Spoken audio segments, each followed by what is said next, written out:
Let's begin. Seraphol Leviathan had an uncharacteristically serious look on her face as she sat in her office in a surprisingly prim outfit. The magical girl Leviathan guise she so loved was pushed aside in favor of Seraphol Leviathan the mother. Being a mother wasn't something that Seraphol had honestly expected to happen for centuries. She still had little Sotan to look after like a good big sister. She was also still very young by devil standards and unmarried. Being a single mother wasn't that big of a shocker for a devil, even for one in the limelight and high-ranking like herself. The usual reaction devils had to the announcement that some high-ranking unmarried lady devil getting PRGNT looks like she had a good time. However, the BRTH of Seraphol's son 15 years ago had caused a massive uproar that was still the talk among noble circles. Normally, such uproar over a PRGNNCY would occur if a devil was an adulteress and the child was the result of infidelity. That wasn't the case for Seraphol. Her betrothed had died centuries ago in the Great War and no one wanted to make marriage arrangements then because devils were dropping like flies. Immediately after the Great War there was the Devil Civil War which resulted in Seraphol becoming the new Leviathan. Who Seraphol married was completely up to her as the Leviathan and she had never bothered to arrange another marriage contract for herself. Surzexchan was honestly the only being that could potentially be fit to be her husband. That wasn't going to happen as Seraphol had zero longing to play second string to Graphia. The uproar over Seraphol's child was because he was half human. His father was a human, not a reincarnated devil, but a human. Her one-night stand partner wasn't a pure human only by the merest of technicalities. A distant ancestor from the Sengoku Jidai was a Hanayo who sealed her yokai blood away to trap an enemy. Getting utterly drunk at a seedy human bar to blow off some steam because her parents had been nagging at her to get a husband was not the smartest idea she ever had. Bad news was that she ended up sleeping with a rather pudgy martial artist. Even worse news, at least to some devils, was the fact that she got PRGNT. However, the good news as far as Seraphol was concerned was that she had her adorable son Ranma. Her son was the only being more precious to Seraphol than her sister Sona. Seraphol had originally wanted to give Ranma the last name of Leviathan since he was her son and that was her clan name ever since she had been made into the Leviathan. The outrage some elders felt in the conclave of pillars over the idea of a mere half-breed having the name of one of 4 Satans was legendary. It resulted in a law being passed that caused any child of any elected Satan to revert to the Satan's former clan. Seraphol's parents were actually happy that their grandson was a member of the Citri clan. Seraphol herself didn't really care that her son was Ranma Sitri instead of Ranma Leviathan. The complaints over the issue allowed her and Surzexchan to erode many pillars of the aristocratic faction's power within the conclave of pillars without them ever realizing it. Besides, Ranma rarely used his real name and mostly referred to himself as Ranma Saotome when he was among mortals. It was irritating for Seraphol that Ranma preferred to spend his time up on Earth instead of down in the underworld. Why did the people she was most concerned about keeping safe insist on constantly risking their necks? At least Suntan stayed put and had a good collection of servants in her peerage. She and Surzexchan had been able to ward Kuo to the point that most possible threats would take one look at the town and say not worth the hassle. Ranma kept on moving from town to town with his father like some sort of vagrant as he learned martial arts. There was also the fact that Ranma had a knack for finding trouble, or was it that trouble had a knack for finding him? Bless it, last time she tried to have one of her friends watch Ranma for a day he ended up getting mixed up in state secrets. What made things even more nerve-wracking for Seraphol was the fact that Ranma only had a single servant in his peerage and a pawn at that. At least Gimma wasn't the pawn. Thank the abyss for small blessings. It wasn't anything personal against Genma. He was a decent enough man. She just didn't want to have to put up with him for the next couple thousand years. Now, Ryukuman was a good lad and he was a marvelous fighter. As a sparring partner and companion for Ranma the boy was almost perfect. His drive to MSTR the martial arts was only a step behind Ranma's own almost unreal drive. Thanks to years of training, Ryu's power was far beyond what most pawns and even a fair number of high-ranked pieces. It's just that Seraphol wanted Ranma to have more protection. Seraphol sighed as she looked at the folder on her desk, giving an initial recon on the town Ranma was currently in. Was it really too much to ask for her son to listen to her for a change? As soon as Seraphol had that thought, she got the distinct feeling that her parents were laughing at her. While Seraphol was reviewing her son's new town, Ranma and Ryu were given a rather abrupt and unpleasant wake-up. Burn in hell Pop/Saotome, which church did you steal the holy water from? Both teenage devils screamed out in furry pain as they felt the burning effects of holy water on their skin. Gimma looked down on the futons where his two idiot students were sleeping with a frown on his face and an empty buck in his hand. You two are wasting pre-dawn cover. Now I want both of you up on the roof in 5 minutes to get your flight drills in before it gets too bright. You two are the ones who forgot to set your alarms. No pain no gain, remember. Now move it before I break out the crosses. Gimma watched on as his son and his other students scrambled to get changed so they could head to the roof. The older Saotome followed the duo to make sure that they headed up to the roof of the new apartment complex like he told them. The boys made it onto the roof and launched themselves into the air with a few seconds to spare. Gimma watched the duo like a hawk, looking for the slightest flaw in Ranma and Ryu's aerial maneuvers while they practiced speed and turning techniques. Both boys needed to be pushed to their limits if they were going to take the Saotome Anything Goes school he had created and transform it into the infernal Anything Goes school. Both boys also had destinies that required them to be the best. Ranma had been marked at BRTH to take the MSTR's place as the Grandmaster of Anything Goes. Gimma had tried to defeat the MSTR in combat before he and Son resorted to trickery. He had come far closer than Son, so it would make sense that his own heir would beat the MSTR. Besides, Ranma had an ace in the hole compared to Gimma for that future battle. Whatever dark powers the MSTR had aligned himself with would stand no chance against having the blood of Satan herself flowing through one's veins. As for Ryu, Gimma could see a grand destiny for the orphan he had taken in after Ryu's father had killed himself trying to MSTR the Yamasenkan in an idiotic manner. Ryu would be one of the future MSTRs of Anything Goes under Ranma. He'd be second only to Ranma in the future since he had been trained by Gimma. He and Ranma were also going to be lifelong friends, much like Gimma and Son were. This wasn't exactly how Gimma had imagined his life going all those years ago when he was younger. He had been in an engagement arranged by his parents when he was a teenager. However, nothing came of that because his fiancée Nodoka had died in a car accident shortly after his parents died. Only Son and the art helped him pull through that dark time. Dating never seemed important to Genma, so for years he expected to become a martial arts sage. He and Son had even talked about him taking on Son's second son as a student during Son's bachelor party. Then came that fateful night alone at the bar where he met Seraphol. Genma's shock at waking up naked in bed with an unearthly appealing and equally naked young woman was topped only by when he found out Seraphol was PRGNNT and one of the Satans of Hell. Finding out that the supernatural existed and that he was going to be a father all at once would shock anyone. Ranma's BRTH was what had driven Genma to get rid of the MSTR. Genma hadn't wanted to subject Ranma to the MSTR when his son got older. Part of Genma was still mystified why Son hadn't asked him for help in getting rid of the MSTR years prior to that, since Son's wife was PRGNNT at that point with their third daughter.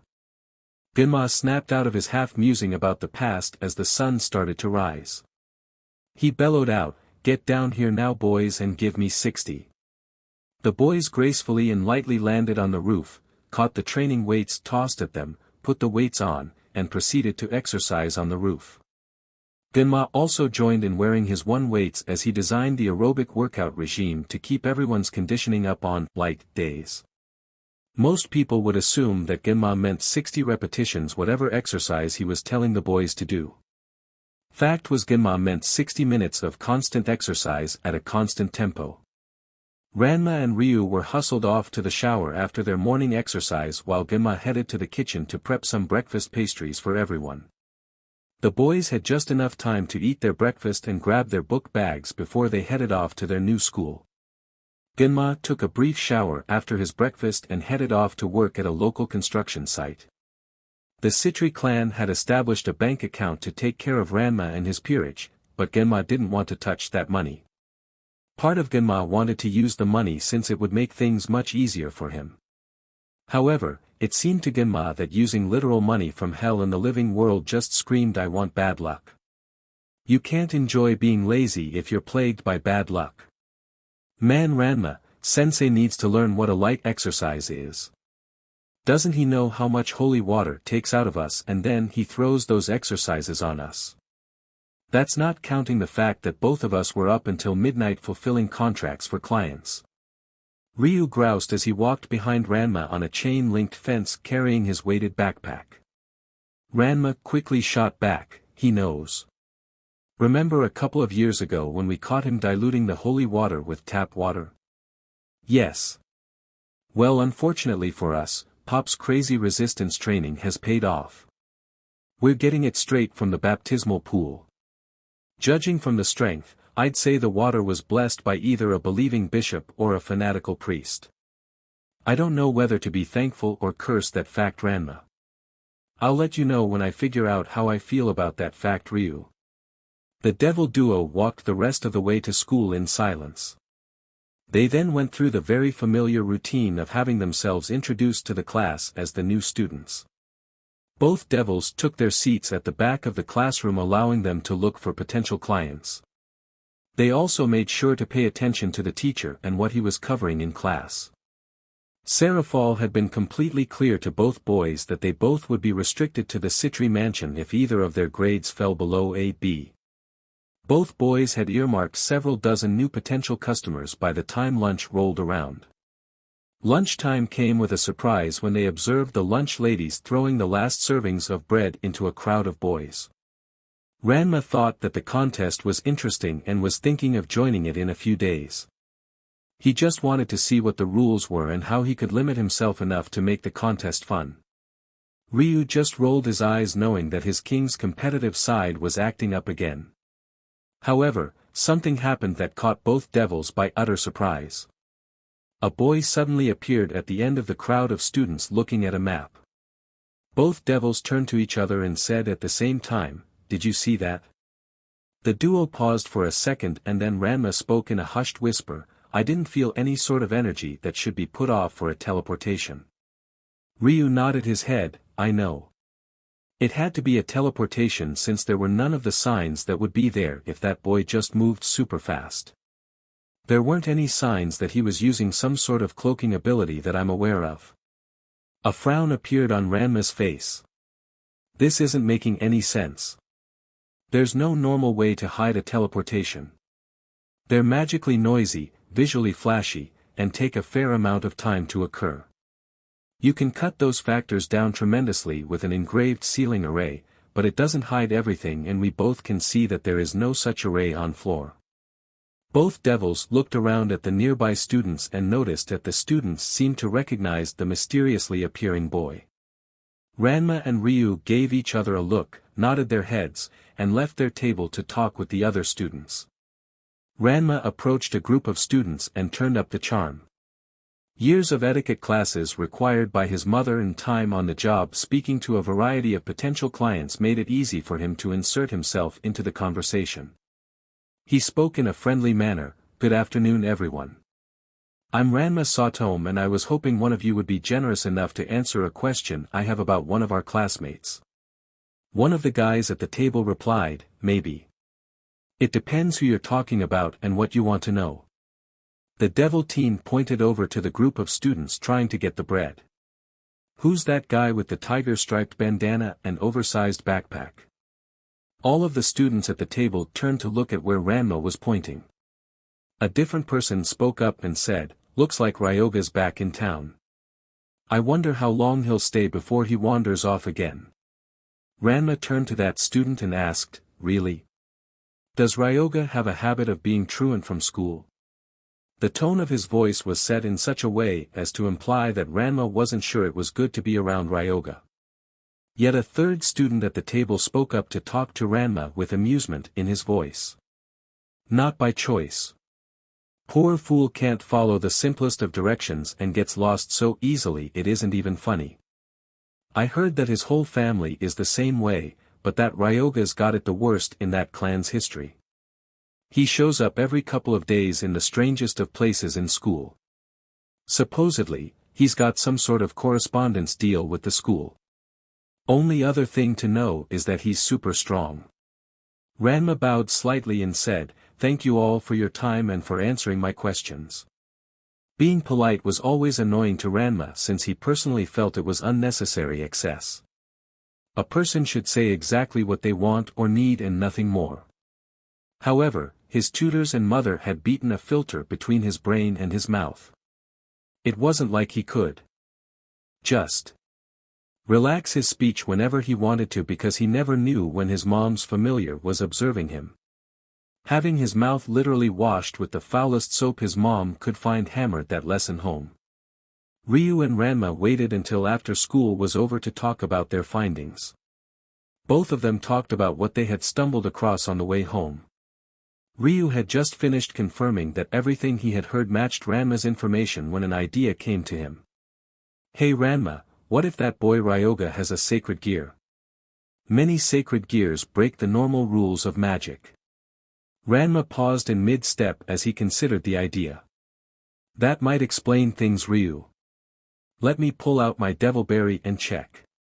Ranma pulled out his smartphone and started to do some research as he continued to walk.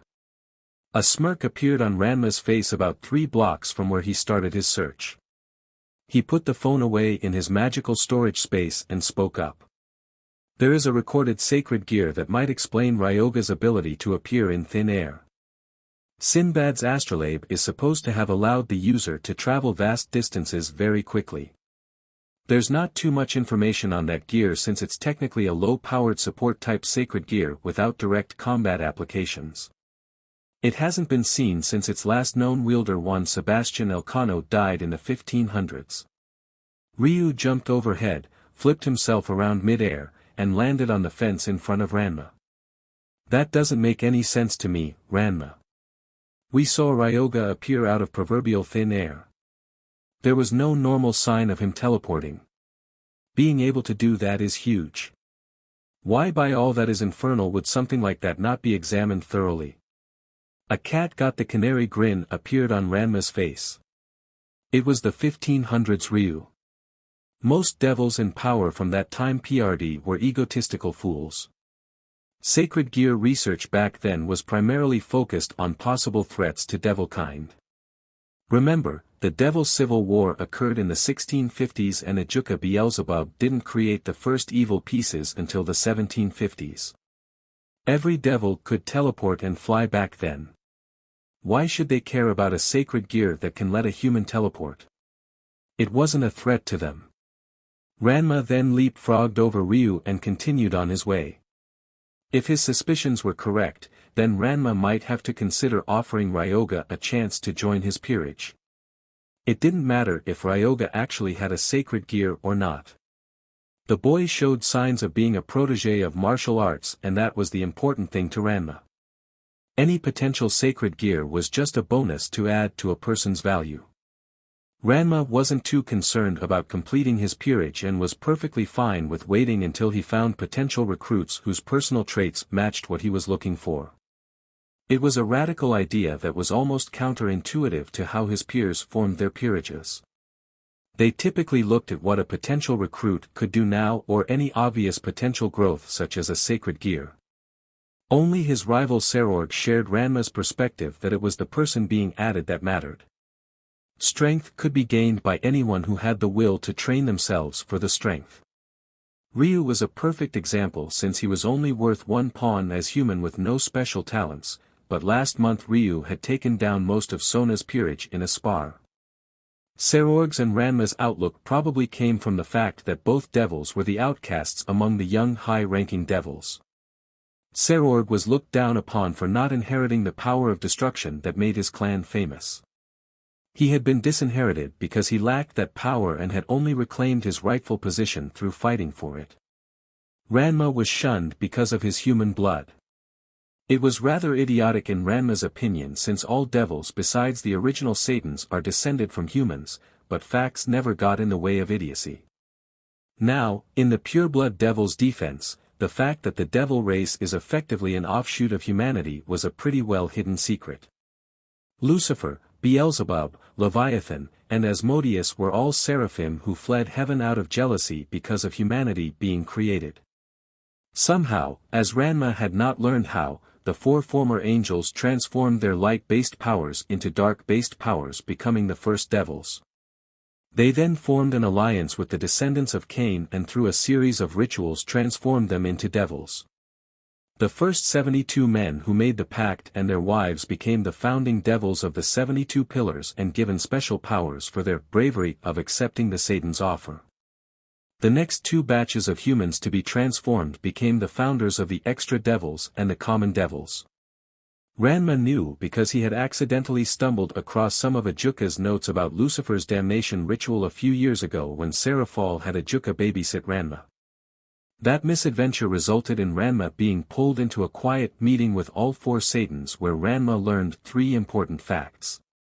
1. Ajuka had used Lucifer's damnation ritual as the starting point to create the evil pieces. 2. There was no biological difference between pure devils and reincarnated devils. 3. He'd be sealed in Cocytus for a century if he shared facts 1 or 2 before they were declassified. If those facts got out now, it would probably cause a second devil civil war. Ryu stood on the fence, surprised by what Ranma had told him. He still forgot from time to time just how long a devil's lifespan was. A couple of centuries might as well be a couple of years or a decade ago to a devil, depending on just how old a devil was. He quickly shook that surprise off when he remembered the look on Ranma's face. That look spelt trouble, and the question was who was going to end up in trouble because of whatever was going through Ranma's mind.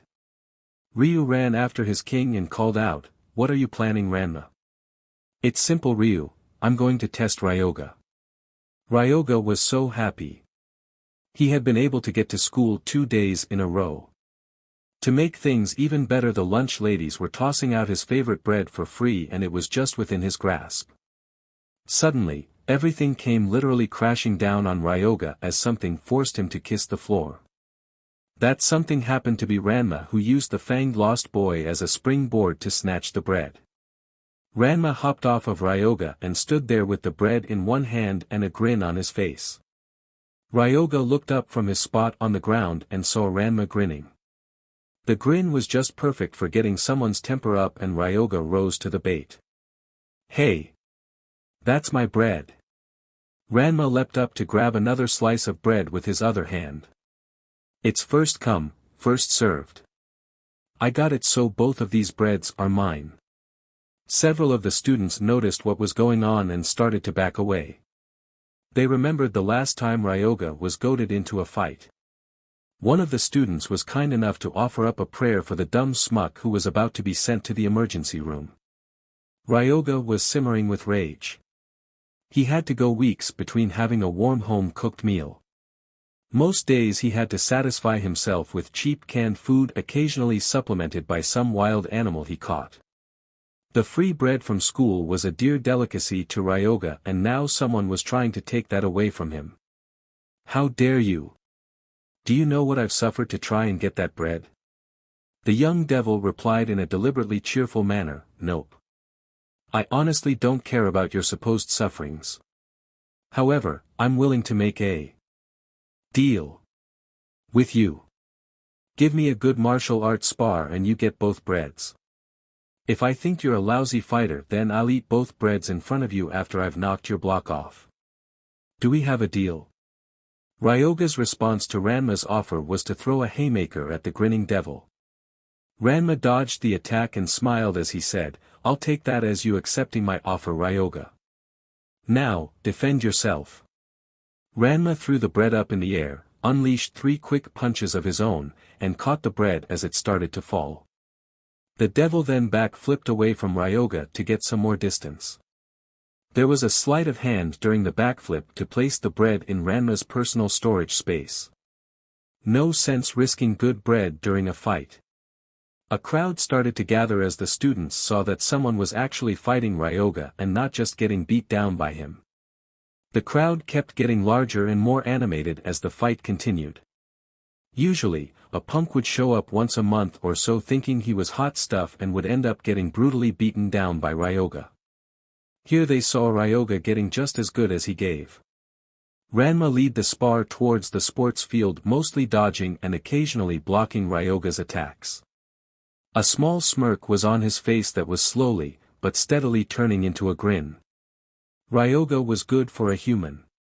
There were high-class devils that would be knocked out from some of the punches Ryoga was throwing at him. Now granted, many of the devils on that list were high-class only because of their BRTH.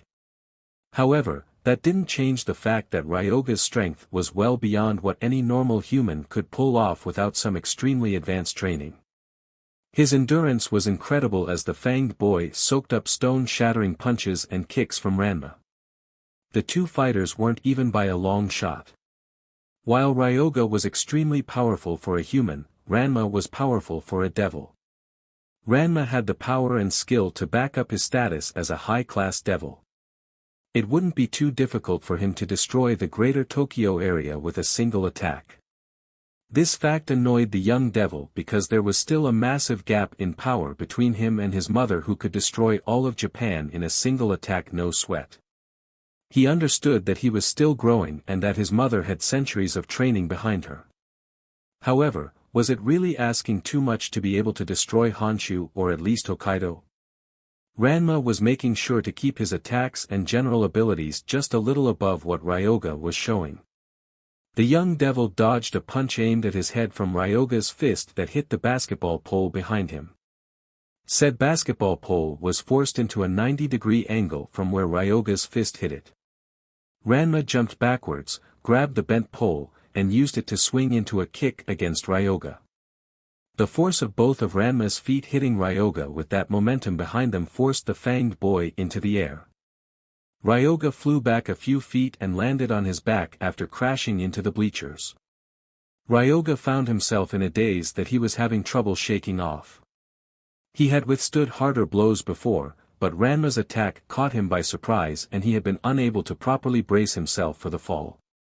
Two objects landed on Ryoga's chest just as his vision returned to him. Ryoga looked down and was shocked to see two breads in their packaging gently resting on his chest. "I'm calling the match now. I don't want to risk a good sparring partner getting a long-term injury." Ryoga turned his head to see Ranma casually sitting on the bent basketball pole. There was a friendly grin on Ranma's face as he looked at Ryoga, eyed the bread, and returned to looking at the lost boy. "What? I said that if you gave me a good martial arts spar that I'd give both breads. You're one of the best martial artists in our age group living in Japan that I've met and gave a great spar. I'm not about to try and weasel out of paying my dues using a quibble." The human boy blinked his eyes several times as his brain processed what just happened. On the one hand, the JRK in front of him had taken his hard-earned bread and didn't care about the suffering he had endured. On the other hand, the JRK had given him back the bread with an extra one after a rather enjoyable fight. It had been months since Ryoga had gotten a good fight in to really let off some steam. Ryoga finally decided to accept Ranma's offer and started to eat the bread. Once Ryoga was eating, Ranma pulled out a flyer from his storage space. The devil waited until Ryoga had finished eating one of the breads to speak up. "Ryoga, I've got a little trinket for you.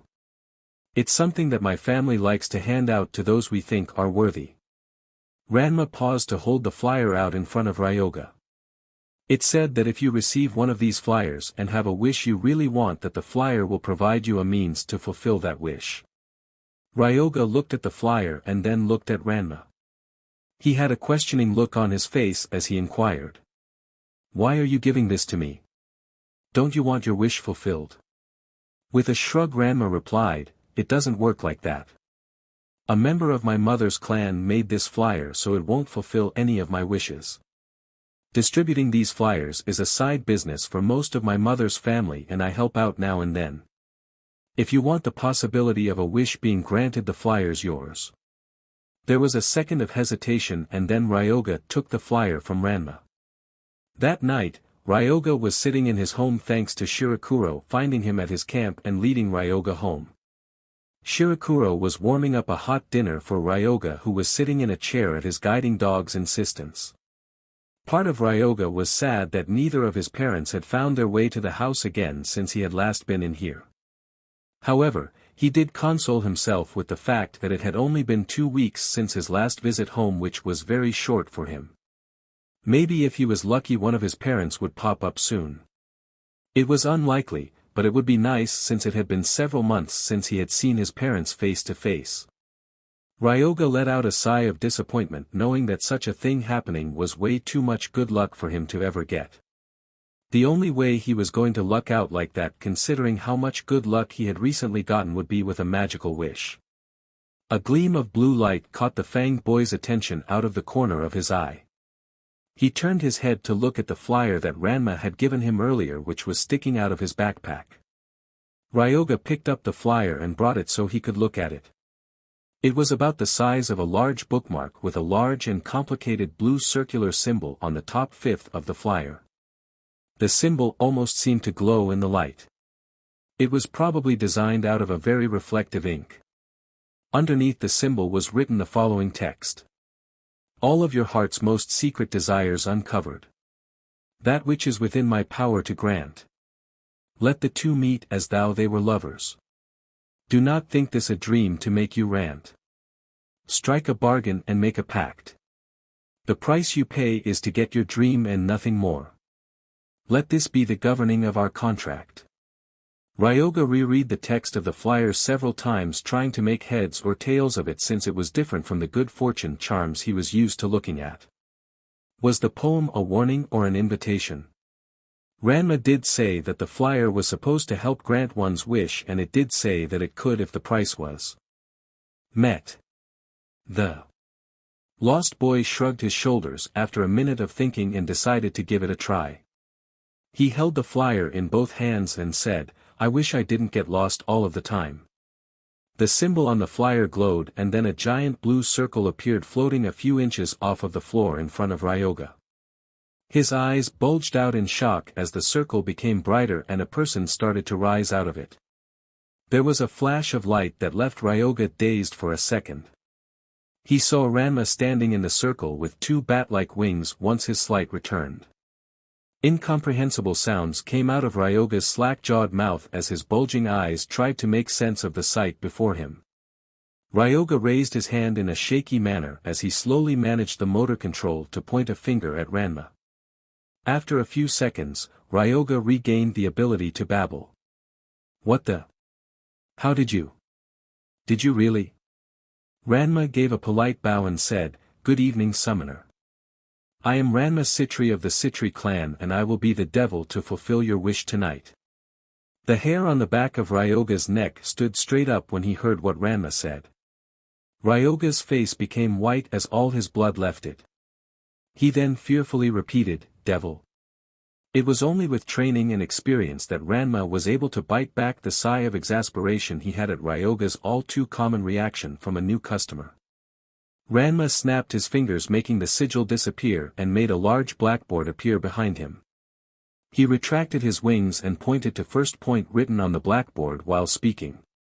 "Yes, you have summoned a devil, Ryoga, and here is why you have nothing to fear. First, I don't want you soul.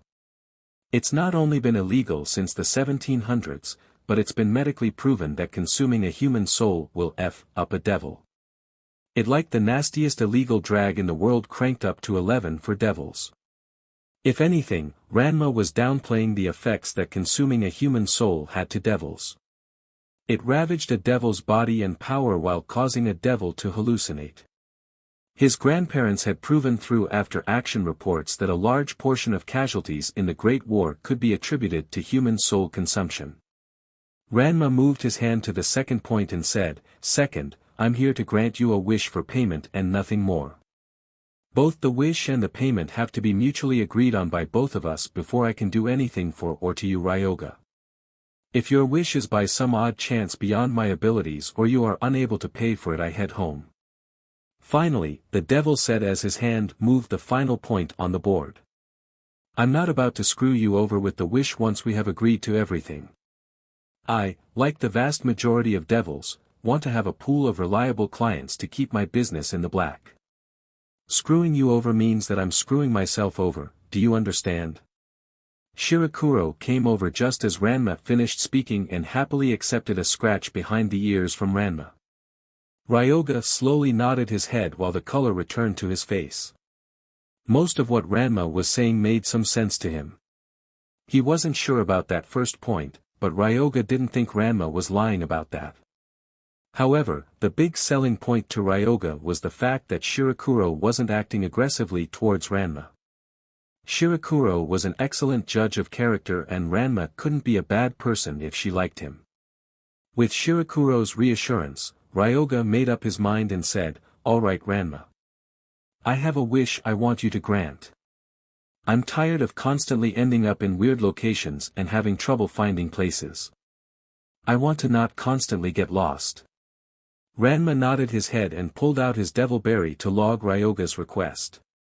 He then turned to Ryoga and asked, "Do you mind if I scan you? This will let me know why you're having these problems so I can find a solution." Ryoga nodded his head. It only made sense that Ranma would need to check him to find out why he kept on getting lost. At least he was decent enough to ask for permission. A small copy of the Citri sigil appeared in Ranma's hand and it created a faint blue wave of light. The light swept over Ryoga several times from head to toe while giving Ranma a health report. It was a special spell that was kept in-house by the Citri clan designed by a reincarnated magician to pull asked for health information.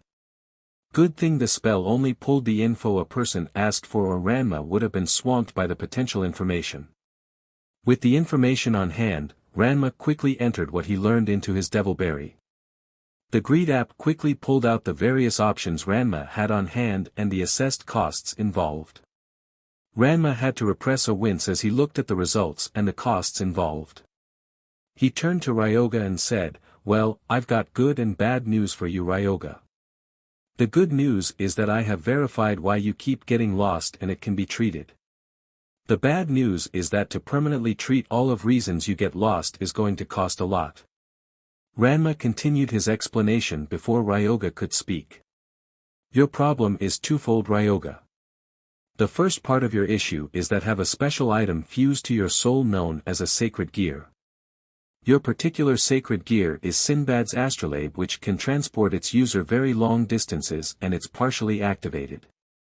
Because of this, your sacred gear is randomly teleporting you to different places at uncertain intervals. You can get training in how to use Sinbad's astrolabe, which will let you control where and when you teleport. That kind of training is expensive, but feasible. It's the second part of your problem that is really expensive. Basically put, your brain isn't wired correctly in how it understands spatial relationships. I can tell you that the directions between points A and B are in order 1, 2, and 3, but your mind will hear and think that the directions are 3, 1, and it's because of this that you're constantly getting lost if you don't have someone guiding you somewhere." Ranma paused for a moment to pat Shirakuro for additional emphasis. There was an additional pause as the devil let his client absorb the information. He then continued. "This condition is treatable, but that's where the cost comes in. The only hospital that can perform a surgery to cure your condition is my clan's hospital in the underworld, and there are several problems with that. First, it's ruinously expensive for an unaffiliated human to get transportation to the underworld alive. Second, the surgery itself is expensive since there aren't many infernal brain surgeons that are qualified to operate on humans. Third, human health insurance does not cover infernal operations and the underworld's medical facilities all operate on a payment-first policy. Humans don't even get the option of a payment plan and have to pay in full upfront." Ryoga blinked his eyes in shock and then muttered, "That doesn't seem to be very caring of the doctors." This caused Ranma to roll his eyes and reply, I'm talking about devil doctors in the underworld or hell as you humans like to refer to it. Oh, they'll do their job wonderfully if you pay them, but don't expect them to care about you beyond a professional level. Especially, if you're someone they view as a lower life form. Ranma had seen that kind of attitude plenty of times towards yokais or the occasional human when he visited his grandparents at work. He had never been subject to that attitude since the doctors and nurses seemed to view anyone with even a drop of devil blood as automatically superior to all other life forms. Even if they did have negative views on half-bloods, the fact that he was a Citri would keep even the biggest bigot from voicing their opinion to him. Ranma looked firmly at Ryoga and said, let's get back to your wish, Ryoga. There are 4 options available to me to fulfill your wish. I can create a GPS that will always tell you where you are and gives you constant directions on where you want to go. Base cost for this will be 9,000 yen with various possible upgrades to the value of 80,000 yen. I can train you to use Sinbad's astrolabe so that it stops you from teleporting at random times and you can use it to teleport where you want to go. That will cost 200,000 yen a month with the payment due in full at the start of the month. I can book an operation for you at my family's hospital to cure your brain defect. Will all of the fees and transportation cost that will cost 61,600,000 yen. What? Ryoga blurted out in shock, 61,600,000 yen. How the hell am I supposed to get that kind of money? Shirakuro walked over and nuzzled Ryoga in an effort to comfort him. This outburst earned Ryoga the stink eye from Ranma, who briskly said, I said your medical condition was treatable if expensive. Your final option is some combination of the 3 previous options. Your payment doesn't have to be strictly in cash. Property that you own with an accessible cash value can also be used as part or as the full payment.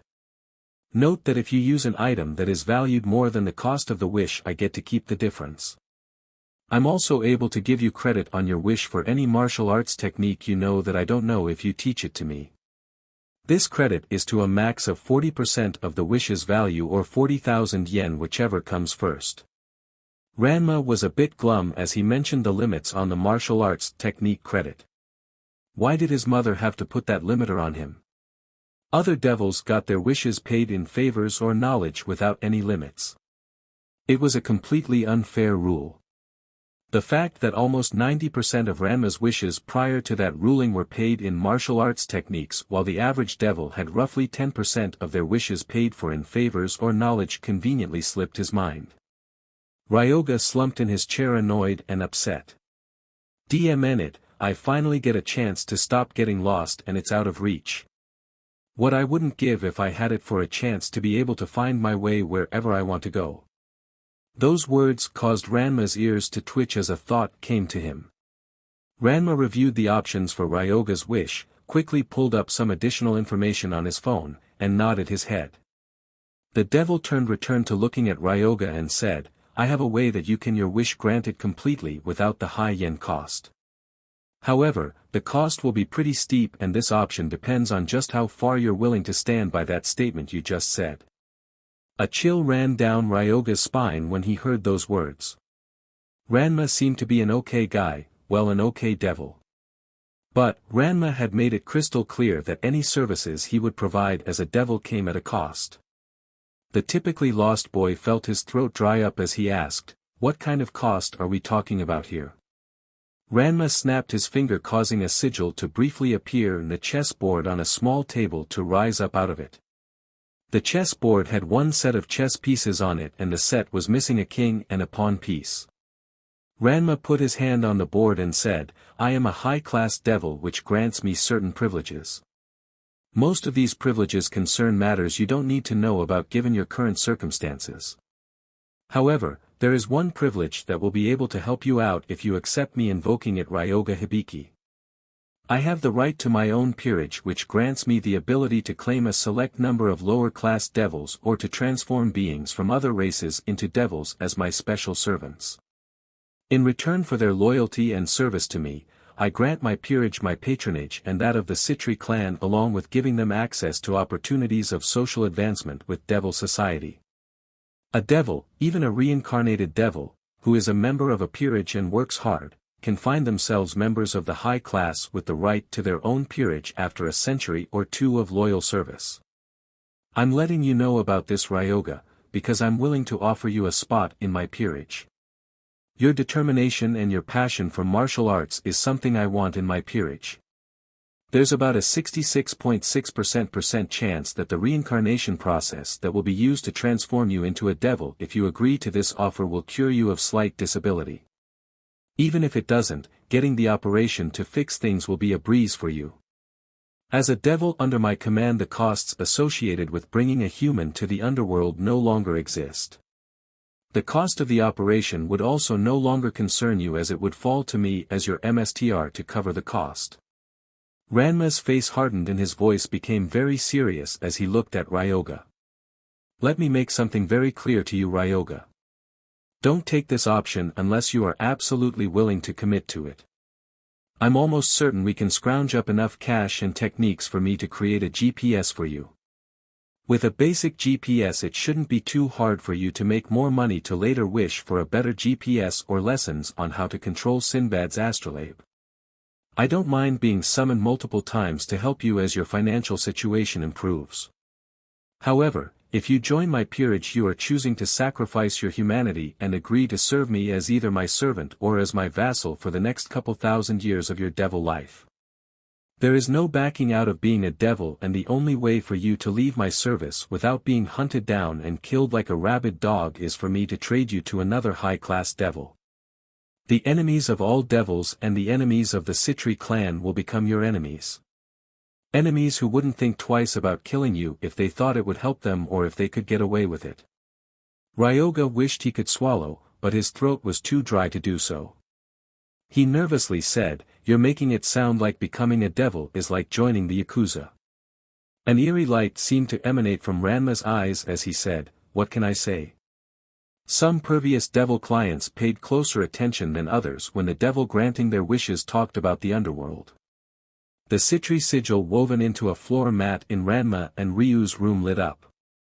Ranma quickly emerged from the light. Ranma stretched out for a second and relaxed. He pulled out his devil berry and checked the text messages he had received while on the job. Good, Ryu had completed one job moving a grand piano up 2 flights of stairs and was working on another job helping someone move into their apartment. The amounts would bring the peerage account up to a good level this month. They had already met their goal for the month, but neither boy was satisfied with merely meeting expectations. Ranma walked over to the desk, pulled a laptop out of his storage space, set it down on the desk, and booted up the laptop. He then got down to the annoying task of writing reports about the state of his peerage and his business ventures for the month. The underworld might not have invented paperwork, but there sure was more than enough of it to go around down there. Ranma had to review and itemize how his stipend for peerage maintenance was spent. Shifting the unused parts of the stipend, along with the allowance his mother gave to bank account for him and the peerage. He had to certify that the living expenses stipend had not been touched and request that the funds be turned over to his personal portfolio. Most importantly, Ranma had to see that his tithes were sent in. Taxes in the underworld were surprisingly straightforward.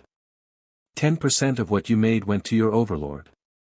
That meant that Ranma had to give 10% to his grandfather, who in turn had to pay 10% of what Clan Citri made to his overlord Serafal Leviathan. Another 10% of what you made went directly to the Satans. All tithes were a matter of public record, and a devil's reputation rose and fell by the size of their tithes. This was also a driving force causing many young devils to try and complete their peerage as fast as possible. With a larger peerage one had more servants out earning more thanks to more jobs being completed. That in turn gave a young devil more income and thus a bigger tithe to build a better reputation. It was honestly a big headache for Ranma, who would much rather be out fulfilling contract or better yet, training. However, it was one of the duties of a king and Ranma's pride would not let him shirk those duties. So he sat down and proceeded with some reluctance to wrestle with the financial headache waiting for him. The sigil flared again just as Ranma saved the last document he needed to work on. Ryu walked over to Ranma and he collapsed on the floor. The pawn looked up at his king and said between breaths, "Can I have tomorrow off?" Ranma looked down at Ryu with a questioning look, "Why? You usually do contracts involving heavy lifting, so what happened on this one?" Ryu looked up and said, "My last client was heavy into incense use and all of their stuff smelt of it. They especially liked to use frankincense and myrrh in their incense." A wince of sympathy appeared on Ranma's face as he said, "You've got tomorrow off." Genuine frankincense and myrrh had minor light properties which made breathing in the fumes from them like breathing in extremely nasty smog to a devil. That's probably why heaven had encouraged their followers to use those items in various rituals. There was silence for a minute as Ryu tried to clear his head and Ranma checked to see if Ryu had any regulars he'd need to cover for his pawn tomorrow. Ryu broke that silence by asking, "So, did you get any new customers, Ranma?" Ranma frowned for a moment and said, "Not tonight." Ryoga didn't want to go with the option that was within his budget and is fixated with the options that are normally out of his reach. Ryu shrugged and said, "Even you can't win them all, Ranma. Maybe in a few days Ryoga will call you back wanting the more affordable option." It wouldn't be the first time that a client of theirs called back for a cheaper alternative that had been offered and the precise wish was outside the client's means to pay. "Oh, I'm almost certain that Ryoga will call me again soon. Only this time he will be calling to join my peerage." It was a good thing that Ryu was sitting down because it was quite shocking to hear that there might be another member of the peerage soon. "What?" A look of amusement appeared on Ranma's face as he replied, "Don't tell me you thought that you would always be the only member of my peerage." That earned the high-class devil a nearby pillow thrown to the head. Ryu followed his insubordinate attack with a verbal salvo. "No man, it's just that this is the first time I recall you offered someone the chance to join your peerage in years." Ranma shrugged and said, "I just haven't run into people that I think are worth bringing into my peerage. Ryoga has characteristics I've been searching for and there is a good chance he'll take me up on my offer." "What if he doesn't take you on your offer, Ranma?" "Then I don't get a new member of my peerage. At most, I wasted a flyer since I could consider the whole experience as learning to convince someone to join my peerage." If there was one thing Grandfather Citri had hammered home to Ranma was that anything was only wasted if you got nothing out of it. Even failure was valuable if you could learn a lesson from it. There was silence for a moment before Ranma said, "Pops is probably going to get us up before the sun rises like usual. So let's call it a night and some sleep." At the same time in the underworld, Lord Sar Citri and Lady Shelley Citri were having a secret meeting with all four Satans. This meeting was off the books and was to be recorded strictly by word of mouth. Ajuka Beelzebub started the meeting getting straight to the heart of the matter. "Has the Devil Genome Project been completed?" Sar nodded his head and replied, "It has, and the results are as we feared. The original Satans encoded several contingencies into devils when they transformed our ancestors. Some of the contingencies are powerful spell matrices. Please note that not all of these encoded spells are in every devil genome. All devils descended from the 72 pillars, pure-blooded status or not, have 2 extra encoded spells in their DNA. Lady Citri and her peerage believe that these spells are control mechanisms to keep the devil population subservient to the original Satans. How they work is unclear, but they are irremovable. Attempts to remove or modify any results in the complete unraveling of DNA and creates a chemical that triggers cell death in other cells." As bad as that news was, it was not the worst news Sar had to give. These spell contingencies are deeply troubling. However, they are not the immediate and more imminent threat to devils in the contingencies. Sar needed a moment to calm down his hate to a manageable level so that he didn't show it in his voice. Simply put, the original Satans did not intend for devils to exist long after their deaths. One of the contingencies is a fertility reduction that immediately takes effect if the original Satans are killed, reducing a devil's fertility until it reaches the point of sterility. This reduction is set based off of the number of generations a devil is from their line's creation as a devil in the amount as follows: pillar 7 generations, extra 11 generations, and common at 13 generations. The 4 current Satans' faces became white as snow as they processed what their namesakes had cursed all devils with. Sorg broke the silence with a trembling voice laced with horror. What about children born from 2 different groups of devils? What would the generation limit be for a devil with an extra and a common devil as their parents? Sorg was terrified at what this news meant for Millikas. Shelley spoke up at this point. We are somewhat fortunate since the fertility reduction reaches a middle ground when confronting someone with a mixed heritage from our traditional social groups. The same goes for devils whose parents are from different generations within a social group. This is due to devil genetics having a tendency to incorporate helpful mutations. If I may use you and your family as an example, Lord Lucifer, Shelley paused to wait for Sorg's response. Sorg quickly nodded his head in permission. He needed to know the answer and was terrified at what it could mean at the same time. Lady Citri then said, Lord Zeoticus Gremory is an early 5th-generation devil while Lady Venolana Gremory is one of the last-born 4th-generation devils. Because of the parental generational difference, you and your sister Lady Rias Gremory are a hypothetical generation 5.5 in terms of fertility. Reduction. Lady Greyphyla is a 9th-generation devil of extra origins. This makes Mstr Millikas Gremory a hypothetical generation 8.25 on a theoretical 9-generation fertility reduction track. Sar took over the explanation again. The whole reason we have these hypothetical generations and abnormal fertility reduction tracks is because the old caste system was allowed to weaken in the latter centuries of the original Lucifer's reign. It's often overlooked that the other Satans who died with the original Lucifer were the children of the original Satans. The original Beelzebub, Leviathan, and Asmodeus having each died previously in partially activating the fertility reduction curse. Seraphal spoke up at this point. Sounds like this fertility reduction curse was also supposed to keep the original Satans looking out for each other. If they let or caused one of the others to die, then they'd have fewer soldiers to work with in the future. Falbium sighed and spoke up, this is troubling and troublesome. The extra and especially the common devils were used as cannon fodder during the Great War. Their generation count is far higher. That's not counting those who are secretly descended from Pillar Devil BSTRDS or whose family line was forced down to that level.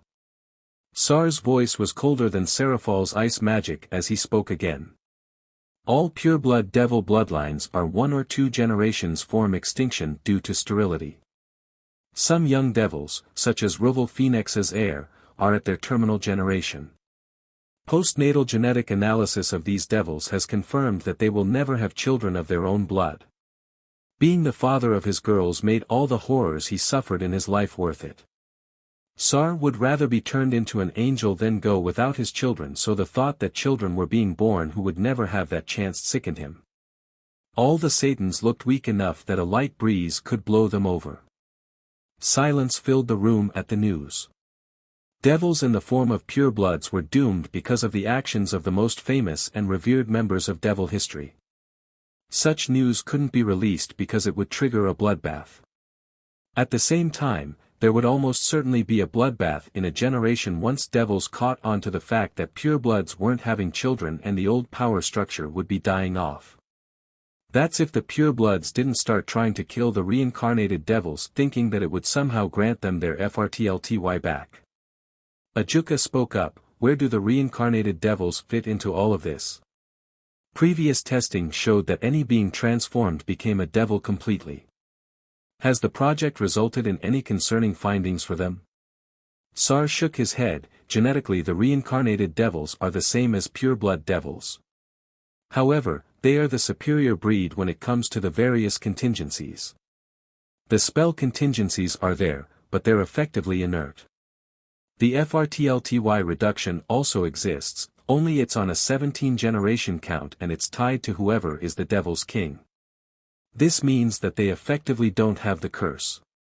Shelley took over. My team has noticed that pure-blooded devils that join the peerages of lower generation count devils have a slight increase in fertility. We just don't have enough data at this time to give you solid improvement amounts. We've also found that natural hybrids can have the contingencies non-existent or weakened in their genetic structure. What is removed or weakened among hybrids is purely left to chance. The only reliable way to deal with these contingencies is the reincarnation of humans and the integration of the reincarnated bloodlines into the old bloodlines. Everyone at the table turned their head to look at Surzex, who visibly wilted at their stares. As Lucifer, he was responsible for the internal administration of the devils in addition to being the nominal leader of all demons. This issue was squarely within his domain to solve, and everyone else was glad that they didn't have to make the call on this issue. At the same time, they couldn't help pitying Surzex since he was left with an impossible issue to somehow solve. Surzex sighed and said, "I think we've had a vast amount of information given to us today. I think a recess is in order so that we can all mull over this information. We'll reconvene in 3 weeks to review potential options to handle this situation." With that said, Surzex, Falbium, and Ajuka hurried out of the room. Seraphal let her Satan gaze drop so that her parents could see the worry on her face. She rushed over to her parents now that they were alone and worriedly asked, "This is horrible. What are we going to do for Sona?" Sona and Seraphal were both 6th-generation pillar devils, which meant that if Sona married a pure-blooded devil, her children would almost certainly be sterile. At the same time, Clan Citri had very few branches left, with the only possible pure-blood successor to Sona being an older criminal that was part of the old Satan faction. If Ranma or any of the remaining cousins took over, the Citri clan would be forced out of the pillars because of the current rules.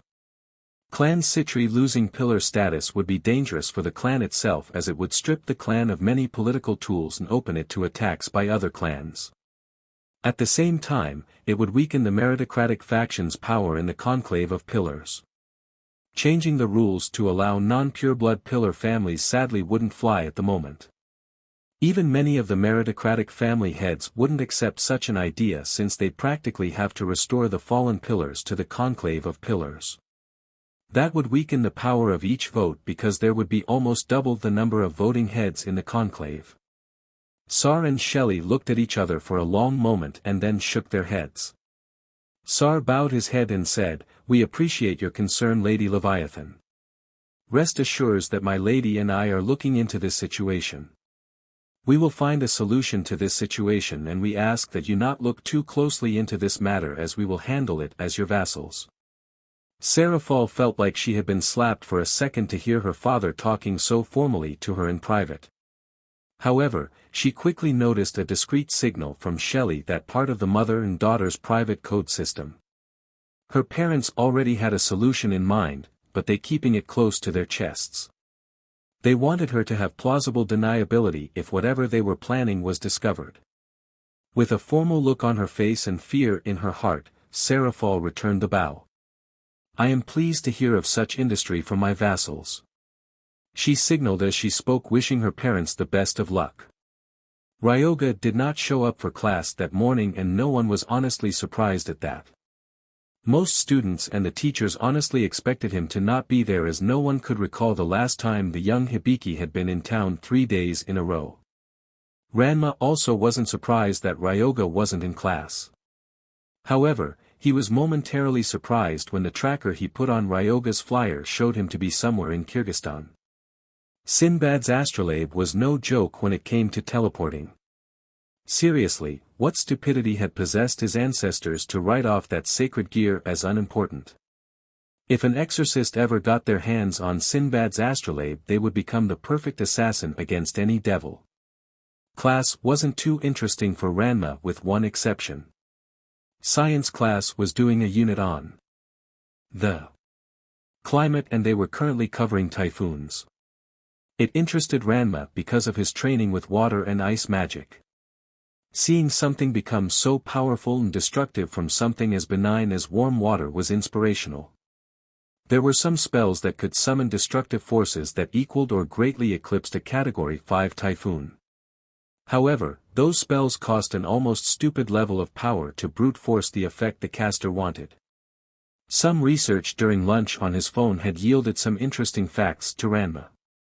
The publicly available knowledge and the information in the Citri private records talked about casters having to fight against the weather to impose their will and create the desired effect. Some writers seem to be boasting that only a truly strong devil could impose their will over their surroundings. Ranma ate his bento in an almost mechanical manner as he mulled over what he had learned. His science teacher talked about how typhoons formed and what made them grow. There were spells out there that could make cyclonic storms, but the how never seemed to come with a great description. It was something that really frustrated Ranma when it came to devil magic, as it was so focused on the effect that the cause tended to be forgotten about completely. It was always a point of contention for Ranma whenever he had to learn his magic lessons when he was younger. The answer to everything was to imagine what you wanted, pour enough magic into your intent, and what you want will happen. How was Ranma supposed to get better at a spell if all one considered was the end result? Genma, as much as Ranma didn't want to admit it, was much more through when it came to teaching martial arts. Ranma could remember literally hours of his father yelling, "You're putting too much stress on your muscles," or "What are you doing tiring yourself out like that?" The constant yelling about how wrong he was doing something was annoying during training, but at least Gimma explained how the technique worked. Genma had also literally beaten Ranma into accepting that brute strength was not the be-all and end-all of power. Soft martial arts styles could beat strong martial arts styles through redirecting an opponent's attack. Exorcists killed devils and fallen angels using skill and technique even if their prey was many times stronger than them. Without a certain amount of skill, a person's power was wasted. At the same time, without a certain amount of power, a person's skill was useless. It was only with a healthy balance of power and skill that someone achieved victory. It was a martial arts lesson that Ranma had been applying with great success to his magic studies. Ranma had discovered that if he could think of how he wanted something to happen when he cast a spell, that the spell was more mana efficient. For example, the water serpent spell was a basic strong magical attack for the Citri clan. Ranma had found that he could fire off twice as many of those spells once he considered where the water he was using came from. Sorg had really been miffed at that fact, and the duo had their spar after Ranma discovered that fact. All Ranma could consider at the moment was how he could apply his science lessons to magically creating a typhoon. First, he had to figure out whether mana or chi would be better to use. The two energies were similar and training one did marginally result in training of the other. However, the two were also very different in terms of applications. These thoughts came to an abrupt end when Ranma felt someone gently put their hand on his shoulder. Ranma immediately tensed ready for a fight and then relaxed when he saw that the hand belonged to Ryu. "What do you want, Ryu?" Ranma said in a slightly grumpy manner. "Class starts in 2 minutes, Ranma," Ryu said as casually as if he was talking about the weather. Ranma blinked his eyes, and then his eyes widened in shock when he realized that he and Ryu were the only ones left in the cafeteria. The half-devil shot to his feet and hurriedly collected his bento. "Thanks for the warning. Blessed, Mom will have me be a stunt double in her show if she sees any tardy marks on my report card." The duo took off to the classroom and just barely made it in before the teacher showed up for class. Familiars were extremely useful for any devil, and Ranma's familiar Ignis was no exception. Ignis was a bit of a head-scratcher for most devils who hadn't met Ranma before. Familiars were supposed to help their MSTRS, so what was a devil who primarily casted water and ice spells doing with a demonic salamander the size of a Komodo dragon? Ranma picked Ignis so that it could handle magic that was good against his usual magic. Those who knew Ranma could see his logic, even if common thinking was that you got a familiar that could enhance your spell casting if it wasn't a pure brute force attacker. Ignis was currently in its human guise as a man in his 30s that the salamander used to distribute flyers. The familiar had noticed an interesting back alley scuffle and alerted its MSTR.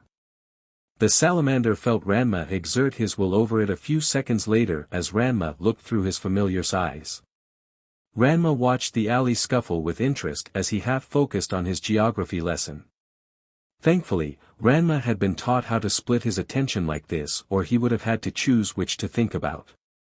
It was a fight between a middle schooler and 3 high school dropouts.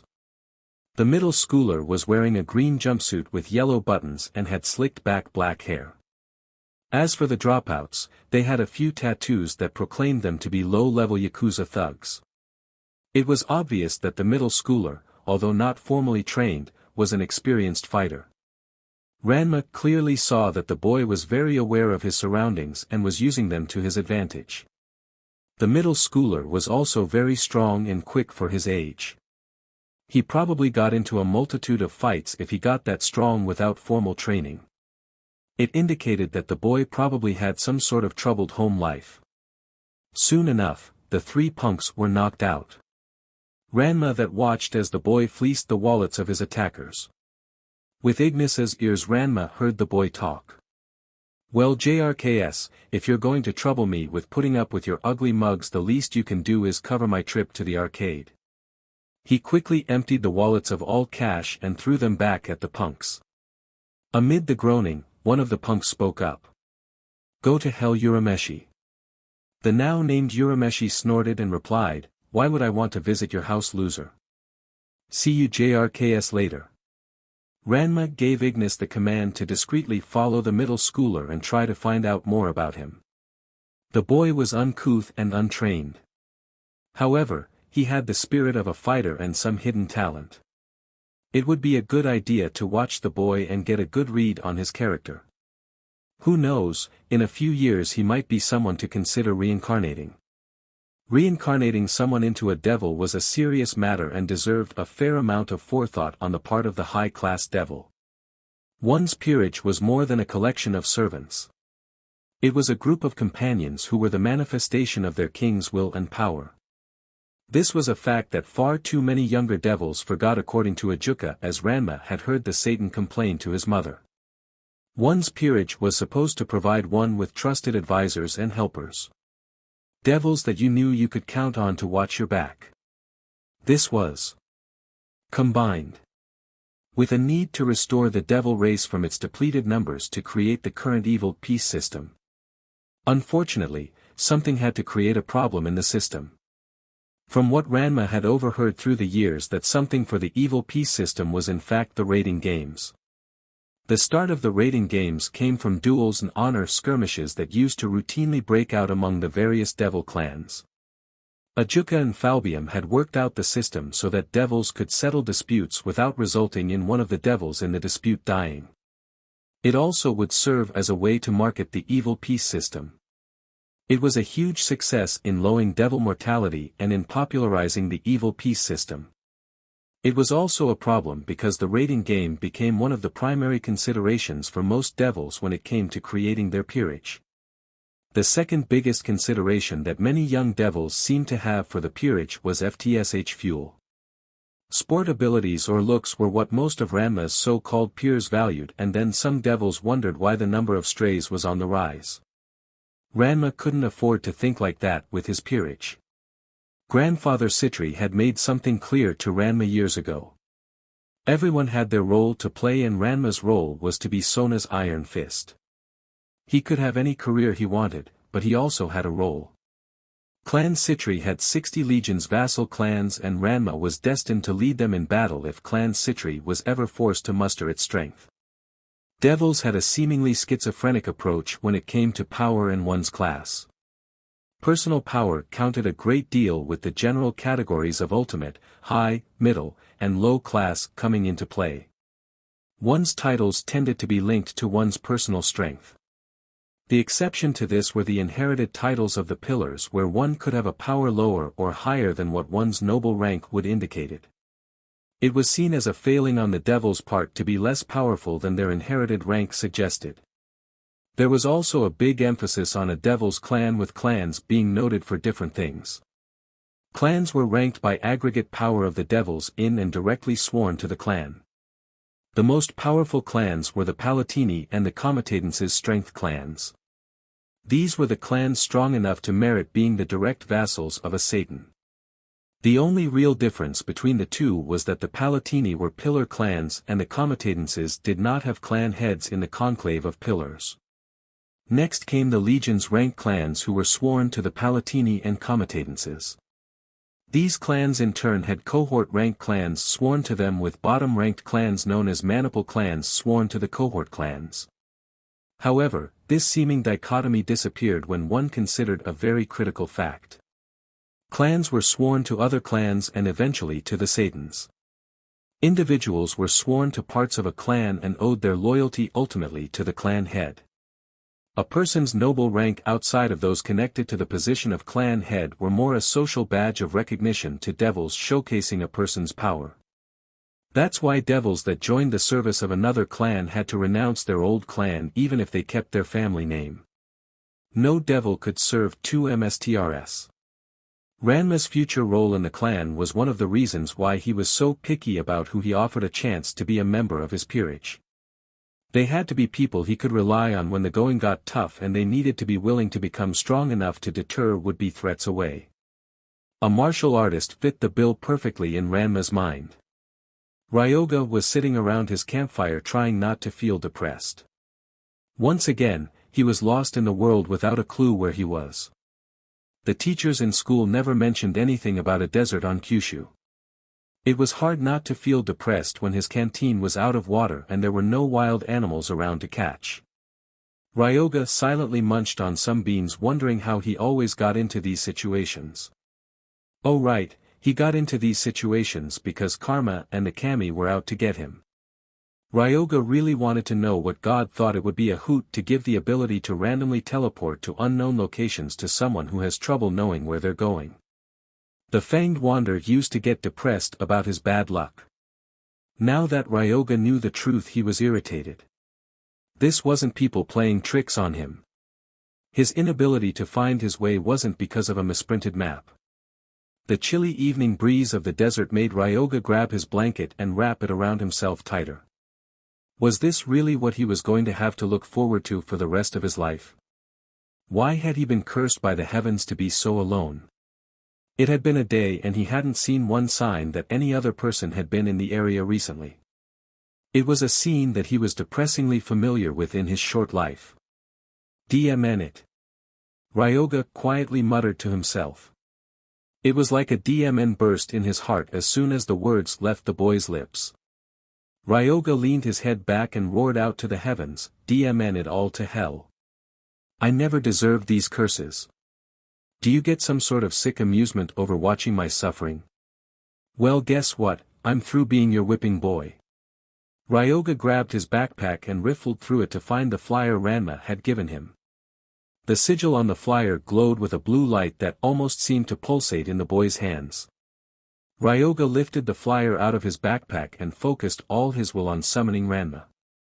A giant blue circle appeared floating a few inches off of the ground in front of Ryoga, just as the Fanged Boy had hoped. Seconds later, Ranma appeared in front of Ryoga with his devil wings showing. Ranma quickly spotted Ryoga and simply said, "You've summoned me again, Ryoga. Is there a wish you longing for me to fulfill? Anything you want that is within my considerable power to grant is yours if you can pay the price for it." Ryoga looked Ranma firmly in the eyes and inquired, "Is the alternative payment option for the wish we talked about last time still available?" There was a somewhat dull look on Ranma's face as if he was trying to recall what Ryoga was talking about. Ranma shrugged his shoulders and said, "Perhaps. The question I have is, do you understand what you're offering?" Ranma had figured out exactly why Ryoga had called him as soon as he saw the fanged lost boy. He just wanted to make sure that Ryoga would have no regrets with his decision. The lost boy let out a deep breath as he reached the point of no return and spoke. "Will you get me training in using Sinbad's astrolabe and cure my direction issues if I agree to give up my humanity and serve you as a devil?" Ranma grinned victoriously and spoke. "That deal is still good." He then summoned a rook piece and spoke in a formal manner to start the ritual. I am Ranma Sitri of the noble house Citri. It is my judgment that you are worthy of transcending your transient mortal flesh and walking this world as a devil. Do you Ryoga Hibiki accept my judgment? Ryoga fell to one knee because of the magic in the air and reflexively bowed his head. I accept Ranma. The rook piece floated from Ranma's hand to Ryoga's heart. Ranma spoke again, from this day forward until your last I bequeath unto you the gift of devilhood. As my rook, you shall be counted among my companions taking joy in all that I love and scorning all that I despise. So I have commanded, so shall it be done. It was difficult for Ryoga to describe how it felt to be reincarnated. He felt nothing as the rook piece merged with his body. However, he felt a sudden jolt and a sharp pain in his chest just after the last of the rook entered him. Then there came an empty numbness in Ryoga's heart like he had been hit with a massive dose of the most powerful anesthesia on the planet. Ice seemed to flow through Ryoga's veins as all the warmth in his body seemed to be driven out. Cold soon gave way to empty numbness, leaving Ryoga with no sensation of his own body. It was only because something seemed to be holding him up that he did not crumple to the floor like a doll with its strings cut. Fear started to creep in for a bit as Ryoga found he was unable to use his senses. A flash of light caught Ryoga's attention before he started to panic. It took Ryoga a few seconds refocus after the flash. Part of him really wished he could just be knocked unconscious as his body ached like he had spent all day fighting. The lost boy's mind was disoriented and unfocused as if suffering from sleep deprivation. It took Ryoga a few more seconds to even realize that he was on his knees and that someone was holding him. Good thing too because Ryoga felt so exhausted. A soothing voice whispered to Ryoga. Shush, I've got you. Go to sleep Ryoga and everything will be better. Ranma held his new rook in his arms with his wings extended over the reborn devil as if they were a blanket. It wasn't for a lark that Ajuka labeled what his evil pieces did as reincarnating a devil. Every single cell in a being's body was altered during the reincarnation process. Ranma didn't know a lot about the actual process like most devils. However, he did know that even perfectly healthy individuals who were reincarnated were left clinically dead for a few seconds during the process. It's the responsibility of all kings to make sure that their new peerage members was safe and able to recover from the transformation stress. Ranma pumped as much mana into Ryoga as their skin-to-skin contact let him. He also cast a small spell to put Ryoga to sleep while his body recovered from reincarnation shock. Ranma lowered himself so that he was sitting on the ground with Ryoga lying against him. Thank the original Satans that Grandfather Citri insisted on everyone in the clan having basic first aid training. Ranma was able to use that training to judge that Ryoga would need about 20 minutes of mana infusion before he would be good to use a teleportation seal. Ranma could cut that time down drastically, but he had zero longing to lay naked next to a naked guy. The king pulled out his devil berry and used his waiting time to book a train ride back to Citri territory in the underworld. Ranma also booked a medical checkup for Ryoga. Hopefully, Ryoga would be fully registered and have a clean bill of health by the time he woke up. Sar Citri looked down at the sleeping rook on the examination table after he magically scanned the newest member of the Citri clan. Well, newest until the lady currently in LBR gave BRTH down in the maternity ward. 2 new clan members in a month was very good growth for a devil clan. Sar finished his scan and turned to face his grandson who was calmly sitting in a chair of the examination room. Ranma looked at his grandfather and said, "So how's my newest peerage member?" With a smile Sar answered, "Your new rook is in good condition overall Ranma. The brain issues you spoke to me about were corrected in the reincarnation process. There are some signs that the boy had some deficiencies in his diet prior to reincarnating. Not too surprising given his previous condition and his sacred gear. I don't see that becoming an issue in the future given that he'll now have access to a regular balanced diet.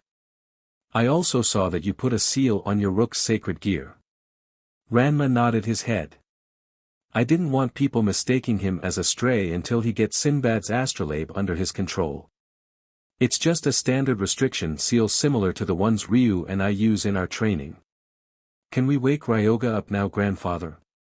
A slightly mischievous twinkle appeared in Sar's eyes as he nodded his head. The Citri clan had snapped his fingers, causing a small flash of blue light to appear. Ryoga woke up immediately afterwards and blinked his eyes. He then groggily sat up, trying to place where he was. Huh? Where am I? Sar cheerfully said, why, you're in the underworld. Where else would a young devil like you be? Ryoga looked shocked for a moment and muttered, underworld.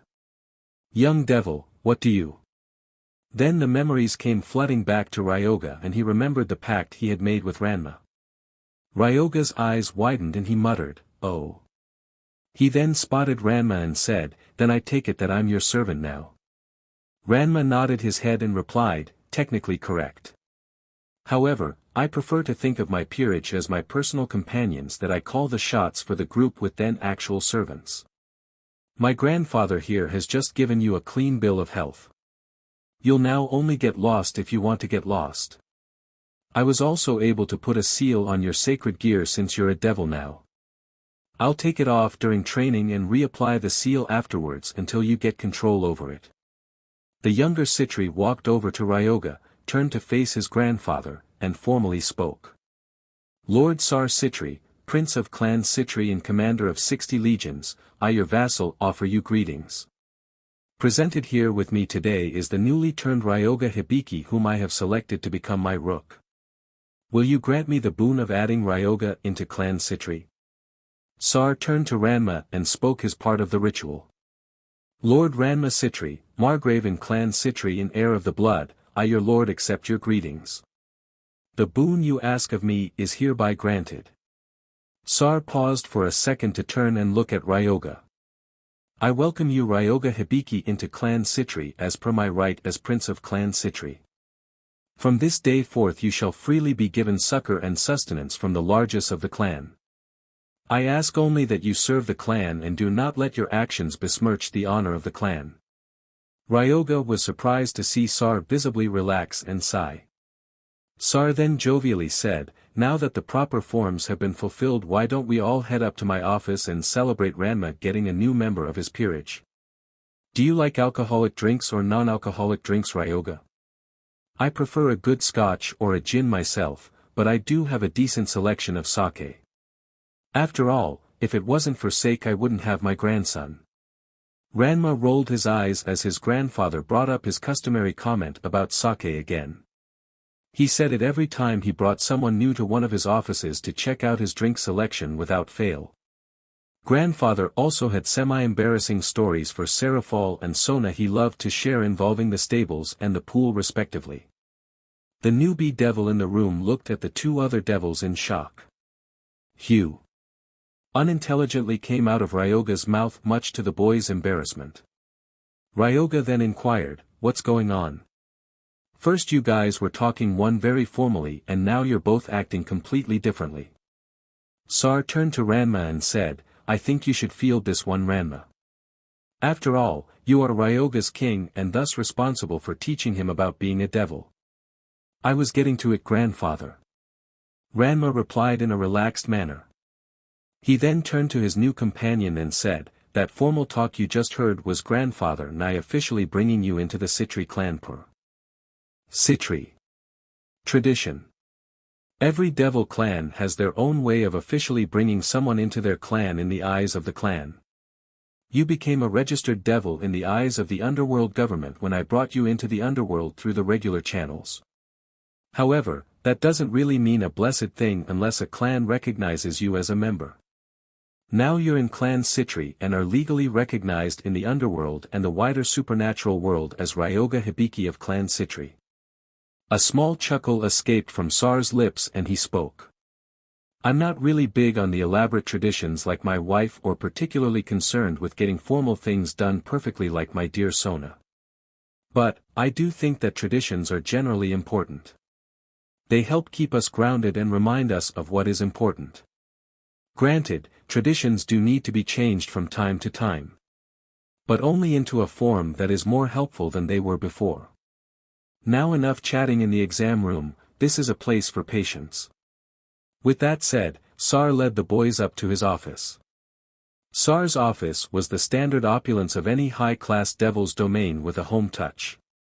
Portraits of his family were prominent in the room's decoration. The boys had left to go back to Japan, leaving Sar alone nursing his scotch.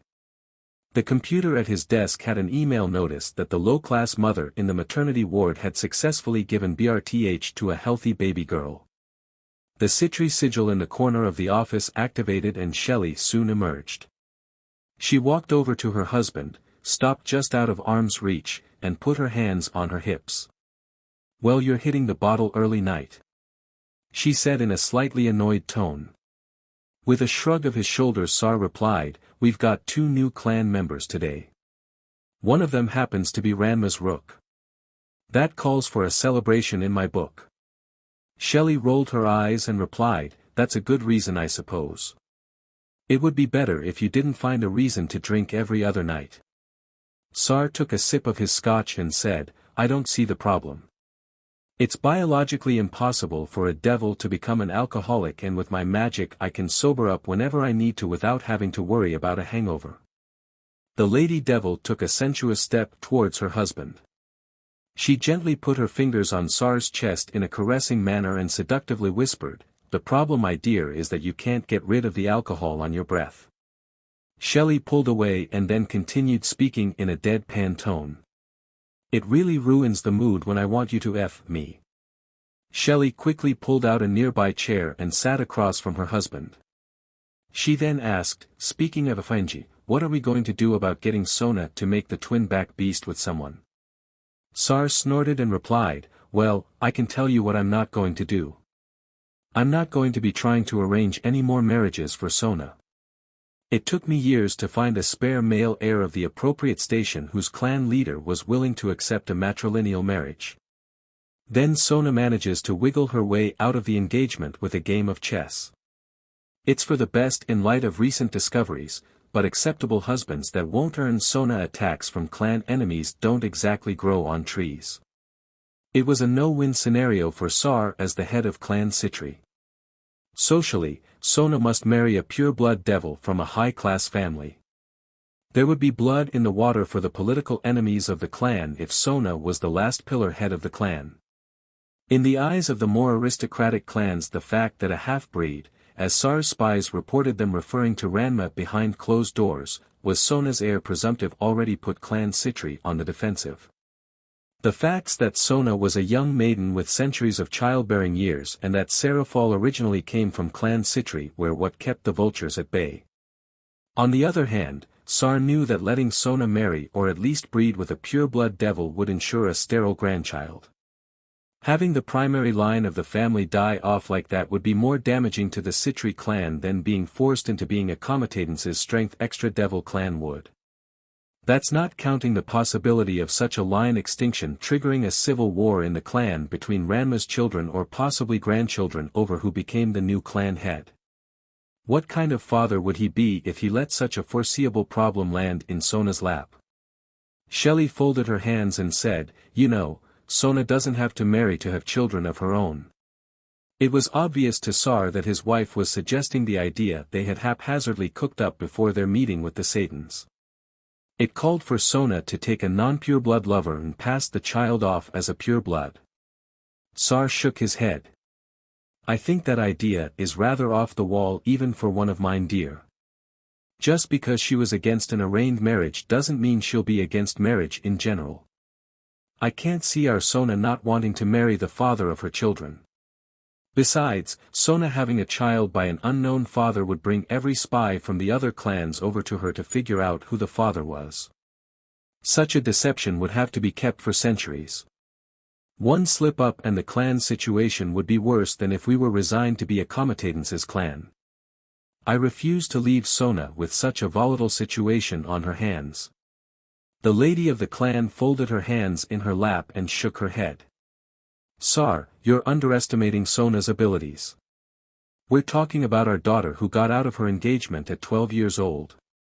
Once Sona has all of the facts, I'm sure she'll come up with a similar plan and make it ironclad.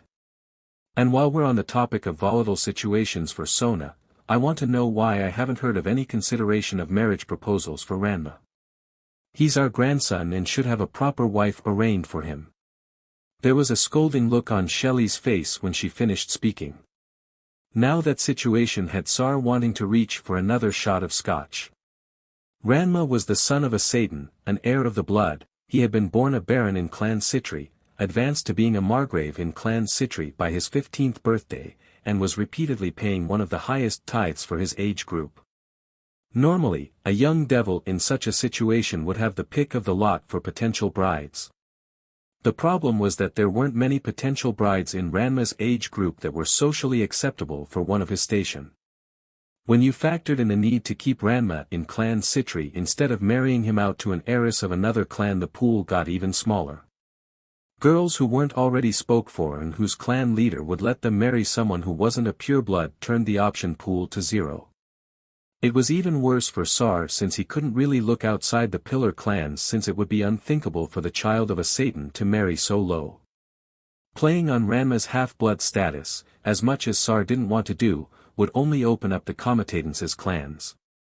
That opened up another headache, since the heads of those clans would undoubtedly try to use Ranma's connection to Serafal to either get their clans reinstated as pillar clans or try to get Ranma to inherit Clan Citri. Sar gave his wife the stink eye and replied, "You know the headaches I've got because of Ranma's circumstances on that account. He's just as troublesome as Sona in the marriage department. Bless it, I have half a mind to just marry Sona to Ranma and prep the clan to become a Comitatance's clan. If I do that, I can at least avoid a civil war in the clan occurring in a generation or two down the line."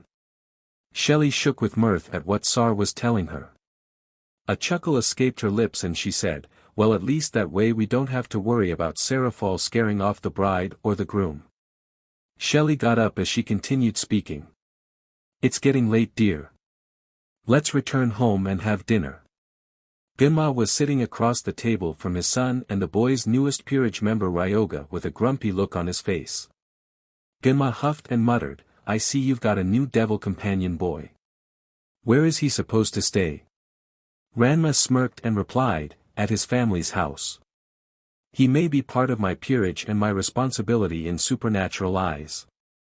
However, Ryoga is still a minor under his parents' care according to Japanese law and is their responsibility in mortal eyes. I just wanted to let you know that Ryoga was in the know. Also, I was hoping you could give him some training pointers.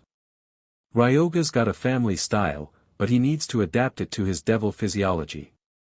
An annoyed growl came out of Genma's mouth when he heard that. "And just why should I do that, boy? My time is valuable and I am not a full-time martial arts instructor." Part of Genma sincerely wished he ran a dojo like Son. However, Genma knew his temperament would make it hard for him to continuously teach large numbers of people the basics like most instructors had to do for a living. Ryu heard that comment as he entered the room to raid the refrigerator. He snarked out, "I never would have figured you weren't a martial arts instructor given all the training you give us." Genma rolled his eyes and shot back, "Full-time martial arts instructor brat. That full-time qualifier is very important. Training you and Ranma is my responsibility. I don't have a responsibility to train Ryoga, so why should I? After all, aren't you two devils always saying that your services are available for the right price? Why should I do something for free when you won't?" Ranma looked Genma in the eye and said, "I'll pay you to mentor Ryoga for me, Pops." This caused a twitch to appear on Genma's face and he quickly rebutted. "If I've said it once, I've said it 100 times, Ranma. I won't take any money from Clan Citri. It's bad luck for a human to use hell money in regular transactions." Part of Genma's annoyance was over his real concern for the bad luck involved with using hell money. However, he was also annoyed that Ranma was asking him to train Ryoga instead of asking for permission to train Ryoga himself.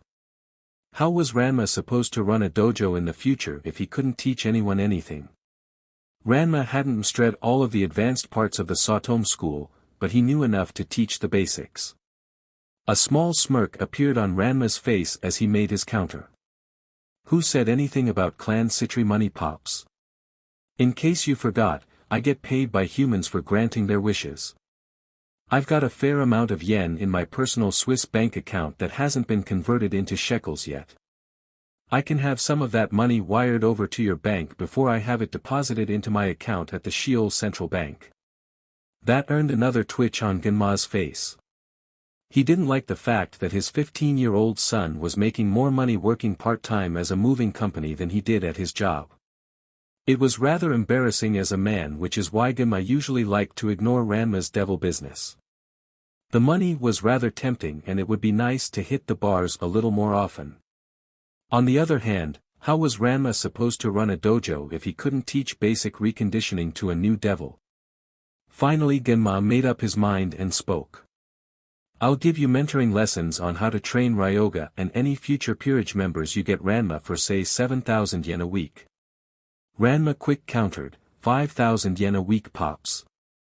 I was initially going to pay you to train Ryoga yourself.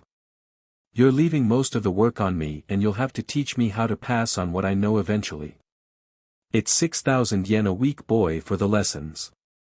You'd be a failure as a devil and as a martial artist to leave your new peerage member untrained. How much will it cost you to use the Citri's resources to get Ryoga training?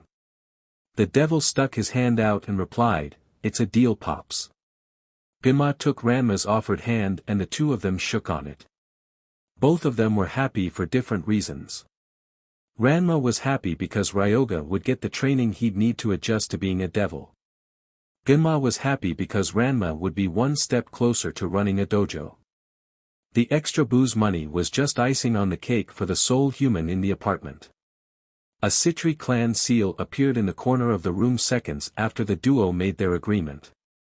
Everyone turned to the sigil to see who was coming in, and seconds later they saw Seraphal in one of her typical magical girl costumes. Seraphal eagerly looked around the room and her eyes widened in happiness when she spotted Ranma. She cried out as she tackled him into a hug, Ran-chan. Oh, I missed you so much, son. Ryoga blinked his eyes in shock as he turned to look at Ryu. He then whispered, is that Ranma's mother? Ryu nodded his head and replied, yep. She also happens to be one of the 4 Satans and has enough power that she could completely destroy Japan by herself without any trouble. Ryoga's eyes bulged out in shock when he heard that. Not that Ryu could blame the new devil. Seraphal's usual cheerful, outgoing, and slightly childish personality was at odds with the powerful and devious warrior she truly was. Seraphal happily rubbed her cheek against Ranma's as she squeezed him with enough force to break a regular human's bones. To Ranma the hug just felt a little firm. Seraphal gushed out, oh Ran-chan, I missed you so much, son. I really wish you would just stay in the underworld where it's safe and I can keep an eye on you. There was a faint dusting of pink on Ranma's cheeks when he heard that. He quickly replied, but how can I become strong or find good peerage members if I stay in the house all the time? Seraphal blinked her eyes in surprise as she thought about that. She pulled back from Ranma, put her hands across her chest, placed a finger by her mouth, and started tapping her foot. After a second she shrugged her shoulders and said, you have a point there, Ran-chan. Speaking of peerages, where is that new rook of yours? I want to make sure he's good enough for my son. Ryu took a step away from Ryoga, not wanting to get caught in Seraphal's way.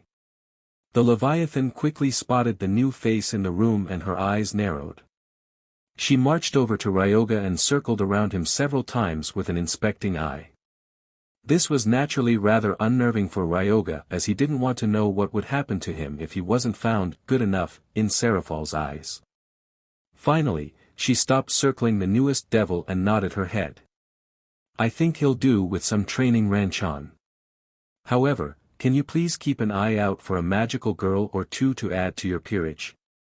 Some cute and innocent magical girl power should mix well with the hard and honed martial artist power you've currently got. Ranma fought the urge to roll his eyes and nodded his head.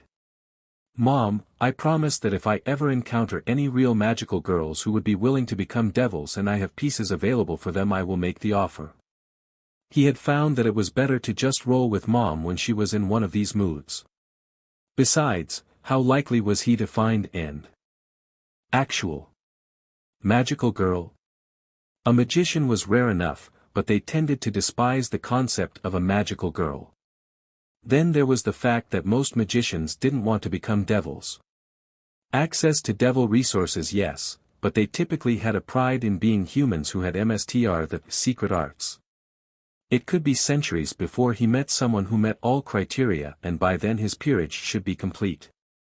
The cosplaying Satan nodded her head and said, "Good." She then pointed her magic wand at Ranma and said, "I'm holding you to your promise, Ranma. A devil's word is their bond after all." She finished speaking with a slightly childish giggle. Gimma watched his son and one-time lover's interactions calmly and silently. Seraphol was always a complicated issue for the older martial artist. On the one hand, she gave him Ranma, and that was something he'd forever be grateful for until his dying day.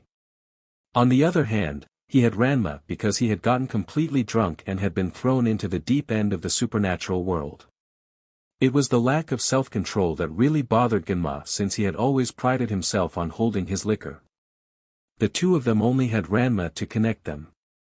Seraphol's eyes briefly landed on Genma, and then she hurriedly shifted her gaze away. Genma was not an easy subject for the usually cheerful Satan to dwell on. He wasn't a bad human, but he also wasn't a person she would normally want to spend time with either. She had never met him before that fateful night, and the two of them didn't really have the same interests. Their only real point of commonality was Ranma. It was always easier for her to ignore his existence, and in a century the problem will have sorted itself out naturally for her. The Satan turned to face Ranma again and said, "It's been so long since we had some mother-son time. How about we all go out for brunch?" Seraphol's heart warmed when she saw the smile on Ranma's face. Spending time with Ranma and the friends he had collected into his peerage was the only thing in her mind that beat spending time with Sona and her sister's peerage. School came with its relentless inevitability that it always does. It was surprising for many of the students to see Ryoga Hibiki in class again so soon after his last visit. That surprise became near outright panic when they saw Ryoga walking around the school getting to where he needed to go with every other student. Finally, school was let out, which everyone could agree was a good thing. Ranma and his peerage made their way over to a park. Ranma then used some magic to cast an illusion over a section of the park to give the trio some privacy. He then turned to face Ryoga and said, "Sit down. We're going to have a bit of lecture." Ryoga quickly sat down and Ranma began to teach. All beings have energy inside them. You may have heard a few different terms for this energy, such as chi, ki, and mana, to cite a few names. This is somewhat correct, but it is also very inaccurate. There is actually a range of related energies that all beings have, and they have these energies in different portions. It's sort of like the electromagnetic spectrum they talk about in science class. Ryu piped in, stating, "Some reincarnated scientists have been talking about an animakinetic spectrum in recent years, that all the known mystical energies belong to, like the electromagnetic spectrum. There are still some problems with the theory, but even Lord Beelzebub agrees that it is currently the best explanation we have on the different energies."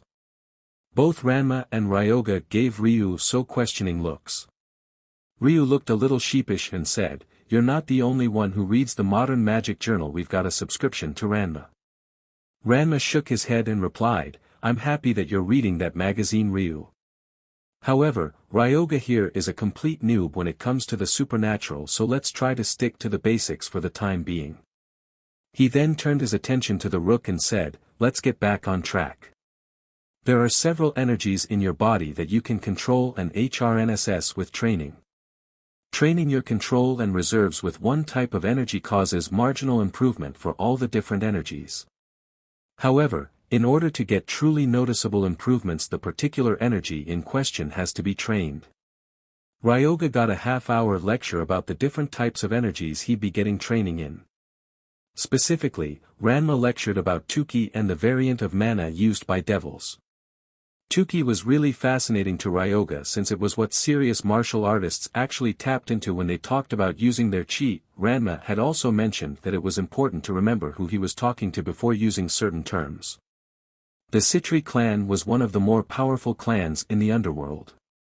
Ranma, by both birth and title, was someone that other devils would take note of and judge the Citri clan by. Ryoga's actions now reflected on both Ranma and the Citri clan.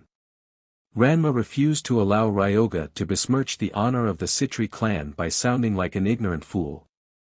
Once the lecture was over, Ranma took a deep breath and said, "It's now time for us to move on to the practical parts of the lesson. Let's start by having you activate your sacred gear. Focus your mind on the thought of concentrating all the power you control into one spot. When you concentrate enough energy for a period of time, it will cause your sacred gear to manifest." Ryoga was used to the idea of focusing his mind thanks to his martial arts training. He imagined all of his strength compressed into a ball in his chest waiting for him to use. There was an itching sensation in Ryoga's right palm a few seconds after he started to focus. A small beam of light erupted from his hand and shaped itself into a silver astrolabe with archaic Arabic script the size of a large watch. Ryoga looked down at the astrolabe in shock. He muttered, "Is this?" Ranma and Ryu both nodded their heads, then Ranma said, "Yes. That's your sacred gear manifested, Ryoga. Now that you've summoned it for the first time, it shouldn't act out nearly as much, and with practice will be completely under your control. Here." Ranma tossed Ryoga a credit card and then continued. "I want you to use Sinbad's astrolabe to travel to a place away from here. You'll use it by directing your will into it, and it will respond to that. Once you get there, buy a cheap souvenir, and then return. That credit card will convert the money in the account to any local currency." Ryoga nodded his head and started muttering to himself, "Somewhere other than here. Take me somewhere other than dash." He was cut off in mid-sentence as Sinbad's astrolabe activated. Both Ryu and Ranma turned to look at each other in astonishment. There had been no clue that Sinbad's astrolabe was activating whatsoever. No flashing lights, no magical build-up. It was like watching a TV show where a character is in a frame and then removed from the following frames of the scene. A nervous sweat started to form on both devils as the implications of this sacred gear were fully hammered home to them. Ryu nervously spoke, "Ranma. I say this with the utmost respect. But, your ancestors were blithering morons for disregarding that sacred gear." Ranma dead-paned right back, "I know. We're lucky an exorcist never got his hands on that sacred gear. Redevilkind might not currently exist." The duo silently waited a few minutes before Ryoga reappeared without warning. He was wearing a big sombrero on his head. Ryoga had a confused look on his face and handed Ranma a receipt. "Here Ranma, I got the receipt. However, I can't make any sense out of it. Is there another Japanese alphabet besides the 4 we covered already in school?" It only took a second for Ranma to recognize the lettering as the Latin alphabet. However, he couldn't read the language since it wasn't ecclesiastical Latin or English. Ranma turned to Ryoga and said, "There isn't a 5th Japanese alphabet, Ryoga. You were in a place where people spoke a different language. It's a basic magical ability in all devils to understand and be understood by anyone speaking a language, even if the devil doesn't actually know the language. However, the magic is based on the brain according to grandmother. That's why our language ability only applies to the living spoken word. A TV program in another language or something written down would need to be translated in order for us to understand it." He then pulled out his devilberry and selected an app from it. "It used to be that I'd have to use a spell to translate everything. But, devil technology has thankfully advanced." Ranma looked at the receipt on his phone using the phone's camera. The app translated everything and Ranma's eyes widened slightly when he read it. "Bless it, Ryoga. You teleported yourself to Oaxaca in Mexico. That means you covered the entire Pacific Ocean twice in just a couple of minutes. For an unbound teleport, that is ridiculously far for distance. Ryu added his 2 yen at this point. That's not taking into account that Ryoga's energy reserves have barely been touched. With his current reserves he should only be able to go a couple of kms using a bounded teleport and not be able to use a normal unbounded teleportation spell. That's only going one way, and Ryoga did 2 teleports close together. Ryu then shook his head, seeing this as yet more proof that previous generations of devils had been utter fools. Each of the 4 Satan palace complexes was a vast unique feat of architectural wonder. To Seraphol, all the grandness of her Leviathan palace might as well be dog shit. Seraphol was currently floating in one of her many indoor pools that were encrusted with precious metals and gems, looking up at the masterwork frescoes on the ceiling. A scowl marred her face and pool's surface became hazy from the warm water meeting the air she was unintentionally cooling with her magic. Bless it, Seraphol muttered to herself. There are days I really wish I had taken a dive and let Graphia have the Leviathan title. But no, my blessed pride had to get in the way, and I refused to lose the honor of being one of the 4 Satans. Be a Satan was no picnic and carried many responsibilities. The responsibilities she could handle. Seraphol had been raised for decades to be the Citri clan head, so she had the training for the position. It was the isolation that Seraphol hated as a Satan. There was a barrier between her and her family that hadn't existed when she had been Seraphol Citri. As for the Leviathan clan, that relationship was very glacial. None of the original clan retainers or vassals was happy with having an outsider come in and take over the clan. Unlike the other Satans, the Leviathan Satan during the Civil War was a quarter-way decent, with his servants developing some loyalty. They obeyed her, but they didn't like her and most likely never would.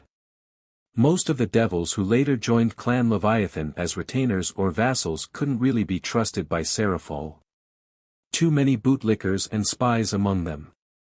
Seraphol was forced to be content with the fact that her personal servants were not spies or about to turn on her. Seraphol's one hope of being accepted by Clan Leviathan was through the children. The children grew up only knowing her as the Leviathan, and she had made sure to treat them well. Seraphol had honestly started the TV show Miracle Leviathan as a way to connect with all of the children of the clan. Part of Seraphol was surprised that no one seemed to have picked up on that fact. She liked the idea of dressing up as a magical girl and loved the whole magical girl concept. However, being an actress on top of running a clan and being a Satan was a massive amount of work. It had a great payoff in terms of PR and additional revenues for Clan Leviathan, but it wasn't easy on her. Still, the thought of children was a bittersweet one for Seraphol when it came to the Leviathan clan. It was wonderful that the clan's children were looking up to her. However, it also reminded Seraphol that she didn't get to spend nearly enough time with Ranma or with Sona. Her busy schedule meant that she didn't have much time to be with either of them. Then there was the fact that as the Leviathan Satan she couldn't spend much of her free time at the Citri compound. If she did, political enemies would attack her with accusations of favoritism. The Devil Queen closed her eyes and imagined what life would have been like if she had taken a dive and let Graphia become the new Satan. She would be the clan head of Clan Citri. Her father had been planning on passing her the title once the Civil War ended back then. It had been a proud day for her when her father had confided that he felt she had learned all she needed to run the clan. With that and the fact that she had eclipsed him as a fighter, it would have been a perfect time for him to retire. A giggle escaped Seraphol's lips when she figured her father wouldn't have chewed her out for forcing him to stay as the clan head like he did when he found out she was the new Leviathan. Life would have been a lot less stressful for Seraphol since she would have only been a clan leader. A bet an important one that would have had to be respected. There would have been fewer concerns in the previous centuries about Clan Citri's future before Sona's BRTH if she had been princess of Clan Citri. A young leader without a clear heir was always better than an older leader without an heir. Once Sona and Ranma had been born, she could have spent some time with them every day. That would have been wonderful. Seraphol was pulled from her daydreams by a magical tug from one of the palace's wards. She frowned for a second and then relaxed as she learned that Surzex had entered the palace wanting to talk to her. The thought of putting on a robe entered and then left her mind. Instead, she simply had the pool created a foam of bubbles and moved herself over to one of the relaxation alcoves on one side of the pool.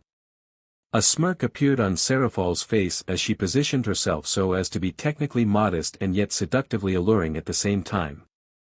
Might as well remind Surzek-chan what he once could have had and yet would never have now.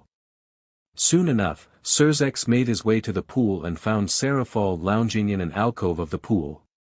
It was a tantalizing sight that would have driven lesser devils wild with lust. However, Surzek was able to keep focus thanks to his willpower and the purpose behind his visit to Serafal's palace. He humorously spoke up, "Nice evening for a bath, I take it, Serafal." "Yep," Serafal cheerfully replied and then continued to speak with her eyes closed. "So why are you here, Surzek-chan? Are you in the dog house and looking for a couch to crash on for the night?" Surzek let out a self-deprecating chuckle at the joke and said, "No, Serafal. If I was in the dog house I'd been locked in it." Privately, Surzek wondered if Serafal had found out about that little incident in the 1920s and really hoped she hadn't. It just wouldn't do. If devils at large found out that his wife had literally shoved him into a dog house with a collar and doggy bowl with his name on it. The Lucifer's face became void of all joy as he spoke. "I came to speak to you about arranging for Ranma to challenge Riser Phoenix 4-. Forget it, Surzek." Serafal cut Surzek off and opened her eyes to glare at him. "I'm not involving my son in your sister's fiancé issues." Surzek was gobsmacked for a second in disbelief at Serafal's announcement. He blinked his eyes for several seconds and then stuttered, "But Serafal, Ranma is." "No." Serafal firmly said as she looked at her friend with eyes that could liquefy nitrogen. "Get this through your head, Surzek. My son, who happens to be your infernal son, is not some sort of get-out-of-a-slime-bag's betrothal card for you to use. Might I remind you that Ranma and Rias can barely stand each other for Sona's sake. The enmity is more on Ranma's side, I'll grant you, than on Rias. However, anyone with any sense can tell that those two will not work together at this time and that it would be highly suspicious if Ranma was to try and claim her hand. Part of Serafal did want Ranma and Rias to marry. They were both dear to her heart and she was sure that the duo could have learned to love each other in time. It's just that with how they were right now their rough spots would clash to create sparks. Rias thought that Ranma was a bit of a punk and rather uncouth for a devil of his rank. Ranma viewed Rias as a spoiled and lazy brat. Serafal couldn't really blame Ranma for that viewpoint. She was rather annoyed how Rias constantly complained about the engagement, but never seemed to actively working on a way out of it. Sona figured out how to get out her betrothal when she was 12. If Rias applied herself and her peerage to training, then they would easily beat Riser. He might be something in the rookie rating game leagues, but that wasn't really saying much. Rias had the power of destruction for combat while her peerage had holy magic, senjutsu, and 2 sacred gears that were ridiculously powerful. Kiba was a magical Swiss army knife while Gasper could stop time. Yet, all that potential was locked away and it seemed that Rias was banking on her father or her big brother to get her out of this mess. Serafal hadn't been too thrilled about the engagement even before she found out about the FRTLTY issue. She had thought that Zeoticus could have gotten a much better concession out of Lord Phoenix when she first heard about the engagement. Still, it didn't involve her clan or vassals and Riser had been a halfway decent kid at the time, so she kept her mouth shut. Things had changed since Serafal now knew that such a match would doom Rias's branch of the Gremory clan. There was also the little fact that Riser was way too arrogant and self-important for his actual worth. In a very calm manner she said, "Why don't you just have Riser killed, Surzek?" Propaganda aside, it actually wasn't that hard to kill a member of the Phoenix clan. Their regenerative abilities were tied to their mana reserves in addition to their mental states. A fair number of blood members of Clan Phoenix had died in the Devil Civil War. Killing Riser isn't the problem, Serafal. The problem is how to kill him without either drawing the ire of every clan head or triggering a feud between Clan Phoenix and some other clan. Sorg talked about killing Riser like he was talking about taking out the trash. This was not the joyful big brother Sorg that Sona and Rias were used to. This was not the magnanimous Satan most devils were used to dealing with. Right now, Seraphol was seeing the Sorg that had fought in the last days of the Great War and who had led the anti-Satan forces during the Civil War. It was not a side of Sorg that he let out or even near the surface often if he could help it.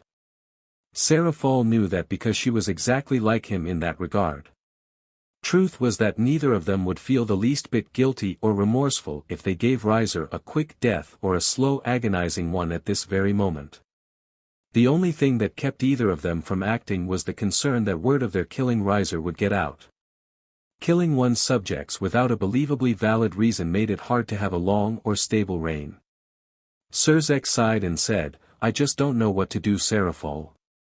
Father is unintentionally sanctifying Clan Gremory with this marriage arrangement and I can't get him to stop.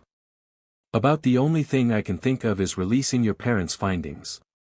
But, if I do that the information will get out and we'll likely have another civil war on our hands." Seraphol shrugged her shoulders and replied, "What did you expect, Sorg-chan? Ever since we found out about the contingencies I've re-looked at devil culture, the original parts and not the parts we aped from humans, and I've come to a realization. Devils were just a tool for the original Satans. Our culture was built to serve them.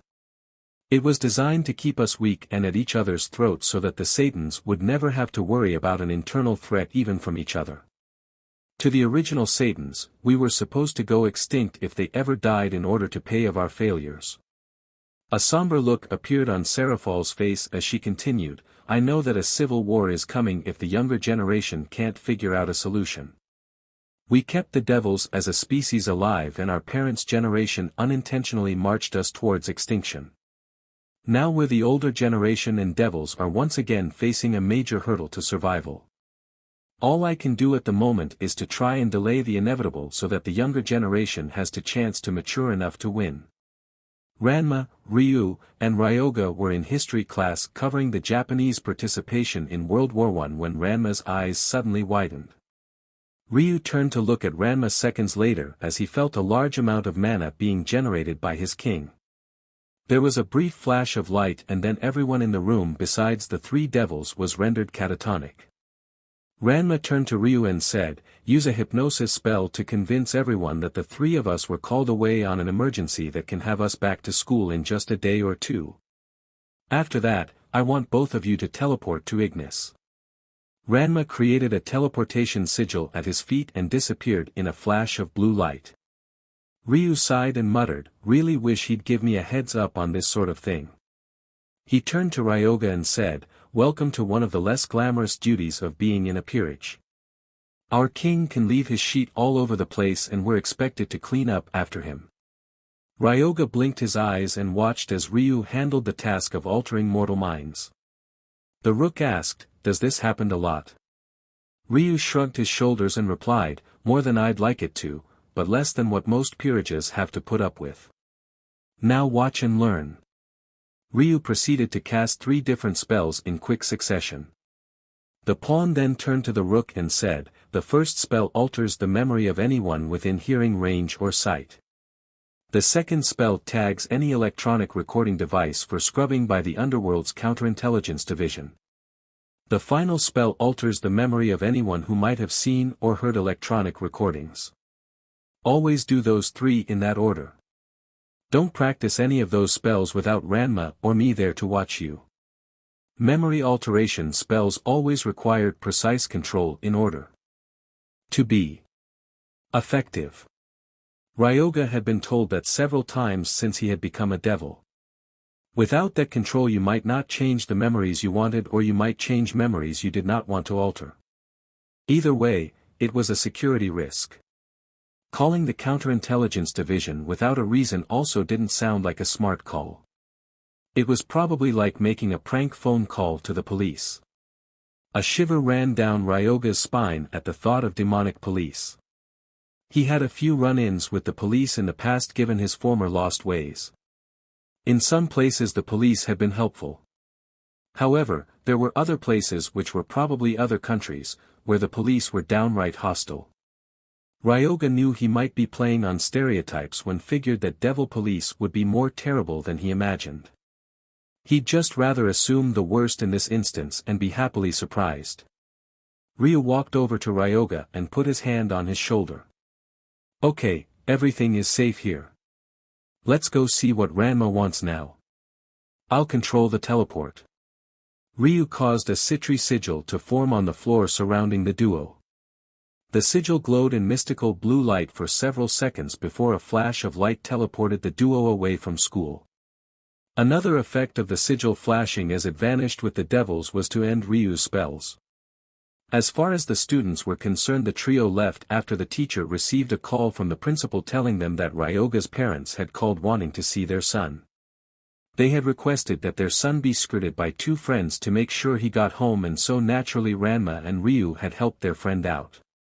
The two devils found themselves in an alley when they completed the teleport. Ryu instantly felt two ward spells that Ranma had obviously set.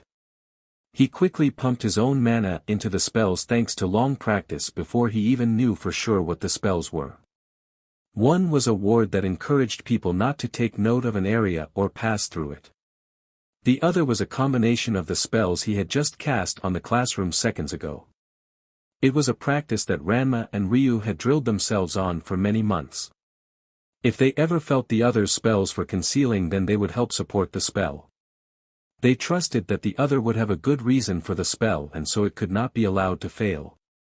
Both devils then exited the alley and saw why Ranma had come here.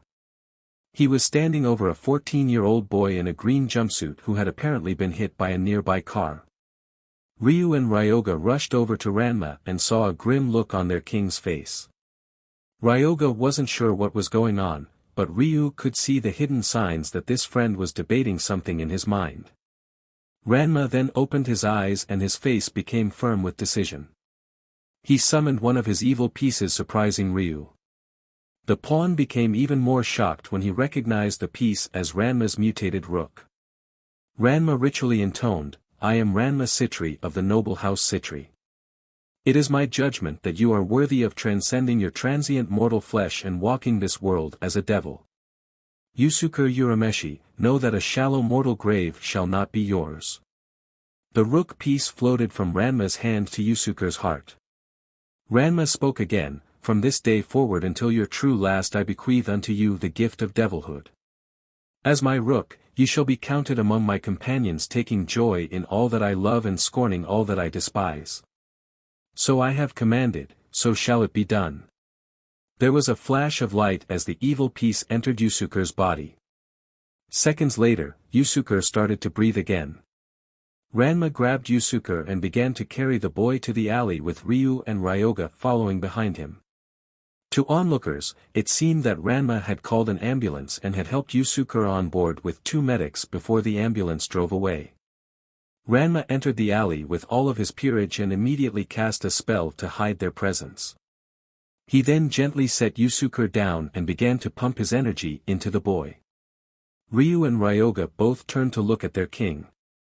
Ryu spoke up, "So who is this Ranma? I didn't know you had your eye on another possible peerage member. I wasn't planning on approaching Yusuke for a few more years, so I didn't bother to mention that I had my eye on another possible peerage member." However, Ranma paused for a moment with a slightly disbelieving look on his face. He then continued, keeping the disbelief out of his voice. Yusuke pushed a little kid out of the way of the speeding car that would have killed the kid. Instead, Yusuke was the one who bought it. Ryu looked at Yusuke and took note of Ranma's disbelief. He then said, "I take it this isn't something you expected of the boy." With a shake of his head, Ranma replied, "Not at all. I saw the spark of potential in Yusuke, which is why I had Ignis keep an eye on the boy. However, this act seems completely out of character for Yusuke. Good thing I saw it, because otherwise I wouldn't have bothered to resurrect him. He must be a diamond in the rough, because he sure cost more to resurrect than I expected." Ranma had been surprised that it took his mutated rook to resurrect Yusuke as it should have only taken a pawn. The boy had no sacred gear and no signs of a mystical heritage according to Ranma's surface scan. He should have been a textbook case of resurrecting a human. Especially when one considered the fact that Ranma was extremely powerful for his age and his evil pieces were accordingly more capable than those of his peers. Some people would say that this simply meant that Yusuke simply had a tremendous amount of potential as a devil. They would be wrong. Ranma knew from his time with Ajuka that this was a common misconception about the cost to resurrect someone with an evil piece. It had something to do with some of the fundamental laws of transmutation. Ranma didn't quite understand it as transmutation wasn't an interest for him. Basically, everything has an innate resistance to being transformed and that resistance increased the longer the change was supposed to last. This required energy was the base cost of a pawn to transform a human into a devil. Some beings had a higher resistance than others when meant that more pawns or stronger evil pieces were needed to resurrect a person. Stronger people typically had a higher resistance to being transformed, but it wasn't a 1-for-1 ratio if there even was a standard ratio of personal power to transformation resistance. Devils quickly started making the wrong assumption once it got out that stronger people needed more evil pieces or stronger evil pieces. This created the widely held mistaken belief anyone who had a high cost to resurrect must be destined to be a powerful devil someday. It also didn't help that most devils forgot that the king's personal power had a massive effect on how much resistance an evil piece could overcome. Ranma could resurrect beings with his evil pieces that Sona couldn't hope to resurrect. In turn, Seraphal could resurrect people with her evil pieces that Ranma didn't have the strength to resurrect. What could have caused Yusuke to cost so much? It was an enigma to Ranma and he hoped that his grandfather could explain it once he got the boy checked out. Thinking about getting Yusuke his post-resurrection physical caused Ranma to wince.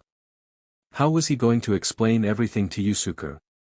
This was going to take every diplomatic lesson his mom had crammed into his head. After all, he had basically shanghaied Yusuke into the mystical world. And the boy would probably not be too happy about that.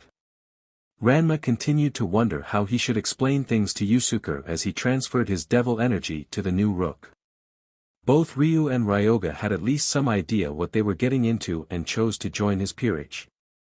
Yusuke had no clue and no choice, which could easily make him resentful or even go rogue. Maybe he should call in Sona. She had a knack for placating upset people. Good thing too, since she was supposed to be the future brains of the clan.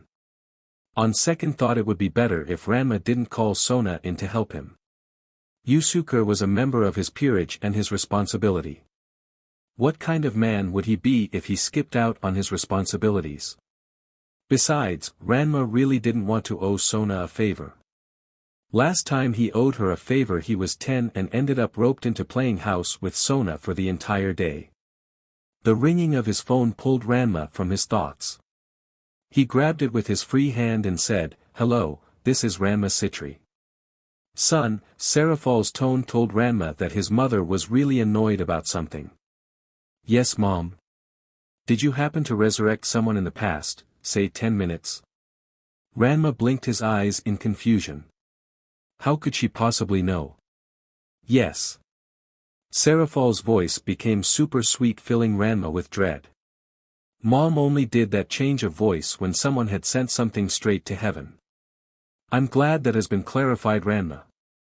Now get your butt and the rest of your peerage to the Citri mansion ASAP. You are all confined to the nursery room until I come to get you. I've got the Shinto underworld on the line raising an international uproar over you poaching one of their souls." Yusuke Urameshi opened his eyes and the first thing he noticed was the color pink. He blinked his eyes and realized he was looking at a pink-colored wall and quickly noticed a bunch of paintings on the wall fit for a little girl. This made no sense to Yusuke and he blurted out, "Where the hell am I?" "Close, the question you should be asking is, where in hell am I?" Yusuke looked around and quickly saw two slightly older teens sitting a few feet away from him on the floor with toys nearby that were fit for a 4-year-old girl. The teen wearing camo breathes got up and said, "Hello, I'm Ryukuman and your name is Yusuke Urameshi, correct?" The hairs on the back of Yusuke's neck started to rise when he heard Ryu call him by name. Yusuke shifted to a more defensive posture while still sitting on the ground. He then said in a hostile tone, "Yeah, that's my name. Why do you want to know? And for that matter, where the hell are we?" Ryu shook his head and muttered under his breath, "Looks like easing him in isn't going to work." He then looked Yusuke in the eyes and said, "We are in hell." There was a gobsmacked look on Yusuke's face when he heard that sentence. Ryu didn't let Yusuke formulate a response and pressed on with his explanation while showing his devil wings to prove his point. "You were killed earlier today when you were hit by a car. My friend and Lord Ranma apparently had his eye on you as a potential recruit. He used a piece of magic reserved for high-class devils to resurrect you. It turns out that the Shinto afterlife isn't too happy about you being resurrected. Something about how your soul had already been claimed. I don't know more than that. Ranma is currently getting chewed out by the Shinto representative and the Satan in charge of foreign affairs over your but being saved." All the color drained from Yusuke's face as a suppressed memory reared his head. He saw his body lying on the street with the car next to it. He had been floating about 2 or 3 stories in the air above his body. There was this girl who appeared with blue hair and a pink kimono riding on a wooden oar. Yusuke couldn't remember anything else as the memory cut off there. The newest member of Ranma's peerage started look around the room trying to find something to anchor himself given the crazy revelations. There was nothing in the nursery that was comforting to Yusuke. It was as if someone with way too much money had decorated the room for a little girl who was in a princess phase. Sona had been such a phase before she was given her own bedroom and the nursery had been left as it stood. Sona and Shell had found that neither Ranma nor Sona liked to spend time in the nursery, making it the perfect spot to put either teen when they were in trouble. The door to the nursery opened before anyone could say anything else. Everyone turned their heads to see Ranma walk into the room. He did not walk in with his usual confident stride. Instead, Ranma shuffled in with his shoulders slumped. Ranma took a few steps into the room and then fell on the floor from exhaustion. Ryu and Ryoga ran over to Ranma, who muttered, "I hate political compromises." Yusuke warily watched as Ryu asked, "So what happened?" Ranma rolled over onto his back and let out a sigh of exhaustion. "First I was verbally flayed for an hour by Mom, who was in full Lady Leviathan mode. Then, Enma's kid Koenma showed up to berate me for poaching a soul that rightfully belonged to Yomi. Mom had to promise to send a bill to the conclave of pillars that would forbid devils from reincarnating Japanese mortals who hadn't agreed to be reincarnated or weren't marked by the biblical factions in some way. Finally, I get a month to train Yusuke in his new devil abilities and then Koenma gets him on retainer for a year and a day." It was the last part that really frosted Ranma. Yusuke was a member of his peerage and having him forcefully contracted out to someone else was a slap on his face. It was rare, but not unheard of, for a devil to have an ongoing contract. In many ways this was a boon for Ranma as Koenma did have to pay him for Yusuke's service. It was at a steeply discounted rate, but it was still a considerable sum that Koenma would be paying over the next year. The retainer position could be leveraged for foreign contacts that could be very beneficial in the future. However, that didn't matter to Ranma nearly as much as the fact that he was forced to give Yusuke's services to Koenma. The stated reason for this forced LBR and steep discount, which just rubbed salt into the wound, was as a repayment for Ranma poaching a soul from Koenma. Yusuke was a member of his peerage and the only one who had the right to tell Yusuke what contract to take was himself.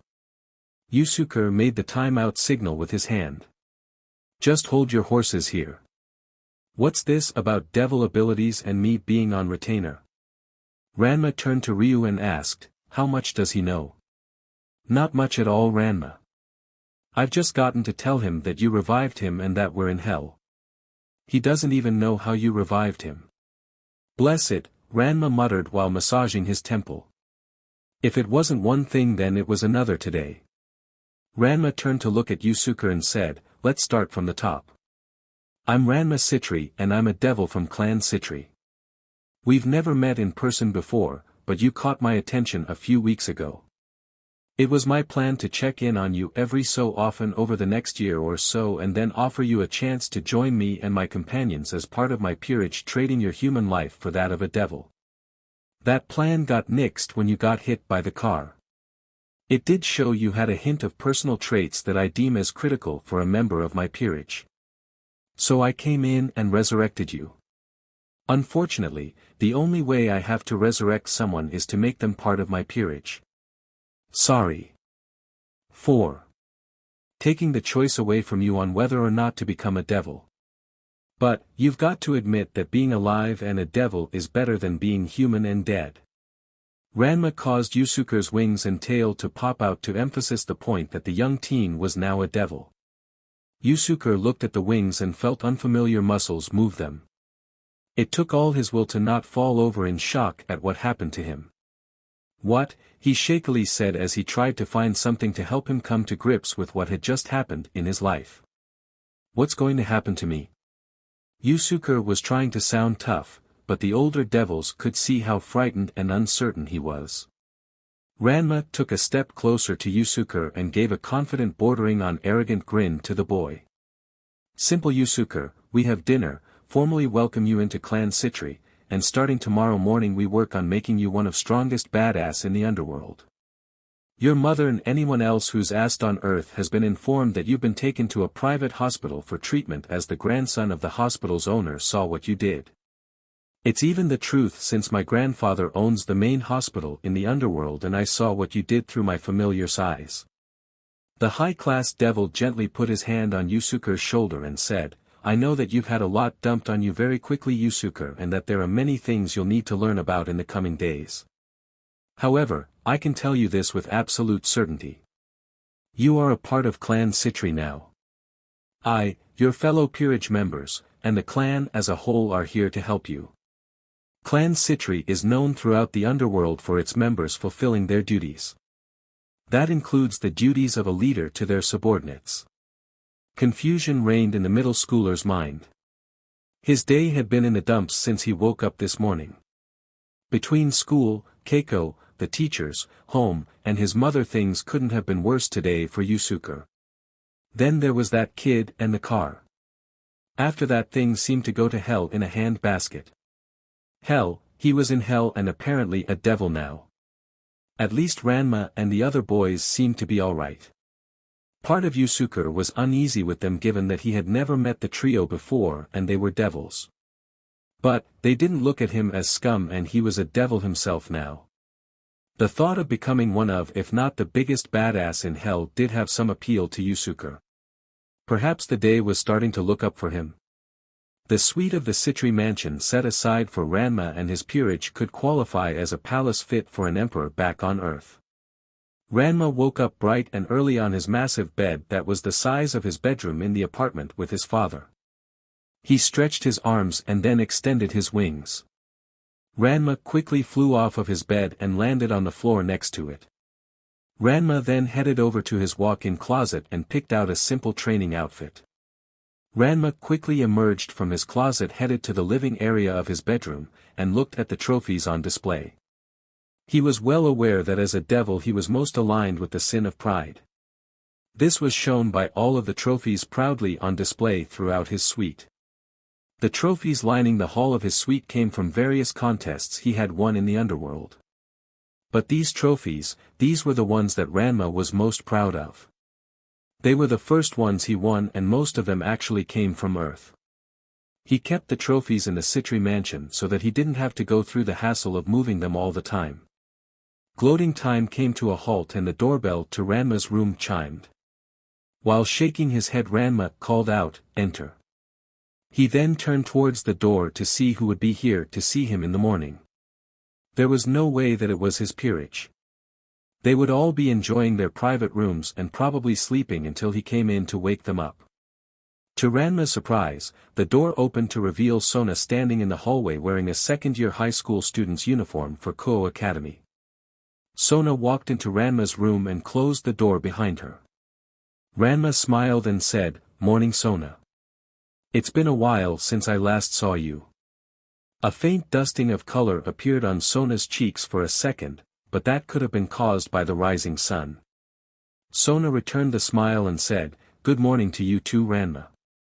It has been a few weeks since we last saw each other.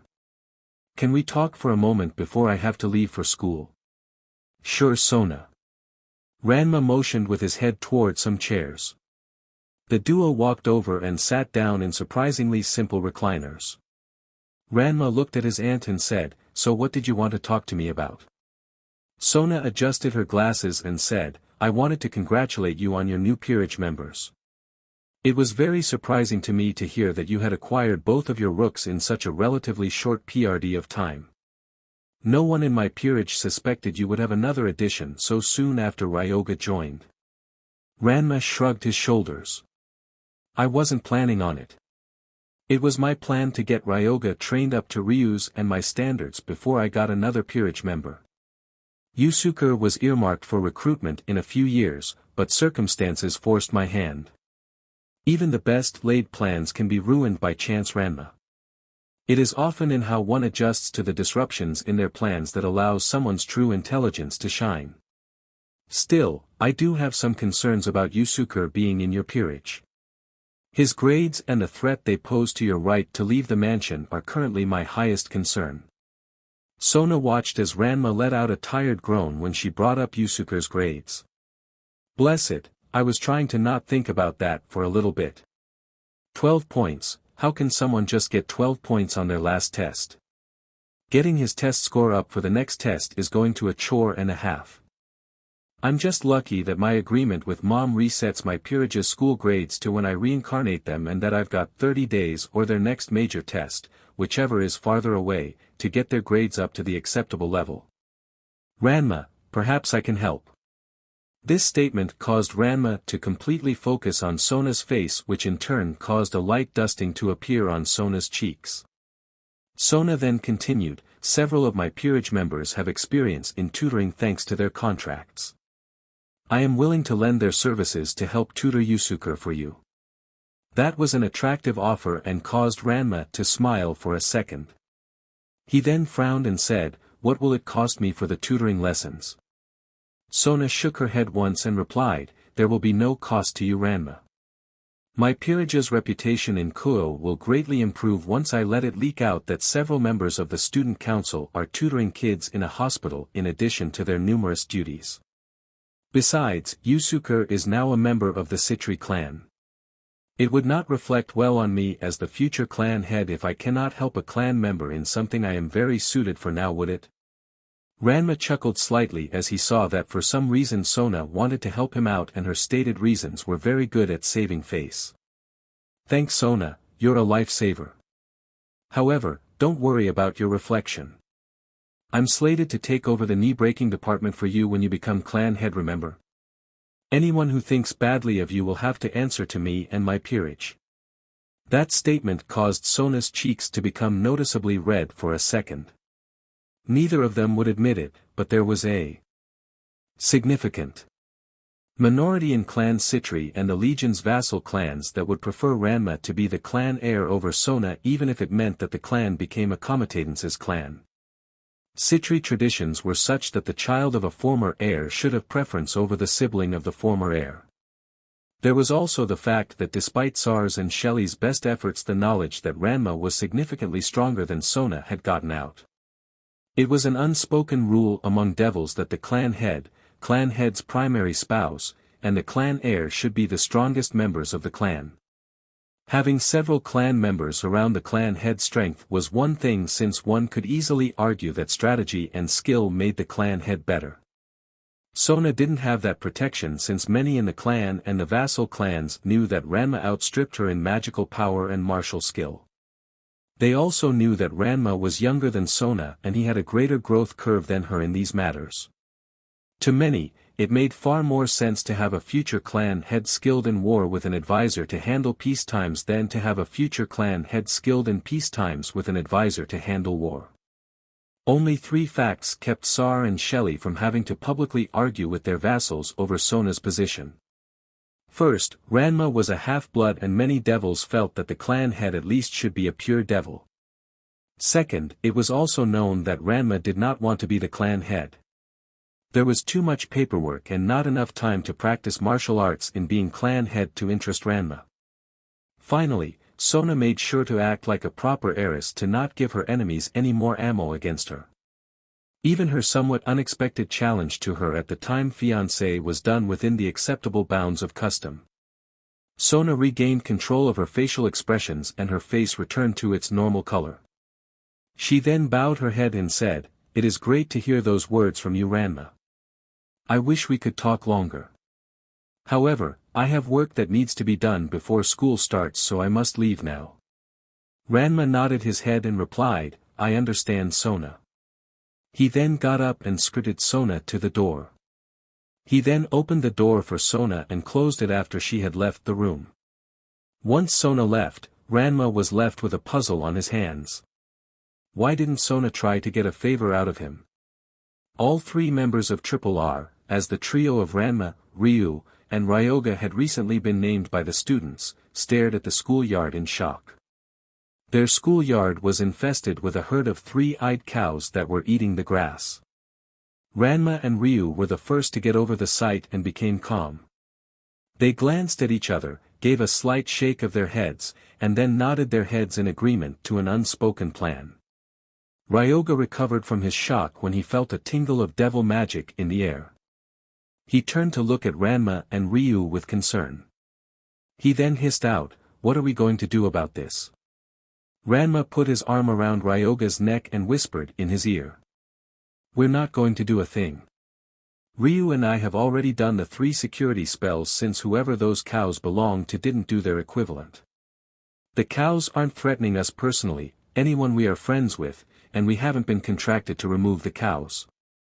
I don't know who those cows belong to and I don't want to potentially cause 2 international incidents in the same blessed week."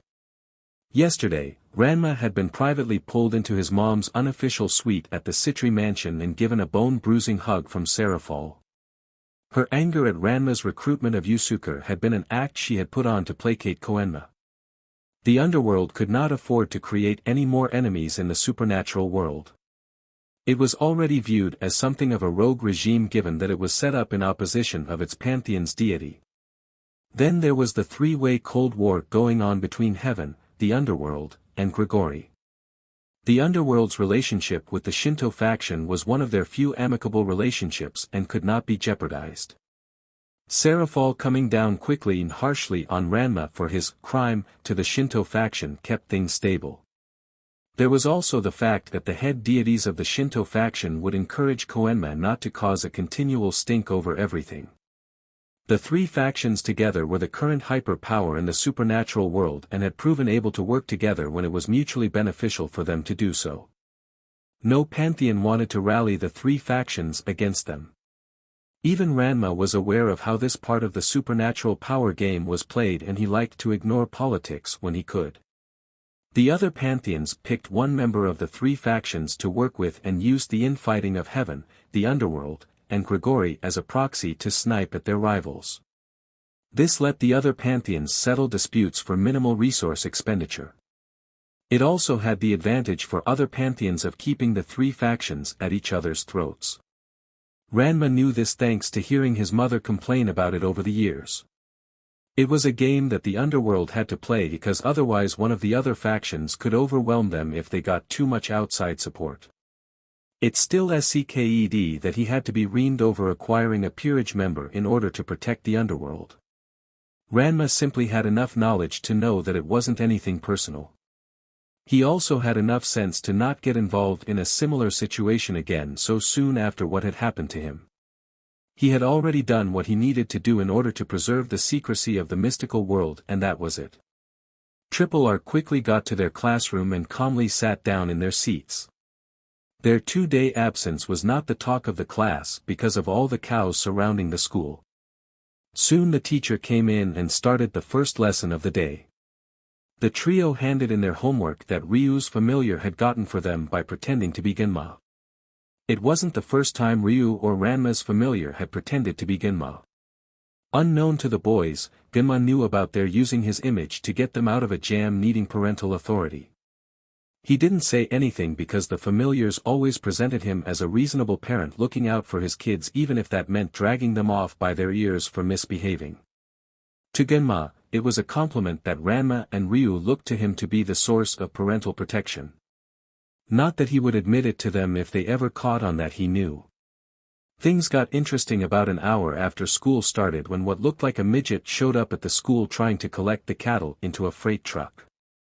At least, that's what the mundane students and faculty saw. Triple R those few in the know saw a young kitsune trying to get the cows onto a teleporter array. It was not going well for the young kitsune who Triple R could see was on the verge of tears at not being able to move the cattle. Ryoga waited until the teacher left the classroom at the end of the lesson to speak with Ranma. He whispered, "Is there anything we can do to help the little fellow? He really looks like he's in trouble down there." Ranma placed his right hand on his head and glanced out the window like he was bored. This allowed him to discreetly case a spell on his eyes, sharpening his vision so that it was like he had high-powered binoculars on. Ranma spotted a symbol on the kitsune's outfit and frowned. He closed his eye to cancel the spell and sighed. The king then turned to his rook and quietly stated, "We're the last kind of people he'll want or even think of accepting help from. I won't go into everything now, but the short version is that a group of devil clans nearly wiped out several clans of yokai that his clan was allied with. It's best for us to pretend he isn't here and hope that he does the same if he discovers us." The Nikomata genocide was a cluster F for the underworld. All Nikomata in the underworld and a large part of the population of Nikomata on Earth had been killed before the Satans had been able to get control of the situation. It had triggered an economic depression in the underworld from so many non-devils leaving the underworld and the cutting of most supernatural trade for the underworld. A dozen different supernatural pantheons almost declared war on the underworld thanks to devils crossing into their territory trying to hunt Nikomata. It had also heightened tensions in the underworld between the aristocrat and meritocrat factions. This was because the hunters were mainly from the aristocrats and the economic depression hit the meritocrats the hardest. Sorg had been forced to round up everyone involved in the Nikomata genocide and sentence them to decimation by lot and water. It was an old punishment that only a Satan could issue to devils that caused a major catastrophe for the underworld. Using specially fixed dice secretly controlled by the Satans, Sorg had the hunter's roll to select the condemned. Anyone who tried to run was automatically killed and declared permanently safe for the purposes of lots. Then the other hunters had to bind the condemned and shove them into vats of holy water, holding them down until the condemned died.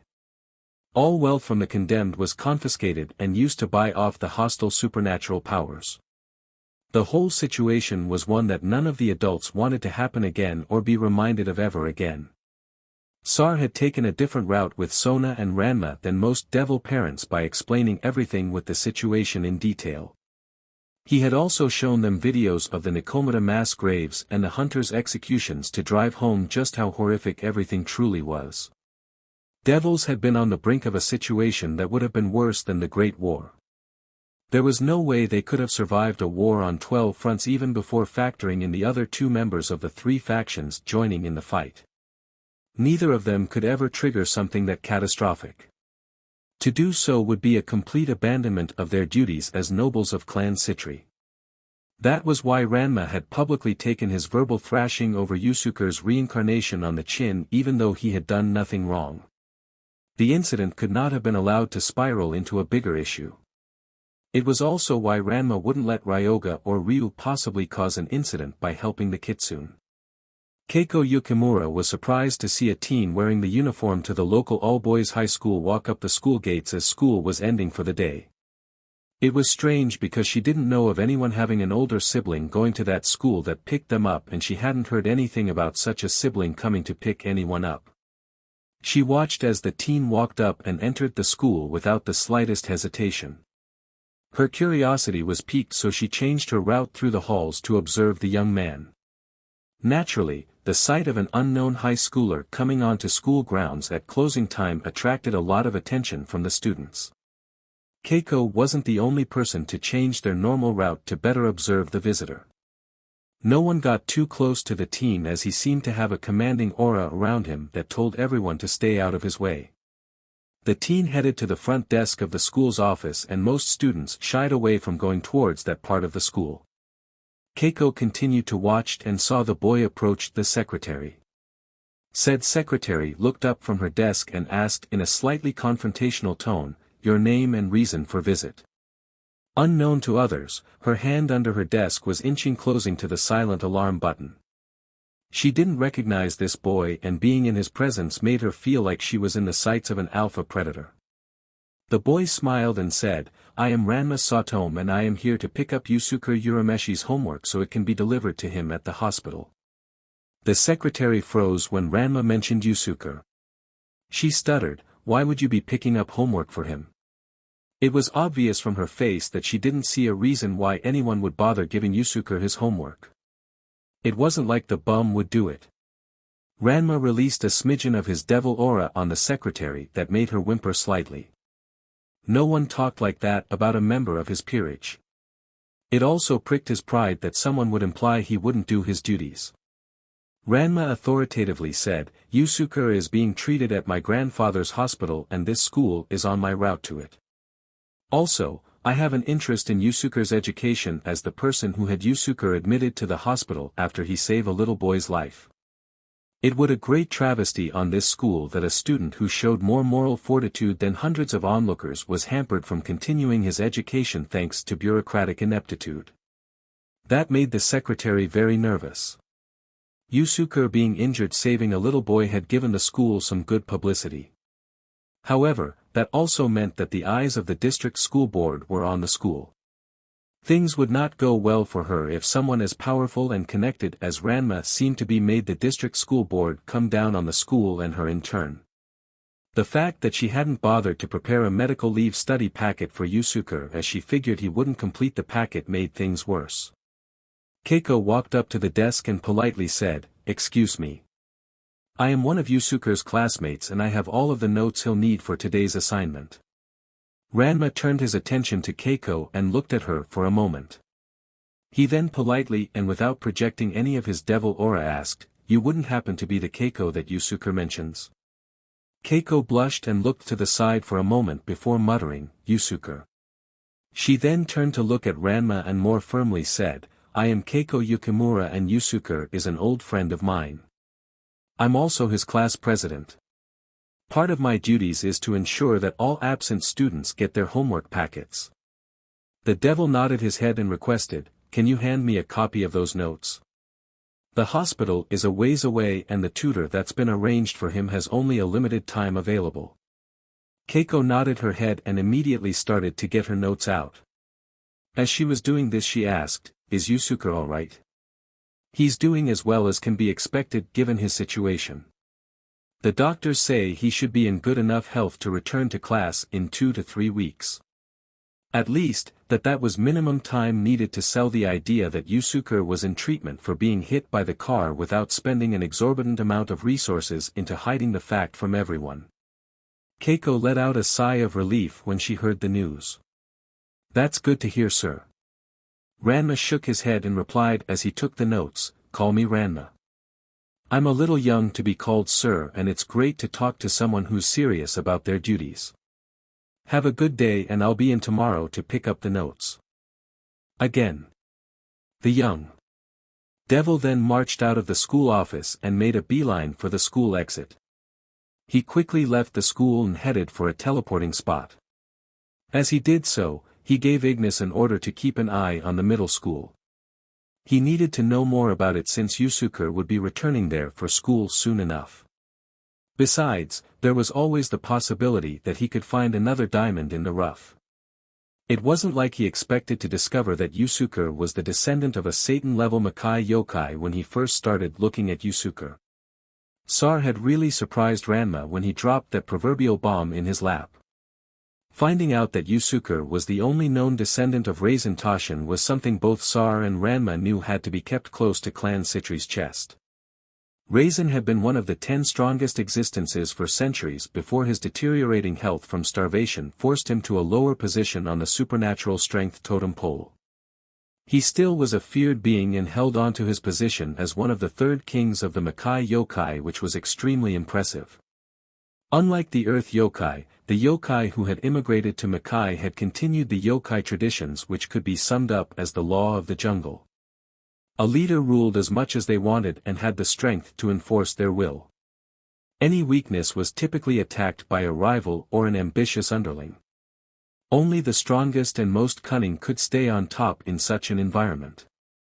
Having Raisin's potential heir would cause a massive amount of diplomatic headaches if the news got out before Clan Citri prepared things properly. For starters, Yusuke needed to get a lot stronger before even Raisin could be approached about the new devil's connection to the Makai king. Sar also needed to figure out just what the heaven those atavistic Mizoku genes were doing to Yusuke.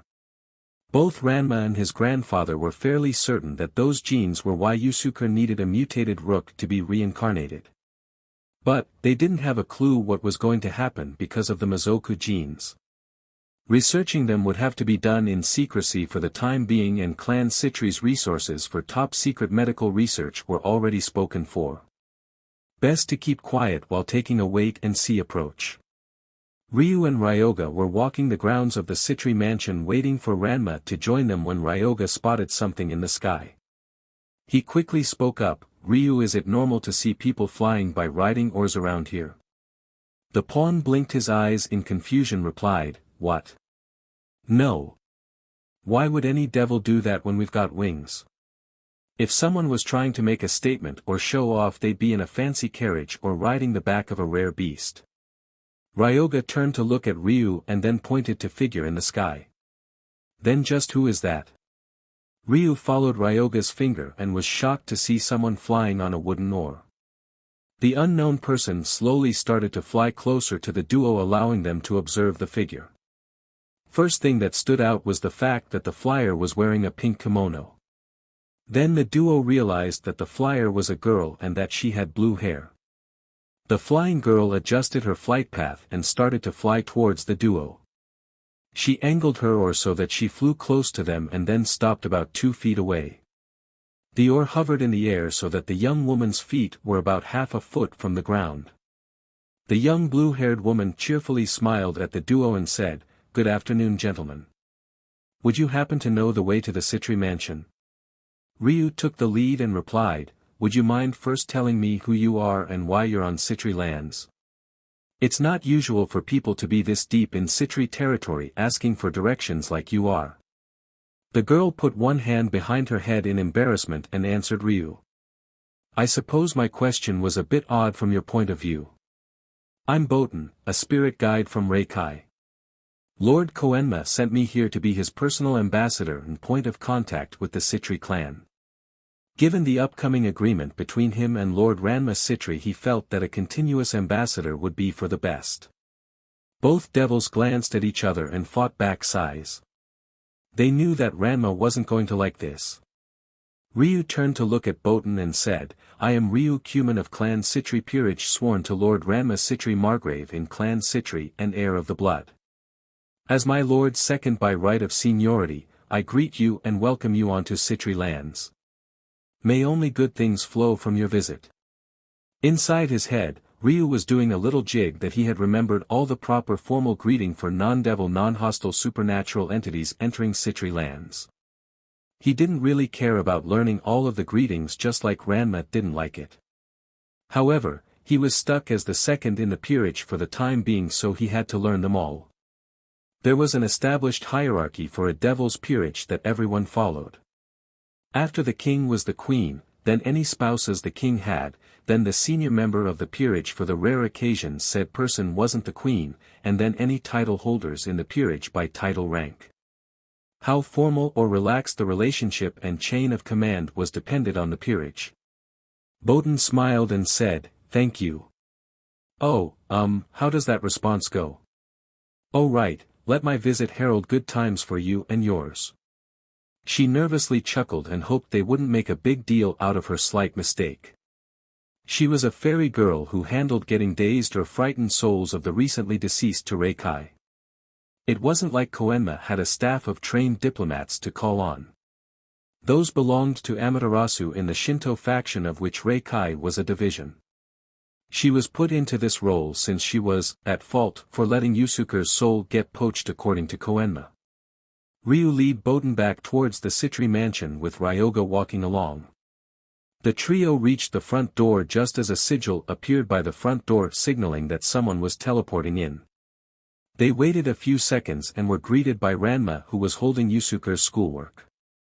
Ranma blinked his eyes in surprise seeing Boten, who he didn't recognize. He turned to Ryu and asked, "Who's your companion?"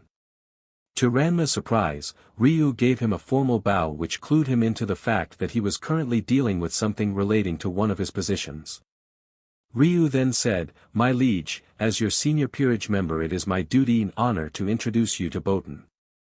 She has been sent by Lord Koenma to be his personal ambassador to you and to the Citri clan as a whole. I have been informed that Lord Koenma decided having a single ambassador would make things smoother between him and you." It took all of Ranma's training to show his annoyance and frustration at Boten's visit. He knew that he couldn't be angry at her. She was just the messenger and it would cause massive backlash if a high-ranking member of the Citri clan lashed out at another faction's messenger. That Boten was a messenger connected to his recent scandal would make the situation even worse if he messed up. But, a part of Ranma just couldn't help feeling resentful at what Boten represented. Yusuke was his companion. He had scouted the boy out, saw what others hadn't, and had taken the risk of having a quarrelsome vassal to resurrect Yusuke. It burned that someone else was able to make a claim on a member of his peerage. Ranma's training kicked in and he politely bowed to Boten. He then spoke at the end of the bow. "Welcome to my clan's lands and please accept my hospitality. From now until you leave may you enjoy the rest, relaxation, and refreshment that I can provide." Boten bowed in return and said, "I thank you for your protection and your providence. Let my visit herald good times for you and yours." With the formality out of the way, Ranma moved on to the details of Boten's visit. "Are you planning on staying with Clan Citri for most of your time as Lord Koenma's personal ambassador? Or, are you supposed to only visit us when you have a message from your lord?" Ranma needed to know this so he could inform his grandfather if they needed to set aside one of the visitor suites. The employment misplaced fairy girl blinked her eyes for a second in surprise at the question. She put a hand under her chin, extended one finger, and started to tap the finger against her jaw. "You know, Lord Koenma never specified how he wanted details like that worked out. He called me to his office, told me that I was the new personal ambassador, and told me to introduce myself to your clan." Boten's voice shifted towards the end of her statement as she became embarrassed at how unprepared this all looked. Ranma fought back a groan and gestured towards the Citri mansion. "Let's talk to my grandfather Lord Citri. We will need to discuss all of this with him eventually so we might as well do it now." Genma was sitting at his kitchen table looking at his microwave dinner alone with a frown. One of the boy's familiars had left a note on the kitchen table when Genma got home letting him know that something had come up involving clan business. At least the boys were thoughtful enough to let him know. To hide his concern, Genma thought about how he would double their training to make up for their missed session. Part of Genma could understand why in so many tales his grandfather told him about Hanyas that the mortal parent was never present. It was difficult enough to try and guide a child into being a responsible adult in the first place. Adding in supernatural powers and duties for the kid in question just made everything exponentially harder. Genma could see how lesser parents could want to refuse such burdens even if he couldn't accept the reasoning. Ranma and Ryu were the best things that Gimma had in life. They even overshadowed his deep friendship with Son, although Gimma would probably never admit it out loud. Seeing them grow up into reasonably responsible young men had been a joy. Genma had hundreds of fond memories of the boys' excitement over learning something new in martial arts or other typical parent-child events. He pushed the boys hard because he wanted the best for them. It had the expected bonus of improving Genma's own abilities as he fought to stay one step ahead of Ranma and Ryu. It wouldn't do for the boys to surpass him this early in their training. That might cause them to slack off in their training. Part of Genma was amused by the thought of the boys and especially Ranma slacking off their training. Ranma lived martial arts and a major part of his pride was centered on his martial abilities. It made training and striving to be the best at martial arts a core part of Ranma's intrinsic nature. At least, that's the impression Genma got from overhearing the boys talk about their devil lessons. Most of those kinds of lessons were handled by Ranma's grandparents at their home and Genma naturally wasn't there. Hell was no place for a living mortal and all the various tales told how venturing there would be a very bad idea for Genma. Those amusing thoughts didn't put Genma's fears to rest. It was imperative that Ranma always keep training the hardest that he could. This went beyond the boy's position as heir to anything goes. His very life could rest on his abilities. Seraphal had tried to conceal it when Ranma was younger, but Genma had picked up to the fact that she and the Citri had many powerful enemies. These enemies were the kind that would think nothing about killing Ranma if the opportunity presented itself. Genma refused to let that ever happen and so he trained Ranma to ensure no opportunity could happen. Being a wandering martial artist with an erratic travel pattern also helped in warding off supernatural threats to the boys. Such times would soon be ending as it would be difficult to move Ranma's larger peerage. Gimma had already decided that there would be one final training trip and then they would move in with Son. Ranma and his boys should be strong enough by then to defend Ranma's future wife or at least by time for aid to arrive. Gimma was pulled from his thoughts by the sound of the doorbell ringing. He put down his chopsticks with a bit of a grumble and walked over to the front door. Mr. Saotome opened the door and saw Sorg standing on the front step. "What do you want, Sorg?" Gimma stated without any hesitation as he recognized his son's rival. Sorg bowed his head and said, "Good evening, Mr. Saotome. Is Ranma available to talk?" Gimma shook his head. "No, Sorg, he's at the Citri clan lands right now. He and Ryu should be heading home soon if something hasn't held them up." A downcast look appeared on Sorg's face for a split second. He then shook his head and said, "Not what I was hoping to hear. Mr. Saotome, could you please pass along a message to Ranma for me? I think it would be a bit insulting to just have my familiar pass along this message to your son." Most humans would not rate this kind of respect from Sorg. He didn't despise or hate humans like a fair minority of pureblood devils did. It was just that most humans weren't worth a second thought in Sorg's book. There were the exceptions like noted exorcists and repeat customers, but most humans were background noise. Sort of like squirrels at a wooded park. You expected them to be there, but didn't really think about them. Not so with Gimma. He had treated Sorg with respect simply because he was his son's friend. Mr. Saotome had never looked down on Sorg for wanting to become stronger. The only thing he ever said on that matter was that Sorg better train hard if he wanted to become strong. When Gimma had officiated spars between Sorg and Ranma he didn't favor either side. He had even offered Sorg a pointer here and there along with the occasional technique. Gimma was almost an honorary uncle to the young devil heir and he deserved respect. With a shrug Gimma said, "What's the message, Sorg?" He didn't mind helping the young devil out, but he also wanted to get back to his dinner. Sorg quickly said, "I won't be able to make the next monthly spar that Ranma and I had arranged. A situation came up with the Bale clan that will need me somewhere else during that time. I will come back when my schedule has cleared up to arrange another spar. Also, remind Ranma not to get lazy during this time. I would rather not earn my next win because he became sloppy." A chuckle escaped Genma's lip and he replied, "No problem. I'll kick the boys but myself if he neglects his training to that point. See you around, Sorg." Ranma's face was covered in sweat as he did one-handed push-ups with his left hand over a tub of holy water. His other hand was tied to his back with a rosary with the skin around the rosary looking like it had a massive sunburn.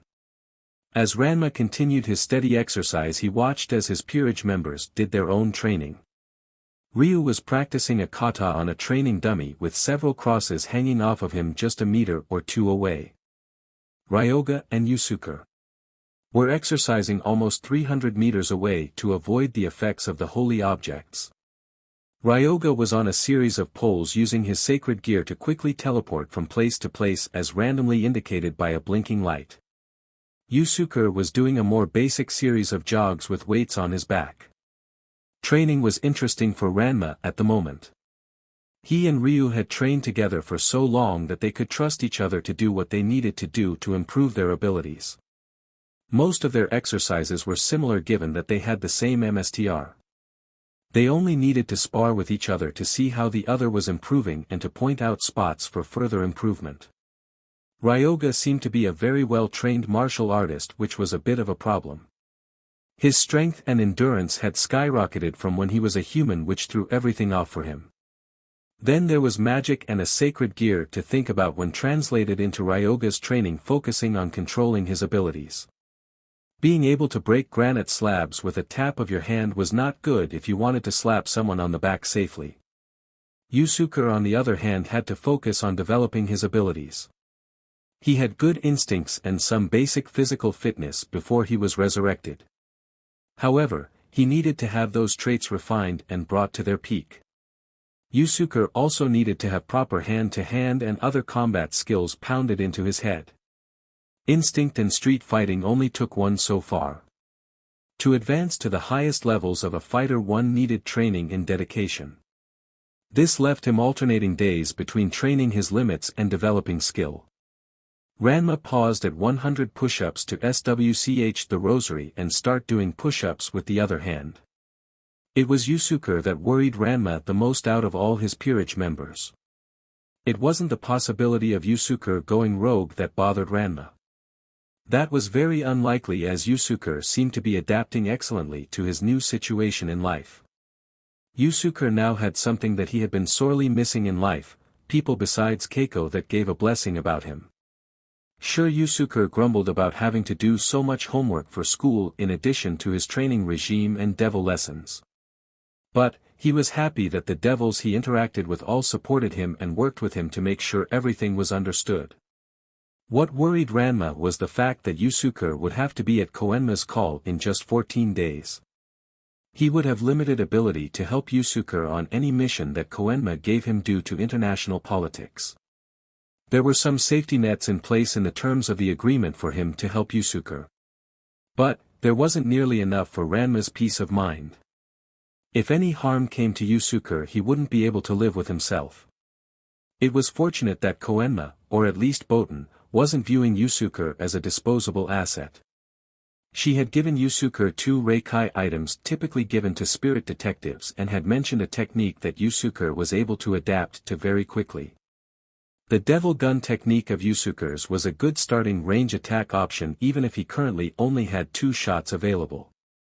Boten had assured Ranma and Yusuke that as Yusuke got stronger he would gain more shots and could even combine his bullets to create a few far stronger attacks. But the question still remained in Ranma's mind. Was it enough for Yusuke? Would he be able to save his rook if things went straight to heaven? Raikai's track record when it came to spirit detectives wasn't the greatest from what Ranma had heard, and that was basically the position that Koenma would be using Yusuke for under the contract. Ranma turned his head to look at Boten, who was lounging in a chair at the end of the exercise field apparently reading a book.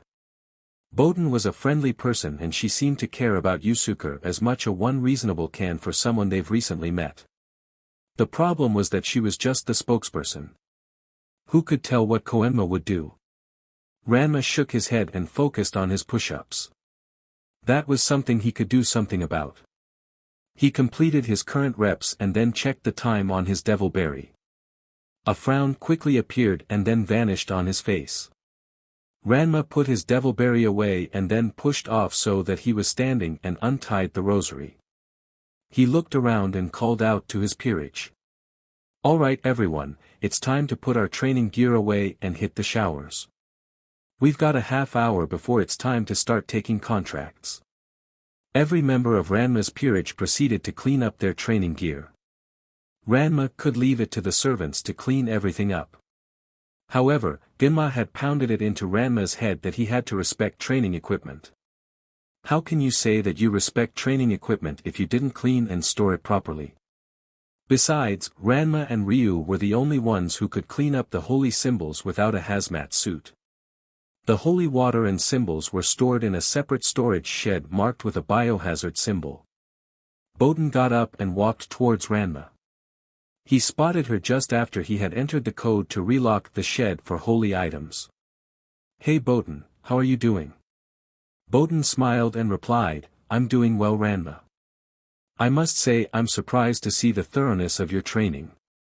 Rumor had it that most devils prefer to let time and contracts increase their power."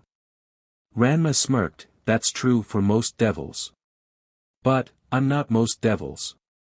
Why wait when I can get stronger training? Our power increase via aging is based on a percentage of our power and that percentage slowly decreases with age. My grandparents found that this decrease can be halted and sometimes even reversed with proper exercise and diet." Boten nodded her head and replied, "I see now. By actively increasing your power you get more out of your natural increase in power. You'll also develop habits that will ensure you stay gaining power better than your peers will." "Precisely Boten," Ranma said, happy that she had figured things out. He didn't mind sharing the information since it was public knowledge. It was just that most high-class devils didn't act on it unlike the lower classes. It was one of the many reasons why the lower-class devils were getting comparatively so much stronger and thus frightening the aristocratic faction.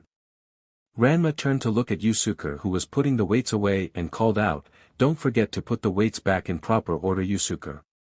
Yusuke gave Ranma a casual wave and called out as he put the weights back, "Don't get your panties in a bunch. Everything will go back as I got them Ranma." There was no real bite to Yusuke's reply as there would have been if Ranma was a teacher at school before he became a devil.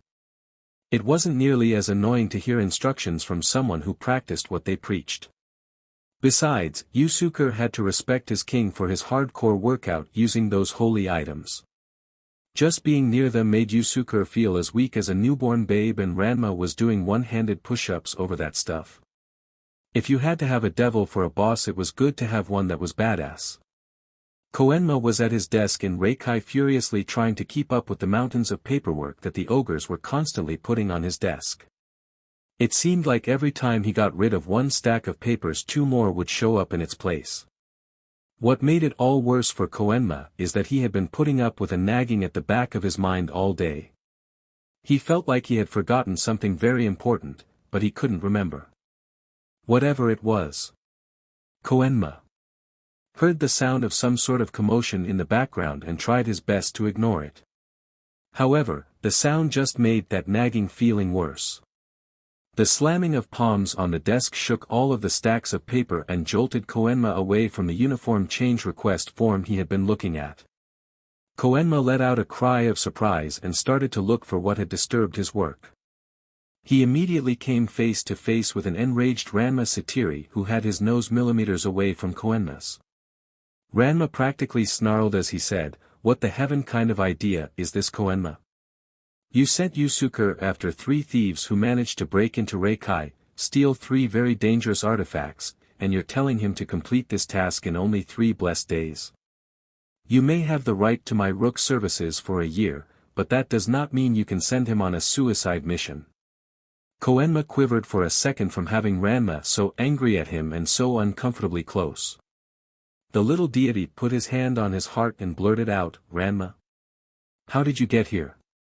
With a stormy look on his face Ranma said, "Standard Retainer Contract Section 3, Paragraph 5 which states, in the event that the holder of the retainer contract orders the retainer to perform a task outside of the retainer's expected abilities, the retainer's lord has the right to a face-to-face meeting with the holder of the retainer contract.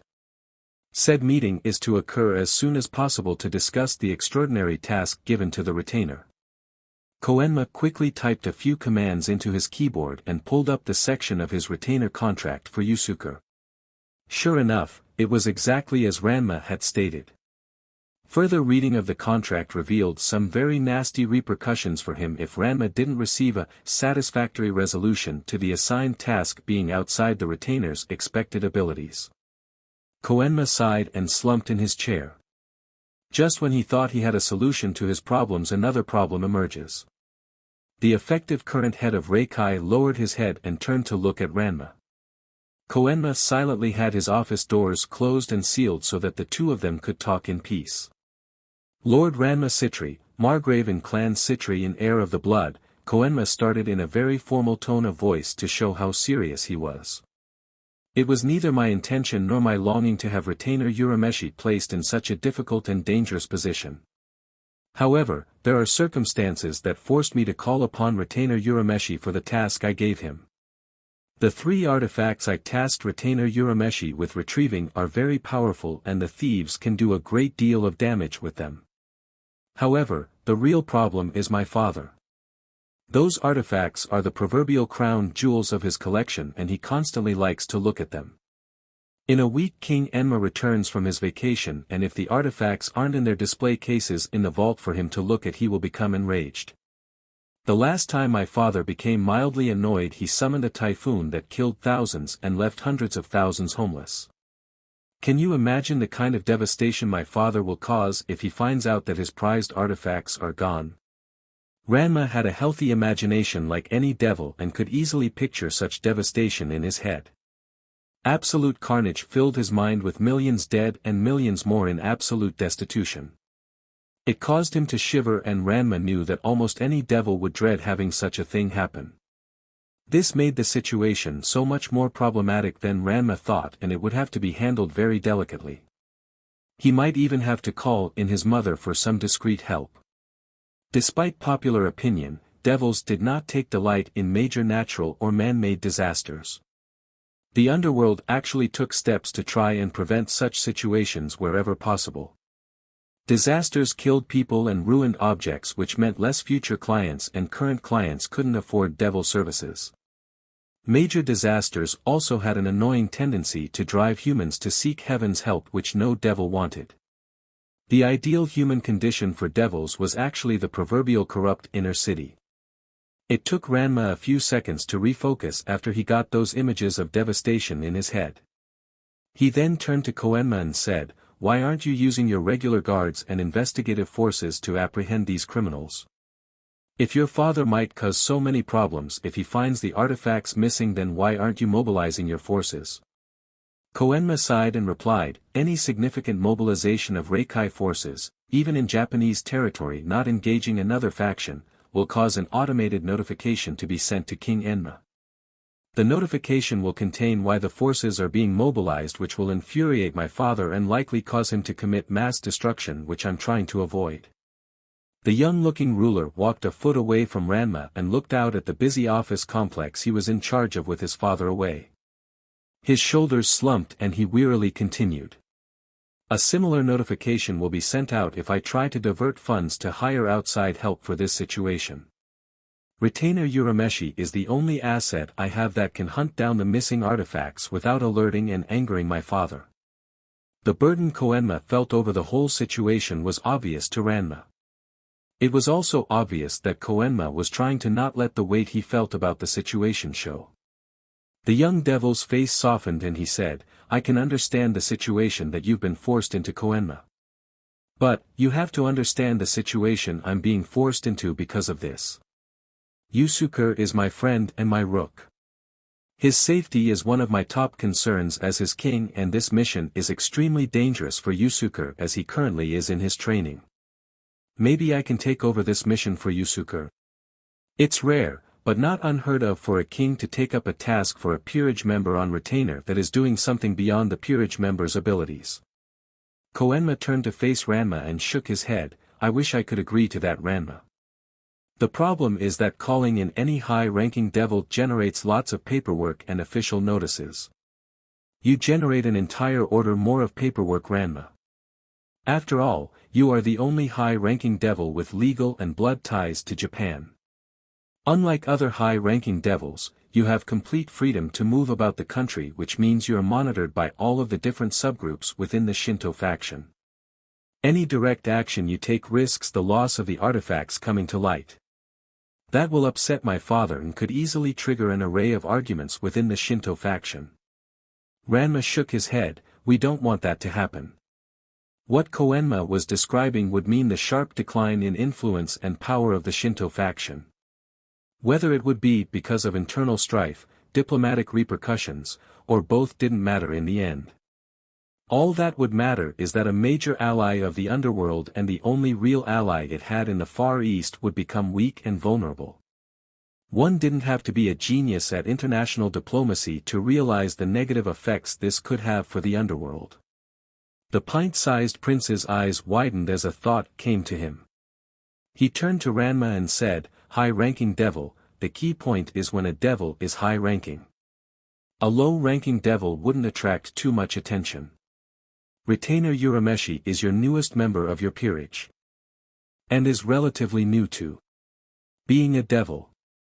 It would not raise too many questions if you had another member of your other peerage check in on him from time to time to make sure he doesn't besmirch the Citri name to an important client. We can't have your other peerage members help him too much or it would draw too many questions." Koenma then reached into his pocket and pulled out 3 pearls. He handed them to Ranma and said, "Here, take these, Ranma. Just crush one of these pearls yourself or have one of your peerage members crush one to send a signal that one of your peerage members is checking up on the situation. I'll be able to guarantee 5 minutes of no monitoring, maybe a bit longer if only low-class peerage members are helping retainer Urameshi. Please keep in mind that crushing multiple pairs won't increase the monitor-free time.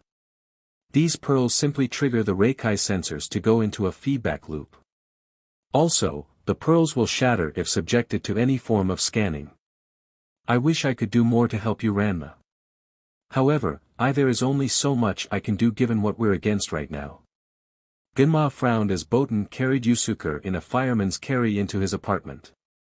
He had briefly met the girl but he didn't really know much about her other than she was helping Ranma's peerage because of some deal with another supernatural group.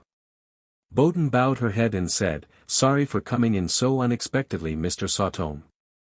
Yusuke is in need of help and your house is closer than his mother's apartment." A frown appeared on Genma's face as he got up to check on his son's newest peerage member. Gruffly the martial artist asked, "Did the boy stumble onto a stray devil?" His eyes were surveying the boy, taking note of the injuries.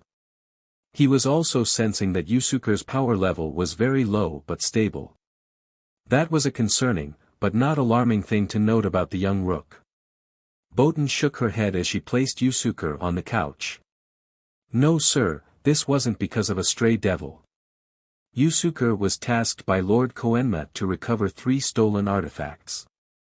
One of them is in the possession of a Kukonki who fought Yusuke. The fight was not going well for Yusuke, but I was able to trick the Kukonki into thinking a large mob of humans was about to show up. That forced him to flee, letting me take Yusuke back here." Ryoga and Ranma instantly appeared at that moment thanks to Ryoga's sacred gear. Ranma ran over to Yusuke like all the puppies of heaven were after him. The young king grabbed Yusuke's hand and immediately started to pump as much devil energy into his rook as possible. Ranma turned to Ryoga as he was pumping energy and ordered, "Go get a medic from the clan hospital now, Ryoga." Boten spoke up, "Wait. Yusuke is in stable condition." All conscious eyes turned to look at Boten and gulped in nervousness for a split second. She then turned to her usual cheerful self and said, "I was able to get Yusuke away from his enemy before any long-term damage could be dealt to him. He's bruised up and probably is going to feel sore when he wakes up. But Yusuke should be fine with some rest and donated devil energy." Ranma did a quick field check on Yusuke to verify what Boten had said. He soon confirmed her statement and his body relaxed like a 10-ton vest had been shrugged off. The team devil turned to Boten and bowed his head. Ranma then spoke while still bowing, "Thank you for saving my rook, Boten. This means more to me than I can properly say." "No problem, Ranma," Boten said with a slight blush on her face. She hadn't been expecting or planning for any sort of reward or recognition when she saved Yusuke. Actually, she hadn't really thought about things other than trying to figure out how to help Yusuke when she wasn't really a fighter. Ranma straightened up from his bow and then turned to his father. "Pops, I need to use the phone to make a call." Gimma blinked his eyes in surprise and scratched his head. "Why would you need to use the phone, boy? Don't you have a cell phone of your own? Besides, don't you usually use a spell to communicate to someone down in the underworld?" Ranma held out his devil berry so that his father could see it. "This is on an infernal phone plan. That plan does not cover mortal phone calls. Such calls are outside the plan and they have absolutely brutal per-minute costs. I need to contact Yusuke's mother and let her know that Yusuke is alright, but staying with me. Yusuke doesn't want his mother to know he's a devil now, so I can't use any supernatural means to contact her. The apartment phone has unlimited free local calls, so can I use it to save some money?" That was good enough for Genma. It was a virtue for Ranma to be trying to save money where he could. If the boy was free with his money, then he'd get lazy enjoying easily paid for comfort. Genma gruffly said, "All right. Just make the call quick." He watched as his son nodded his head in agreement and walked into the kitchen where the apartment's phone was at. The sole human in the apartment then turned to look at Yusuke. The middle schooler was getting a supply of devil power from Ryu and Ryoga to help him heal. Gimma turned his gaze to Botan and fought back the urge to frown. Yusuke and the rest of Ranma's peerage were the future MSTRs of Anything Goes once Ranma became the Grand MSTR. He didn't want to see one of them cut down before their time. Besides, Yusuke was growing on him. The brat was a decent kid, he just lacked any sort of proper male guidance growing up. He probably would have to take up role of uncle figure for him since Ranma seemed to be becoming Yusuke's big brother figure. There could be worse people for that role. Ranma walked back into the room a minute later with a satisfied look on his face. He turned to his father and said, "Thanks, Pops. Everything is taken care of on that end." Ryu turned his head towards his king and said, "So what did you tell Yusuke's mom?" The young king shrugged his shoulders and said, "Some creative editing of the truth." Yusuke stumbled upon a fugitive who managed to land a lucky blow where Yusuke was still a little sore from his car accident. A friend spotted the altercation and created a ruckus to scare the fugitive away, thinking that the authorities were on the way. Said friend then carried Yusuke to me knowing that I'd keep him safe. A devil teleportation seal appeared on the roof of the apartment complex Ranma was staying at. The light quickly vanished and Sona blinked her eyes to deal with the slight disorientation she momentarily felt. She then started to look around with a determined look on her face. Soon enough she spotted Ranma and then Sona frowned. Ranma was lazily sitting on the roof of the maintenance door with one foot lying off of the roof and the knee of the bent up. Her nephew's arms were wrapped around the upright leg and his devil wings were out. The fact that Ranma had his devil wings out was very surprising and worrying to Sona. Ranma sitting on a roof was a bad enough sign on its own. Sona knew that Ranma always tried to relax in a high spot when he was worried or frustrated about something. Having his wings out while on a roof was Ranma's tell that he wanted to fly away from whatever was bothering him. Sona looked up at Ranma in the dying sunlight and softly spoke, "Ranma." The young devil turned his head to face Sona an instant after she said his name.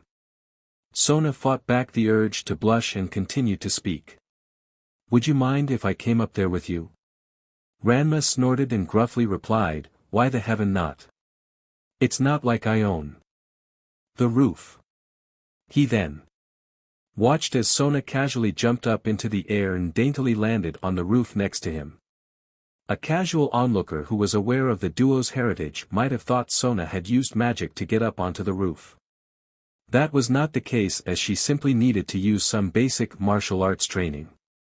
Many of the basic aspects of the Saotome branch of Anything Goes had been incorporated into the main Citri family's training even if it hadn't spread to the Citri clan yet. Being able to casually leap several stories and not burn magical energy was nothing to scoff at. Ranma asked as Sona sat down next to him. "Why are you here?" The Citri heiress looked out at the city skyline to help hide how nervous she was. She then said, Ryu contacted me. I've requested that he notify me if ever there was something seriously bothering you Ranma that I might be able to help solve. An annoyed look crossed Ranma's face. I'll have to have words with Ryu later. He shouldn't be going behind my back like that. He hasn't gone behind your back Ranma. One of a second's responsibilities is to look after their king. It's his duty to seek out aid for you if there is someone else who can help you better than him with a problem. I've merely made it known to him that I am willing to help on this matter if I am able to help. Now, what has Ryu so worried? He didn't tell me when he called for my assistance. Technically, Sona was correct when she said that Ryu hadn't told her about why he called. Ryoga told her when he went to go get her. This way Sona wasn't going into the situation blind while she and Ryu could truthfully say he hadn't told her a thing. Ranma's wing extended itself and then protectively wrapped around Sona, practically cloaking her. The usual concealment spell on the wings wasn't applied, allowing their true state, which looked like utterly massive and powerful bat-like wings as seen in older Western art, to be shown. These abnormally large wings were the result of constant training by Ranma in developing the muscle power needed to use his wings to fly without magic. This fact was hidden with a concealment spell by Ranma so he could catch enemies unaware. Magical flight in combat took a fairly significant amount of magical power to be usable. Sona resisted the urge to snuggle into Ranma's wing, which was enthrallingly dark, concealing, and radiated a sense of power. She listened as Ranma related the situation Yusuke was in to her, and she took note of the facts that Ranma was adding that Ryu didn't know about and the facts that Ranma was omitting. Finally, and yet all too soon, Ranma had finished explaining things to Sona. He turned his head to look at her with an obvious question on his face. The young heiress took a second to think and then said, "There are two problems with your current situation which is leading you to be in such a terrible state, Ranma. First, there is the fact that one of your peerage members is in danger because of having to do a mission he is not really ready to handle. Sadly, there really isn't much that can be done to solve that problem. Maybe you can find some information on the trio that stole the artifacts to give Yusuke an edge. However, you have to be hands-off in this situation and let Ryu or Ryoga help Yusuke out if things get too dicey." A twitch appeared on Ranma's face, and that caused Sona's eyes to narrow slightly to drive the point home. "That leads into the second problem you're facing, Ranma. You have a very hard time not being in the heart of the action." "What?" Sona gave Ranma a knowing glance and continued on. "I've seen the battle feeds of your stray devil hunts that you keep for study. You are always leading from the center and you almost always take point. Twice you've even called Ryu off of fighting a stray in order to fight it yourself." Ranma's cheeks started to blush and he nervously said, "Well, you see," he stopped at that point as embarrassment overtook him. Sona smiled gently at Ranma and reached out with her hand to place it on Ranma's shoulder. "It's all right, Ranma. You are a devil of pride and you work hard at the things your pride is focused on. That's more than what most pride devils can say. I'm a devil of pride myself, remember. But, one thing we both need to be aware of is when our pride is influencing our actions." A sheepish smile appeared on Ranma's face. "I guess you're about that, Sona." "I know I'm right, Ranma. You take pride in your combat abilities while I take pride in my intellectual abilities. One thing we both need to do is to remember to take pride in our peerages and our peerage member abilities. I might not have an answer to a problem, but my queen or another member will. You may not be the best person for a task, but your peerage members can, like Yusuke is doing now." With that said, the duo quietly turned to look at the almost completely set sun with determination and anticipation. A new night was falling with seemingly endless possibilities for both of them.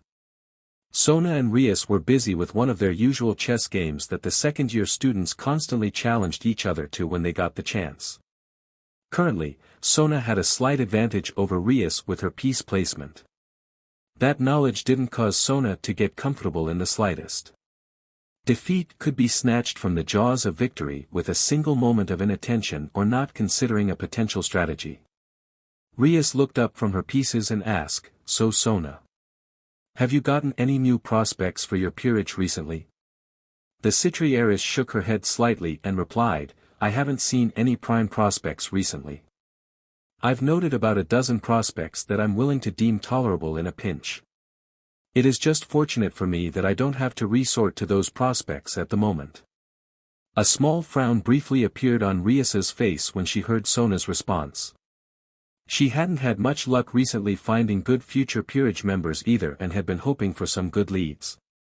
The memory of a rumor she had heard made Rias's face light up slightly as she thought of a different angle of attack. While moving her knight to threaten Sona's queen, the Gremory devil slyly said, "I've heard that there have been some new devils added to Clan Citri by the main family. Did you happen to get any new peerage members via trade?" "No," Sona quickly replied and then rebuffed Rias.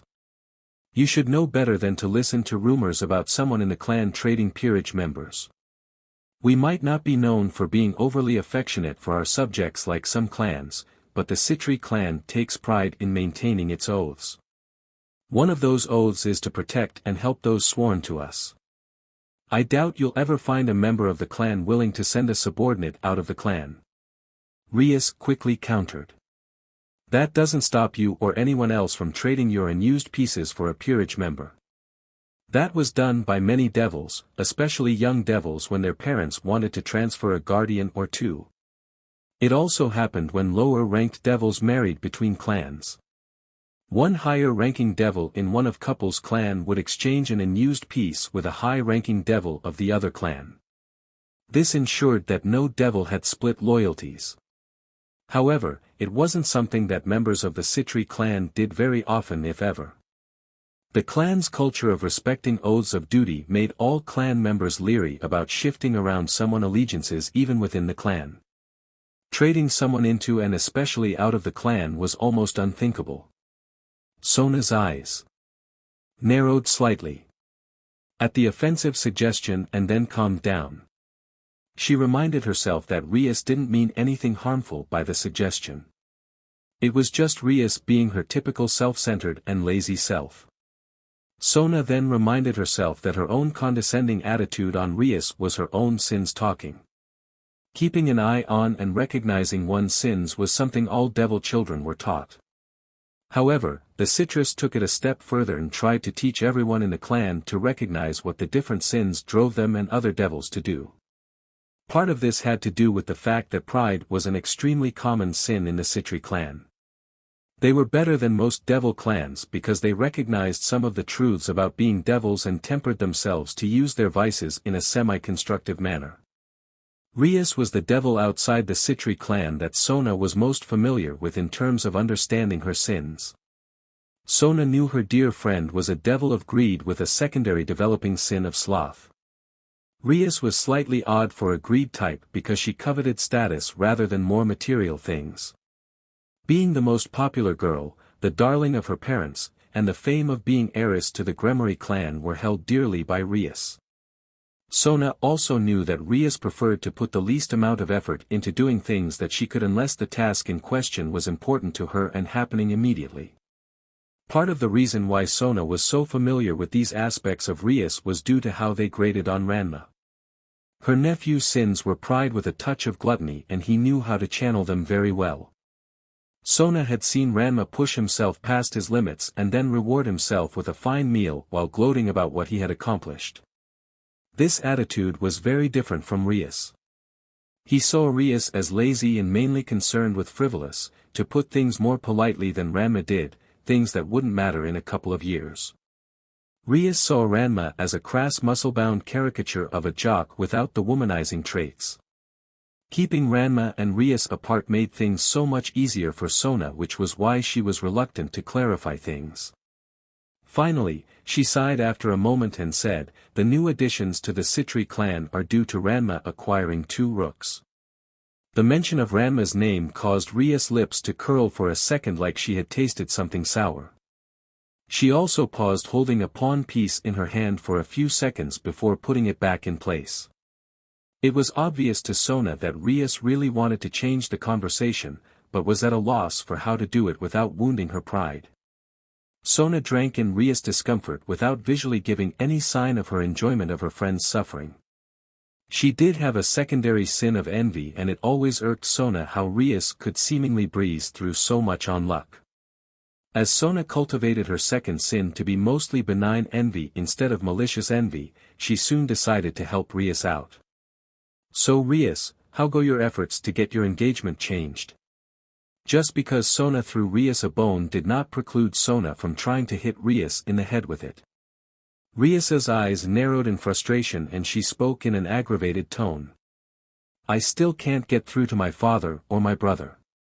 Riser is nothing more than an arrogant peacock that views me as some sort of trophy he gets just for being a high-class devil." Sona listened to Rias's complaints with half an ear as she had heard all of them many times before. She would have offered some advice if she thought there was a shadow's chance in heaven of Rias actually listening to her advice on the subject. However, Sona learned years ago that any advice she could give on this matter was going to go in one ear and out the other. The real problem with Rias's arguments against her marriage was that they were the arguments of a spoiled little girl wanting her way and not the arguments of a young heir looking out of the best interests of their clan. Riser was a playboy. How was that really any news? Riser was open and flaunted his dalliances, but most high-class devils had a romantic interest or two on the side. Reproductive fidelity and the preservation of clan ties were the main focus of devil marriage. Sona had once caught her and Rias's mothers in a heavy S&M session with each other. "He doesn't see me as just Rias."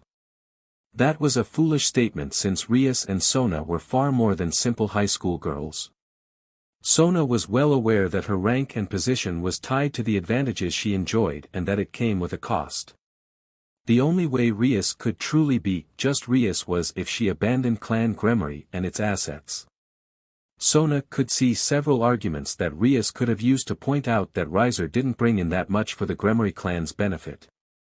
Heaven, she had used a couple of those arguments herself before issuing her challenge to get rid of her unwanted fiancé.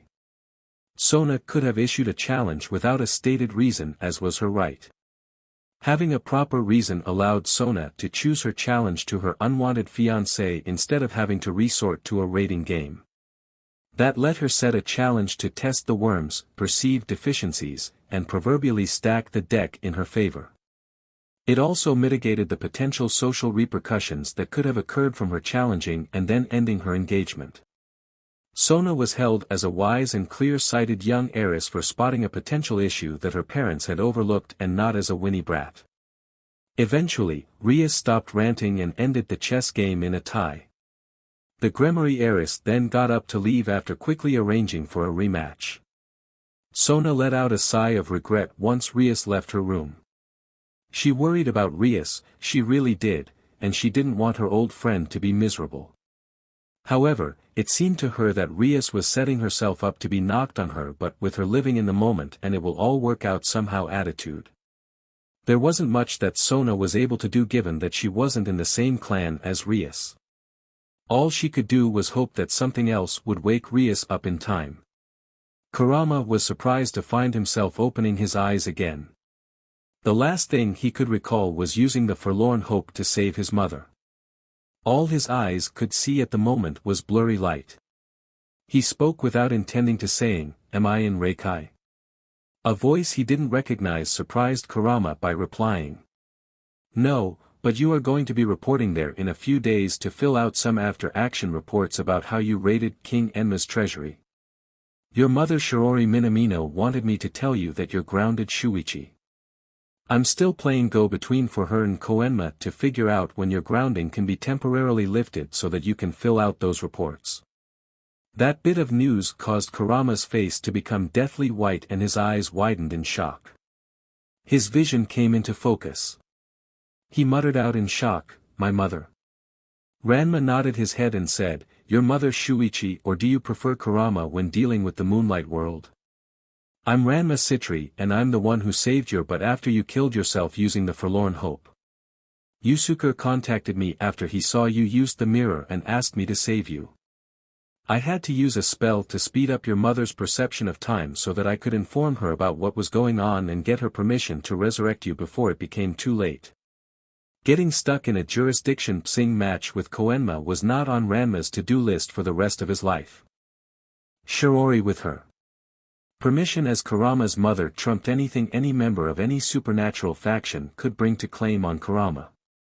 Memory of the conversation and the permission had also been sent to Koenma via priority message when Ranma had been rushing to get to Kurama. So far, Ranma hadn't heard a peep about Kurama's resurrection almost a day later. It was fairly safe to say by this point that he was officially in the clear on this mess. Kurama narrowed his eyes and muttered, "Citri, I know I've heard that name before. Isn't that part of the European Ayakashi? I'm sorry, but my knowledge of the supernatural outside of Makai and to a lesser extent Reikai is very limited. You and your companion Yusuke feel somewhat like yokai, but not like any breed I've ever encountered before. There are significant differences in how you feel from how any yokai I've met feels." Ranma shrugged his shoulders and said, "Not a problem. I'm from the Citri clan of the Devils, which are a race that make up one of the 3 biblical factions. As your next question is probably something like how did I save you, let me get that out of the way. I used some devil magic to resurrect you by turning you into a devil. You're now considered part of the Citri clan and you are my direct vassal until you grow strong enough to become a high-class devil. There is more we need to go over at the proper time, but you can relax and enjoy your 3rd shot at life while you and your mother are protected by our clan." At this point Kurama's mind needed to reboot. Having his species changed on him wasn't what threw him for a loop. That wasn't that big of a shock the second time around. It was the fact that his mother knew something about what had happened with him. This was Kurama's greatest fear ever since he realized that he loved his mother. With a stutter he asked, "How much does she know?" Ranma hopped onto the foot of the bed and explained while in a crouched position. "She knows that in your past life you were a kitsune thief and that when you were reborn as her son you somehow kept most of your memories of your previous life. You used your memories and inherited skills to locate and steal a dangerous magical artifact in order to save her life. Said magical artifact happened to require your own life to use." A wistful look appeared on Ranma's face and then he said, "Can't say I blame you. If my mom was in a similar condition I'd probably do the same thing. However, your mother wasn't too thrilled at the idea of living at the cost of your life. She couldn't agree fast enough to give me permission to resurrect you. We were only recently able to get her to sleep on the couch as she's been up most of the day by your bedside waiting for you to get up." Unshed tears started to form in Kurama's eyes. For years he had been afraid of what might happen if his mother found out about his past. He wasn't sure if it was the fact that he had the soul of a yokai or the fact that he had been a thief that he had been more afraid of being discovered. It was a great burden lifted off of his soul to realize that his mother could know about him and still want him. Somehow Kurama was able to find the words and whispered out, "Thank you." Ranma shrugged and replied, "No problem, man. You're a part of my peerage now, which makes it my duty to look after you and yours. How about you just rest up for now? You'll be feeling weaker than most newly reincarnated devils given what you put yourself through before I revived you. I also haven't been able to take you to one of our clan's hospitals since they are in the underworld and it wouldn't be safe for a regular human like your mother to go there on short notice. Everything is alright, you just need a little more time to recover." Kurama smiled and replied, "Rest sounds good right now." He then closed his eyes and went back to sleep. A small frown appeared on Ranma's face as he watched his first bishop sleep off the remaining effects of reincarnation shock. He still didn't know whether his bishop preferred to be called Kurama or Shuichi. He could end up bouncing between the two depending on who he was with at any time. Ranma couldn't fault him for that if he chose such an action since he did the same thing with his last name. The higher-rank devil then pulled the comforter up on his newest peerage member and left the room. Ranma immediately entered his apartment's living room and spotted Shirori resting on the couch with the main blanket from his bed on her. The stress she must be under was almost mind-boggling. Within a day she had gone from a widowed mother with terminal cancer on her deathbed to having her cancer suddenly disappear. Before she got time to fully realize or even enjoy this fact, she gets thrown into the deep end of the supernatural and finds out that her miracle cure came at the cost of her only child's life. Then she had to decide whether it was better to leave her son in the grave or to transform him into something many regarded as evil in order to keep him alive. The fact that she was still sane and even coherent when awake was amazing. Hopefully, Pops would help Shiori out with dealing with having a child who lived in the moonlight world. Ranma had other things to worry about at the moment as he summoned his laptop. The finances for his new bishop had to be activated. Putting the stipends for his unused pieces into various savings and investment accounts had paid off nicely. There was more than enough money earmarked for Ranma to pay for Shiori's hospital trip, renew the lease on the Minamino apartment, order fresh groceries for the Minaminos, and give Shiori funds to help her as she looked for a new job. Once his bishop's immediate needs were handled, Ranma started to see what he could do to help Shiori get a job once she was ready to go back to work. It didn't make much sense to him to look out for the immediate needs of his peerage without thinking about what they'd need long term. Having Shiori get a job would both ensure that his bishop's basic needs were taken care of without using clan resources and improve the mood of his new vassal's home. A quick search soon revealed that Shiori had worked as an administrative assistant before the cancer advanced too far. Perhaps he could open up a position for her at Yusuke's school. There were several teachers at Yusuke's school that Ranma wanted to remove for not doing their jobs properly and even worse, attacking his rook. Adding that secretary who hadn't prepared Yusuke's study packet onto his list of people to be sacked wasn't a problem. She might even be useful to the devils he was planning on contracting to do the removals. Maybe they would set things up to look like she was having an affair with the teachers in question. Who could say? Ranma pulled up another app and sent off an order for the removal of the secretary, Mr. Akashi, and Mr. Iwamoto from the school and the educational system in general. Devils had a private job board that they could post tasks or outsource wishes involving things they weren't proficient in handling. The only constraints Ranma put on his order request was that all three had to be alive after they were removed, their removal couldn't damage the careers of anyone else, and that property damage was to be minimal if not non-existent. Several offers quickly popped up and Ranma selected one that looked promising. A price was agreed on and then the contract was finalized. In a few days, Ranma could work more on getting Shiori a job once she had adjusted to reality. It could be a side project to the bigger issue facing him. How was he going to lead his peerage and get its members to work together? In less than 2 months his peerage had gone from one person besides him to 4 additional persons. He needed to figure out how to plan group tactics and group training. This was going to be a headache and a half for him. Yusuke would have gladly traded headaches with Ranma if he knew what was bothering his king at this very moment. The punk rook was in a warehouse staring down Hai, who was holding Keiko hostage. Hai glared at Yusuke and called out, "Where are the other 2 treasures?" The reincarnated devil put a hand in his pocket while he brought the other hand up to pinch the bridge of his nose. "Just how foolish do you think I am? If I gave you the other 2 treasures you'd probably kill Keiko to spite me. Then we'd get into a big fight which would lead to me having to kill you to avenge Keiko. Here's my counter-offer. You leave the Sword of Darkness on the ground, let Keiko go free, and I let you leave reporting back to Koenma that you vanished without a trace. As far as I'm aware the only harm you done since taking the sword is testing it out on trees and taking Keiko. So long as Keiko comes back safely I don't see a reason to kill you.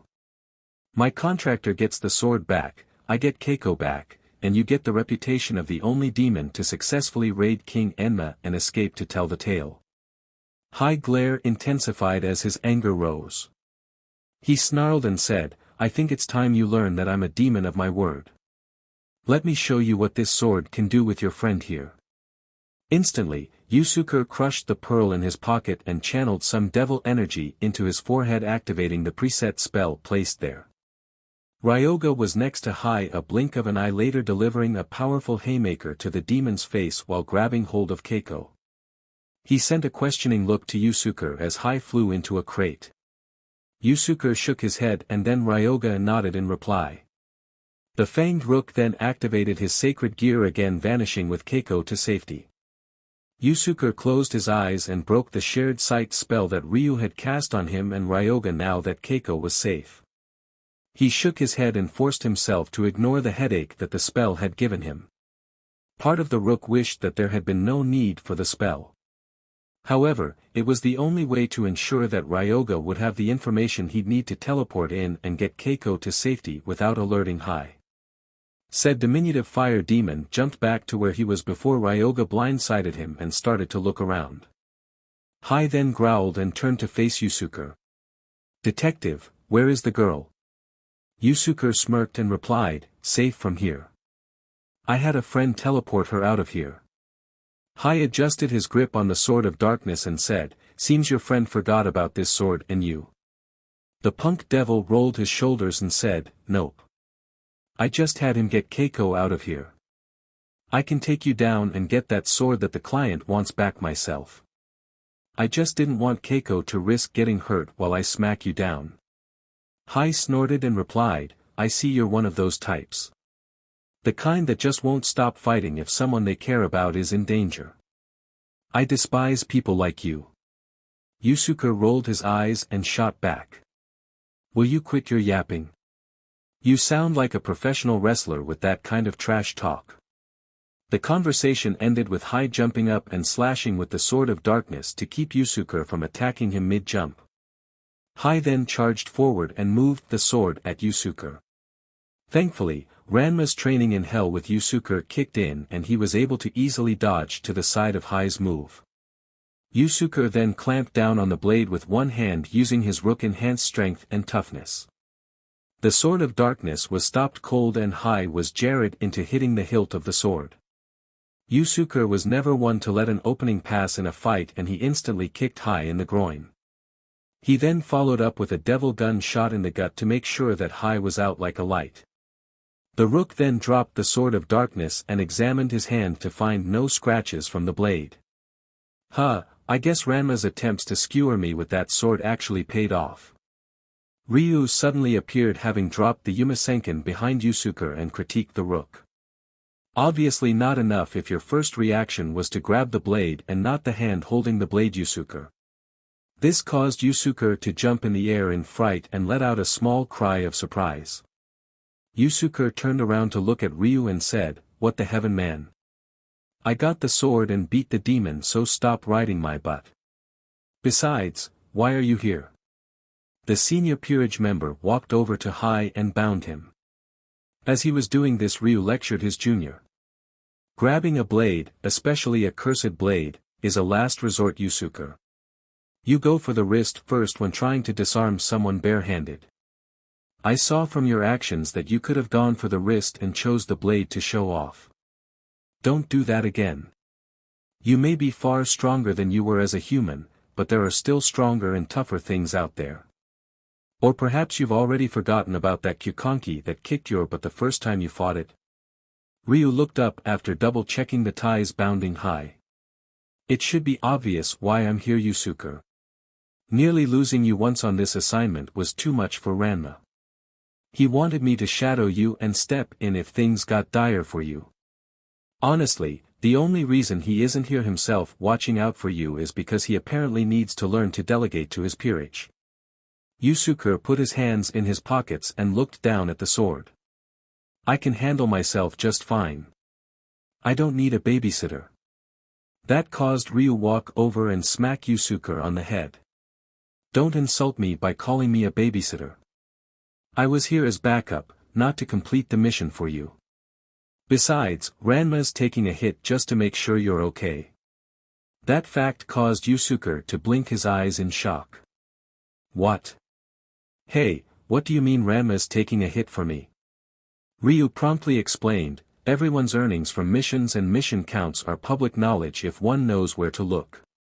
A big portion of a young high devil's status is tied to the earnings they take in from their peerage and in turn pass on in their tithes.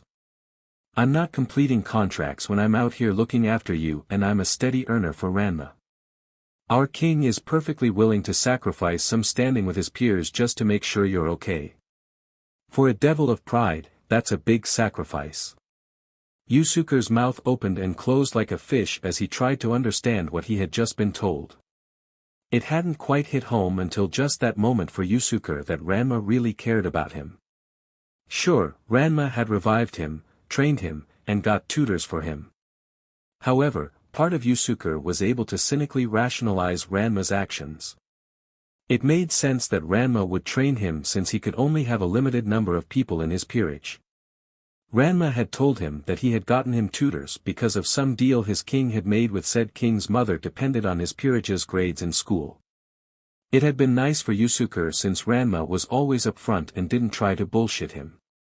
As hard as it was to believe, someone other than Keiko actually cared about him. Someone actually cared for the immature, smoking, drinking, and BSTRD punk known as Yusuke Urameshi. Memories of the past month flashed through Yusuke's mind, and this new point was hammered home when relooking at Ranma's actions towards him. Ranma had always been tough at times during training, but he never let him get hurt beyond what a minute of basic healing spells could fix. He gave him instructions on how to improve and praised him when he succeeded. The praises were short, but honest and more than Yusuke was used to getting. Then there was the fact that Ranma covered for him with his mom because he didn't want her to know about the whole being a devil thing. Yet, Ranma had told him that he'd always have a place to stay even if Ranma had to arrange it for him. The pawn watched the neophyte Rook as he had the moment. It was something that every reincarnated devil in Clan Citri had when they realized just how much their respective king really cared about them. They usually hid it behind duty and tough love when you messed up, but everyone born in the Citri clan deeply cared for their servants. Only the Gremory clan equaled the Citri when it came to how much they cared. The difference was in how the members of the two clans showed that they cared. Gremorys showered their servants with affection and gifts while trying to force any problems out of sight. Citrus gave their servants the tools and drive to succeed while neutralizing any threats to the servants that might arise. Unshed tears started to form in Yusuke's eyes as he looked at Ryu. The pawn didn't say anything, but his eyes said everything that Yusuke needed to know. He had been in the same place Yusuke was in right at this moment, and that everything Yusuke was realizing was real. It took Yusuke a minute to rein in his emotions. Ryu spoke after the Rook had everything under control. "Let's get that sword and that demon over to Koenma. There should still be some time to hit the arcade once you wrap up your first major assignment." Yusuke nodded his head and grinned at Ryu. "Yeah, that sounds like a plan to me." Koenma guided Ranma through the lower sections of his castle in Reikai.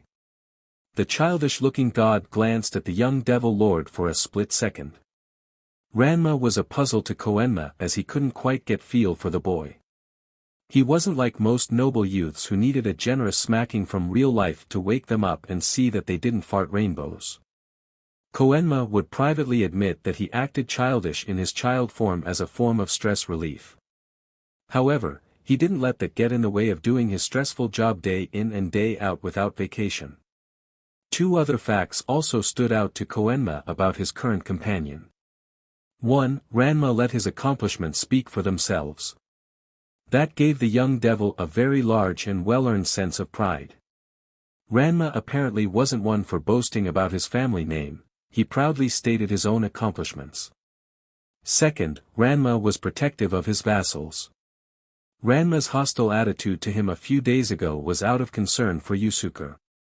It was not about Ranma feeling like he was being cheated out of some earnings.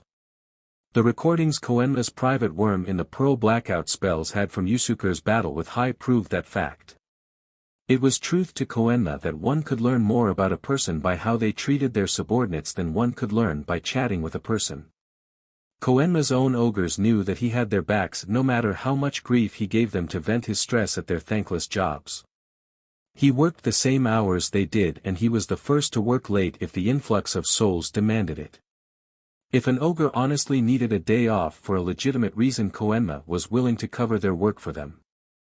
It was an unspoken truth in Reikai that while King Enma was Reikai's lord, most of Reikai's civil servants gave their loyalty to Koenma. This was a truth that Koenma discreetly tried to hide from his father so that his father's jealousy didn't get aroused. The fact that Ranma willing to take a hit to his public standings by decreasing his tithes in order to protect Yusuke was the only reason that Koenma had even considered offering the form of payment for contract violations that he was about to offer. Koenma led Ranma into a clean bare room that looked very much like one would expect to find in a prison for talking to an inmate. The deity then turned to Ranma and said, "I have called you here today per standard retainer contract section 4, paragraph 2 to pay the penalties for assigning retainer Urameshi a task beyond his expected abilities. I offer the following two options for restitution. The first option is that I pay the standard ransom price for a servant of retainer Urameshi's worth. The second is a prisoner who is to serve you in any manner you deem fit." Ranma blinked his eyes in surprise when he heard Koenma's second payment offer. That was not something he expected to hear when he had been brought in today by Boten. Koenma asking for a full report about what had happened to Yusuke was the main expected reason for him being here. Koenma quietly handing over the rather considerable fine he owed Ranma was the second biggest reason. However, Ranma hadn't expected the offer of increasing his peerage at all. The young devil blinked his eyes for a few seconds and then regained his train of thought. He turned to Koenma and said, "I am willing to consider taking the prisoner as restitution. However, before I agree to do so I want to read your files on the prisoner and talk to him or her. No offense, but a Reikai prisoner who I won't get a useful service out of or at least a good ransom is not of much use to me." Koenma briefly smiled behind his pacifier when he heard that comment. It was good to see that Ranma had some brains working in that head of his. Koenma knew that the boy was intelligent, but it never hurt to double-check these things. Nobles could do foolish things like pay people to do their thinking for them. He had run out dozens of would-be section leaders who thought their name meant that they were qualified for the job. A packet appeared in Koenma's hand and he handed it to Ranma. Koenma then motioned to the table by the clear glass which had a chair. "Sit and read the file, Ranma. If you want to then meet the prisoner you can have one of my assistants summon him. If you don't want the prisoner then just return the file to the guard over there and he'll escort you to the treasury to make a withdrawal. Sorry, I can't stay much longer, but the paperwork is piling up on my desk." Ranma nodded his head in thanks and sat down to read the file. The file was on high much to Ranma's surprise. Why the heaven would Koenma want to give him one of the thieves who stole from King Enma? After a few seconds he decided that Koenma was trying to clean up the loose ends from that little debacle. It was much easier to deny everything if there wasn't any evidence sitting around for King Enma to find. The file was surprisingly complete for a D-rank Makai yokai. A little reading revealed that Hai's background information came from an information hack on a Shigure the osteopath who was apparently doctor of some renown in Makai. The doctor was apparently the one who gave Hai his juggin. For almost an hour Ranma carefully read the report and considered his options. Hai was a killer first and foremost. The teen had 227 confirmed kills and was reputed to have slain roughly another 300 demons whose demise could not be verified. Granted, the kills were all in Makai where killing came almost as easy as breathing. This was especially true given the area that Hai grew up in. There was also the fact that none of Hai's confirmed or supposed kills were innocent or even supposedly decent beings. It wasn't like Ranma had clean hands either. He did have the highest kill count in his age group with 38 strays to his name. Having someone capable and willing to kill would also be useful for his future duties as Sona's chief enforcer for Clan Citri. With a bit of training, Hai would make a powerful warrior and a reliable assassin for the clan. It wasn't something Ranma was particularly thrilled about thinking. However, his honor as a member of Clan Citri was going to be tied to some dark things at times for the good of the clan. He could only hope that Sona didn't require him to take such steps often when the two of them ascended to their future posts.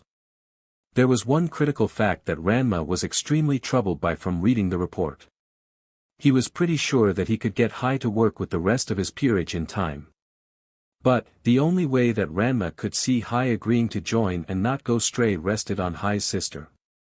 According to Grandpa's lessons, people like Hai needed a reason to stay loyal long enough to form real bonds with a group. There was more to that lesson that had been given to him. However, Ranma couldn't really remember all of the particulars since it was a lesson he had to learn instead of a lesson he wanted to learn. Reading people and knowing how they ticked socially was Sona's specialty, not his. Ranma closed his eyes and dredged up every memory he could on lessons useful to his current situation. He knew that he was facing a challenge in an area he was weak in and that a single mistake would result in failure. Ranma opened his eyes a few minutes later and asked the guard to bring Hai in.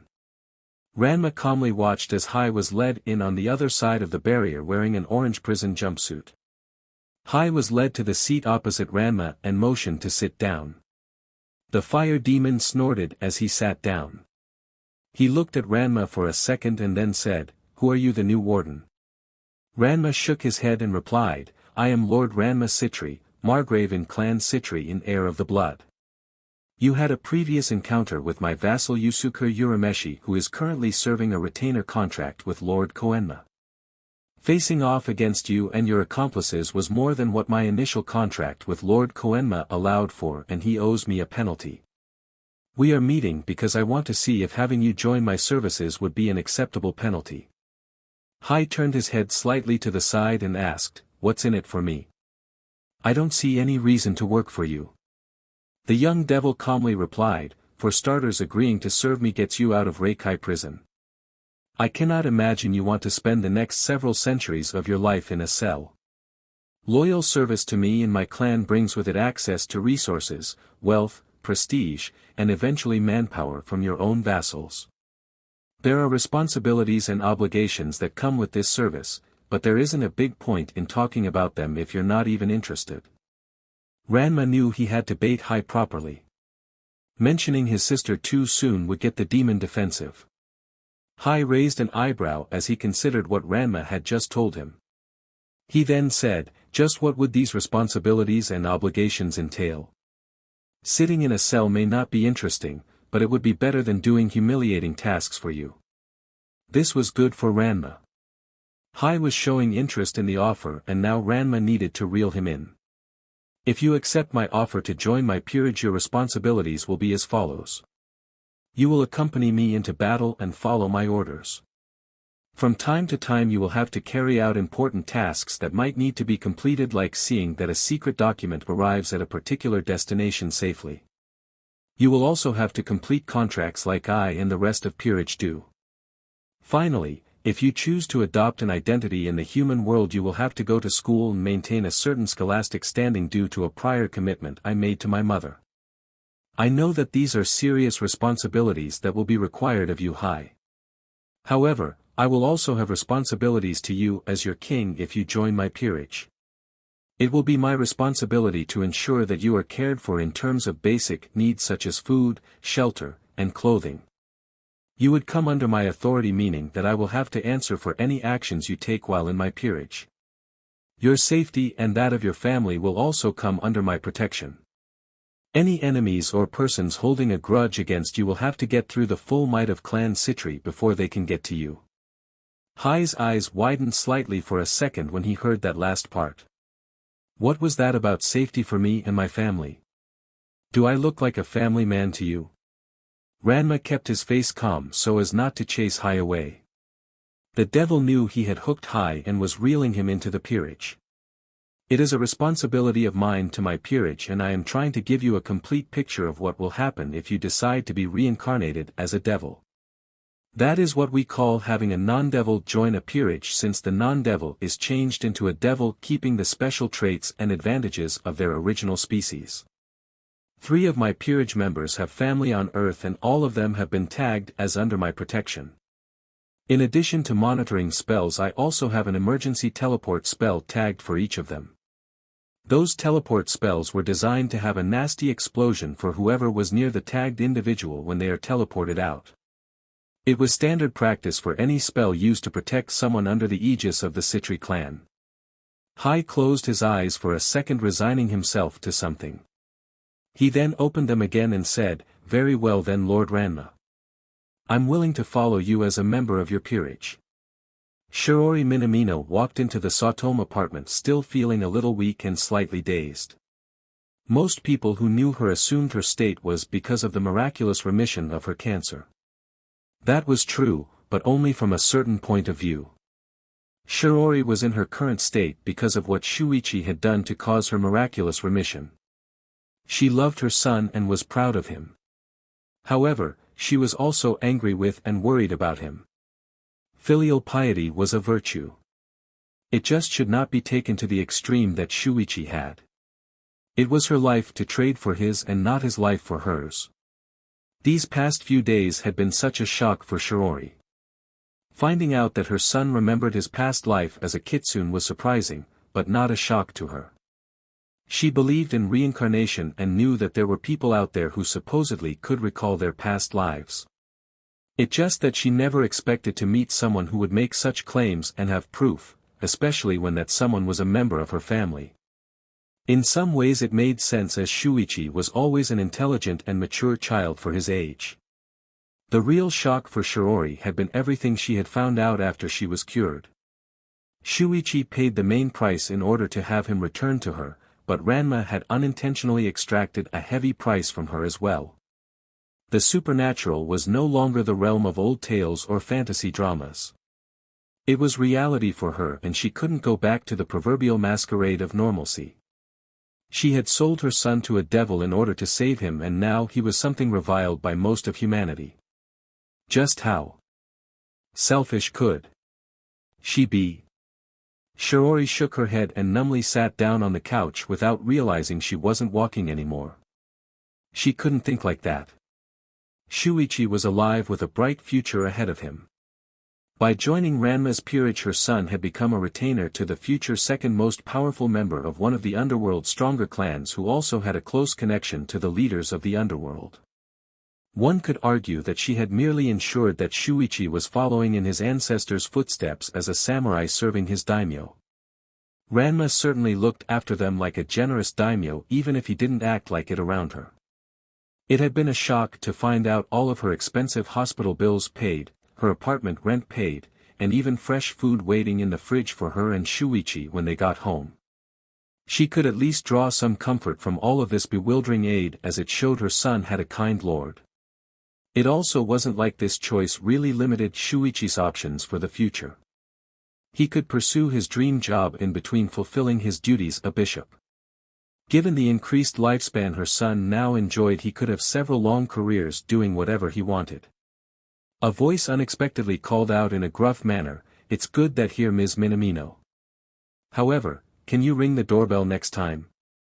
Shiori jumped an inch from shock and turned to look at Gimma standing in the doorway wearing his usual bandana with an A-shirt and cargo briefs ensemble from his workplace.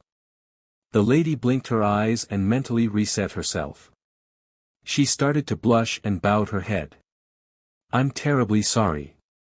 I didn't even realize but how did I even open the door?" Genma shook his head and replied, "Don't worry about it. You're still trying to process everything after learning just how crazy this world really is. Trust me, I know what you're going through." Shiori turned to look at the front door which was currently closed with the doorknob locked and the deadbolt set. She didn't recall opening the door and she definitely didn't recall locking up the door so securely.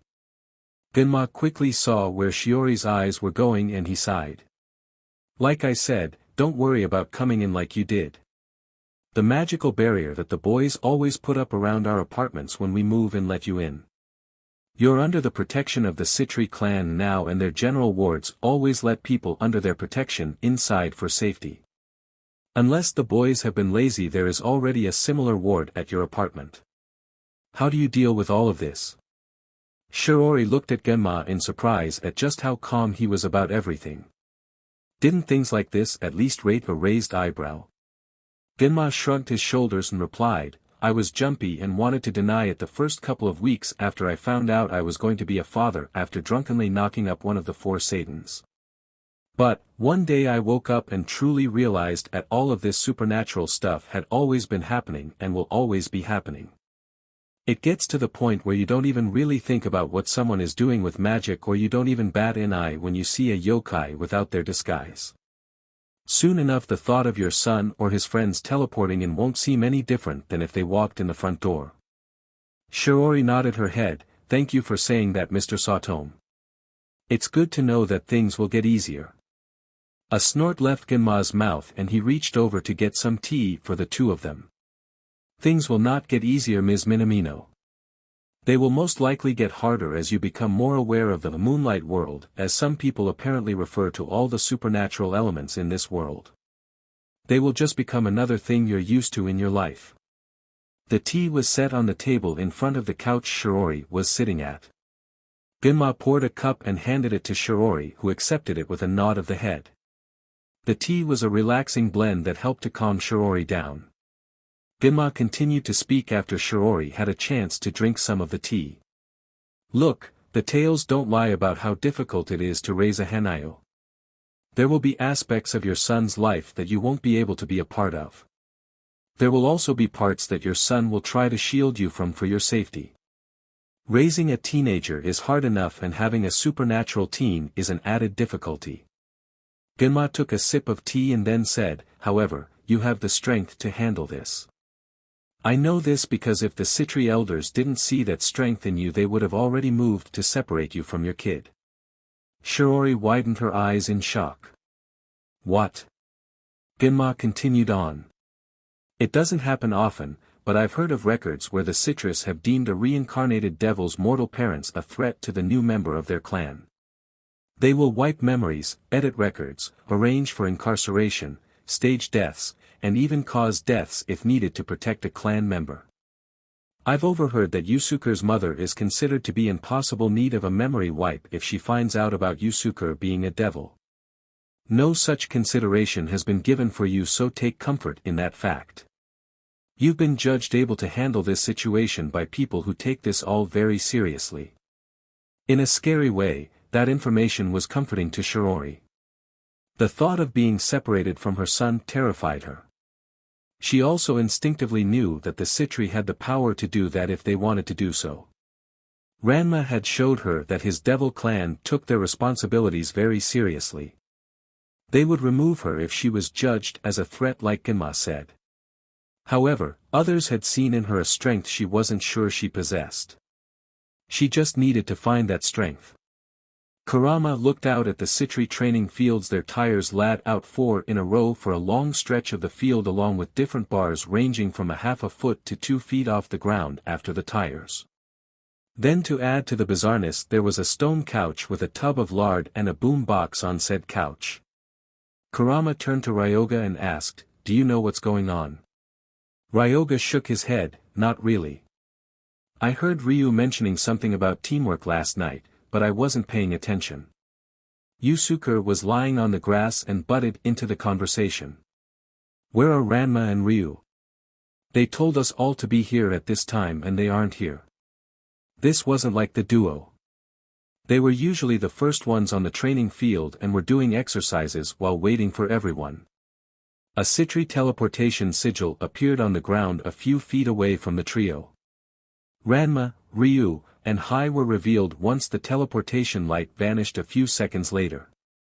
The young Devil King turned to the trio and said, "Sorry about the delay, everyone. I just had to get a few things settled in for our newest companion Hai, who is the first knight of the peerage." Kurama raised an eyebrow in surprise. This wasn't something he was expecting to see happen. He glanced at Hai, trying to figure out why Hai would join Ranma's peerage. Something like this didn't seem to be in Hai's personality from what little Kurama knew about the yokai. The only reason Hai had asked him to join in stealing the artifacts from King Enma was the fact that he couldn't do it himself. So, Kurama wondered, what could Ranma have offered Hai that would cause the proud demon to agree to become a devil under Ranma's leadership? Ranma looked at everyone and said, "Okay everyone, this is Hai. Hi, that's Ryoga, and you've met both Kurama and Yusuke before. I know some of you have been on opposite sides in fights before. However, that doesn't matter now that we're all part of the same peerage.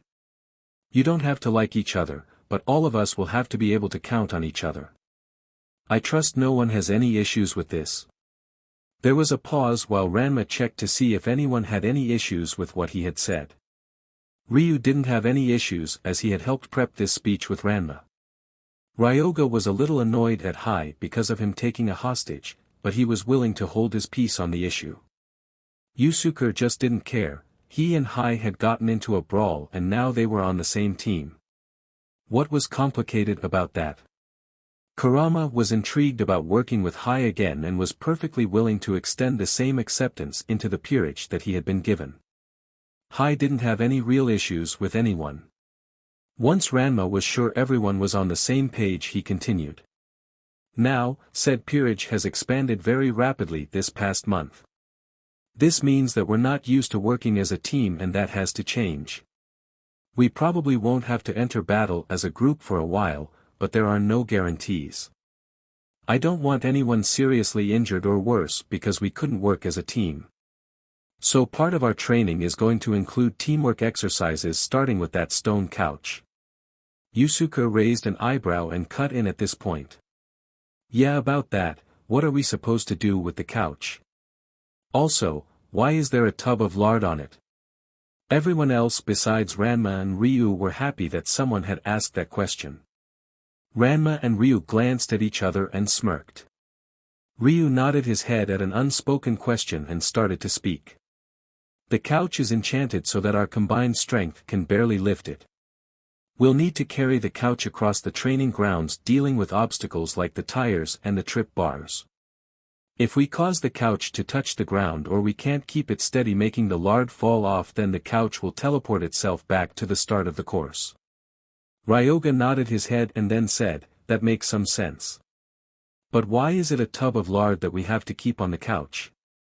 The veteran peerage members looked at each other again and their smirks grew wider. Their minds wandered back a few years to two 10-year-olds in a forest doing some basic training.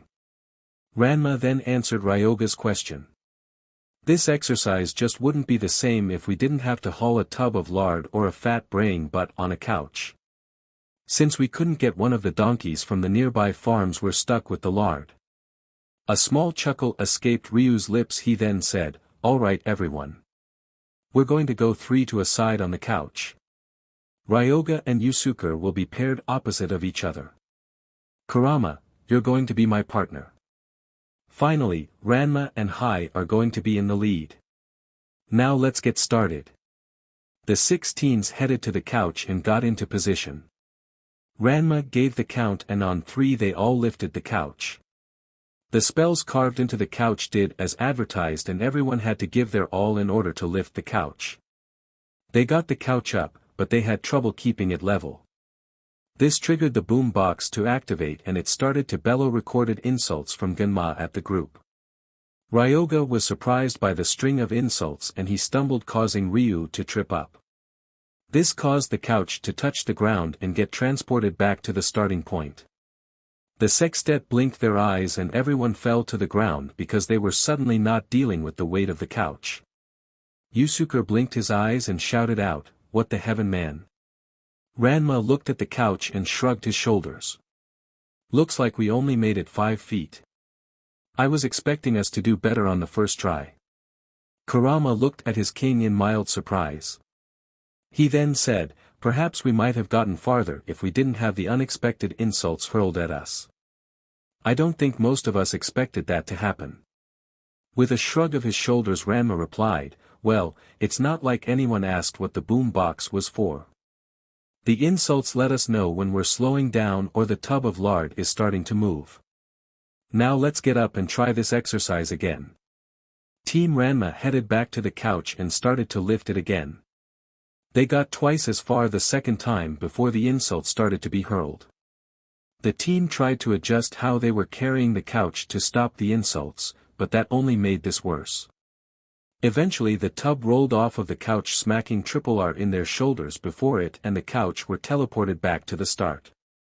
Yusuke looked at the couch and then glanced at the tires, which were several almost twice the distance away. He started to grind his teeth together for a second and cussed out, bless it. How the heaven are we supposed to carry that couch just to those blessed tires if that tub of lard is going to take out whoever is on one side of the couch? Ryoga rubbed his shoulder and replied, I don't know. Trying to stop the tub from rolling didn't seem to work. However, I don't see how we're supposed to stop it from starting to roll in the first place. Kurama looked at the path that Sextet had walked with a keen eye. Centuries of experience in tracking and avoiding being tracked from his first incarnation made everything perfectly clear to the bishop. He then stated, our strides are a major source of our problems.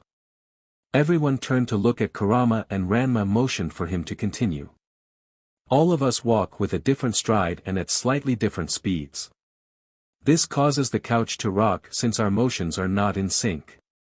If we all walk with the same pace at the same time we can cut down on this rocking.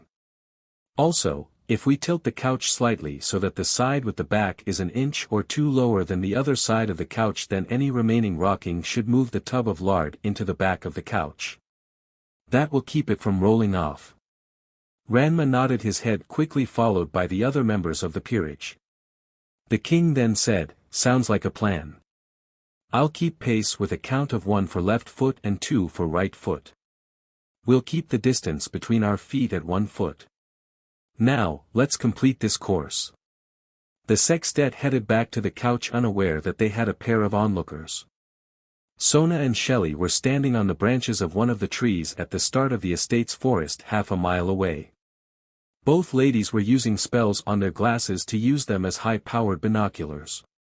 Shell put a hand to her chin and mused, it seems that all of Ranma's peerage members are a determined bunch. Sona calmly replied, I would expect no less from Ranma.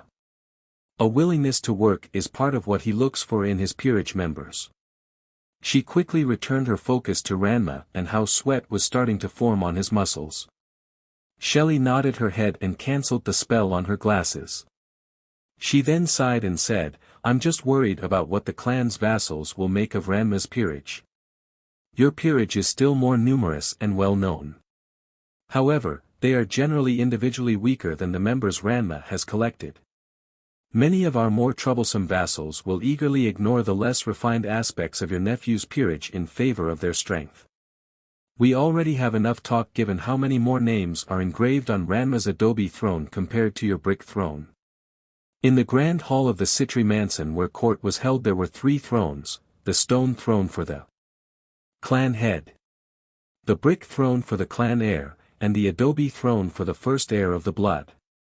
The path to the stone throne was carved with names of all those the clan head had slain. The brick and adobe thrones had the names of all those their possessors had killed carved into them. It was a way for the clan head to remind his vassals that he held his position thanks to him crushing all who opposed him. While at the same time, the brick and adobe thrones served to remind the vassals that strong leadership was waiting on the wings if something should ever happen to the clan head. I'm well aware of the tension, mother.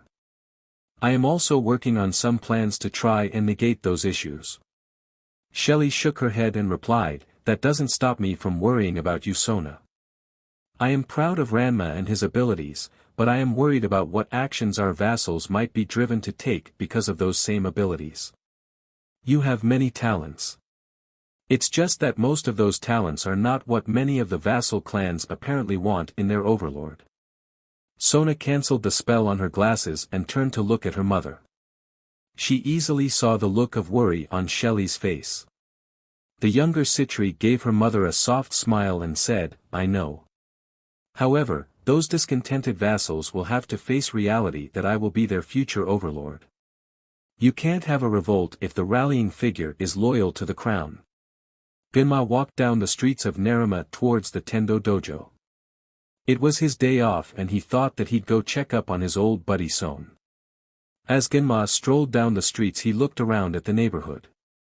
This would be a good place to settle down and set some roots. Next year he would bring everyone down and Ranma's engagement could commence.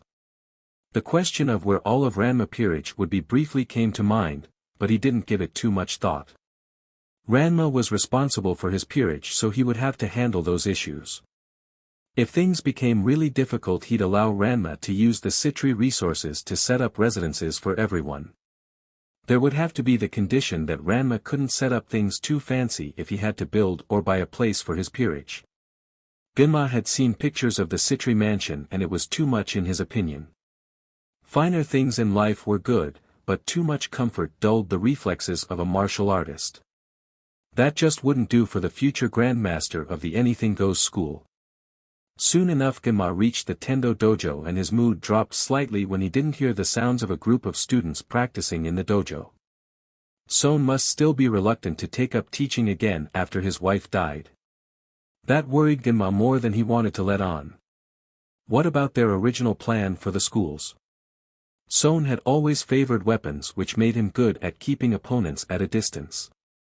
He also was good at ground combat and managing multiple opponents.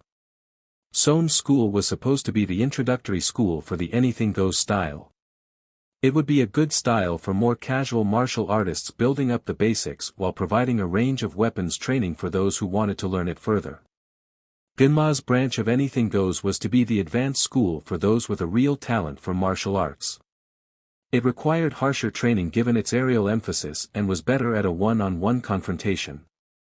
At the same time, the fact that everyone would have had some basics in the Tendo branch would mean that they could handle multiple opponents better than Genma could. Genma reached the front door of the Tendo house and rang the doorbell. He waited a few seconds and then the door opened. Kasumi was standing in the doorway with a pleasant smile on her face. She bowed her head politely and said, "Good day, sir. How can I help you?" A soft smile appeared on Genma's face for a second. Kasumi had indeed grown up to be a beauty like he thought she would the last time he had seen her. Genma bowed his head slightly and said, "Is your father in by any chance? I'm an old martial arts training companion of his and I wanted to stop by to visit him. Could you let him know that Genma Saotome wants to see him?" Kasumi was surprised to hear this since it wasn't often that old friends of her father came to visit. She smiled and replied, "Could you wait here for a minute, Mr. Saotome? I'll let my father know you're here." Kasumi then closed the door and went to find her father. There was the brief sound of an excited cry in the house a few moments later and then the sounds of someone running in the house. Son flung the front door open and stared at Genma for a second. He then happily cried out, "Genma Saotome. Old buddy, where have you been? It's so good to see you again." Son pulled Genma into a hug as he said this. Genma patted Son on the back as he returned the hug. He then pulled Son off of him while still clasping his dear friend's arms. "It's good to see you too, Son. We have much to talk about." Son nodded his head and replied, "Yes, old friend. Come, let's get inside and catch up on old times." Son quickly led Genma through the house to the family room where there was a shogi table. Much of the house was the same as Genma remembered. The two friends sat down and then Son spoke again. "So how has life been treating you, Genma?" Genma nodded his head and replied, "I can't complain. Ranma and Ryu are growing up to be fine young men and exceptional martial artists. Not that I can let them know that. Those boys already have very large prides for their age. They're not like us when we were young. We were able to stay humble if we ever got a scrap of praise." Son smiled when he heard that about his friend's son and foster son. He thought that it was a strange twist of fate that Genma would be the one with sons to pass his legacy along instead of him. It was a regret of Son's that he didn't have a son to carry on his art. Kasumi and Nabiki were never enthusiastic about martial arts. He was at least able to teach them enough for self-defense and to stay in shape. As for Akane, Son had mixed feelings about his youngest daughter on this matter. She had talent and was interested in martial arts. However, she just didn't have the drive and focused determination to make it as a professional martial artist. Son knew her heart was on acting and the art would help her in that pursuit. Maybe if he had been able to keep it together when Akane was younger after her mother died he could have instilled the drive needed to make her his heir. However, going to plays had been something Akane and his beloved wife had done to give her breaks from her condition before she died. Those precious times were able to ease his wife in her final months. Taking Akane and the girls to see plays after his wife's passing was something Son had been able to do to help the girls remember the good times with their mother. Helping the girls deal with losing their mother was worth not having a direct heir in the art. The Tendo patriarch returned his thoughts to more pleasant things and focused on Genma. Son asked, so where is Ranma? And let's not forget about Ryu as well. Given what you've told me in your occasional letters, I wouldn't mind adding him to our promise as well. Now that was a thought that Gimma hadn't considered before. Ryu was a good lad and would make an excellent husband for one of Son's daughters. It was also Genma's responsibility as the boy's guardian to ensure that he got a good spouse to help him be a better man. Ranma and Ryu's children in such a situation would be first cousins, which meant that Genma's idle dream of the duo making a similar pact for their children like he and Son did would be legal under devil and Japanese law. This would also make the boys truly brothers without having to end the Cuman family. Genma smiled and replied, that sounds wonderful, Son. Our families will be doubly blessed in the future. As for the boys, they're probably at the apartment looking after their group of friends. I plan on bringing them here next year to fulfill our promise. 16 seems like a good age to me since it was good enough for us. Son nodded his head. Quite right, old friend, 16 would be a good age. Now, what can you tell me about this group of friends the boys have found? I don't recall them gathering a group of friends before in your letters. This was a question that Gimma had prepared for since he didn't feel that Son and his daughters were quite ready to find out about everything just yet. Gimma calmly replied, they're a group of teens mostly a little younger than Ranma that the boys have taken under their wing. Each of the teens had something that was causing them trouble that Ranma stepped in to help with. Shuichi, for example, was going through a bad time because his mother was seriously ill. Ranma saved him from doing something that would have gotten him killed. Yusuke is another example. Poor boy had his heart in the right place, but he never got a fair hand before in his life. Ranma spotted him getting hurt from saving a tyke from being hit by a car and got him to a hospital. Now, Yusuke is starting to make something of himself. A tear threatened to erupt from Son's eye when he heard the news. It sounded like Ranma was growing up to be a model martial artist. A person that was strong of mind and body as well as being a pillar of the community. Son knew that Ranma would grow up to be like that, how could he not with Gimma as his father? It was just that Son expected it to talk a little longer for Ranma to turn out like this. The two old friends continued to chat about the good old days for several more hours. They also got several rounds of shogi into their mutual enjoyment. Talk about their promise to unite the schools did not happen.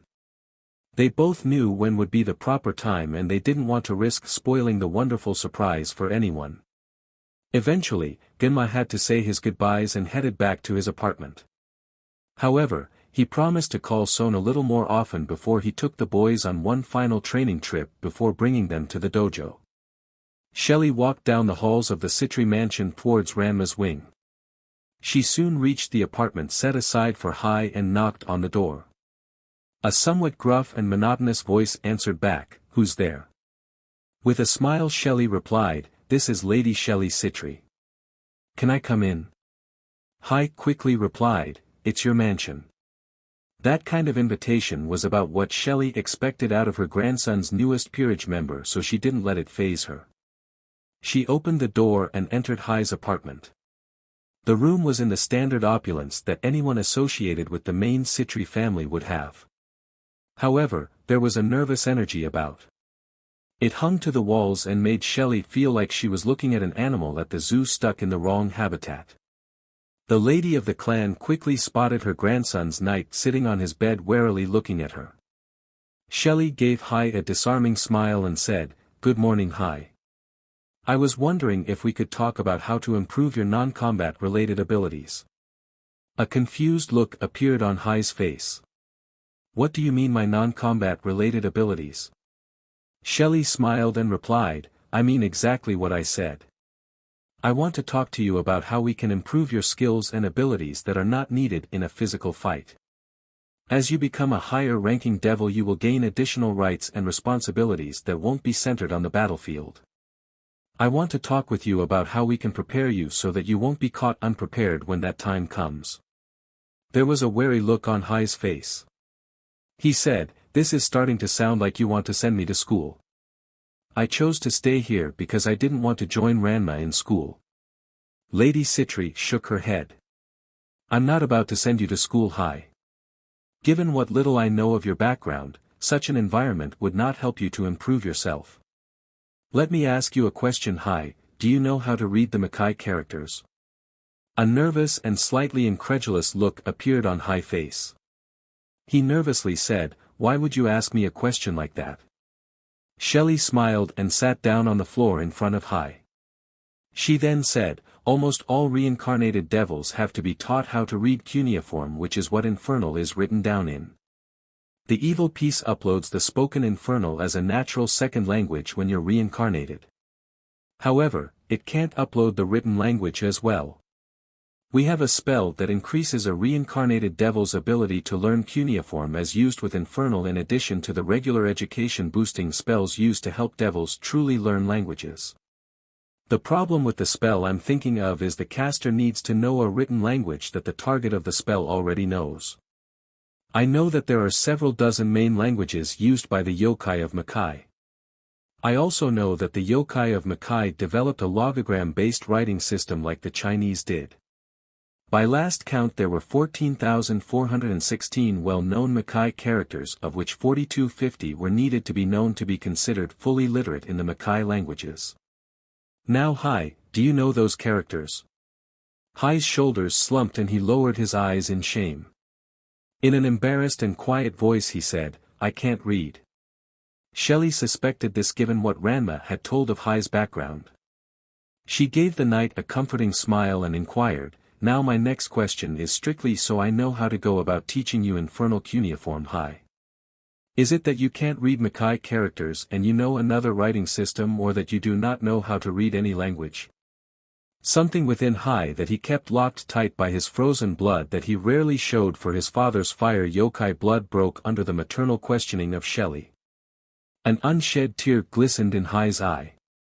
Emotion was bubbling under the surface of the recently reborn devil's voice as he spoke. "I don't know how to read or write at all. I know nothing that people associate with an education." It hurt Shelley to see Hai like this. Her children and grandsons' peerages were like the large family that Shelley wished she had been able to give Sar. She gently wrapped an arm around Hai and held him. Hai tensed slightly from the contact, but his nerves calmed down when he felt the motherly concern Shelley's touch conveyed. For several minutes the duo stayed in place with Shelley freely giving the maternal love that Hai didn't realize he desperately needed. Eventually, Hai calmed down and was able to reassert the control over himself that he usually had. Shelley pulled away from the embrace knowing that Hai wanted to be strong by himself for the time being. The lady waited for Hai to look at her again before she continued. "Now that we had figured out where to start your tutoring, I can plan out how to get you caught up to where most people your age are expected to be at. There are spells to help with memorization and learning, but they can be mentally exhausting. If you can put up with the strain and give me a solid chunk of your day every day for a year, I can get you caught up. However, even if we can only use those spells occasionally, we can still get you caught up. It will just take a little longer." The pure matter-of-fact manner Shelley spoke about him catching up to the other in terms of education shocked Hai. In surprise he muttered, "I can catch up." "Of course you can, Hai." Shelley shot the knight a look implying that he was foolish for thinking otherwise. "You are alive, which means that you can learn. A person can always learn something as long as they put the time and effort into trying to learn. You're a devil, so you've got plenty of time and you're a part of Ranma's peerage. My grandson doesn't let people into his peerage that are willing to quit when things get a little tricky." A few small drops of happiness melted off of Hai's icy heart. Perhaps being here would offer him more than a safe place for Yukaina after he found her. The fact that he had died as part of the reincarnation process fulfilled his oath to Shigeru to never tell Yukaina that he was her brother until the day he died. Ranma could and probably would tell her for him if asked, and the oath never specified forbidding a third party to tell her if someone wanted to complain because he didn't stay dead. Hai hadn't planned on ever telling Yukaina about their relationship because he had felt that he wasn't someone anyone would want to claim as a relative. But, there seemed to be the chance that the citrus would help him become someone that Yukaina wouldn't have to be ashamed to know. Keiko looked at the test in Yusuke's hands in shock at the bee proudly sitting at the top of the test. It was shocking to her and every other student who could see the test grade. News that Yusuke Urameshi had gotten such a high grade was starting to spread like wildfire throughout the class. Yusuke's ears started to twitch as he heard the news of his scholastic achievement be passed from student to student. Yes, he got a B on the test, it wasn't like he was a moron. He just never saw the point in working for good grade in school before. Part of Yusuke wanted to stand up, verbally attack everyone for talking about him, and walk out the door in a huff. It was a tempting idea. However, doing that would reflect badly on him, which in turn would make Ranma look bad. Making Ranma look back was something Yusuke wasn't willing to do. His king had put too much effort and energy helping him to improve himself to cause embarrassment. Ranma had that promise to his mother to worry about, but that didn't mean he had to help Yusuke like he had helped the rook. Yusuke's king had cracked open the textbooks himself and helped to tutor the boy in addition to the tutors that had been brought in by Ranma's aunt. One time, Ranma had actually pulled out his cell phone and called Sona to ask her how he should explain something to Yusuke. What made everything even more profound to Yusuke was that Ranma also explained why getting an education was useful for him. Yusuke used all of the little decorum drilled into his head to calmly put his test away in his class folder and then put the folder in his backpack. As soon as the bell rang, he got up and headed for the door. Keiko quickly got up and followed her friend out the door. No one else in the class noticed Yusuke's exit as they were still talking in disbelief over Yusuke's grade. Keiko glanced around the hallways and spotted Yusuke after a second of searching. She saw him turning the corner to the stairwell and hurried after him. Keiko was surprised when she got to the stairwell that she could see Yusuke heading to the upper level of the school instead of the lower level and the exit. She didn't call out to him because she didn't want to cause a scene. It was obvious to Keiko that being the center of attention in school was the last thing Yusuke wanted at the moment. Keiko followed Yusuke up the stairs and was surprised when she saw him heading for the roof access. Part of her wondered why on earth Yusuke would head up there after school was over. Yusuke reached the door to the roof, opened it, and walked out before Keiko could reach the floor. The door closed behind Yusuke, but it didn't close all the way. Keiko walked to the door and was about to open it when she heard Yusuke call out, "Okay Ranma. The cost is clear, so you can teleport in now." This statement shocked Keiko. What on earth was Yusuke talking about? A light started to shine from the door, drawing her attention. Keiko's hands quickly covered her mouth in shock as she watched a Citri sigil appear on the school roof through the crack in the door. There was a flash of light and then Ranma was standing on roof next to Yusuke. Ranma looked at his rook and nodded his head. Good job on casting the communication spell, Yusuke. There are still some things you need to work on, but overall you've got the spell down. Now you just need to consistently cast that spell at that level and then we can see about getting you a devil berry of your own. Yusuke smirked and replied, "Just get ready to buy one for me, Ranma. Here's my test result for you to look at." Yusuke pulled out the folder with the test and handed it to Ranma. The young king quickly reviewed it and nodded his head. Ranma lowered the folder and replied, 86% correct. Much better than the 12% you did on your last test. You should be proud of your accomplishment, Yusuke. I know I am, and that Sona's peerage will also be proud of your achievement. I hope you can do better on your next test because I know you have that potential in you. Now let me tell you. Ranma cut himself off in mid-sentence and glanced at the door to the school interior. He then turned to look at Yusuke with a look that said you are an idiot on his face. Yusuke, did you remember to use the standard anti-surveillance spells before calling me? Yusuke scratched the back of his head and replied, I think so. Why? In a deadpan manner Ranma answered, because we're being watched. He then dashed to the door so fast he left an afterimage and opened it to reveal a shocked Keiko staring at him. Ranma looked at Keiko for a second considering something and then sighed. We might as well help the cat get out of the bag before it catches a claw on the opening. Okay Keiko, come out here and let's talk. Ranma started to walk back to Yusuke while discreetly casting security spells. There was no way he was going to let Yusuke's mistake last any longer than it had to or risk getting even worse. Keiko took a step onto the roof and looked at Yusuke in concern and confusion. She glanced at Ranma and then returned her gaze to Yusuke trying to make sense of what she had seen. With a quiet and nervous voice she spoke just barely above a whisper. What is going on here? The two devils shared a look between each other. Yusuke soon glanced away with a nervous look on his face causing Ranma to frown. Ranma turned to look at Keiko and said, mystical things that you might not want to know about. You've got two options at this point Keiko. Either I help you think whatever you may have seen is a weird daydream or you tumble down the proverbial rabbit hole. Here is a word of warning before you make your choice.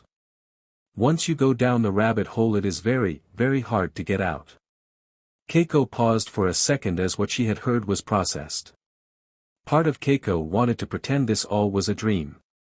People don't suddenly appear on roofs in flashes of light in real life. She was a good girl who was a dutiful daughter and a diligent student. It was obvious to her that whatever Ranma and Yusuke were hiding was probably something she should stay away from to stay as she was. The fact that Ranma was warning her away made the sensible decision to be wanting this all to be a dream. However, Keiko's eyes turned to look at Yusuke and her heart felt a tug. She knew that Yusuke was in the thick of whatever these mystical things were. Pretending that the strange things she saw was a dream would create a barrier between the two of them. The rift between the two of them when Yusuke had been in his bad boy phase had been difficult enough on Keiko. This past month and a half had been good for Keiko as the distance between her and Yusuke had closed.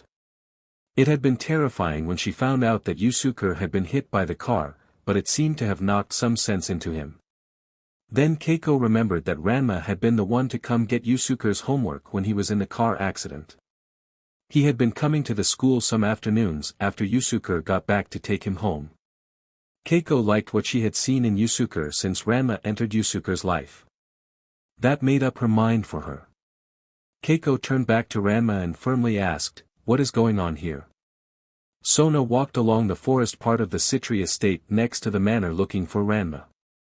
She had heard from Tsubaki about Yusuke's friend being brought into the mystical side of life when Yusuke was giving a report about his recent school test. Sona knew that Ranma didn't want to bring the girl into things yet until he was sure Yusuke could help protect her. At the same time, Sona also knew that Ranma probably wasn't going to get a better opportunity to reveal the truth to her in a more promising light. That didn't change the fact that this whole incident had to have increased the stress Ranma was under. Eventually, Sona wandered near the waterfall and spotted her nephew. She started to blush since Ranma was having a misogi and only wearing the traditional headband and loincloth. He had his wings out and spread to their fullest extent which was almost longer than the waterfall. It seemed rather paradoxical to Sona for a devil to be performing a cleansing ritual for purity. Rias might be able to explain the details since she was the Japanophile. All that Sona knew was that being a devil did not automatically exclude someone from also being a Shintoist. She wasn't going to argue with the results even if she was confused about the how. For the next few minutes Sona stood within view of Ranma trying to keep the blood from rushing to her face. Eventually, Ranma opened his eyes and then got up out of the waterfall. He walked out of sight to where he had stashed his clothes, inadvertently allowing Sona to regain control of her composure. Ranma walked into view again near Sona after he got dressed. Ranma looked at his aunt in surprise and asked, "Why are you here, Sona?"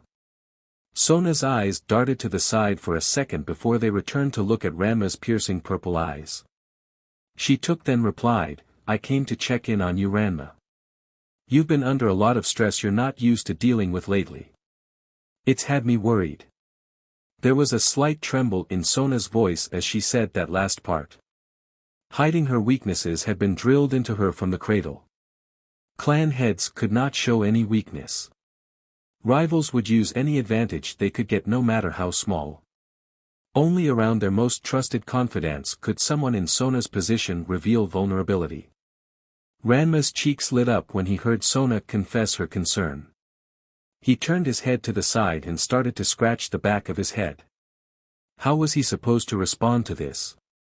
Knowing that he had to say something, the young half-devil blurted out, "Sorry for worrying you, Sona." A small gasp of surprise escaped Sona's lips as she watched Ranma slump down on the ground with a thud. He put his arms in his lap and let out a sigh of frustration.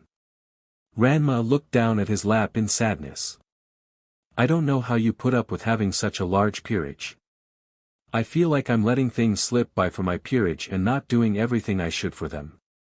Look at Hai. It never even occurred to me that he might not be able to read until grandmother pointed it out to me. Then there is this situation with Yusuke not securing the roof properly. We really lucked out that only Keiko spotted us and that she took the news about devils better than expected. What about Kurama? Have I messed up anything regarding his life as Shuichi that will come back to bite him?" Sona sat down next to Ranma and wrapped her arms around him. She then put her head on his shoulder and whispered. "It will be all right, Ranma. You've made mistakes and that's to be expected. The important thing now is that you recognize your mistakes and take steps to correct them. Remember that failing is only truly a failure if you don't learn from it." A small smile cracked from Ranma's lips for a second and he let out an amused snort. "I've lost count of how many times grandfather has given me that bit of advice. Doesn't make it any less true, but it's just that managing a large peerage is really hard. And before you state it, I know that 5 peerage members isn't a large peerage by most definitions. It is for me though. Then why did you expand your peerage so relatively fast if you're having trouble handling it, Ranma?" Ranma leaned in a little closer to Sona as he spoke without realizing it. "I only planned on adding Ryoga this year. However, Yusuke and Kurama were now or never situations. As for Hai, his skill set was very useful and there are strong reasons for him staying loyal. I won't share those reasons without his permission as they are rather personal. I couldn't risk losing such potentially valuable companions, but at the same time I feel like an up to my chin looking out for them." Sona made her hug a little firmer and replied, "You'll make it through this, Ranma. Rising to meet and exceed any challenge you want to beat is a fundamental part of who you are. Also, I'll be here to help you.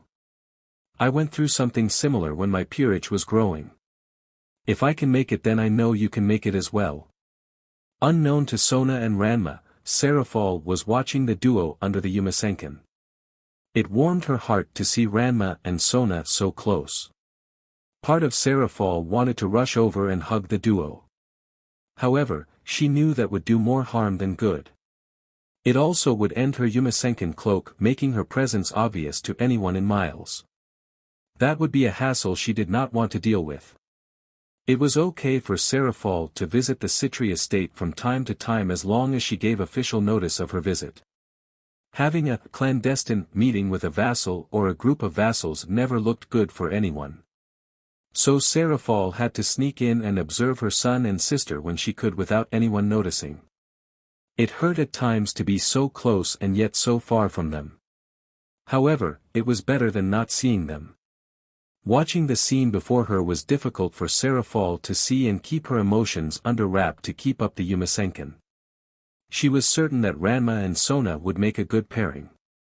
They'd probably have to keep their relationship a secret until it was safe to bring the FRTLTY issue into general knowledge. It would be so much fun to watch and discreetly help the duo. Perhaps there was an old law she could find. The original Satans had written some special privileges into law for themselves and their children. Those laws fell out of favor and use, but they hadn't been stricken from the law books. Ranma was surprised as he appeared in a summoning circle. This was not a summoning circle from a flyer that got passed around.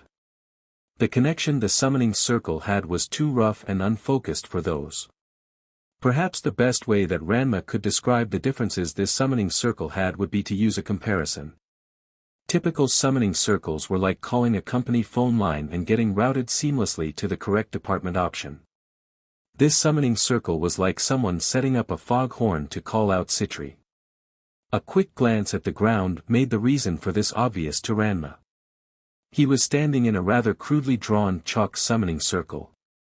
It looked like something he had seen pictures of in history class when devils required potential clients to draw their own summoning circle. Part of Ranma was even surprised that the circle worked given the poor craftsmanship. He probably wouldn't have noticed the summoning's call if he was in the neighboring town. His potential client's outburst quick grabbed Ranma's attention. Hey! I thought that Citri was supposed to have a leopard's face and griffin wings.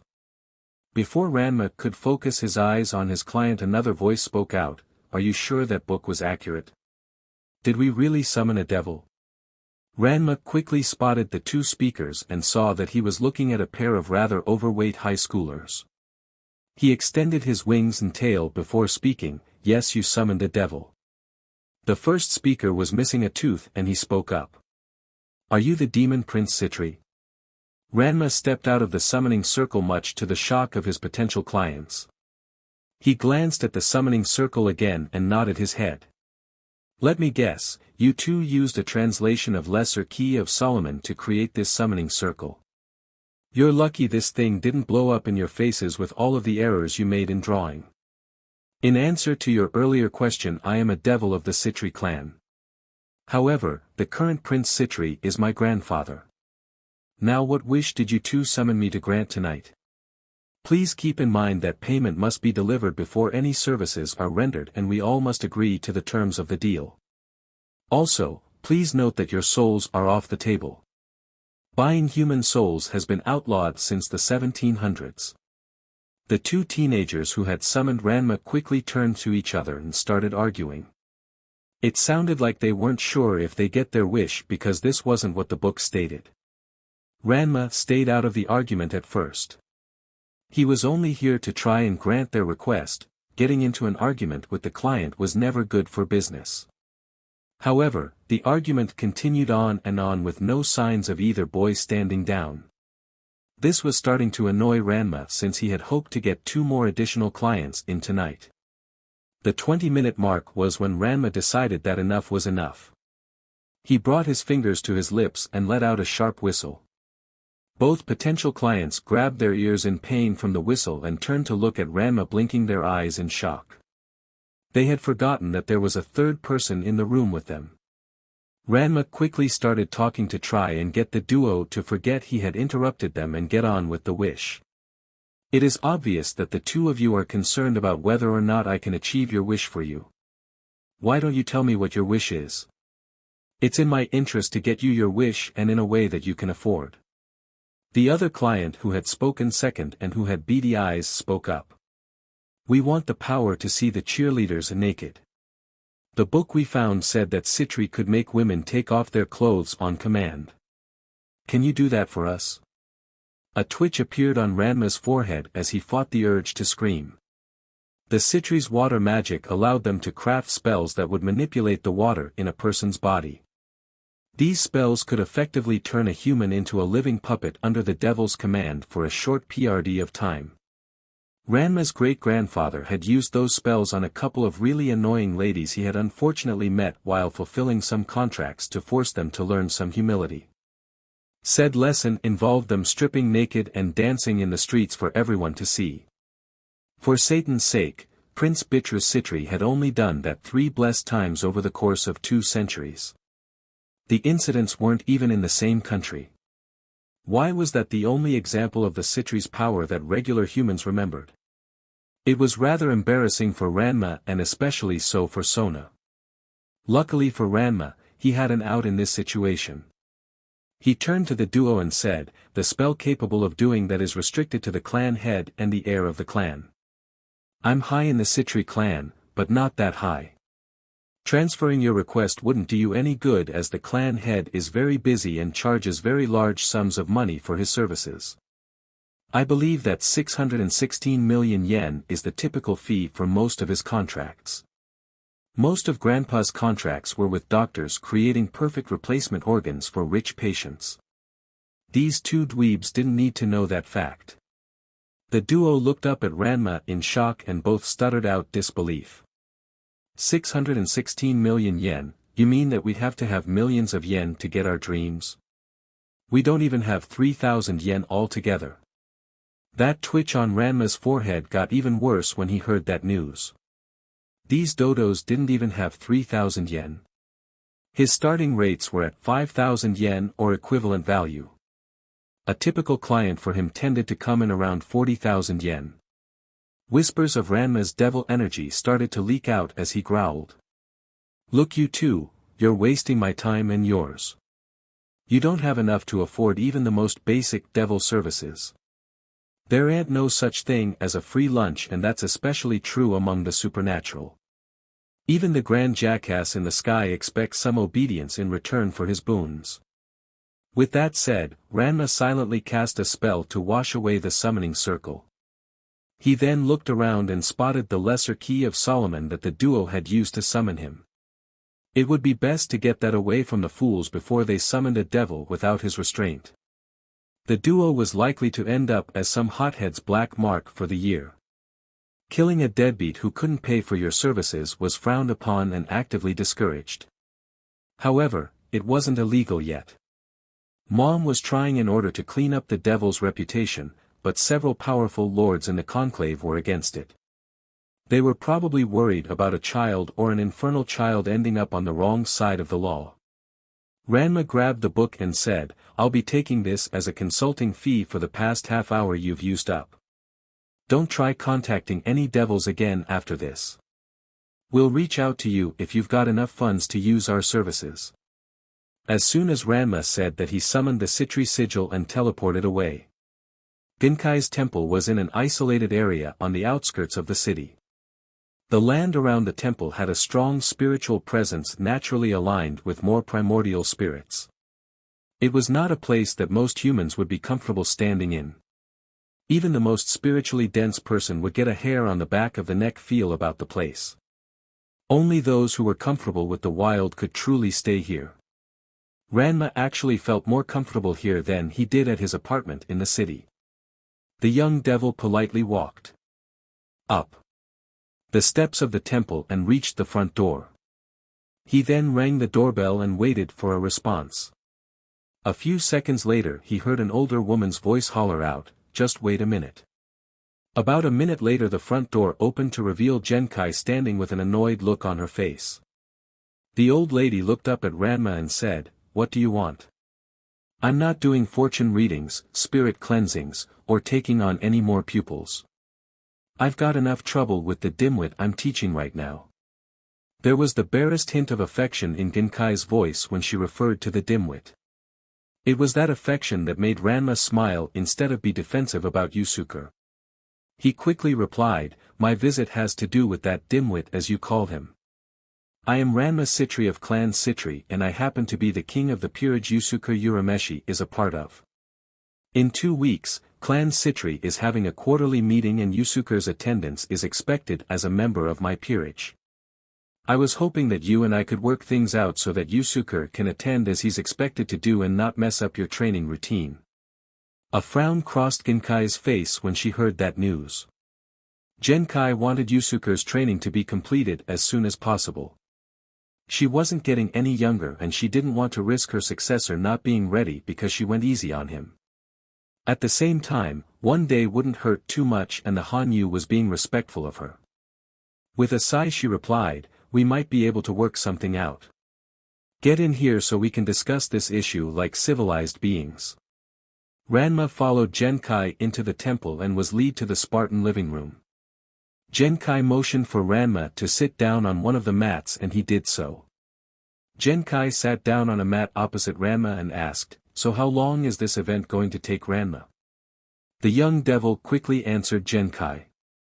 "The gathering will last most of the day. The other members of my peerage and I will be using the cover story that we've caught a cold to explain why we won't be in school that day. It was a standard story that both Ranma and Sona had used to attend these mandatory meetings during a school day in the past. Why bother with the hassle of hypnotizing so many school officials when there is a perfectly reasonable reason that can be used with a single phone call? All Ranma and his peerage would have to do was cast a spell to make it sound like they were coming down with something the day before and another to sound like they were getting over something the day after they called in sick. Genkai thought about it and said, that should be doable. I will want some extra time on all the other training days to make up for the dimwit's absence. Ranma nodded his head, I have no problems with that.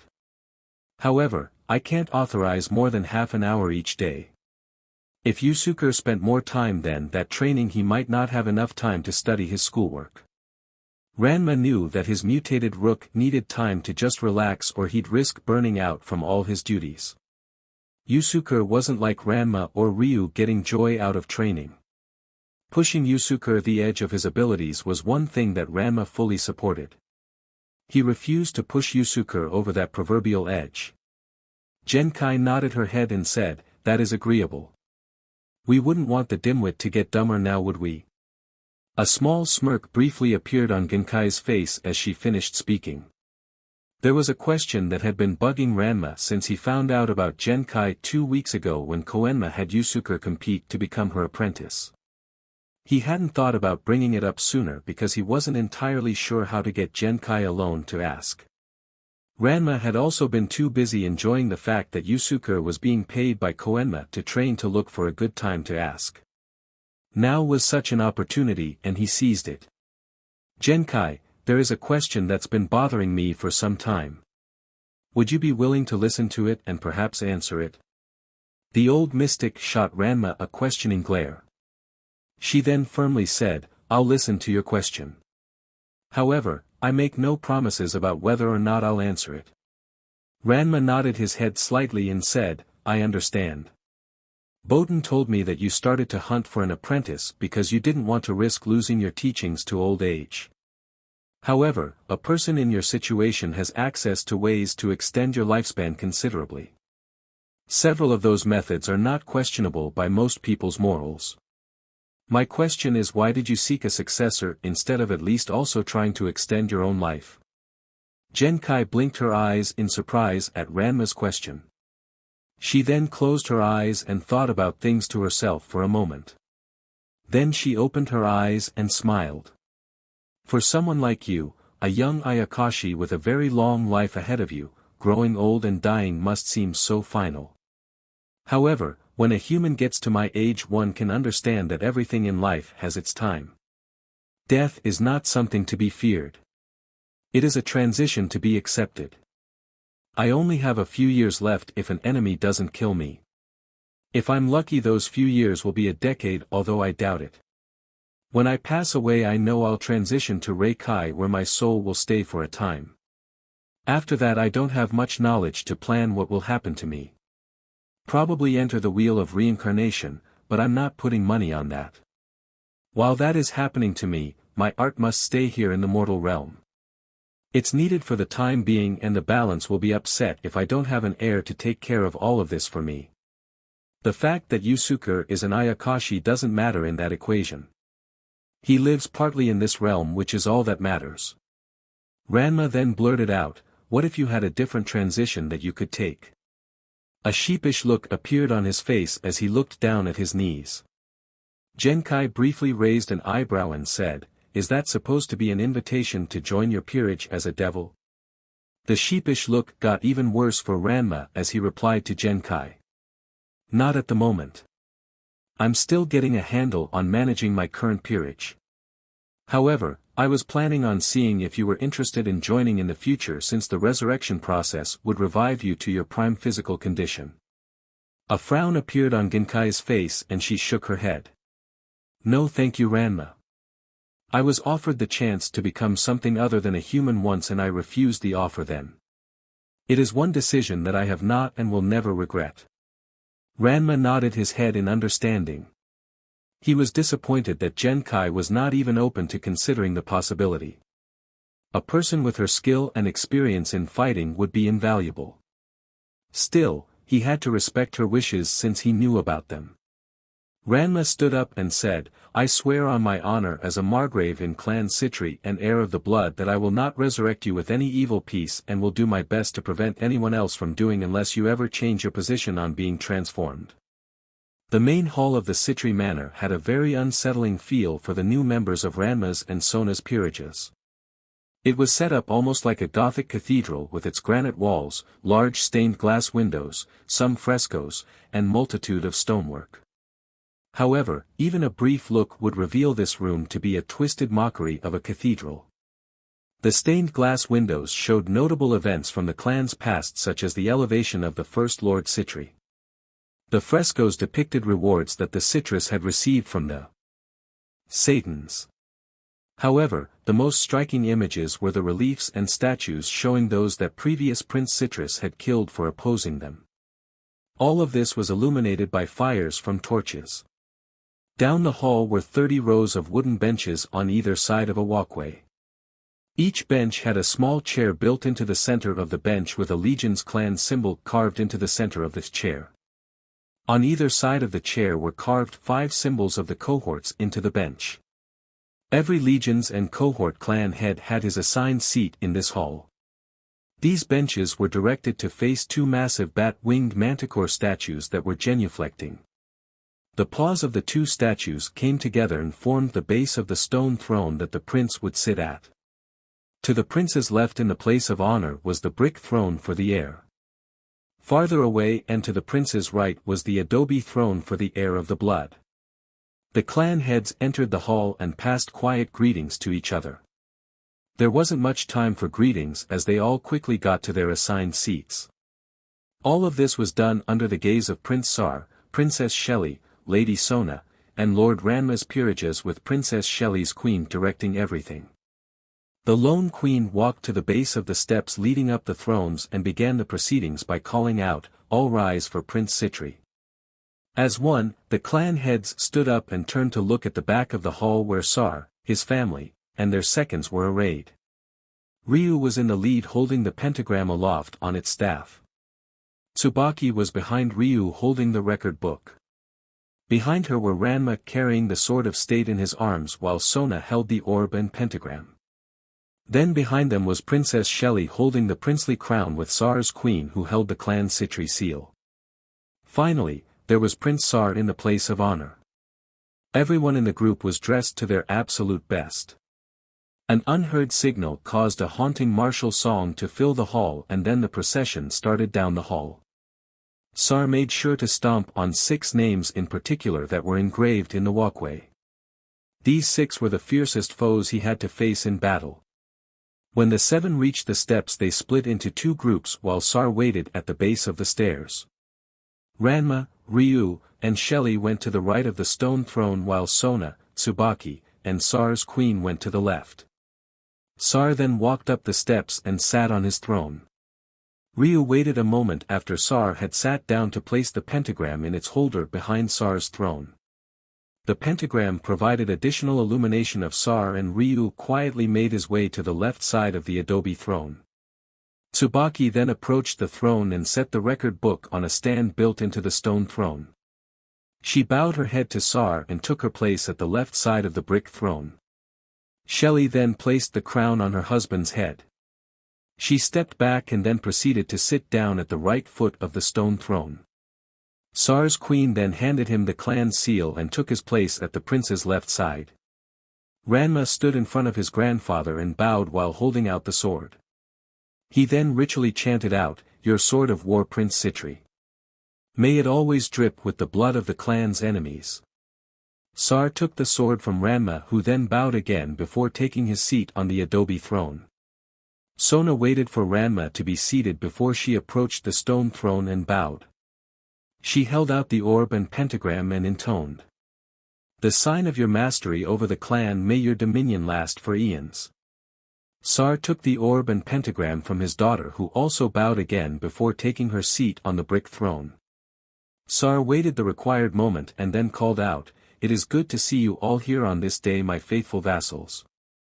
I shall now receive the renewal of your vows of homage owed to Clan Citri."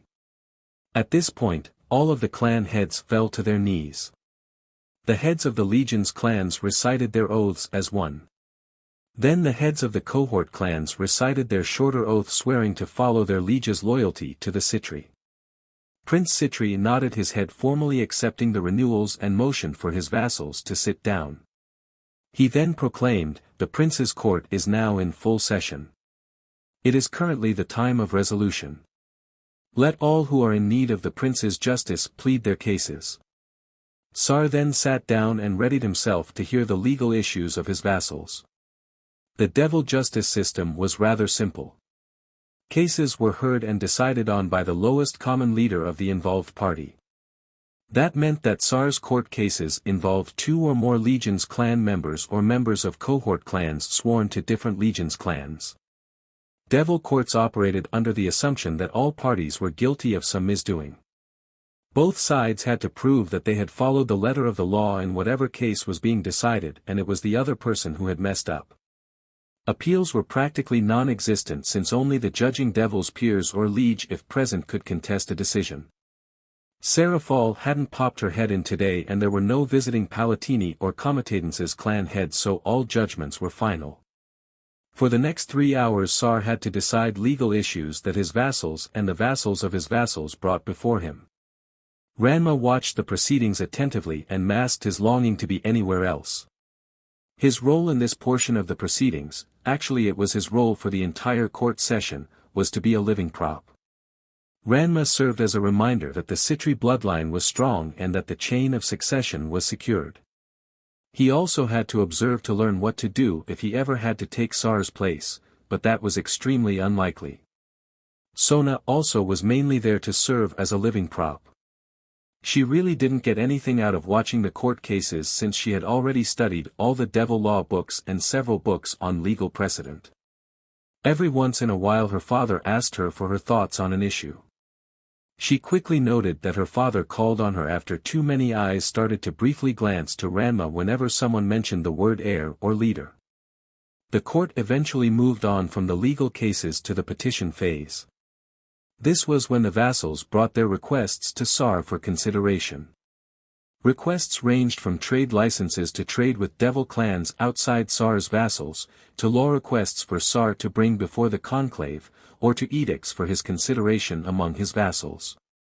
This was also the time when emissaries from other Palatini or Comitatense's clans could come forward about requested business deals. Everyone on the thrones was happy that there were only a couple of short petitions to be handled this session. Keeping one's emotions hidden while carefully weighing every facet of a decision for hours on end is exhausting. Ranma was going to be so happy when he eventually got a new aunt/uncle or a cousin to take his seat and boot him out of these court sessions. Sona had to remind herself that putting up with these quarterly productions was an acceptable price to pay for being a clan head. Sar was just quietly counting down the sessions until he could retire and stick Sona with this headache. He just needed Sona or Ranma to have a kid and then he could leave as the succession would still be secure. Finally, the last petition of the day was heard and it was time to end court. The members of the opening procession collected the items they had given Sar in reverse order that they had been presented. Ryu then led the procession out of the hall holding the pentagram staff. The doors to the main hall were closed high and Yusuke after Sar had passed through them. Everyone in the procession bolted as soon as the door was closed like heaven had put a hit on them. Tsubaki walked into the bathing room attached to Sona's apartment and saw her king sitting her personal bath which was half the size of an Olympic swimming pool. The queen quietly shed her clothes, grabbed some bathing supplies, and slipped into the bath behind Sona. She squirted some shampoo on Sona's head and started to massage the young king's scalp. Tension started to visibly drop from Sona's shoulders as Tsukaki figuratively worked her magic. "It's getting worse, Tsubaki," Sona muttered as she looked at the bath water. Her pain and fear was evident in her voice as she spoke. "More vassals are looking to Ranma to be the heir instead of me." The head of the Vashlengathu was giving Ranma second looks and he is a major blood purist. If he falls into Ranma's camp then it opens the floodgates for the others. The blood purists had been a major, if expected, source of support for Sona among the vassals. The current head of the Vashlengathu Legion's clan was a major mover in this informal power block. While they were known as the Blood Purists, perhaps a better description of that informal party would be calling them traditionalists. They wanted to preserve as many devil traditions as practical and preferred to consider all their options very thoroughly before making a change. A personal rival of one of the clan heads forming the clique slapped the Blood Purist title on the group and it stuck. They did prefer to keep the bloodlines as pure as possible, but they were willing to accept reincarnated devils that assimilated into devil culture. If Genma had been a reincarnated devil when Ranma had been conceived, they wouldn't have nearly the reservations about Ranma that they did. Tsubaki then inquired, "But I thought you had everything under control. Didn't you tell your mother that you can't have a revolt if the rallying figure is loyal to the crown?" Sona let out a unladylike snort and replied, "You also can't be a king if there is no one to listen to you." There was short pause as Sona collected herself and then explained things to her queen. You have to remember that even though Clan Citri is stronger on its own than any 4 legions clan together, it can't overpower all of the legions clans. The legions clans have a similar situation with their own vassals, just like the Satan clans are in a similar situation with the Palatini and Comitatenses clans. A vital part of being a clan head is managing the dynamics among the clan's vassals. There was a pause as Sona breathed in the lavender scent of her bathroom candles to relax. She then turned to face Tsubaki, who got a washcloth to clean her king. Sona continued to explain as Tsubaki lathered up the washcloth. Thanks to Ranma's known longing to not be the clan head, I don't have to worry about any sort of palace coup. What I do have to worry about is the Legion's clans deciding that being under the aegis of the Citri is not in their best interests. The Citri prince provides economic benefits and rewards for loyalty along with the threat of destruction for disloyalty. It's the 2 biggest tools my father uses for keeping the vassals in line. Tsubaki gently started to wash Sona as the young king talked.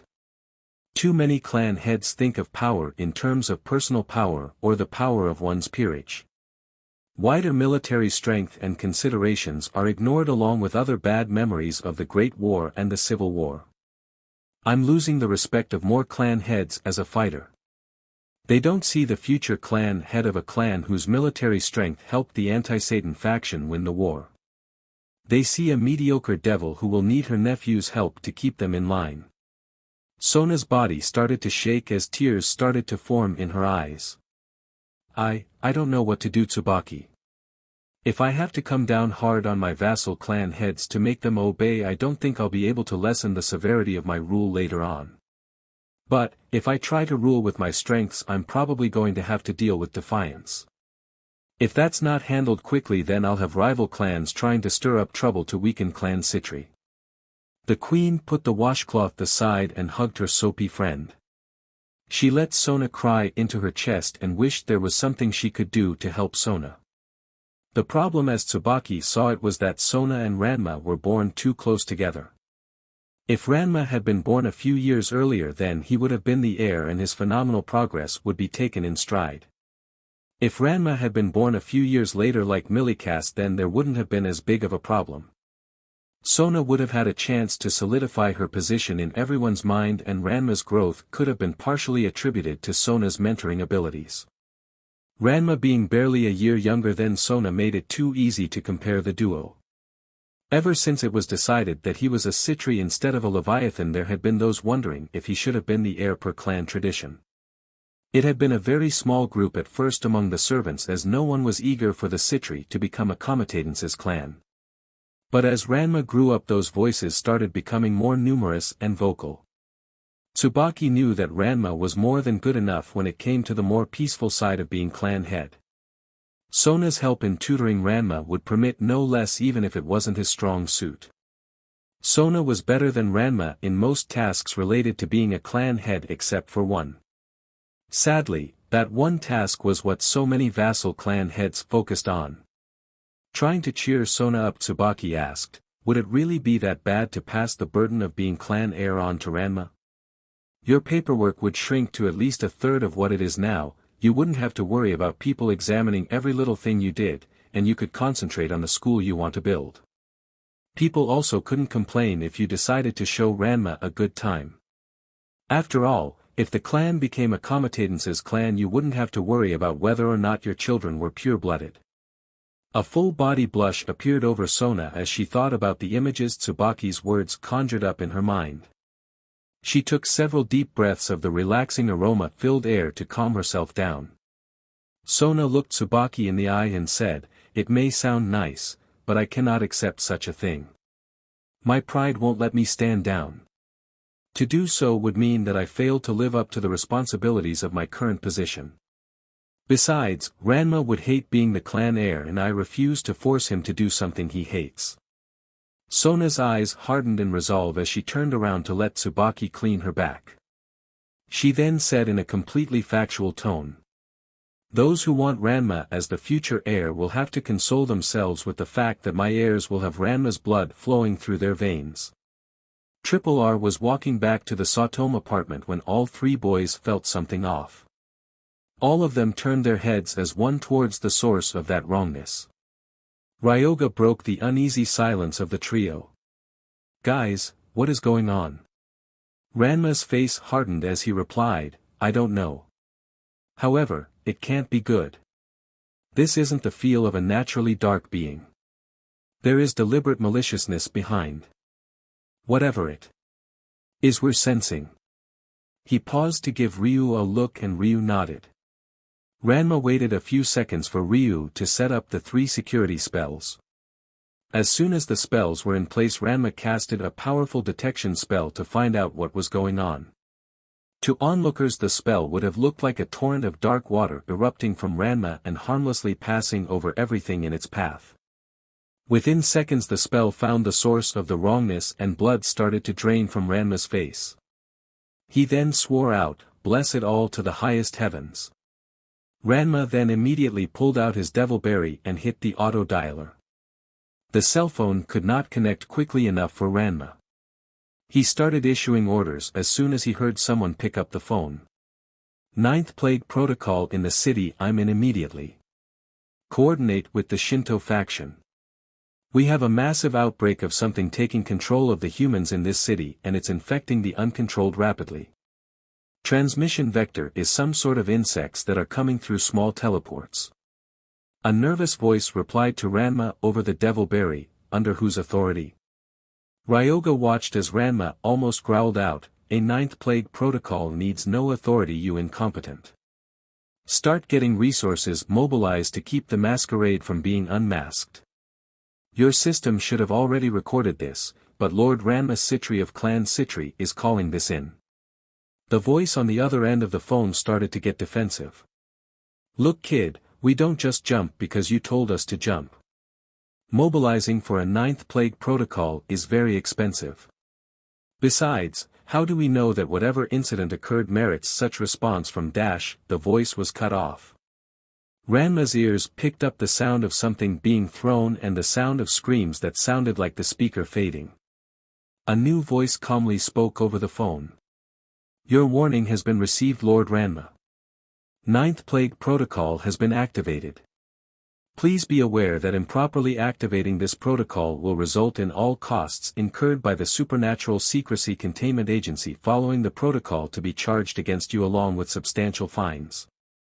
With the legal disclaimer out of the way, please explain the situation to me so that I can prepare the response teams." Ranma quickly filled the new speaker in on the situation. He then heard the more rational voice say, "Understood Lord Ranma, have you?" The voice paused for a second and then continued, "A message from the Shinto faction had come in corroborating your information. You need to move to assist in containing the situation. Even with Ninth Plague Protocol in effect, you and your peerage are to use the minimum amount of magic necessary to assist in containment. This is the SSCA out." The phone call ended at that point and Ranma put away his devil berry. Ranma then turned to his peerage and said, "Ryoga, I want you to take us to the apartment. Then I want you to round up the rest of the peerage and Botan. We need to get on the same page to handle this crisis." Ryoga and Ryu nodded their heads in understanding. Triple R quickly moved so that everyone was touching Ryoga, who immediately activated his sacred gear. A split second later the trio was in the Saotome apartment. Ranma and Ryu let go of Ryoga, who promptly teleported away. The young king quickly grabbed and booted up his laptop while he waited for his peerage to arrive. He immediately logged into the SSCA's website to figure out where his peerage could best be put to use. Kurama was dropped off just after Ranma was finished verifying his identity. There was a bewildered look on the bishop's face as he turned to face his king. He then asked with worry laced with steel. "What is going on, Ranma? Ryoga said you needed me now and that my mother needed to stay inside for her safety." Ranma looked up from the computer screen and replied, "I'll fill you in once Ryoga's rounded everyone up. That way I don't need to repeat myself 3 times. Ranma then returned his gaze to the computer screen where he had pulled up a map of the city. The SSCA's mystic radar couldn't pick up the insects. No doubt they were too small and weak to be picked up by the radar. That this was all happening in a city which also had several major natural and also several living sources of mystical energy wasn't doing the mystic radar any favors either. Luckily, the radar was able to detect the infected humans and the non-infected humans. Boten and Hai were then dropped off by Ryoga, who immediately disappeared to retrieve Yusuke. Hai looked around and asked, "Why was Ryoga sent to pick us up instead of having us teleport in ourselves?" Ryu quickly answered that question. Ryoga's teleportation abilities with Sinbad's astrolabe are quicker and take up far less energy than a regular teleport spell. Usually that's not an issue. However, in our current situation every last drop of power we can save can really matter. Hai focused on Ryu and said, "And just what situation is that?" Ranma pipped in, "I'll explain it once Ryoga and Yusuke are back here. Besides, that will give Boten a chance to get any updates on her side." Hai, Ryu, and Kurama turned to look at Boten, who was using her compact communicator obviously in the middle of a conversation. Ranma returned to looking at his laptop while the trio of peerage members stood around looking at each other.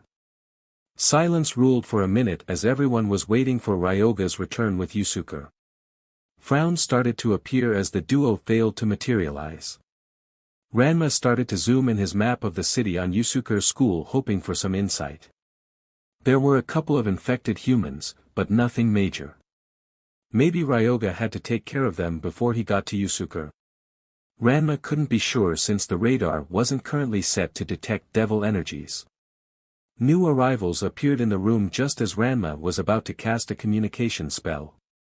However, he and everyone else in the room were surprised to see that Ryoga and Yusuke had a couple of unexpected companions.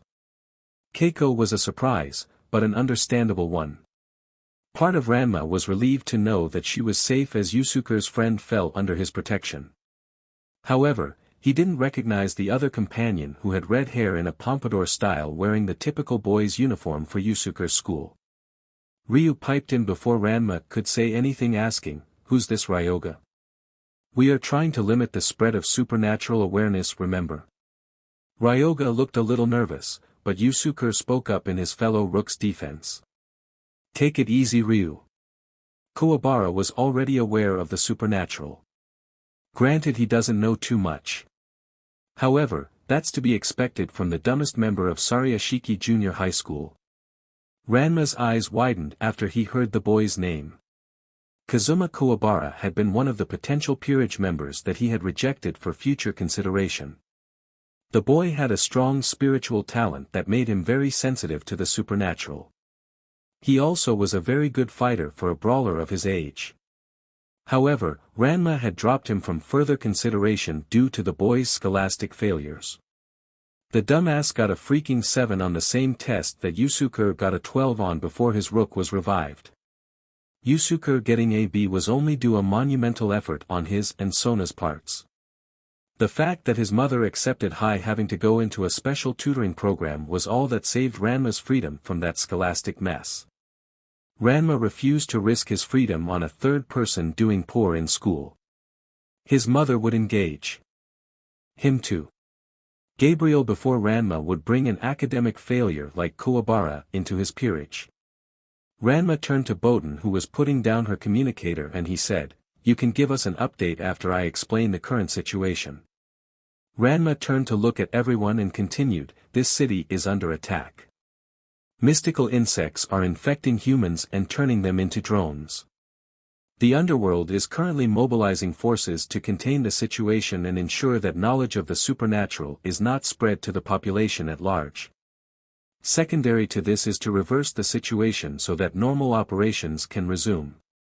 Local forces from other supernatural factions are also being mobilized to help contain the situation. We are going to be part of the containment process." He then turned to Bowden and motioned for her to speak. Bowden was thankful that her kimono helped to hide her trembling limbs as she looked at the 8 people waiting for her to talk. She discreetly straightened up and said, "I've just got word from Koenma. Reikai has been contacted by the rulers of Demon City in Makai who are claiming responsibility for this incident. They want the barrier separating Makai to be dropped and are threatening to unleash the insects across more cities if their demands are not met." Ranma crossed his arms and asked, "And just what is Reikai going to do to stop this? That barrier can't fall." The Makai barrier kept most Makai yokai confined to their world. Those yokai typically weren't concerned about keeping the supernatural hidden. Losing the barrier would be a disaster for everyone. Bowden turned to look at Ranma and sighed. Officially Reikai cannot do anything about this. The rulers of Demon City are threatening to have the controlled humans go on a rampage if a single official Makai soldier comes within sight of their city. Yusuke piped in. "You said officially. Why do I get the feeling that the tyke wants to put my butt on the grill to save his bacon again?" Bowden looked at Yusuke with a frown on her face as she said, "That's not precisely what Lord Koenma wants, Yusuke." She then turned to Ranma and said, "Lord Koenma would like to contract the services of at least 2 more of your peerage to assist Yusuke in locating and destroying the Makai whistle. This whistle is what is controlling the insects." Ranma nodded his head and said, "I agree, using Section 7, Paragraph 4 of Yusuke's retainer contract. I offer Ryoga and Hai to assist Yusuke. Is this agreeable?" Bowden nodded and replied, "Agreed." Koenma would probably have preferred Ryu over Hai given the difference in their cost. However, Hai's speed was excellent for a quick operation. The fee increase was nothing to the cost of a few more minutes of keeping this mess contained. Kawabara interrupted at this moment. "I'm going with Yusuke. Someone has to make sure he doesn't screw up. Besides, I can't stand the thought of these JRKs messing up my city."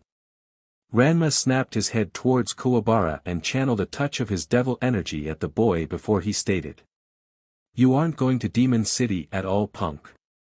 This is a stealth mission, so the fewer people going the better.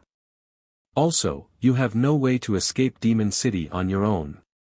I'm not risking the lives of my peerage to save you just because you want to look like a tough guy. If you want to help, you'll need to demonstrate some useful mystical skill to me. If you do so, I'm willing to let you help me keep the situation in the city contained. If you cannot show such skill, I'm willing to grant you my protection in this situation by staying here with Keiko safe in the barriers set up around this apartment. You can still choose to leave and do things on your own in the city. However, leaving without my permission to join in containing the situation will revoke my protection and the barriers will not let you back in. At that point you will just be another bystander and whose fate I will not care about." Kawabara was unnerved for a moment by this declaration. He took a deep breath and looked Ranma in the eye. The young boy said, "I'm sensitive to spiritual things. I can tell that Keiko and I are the only humans in this room. You and that girl feel different from Yusuke and the others. However, you feel sort of like Yusuke while the girl feels different from everyone. In addition to my spiritual sensitivity, I've also learned how to use my spiritual powers as a weapon. Can I show you?" Ranma nodded his head in agreement. He then watched as Kawabara held his hands together and formed an orange Reiki sword. That was impressive for a teen with no mystic training to do. Kawabara gave a few demonstration swings with his sword and then dispelled it. "Okay," Ranma said without hesitation. You can help me keep the city contained. Ranma was willing to let Kuwabara help out in this situation. However, Gabriel didn't need to worry about picking out a wedding dress. Kuwabara still wouldn't be invited into the peerage even with his spirit sword. It was a Herculean task to keep this supernatural incident contained in a city in the internet age. Rikai's and the underworld SSCA's best hackers were furiously downloading hundreds of thousands of computer viruses into electronic devices of all sorts. Coordination was a tricky task as neither faction had set up a line of communication big enough to handle the sheer volume of information that needed to be passed around. Many hackers had to create backdoors to talk to their counterparts to limit their tripping over each other. Things became even more complicated with other factions learned about the Demon City attack. These other factions added their own resources into dealing with the situation. Sadly, most of those new resources were wasted due to the lack of coordination and trust.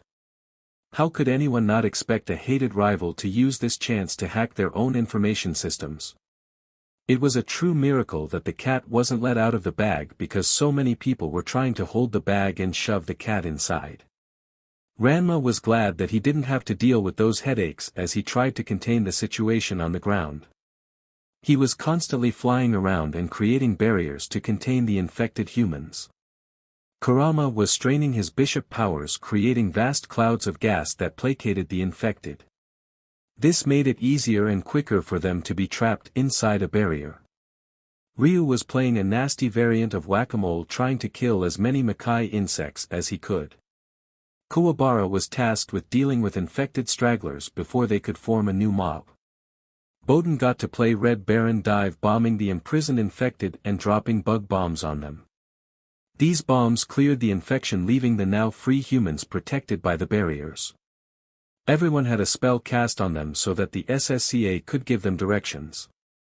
There was no time for rest or to even take a quick breather. As soon as one mob was contained, another 3 needed to be handled. Part of Ranma wondered how they would cover this up. He saw cars burning and store fronts destroyed as he flew from one batch of infected to another. Part of his mind was running up a rough tally of the damage as he worked. Grandfather better be prepping some replacement hearts because the heads of insurance companies will be getting heart attacks when they get the bill. Ranma was annoyed at the sight of non-infected humans using this as an opportunity to loot stores.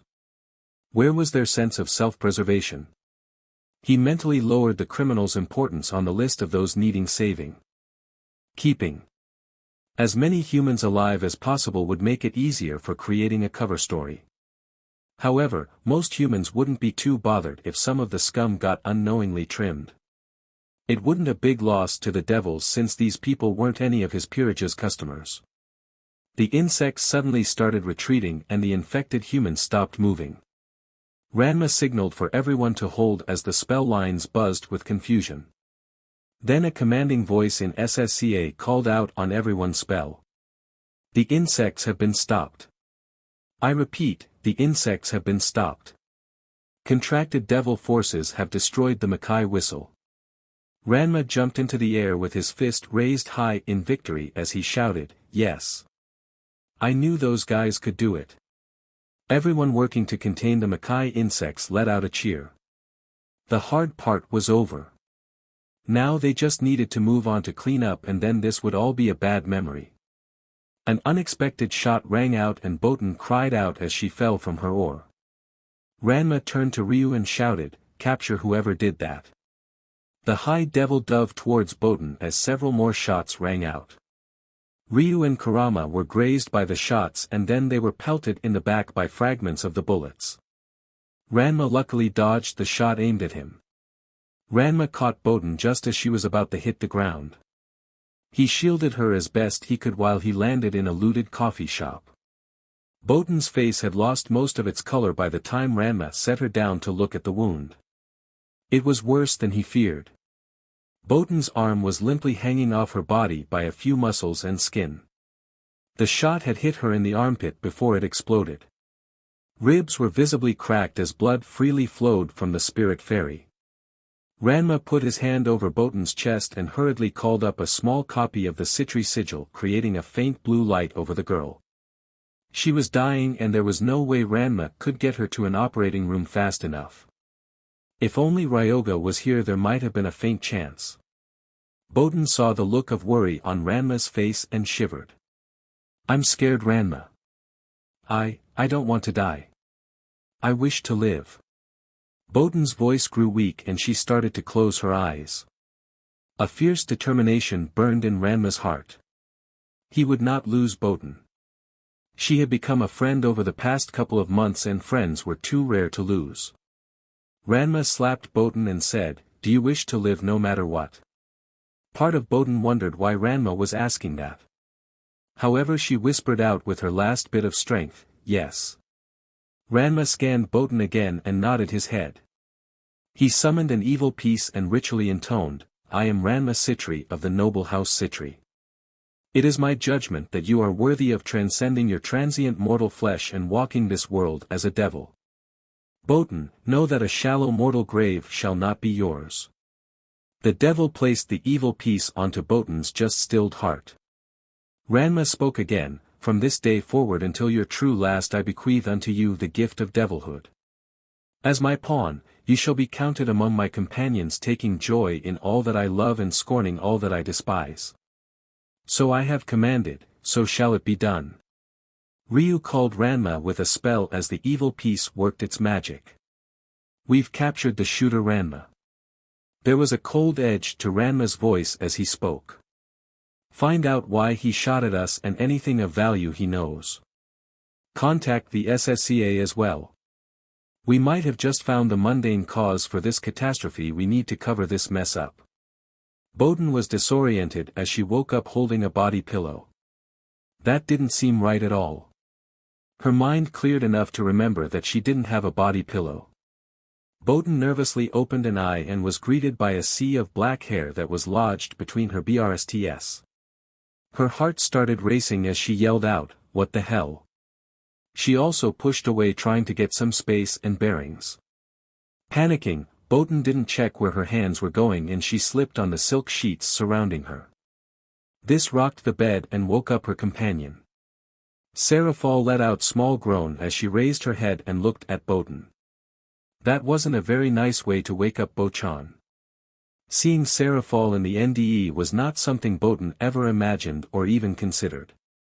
The Satan's sinful body was such that even Boten could see why so many people lusted for her. Boten pulled her eyes away and soon saw that she was naked as well. "Why are we in bed and why are we naked?"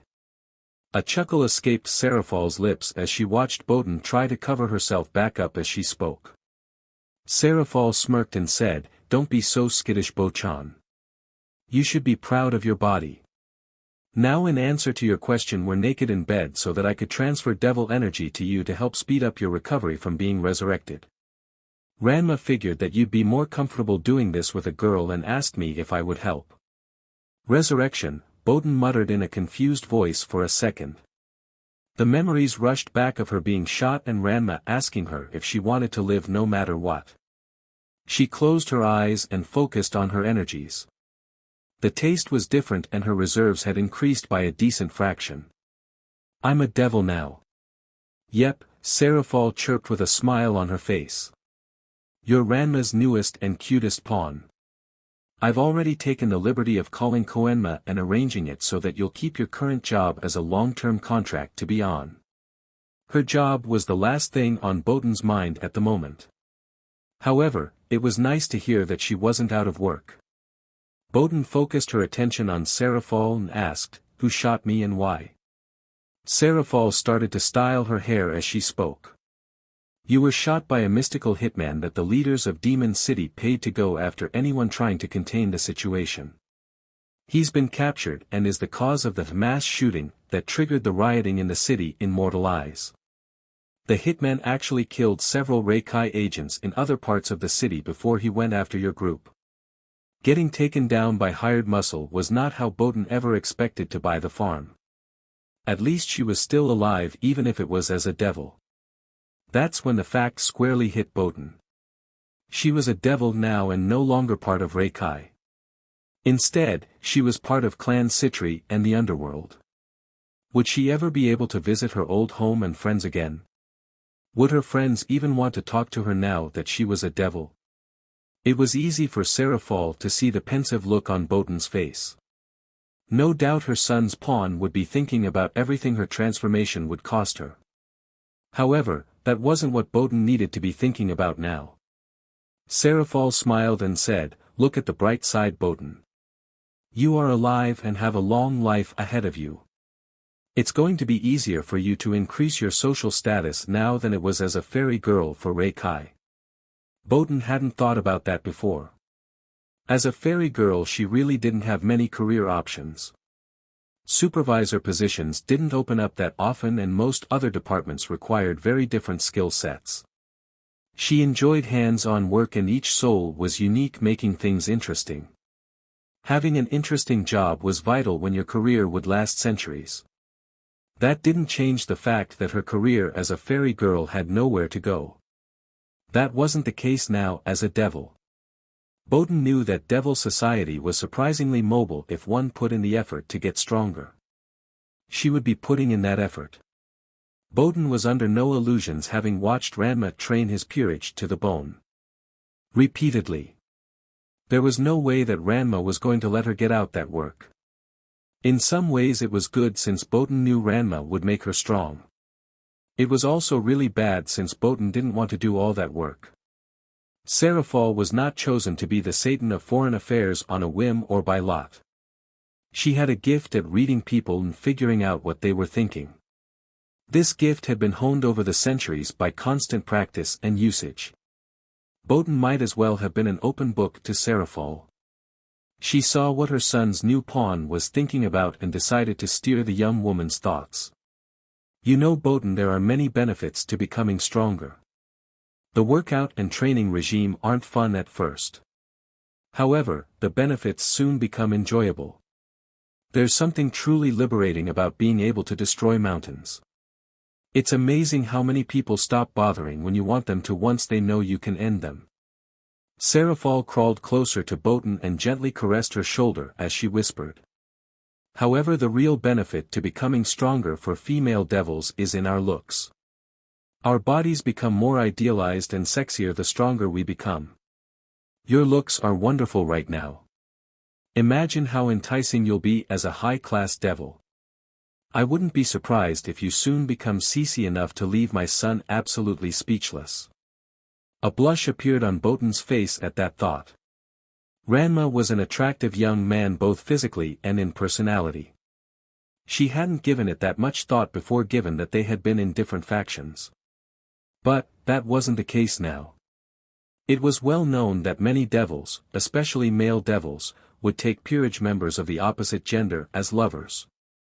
Botan also knew that the devils had made replenishing their numbers a major priority. Seraphol spoke in a sultry tone. "I'm willing to help you get stronger, Botan. You'll soon be too irresistible for Ranma control himself. Maybe you'll have pity on the slightly clueless boy and give him an unforgettable birthday present.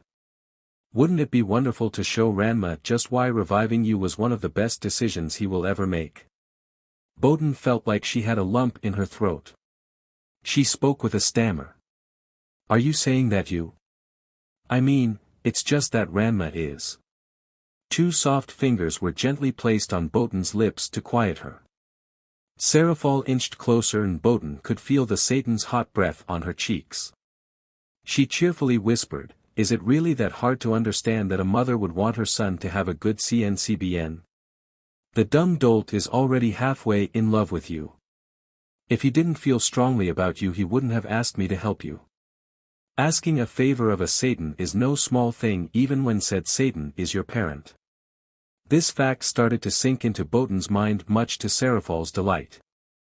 The former spirit guide would make a wonderful start to Ranma's HRM. Sona would always be the chief woman for her son in her plans. If things worked out like Seraphol thought they might, her sister's position would not have to be a secret. Regardless, Sona could not be expected to bear the large brood of children Clan Citri needed from its main line by herself. Doing so would make Sona's personal dreams much harder to accomplish. That was unacceptable for Seraphol. However, Clan Citri couldn't afford to have just a couple of kids in the next generation. Ranma could resolve that issue with a few helpful women. Botan would hopefully be the first woman of that group. She had potential. That potential was something Seraphol wanted to see in her grandchildren. Some people might think it hypocritical of Seraphol to want her son have a HRM while she didn't want to be in a HRM herself. The truth was that Seraphol wouldn't mind being in Surzexjan's HRM if she knew that he would give her a portion of his heart. However, Grafia owned all of Surzexjan's heart and would never part with even the tiniest speck of it. Being part of a small and close HRM was one thing. Just being another devil's broodmare was something else entirely. Such a thing wouldn't happen to Botan or any other lady Ranma betted. Seraphol knew how Ranma thought and acted. His pride and sense of duty wouldn't let him be callous with the girl's feelings or needs. She also knew that Ranma would not be up for one-night stands or short affairs like most devils his age. If Ranma had more than 10 lovers at once, Seraphol would kiss Gabriel on the lips. For a human that number would be huge. However, it was rather small for a devil of Ranma's pedigree and rank. The unofficial average for highborn devils was in the mid-30s. Seraphol smiled at Botan and said, "I don't mind you walking around like that, Botan, and I know Ranma would love seeing you like this. However, I think we should try on some of the new outfits I ordered for you." Gimma came in the door and saw Ranma at the kitchen table typing on his laptop. He huffed and spoke to his son. "I take it you're writing a report about all of the craziness that happened recently." Ranma looked up from his computer screen, revealing the bags under his eyes. "It's been a really long day, Pops. I just want to finish this report and go to sleep." The older Saotome nodded his head and stated, "Just answer me one thing, Ranma. This kind of craziness won't happen again, right?" Gimma had seen the Makai insects infecting others and the carnage the infected unleashed on the city. It was not something he wanted Ranma or the boy's peerage to be around. Unexpected challenges and tough martial arts training was one thing. That had been something entirely else and was not healthy for growing boys. There was a haunted look in Ranma's eyes as he replied, "It better not happen again. We might not be so lucky next time." So many factions had barely been able to keep the supernatural a secret from humanity at large. Almost 4 centuries of haphazardly coordinated efforts to hide the supernatural had nearly been undone. This would have been a massive blow to all supernatural entities. Almost every group had their own reasons why they wanted to keep themselves secret. Devils hid because it made their customer base less hostile, less likely to effectively attack them, and less likely to support heaven. The jackass in the sky powered heaven with the faith of humans. That faith was much more potent and powerful if they didn't have solid proof of the jackass's existence. Only a few fringed groups would try to upend the current arrangements the supernatural had with the natural. Said groups were given an object lesson on why they shouldn't mess with the status quo.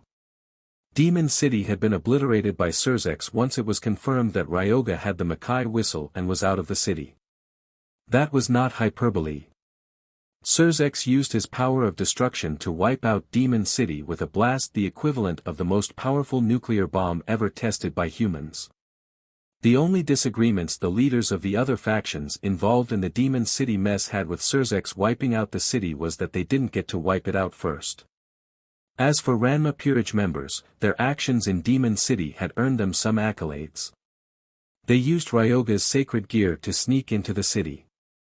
They also used it to sneak around any threats. Anything that couldn't be avoided was quickly dispatched by Hai with a quick killing blow. Grandstanding had no place in the operations and the boys remembered that fact. Only one of the 4 leaders of Demon City had been encountered. That had been their leader with the Makai whistle. The trio handled that situation like pros. They didn't run in like some shonen heroes and change Suzaku for the Makai whistle. Instead, they hid in the shadows until Suzaku put the whistle down and had Hai dash to snag it. Hai already had the whistle and was halfway back to Ryoga before Suzaku even knew there was someone in the room. The instant Hai was touching Ryoga again, the trio was out of the city and giving the clear-to-fire message. Ranma gave his after-action review one last look over and then submitted it.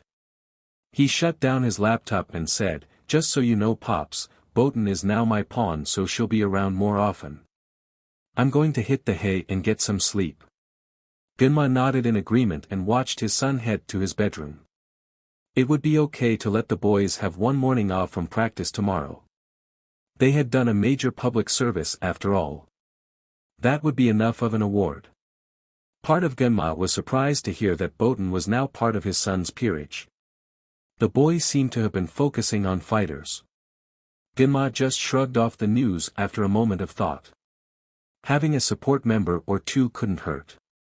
Besides, Botan could be a bodyguard and friend for Ranma's future wife. Son might have a problem with the arraignment at first. However, Genma didn't see the problem. It wasn't like Botan was going to become Ranma's girlfriend.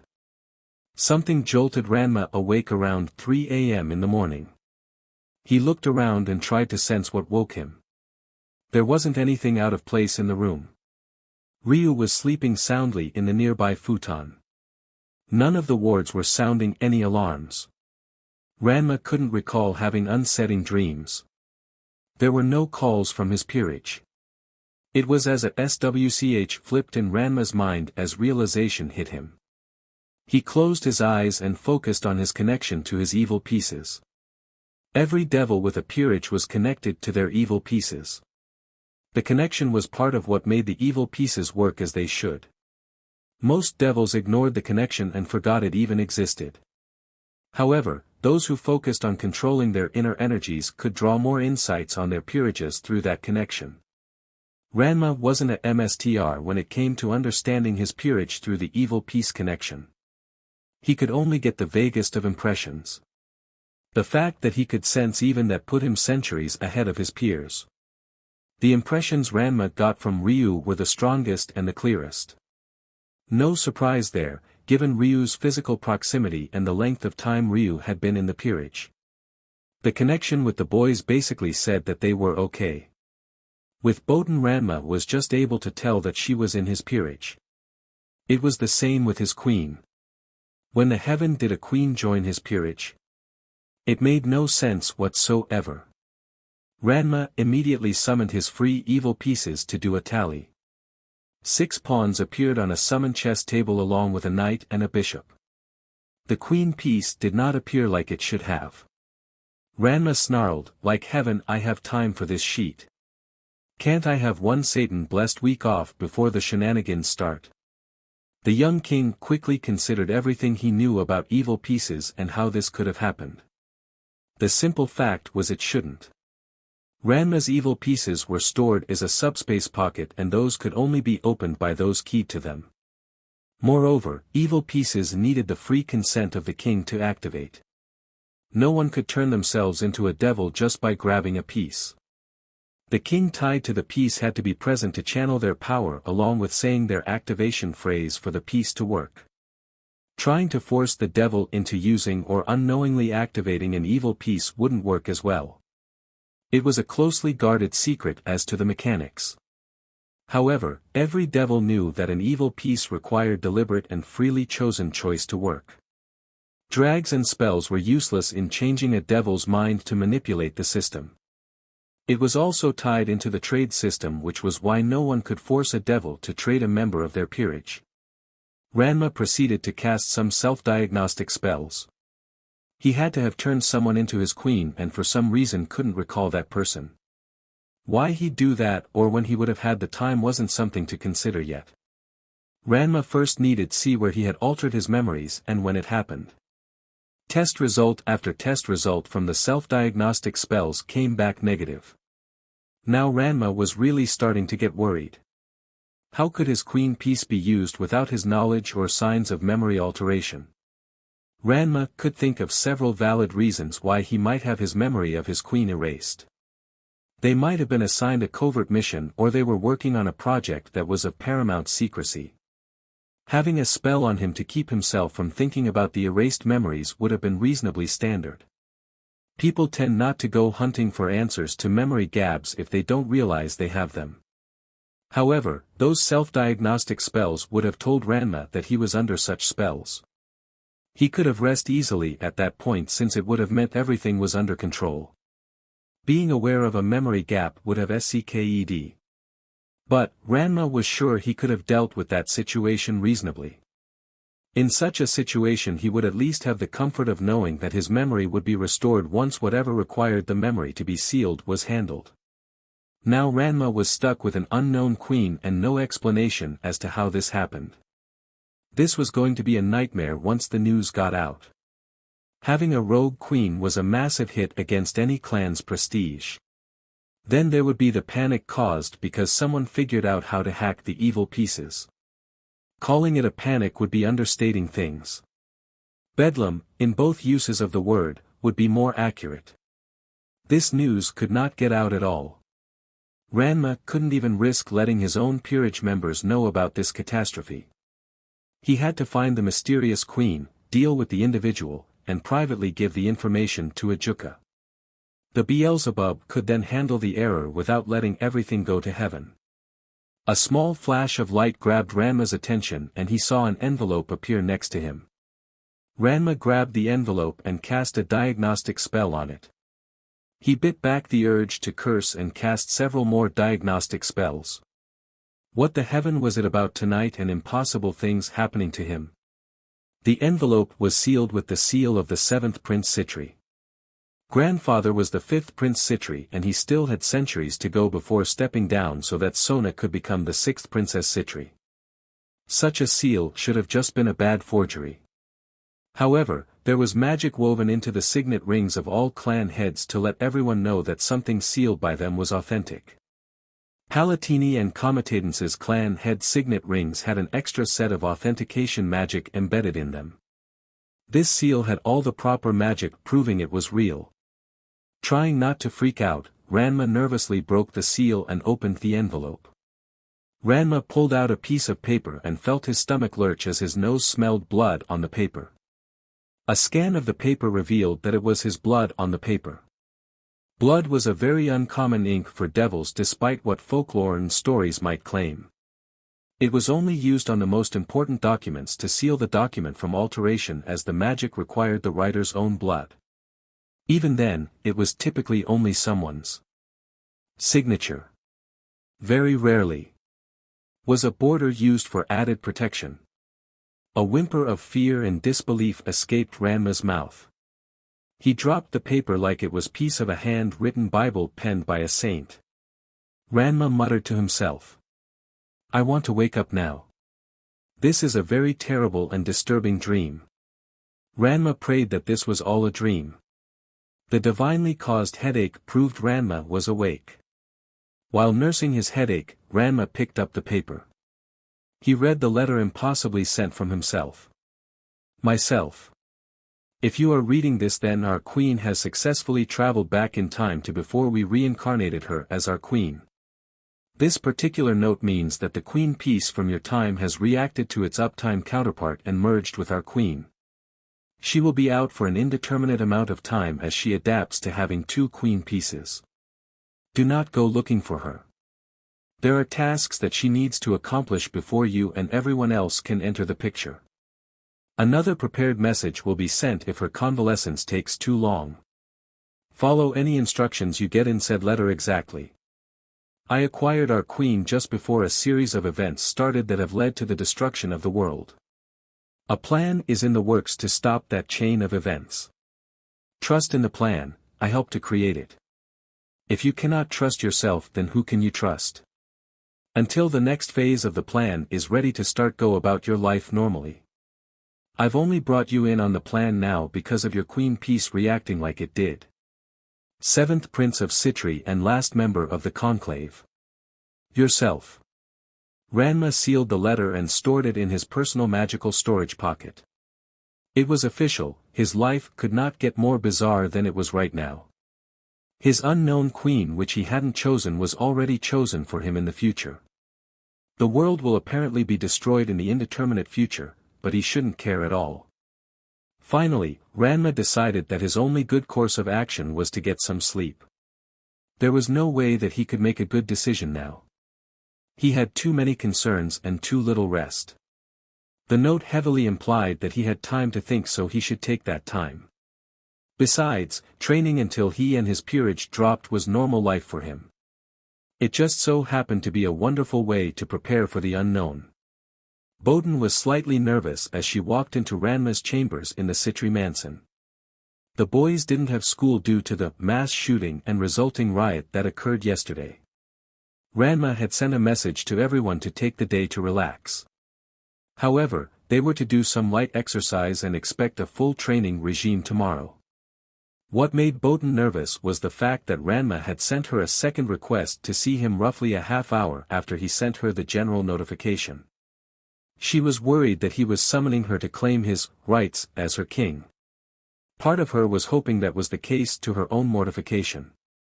The fact that the pre-made wardrobe she had been gifted upon waking up in the morning was full of clothes that accented her figure only made things more confusing.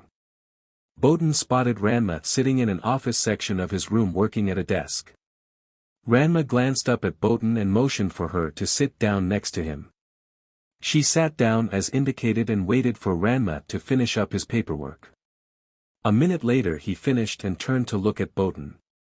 Ranma smiled at Bowden and said, "It's good to see you looking well today, Bowden. According to my grandmother's report, the reincarnation process seems to have been a complete success. There were some concerns about possible complications since you're the first spirit guide to be reincarnated. The risks were minimal, but we couldn't afford to take chances." Bowden nodded her head, grateful to hear that news. She hadn't really given her new situation much thought at the moment. Hell, or heaven, she was still trying to comprehend that her new room was 5 times bigger than her old apartment. "That's good to hear, Ranma." Her king continued, "A new bank account for you has been opened at the Sheol Central Bank and your old account's assets are being transferred to the main clan Citri account. Your new account is being issued shekels from the main clan Citri account equal to your old account's kobans per a currency exchange agreement. This was done because the exchange agreement won't happen for several months and I wanted you to have access to your funds ASAP. The exact details will be with your bank paperwork that should be delivered to your room sometime today. Your personal assets are supposed to be shipped over in a week. However, with customs it might take a little longer. Information on the moving company will be forwarded to your room once I get it. Your discharge papers form Koenma will also be forwarded when they arrive. A notice to forward your mail here has also been sent out to the Reikai post office. A general notice to all of your monthly subscriptions was sent to transfer them to your new residence. You should be getting a list later today of what subscriptions will transfer and what if any cannot be transferred." Ranma paused for a second as started to tap his fingers, mentally checking things off of a list. He paused for a second as something teased his memory. Ranma smiled as he recalled something. "Oh yes, a letter was mailed out to your family letting them know where you were and how to contact you in the future. That should be everything regarding your move at the moment. Can you think of anything I might have missed?" Bowden shook her head and replied, "No. That's honestly more than I thought about needing to happen since I'm now your pawn. It's still sort of sinking in for me at the moment. It made sense that there would be plenty of paperwork involved with someone moving from one supernatural faction to another. Bowden had just never given it any thought before." A comfortable silence reigned for a minute. Bowden used this time to observe her king. She had seen Ranma plenty of times before, but never in quiet work handling the day-to-day tasks his position involved. Ranma did not rush through his paperwork. He seemingly read over everything and considered what he had read before making a decision. It was almost a contradiction to the image Bowden had of Ranma in her mind. Ranma was a driven individual. His pride could only tolerate not being the best at what he set his mind to if he was working his hardest to be the best. Bowden knew that Ranma had set his mind towards physical training and fighting. Ranma repeatedly pushed his peerage to the edge of their abilities during training. That was not something Bowden was happy about with her future. However, she at least could take comfort in the fact that Ranma threw himself to the edge of his abilities as well. Ranma glanced up from the paperwork and realized Botan was still sitting near him. He put his pen down and asked, "Is there something else you need, Botan?" A blush appeared on Botan's face and she looked down at her lap for a moment. She took a deep breath and then looked up at Ranma. "Yes, there is something I need to know. Are you expecting me to sleep with you?" Botan looked back down at her lap and missed the shocked look on Ranma's face. She hurriedly continued. "It's well known that most reincarnated devils tend to end up secularly servicing their kings if they happen to fit the king's preferences. I want to know if that will be the case for us." Ranma was mentally blessing himself for not thinking about this question coming up. Sorg was pretty much the only devil under a century old who didn't dress the girls in his peerage up like pin-up models. This wasn't something he had thought about before. On the one hand, Ranma didn't have time to just sleep around. There were his duties he had to prepare for as Sona's future enforcer. That wasn't considering that blessed letter he got from himself last night. Who has time for CC when the world might end soon? On the other hand, Ranma was a teenager and curious. He was also half devil, which meant that he felt the effects of the 7 mortal sins more intensely than mortals. Pride might be his principal sin, but that didn't insulate Ranma from the other sins.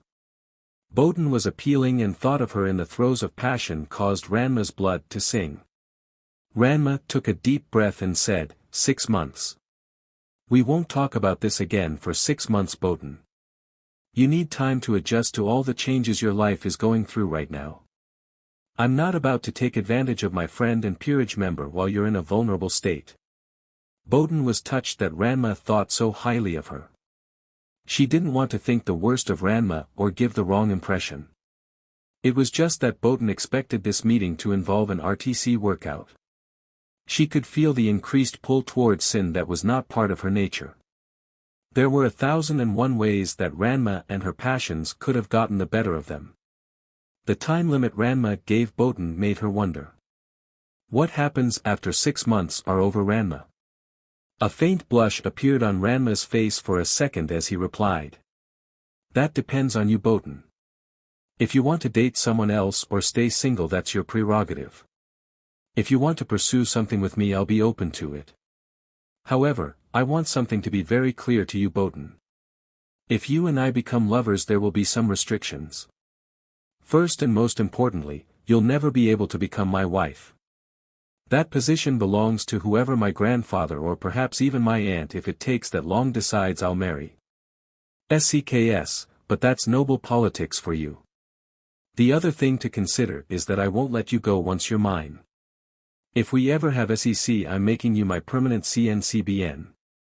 Botan bowed her head and said, "Thank you for being honest with me. I'll think about what we talked about. May I be excused?" Ranma nodded his head and watched as Botan walked out of the room. He found himself staring at her, but as she walked, Ranma smacked his face with both hands once Botan closed the door. Great, just great. His hormones acting up were the last thing Ranma needed. Ajuka Beelzebub looked up from the security report on his desk, simmering with rage and fear. Somehow, the SSCA's facilities had been infiltrated and upgraded. Someone had entered the facility and done thousands of hours of work updating hardware and software. This had all occurred within a single day without anyone noticing. Heaven, the security footage showed some rooms being upgraded while people were in them. This was a security breach of unimaginable proportions.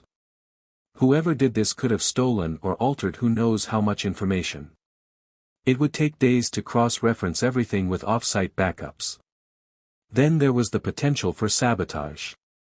Everything had to be examined for traps, spyware, and malware. This was the last thing the SSCA needed after dealing with the Demon City incident, which they were still trying to wrap up. Ajuka was enraged at all the extra work this put on him and his subordinates. Heaven, it looked like he wasn't going to get to sleep for a week thanks to this workload. Whoever did this had better hope that he never got his hands on them. They were going to pay for making him take so much time away from his research. Underneath Ajuka's rage was a pit of fear over the upgrades. Every single upgrade had been one that had been planned for the SSCA to undergo over the next 5 years. All the software upgrades installed were supposed to be in development. There was at least one that Ajuka knew was still in the alpha stage because he had been working on the code yesterday. Ajuka knew in his heart what had to be the cause of this. Time manipulation was the only way these upgrades could exist. The only way the installation could be done without someone noticing was if the installer drastically altered their personal frame of reference for time, allowing hours to go by in the blink of a second. They also had to be able to view the future or travel back in time. It was the only explanation on how they could have gotten the software written by him that he hadn't written yet. Time manipulation on that magnitude and without massive magical traces was mind-boggling. Such a thing might be theoretically possible, but it should be impossible outside of thought experiments. Forbidden Baylor View was the most powerful form of time manipulation that Ajuka knew of, and it couldn't do something like this. The form of time manipulation used by that sacred gear just wouldn't create the results he had seen. Could there be a hidden sacred gear that was being used? Possible, but that was extremely unlikely. It had been a long time since the biblical god died, and all known sacred gears had recycled through at least one new user since then. Most had been recycled multiple times to new users. Sacred gears weren't something that could be hidden for long. Circumstances always happened to their bearers that exposed them to the supernatural.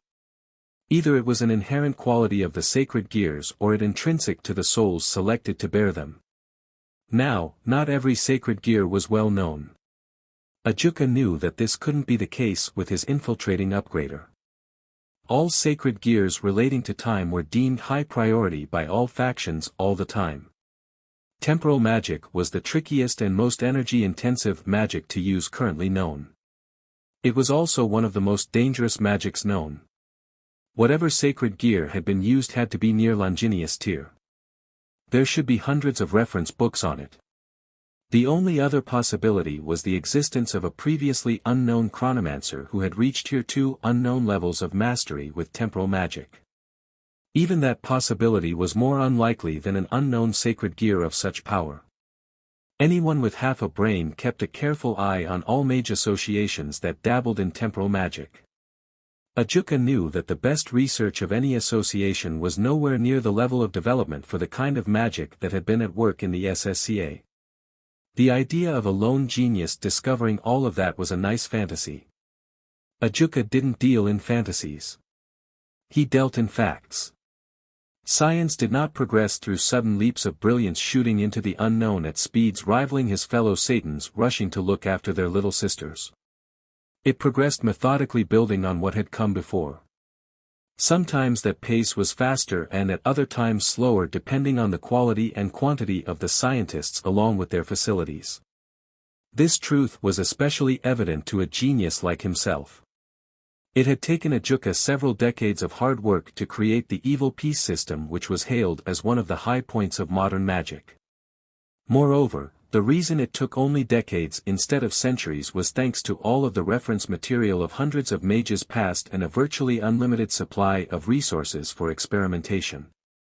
The collection of such reference material and resources also made it impossible to hide one's research for long. Oh, the details of what one researched could be kept hidden. One could even throw off spies' suspicions for a time if one had enough resources to buy unneeded material. However, just ploys only worked for a short time. Ajuka knew this because he had general ideas about what all the other factions were researching. He also knew that they were aware of what his scientists were currently researching. All of these thoughts came to halt when a piece of paper suddenly appeared on Ajuka's desk. There was no sign of any sort of teleportation. It just appeared there 1 second like it had always been there. Ajuka's blood froze in his veins. He quickly cast a specialized detection spell and found faint traces of temporal magic. The temporal manipulator had been in this very room and he never even noticed it. He could have been killed if the unknown person was so inclined. Ajuka picked up the paper and opened it. There was no need to check if it had any traps on it. What would be the point? He would already be dead if the sender meant him harm. The paper had a report of the upgrades to the SSCA. Towards the bottom of the paper the contents shifted, throwing Ajuka for a loop. Integration of queen pieces made no sense. Who would be dumb enough to try and reincarnate someone that was already the queen of another peerage? Ajuka reread that section of the report, trying to make sense of the nonsense. The integration had to do with the same evil piece from two different time PRDS merging together. That put things in a very different perspective. Ajuka couldn't find any sign of whoever had developed the temporal magic used in the SSCA because they hadn't developed it yet. There must be a mage out there who will develop the art of temporal magic. It's possible that the person in question wasn't even born yet given the subject matter. Whatever the case, the mage was sent backwards in time for some drastic reason. Ajuka couldn't see why else someone would risk meddling with time by going backwards. The SSCA upgrades must have been ordered by whoever sent the time traveler back. Why do that? Was something about to happen that would have been preventable if the SSCA could detect it earlier? Ranma frowned as his devilberry started to ring in an unknown tone. He pulled out the phone and saw that it was the new SSCA's app that was ringing. The app apparently was in response to the Demon City incident 2 weeks ago. All devil phone systems were required to have the app and to keep it up to date. Most devils weren't happy with Ajuka's rather heavy-handed decree. The fact that the app was mandated in response to the near unveiling of the supernatural had kept complaints to a simmer. There was an unknown mystical field nearby that had been detected by the SSCA. The fact that the SSCA couldn't identify the field was surprising and a little worrying. Devil magical records were quite extensive and an inference could be made about who a field belonged to even if it was heavy modified. It also wasn't like a supernatural faction could truly hide itself these days. You could hide the general location of something. However, everyone would still know that something was hidden and who was hiding it. Part of Ranma was curious about the mystical field. Ranma also knew that the higher-ups would want to know what it was that they could catalog. He selected the map finder part of the app and started walking towards the mystical field. To the human onlookers, Ranma looked like any other teen with his eyes glued to his phone. That is, if any could be bothered to look up from their own phones. Ranma was led by his app to a brick alleyway. He resisted the urge to roll his eyes. Whoever had created this field was being pretty cliché about it. Ranma scanned the field and was surprised by what he found. There were no proximity alarms, no barriers to keep others out, and nothing to keep someone from crossing the field. He paused to discreetly cast an avoidance field to keep people out of the alley. This field was part of a trap. That was the only reason Ranma could see why someone would set up a mystical field in the middle of the city and leave the proverbial gate wide open without an alarm. Such a thing couldn't be tolerated. The masquerade here was frayed enough now. Unexplained disappearances and mysterious events were the last thing anyone needed. Whoever was behind this had to be stopped for the supernatural good. Ranma figured that he might as well be the person to stop whatever this was since he was here now. A smirk briefly appeared on Ranma's face at the thought of a devil playing the part of the hero. He did one last check to make sure that no mortals could observe anything and walked past the field. A sense of vertigo hit Ranma as he was suddenly flipped 90 degrees and seemed to have stepped into Wonderland. Hundreds of cartoon-like animals in black and white frolicked around Ranma. The surroundings had changed from the heart of the city to a meadow. Everything that should have been green on all the surrounding plants was pink and the sky was yellow. His ears heard the sound of childish singing that was coming from the cartoon animals. Ranma looked around and muttered, "What the heaven? What is going on here?" None of this made any sense. Why would anyone create such a field and stick such a bizarre scene in it? Anyone who had the ability to create such a field would have at least kept it in their own residence. Who would want anyone to stumble into their embarrassing fantasies? The feeling of bizarreness caused Ranma to close his eyes and try to think about what might be going on. Typically, it meant that someone was trying to hide something when they used magic to create illusions. Whether the something hidden was benign like the surroundings to show a tale being told or if it was hostile like an enemy attack depended on who cast the illusion. This bizarro realm was hidden in such a way that anyone could stumble into it, so Ranma was leaning towards the malevolent side of intention. Ranma started to go through the mental checklist to check on his condition. There was an actual checklist that the Citri had made sure they were not under any unwanted influences in situations like this. First he checked that his mind was working properly. Then he checked his senses. Ranma then moved on to checking his power. This was when he first encountered a problem. Something was minutely, but constantly draining his power reserves. This must be the purpose of Bizarro Land. It was a trap to lure people in and drain them of their energy. The trap seemed to be attuned to chi given how Ranma's power reserves were being drained. Part of Ranma was impressed by the ploy. Regular humans would be so confused by the realm that they wouldn't realize the trouble they were in until it was too late. Sticking the trap's entrance in an alley in one of the nastier areas of the city would provide a reasonable alibi for the victim's disappearance or the disposal of their corpse. However, Ranma was not going to have that, and he released a pulse of his chi laced with a tracking spell to locate the drain source. Some of the chi was absorbed by the surroundings. A much higher concentration of chi was absorbed by the cartoon-like animals. The largest amount was absorbed by something further into the lair. Whatever was behind this realm realized that Ranma was onto it. The cute cartoon creatures morphed into predators from an outdoors horror manga. Wolves, tigers, lions, hyenas, bears, and oversized serpents charged at Ranma. The chi drain was kicked into overdrive and forced Ranma to take several precious seconds to cast a protective spell. The spell wouldn't stop the chi drain, but it would keep it manageable. The horde of creatures were about to reach Ranma when they suddenly were ripped to shreds. Ranma blurted out in shock, "What the heaven? This just didn't make any sense. How could all those creatures suddenly be reduced to the consistency of cubes fit for a stew? It couldn't be some sort of trick since the creatures stopped draining his chi." A calm and somewhat monotone voice spoke out from behind Ranma. "Looks like I owe Bowden first dibs.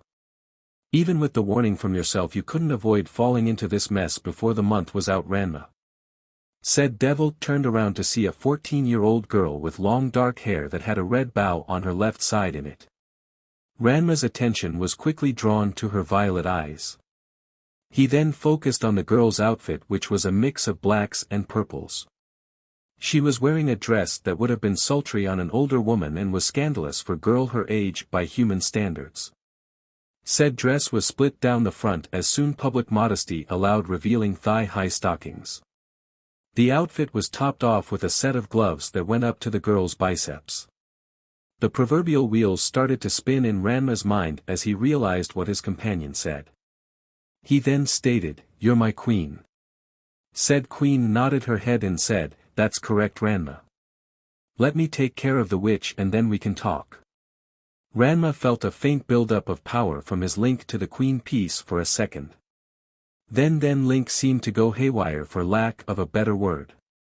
A second later, the bizarre realm he was in disappeared, leaving him standing in the alleyway.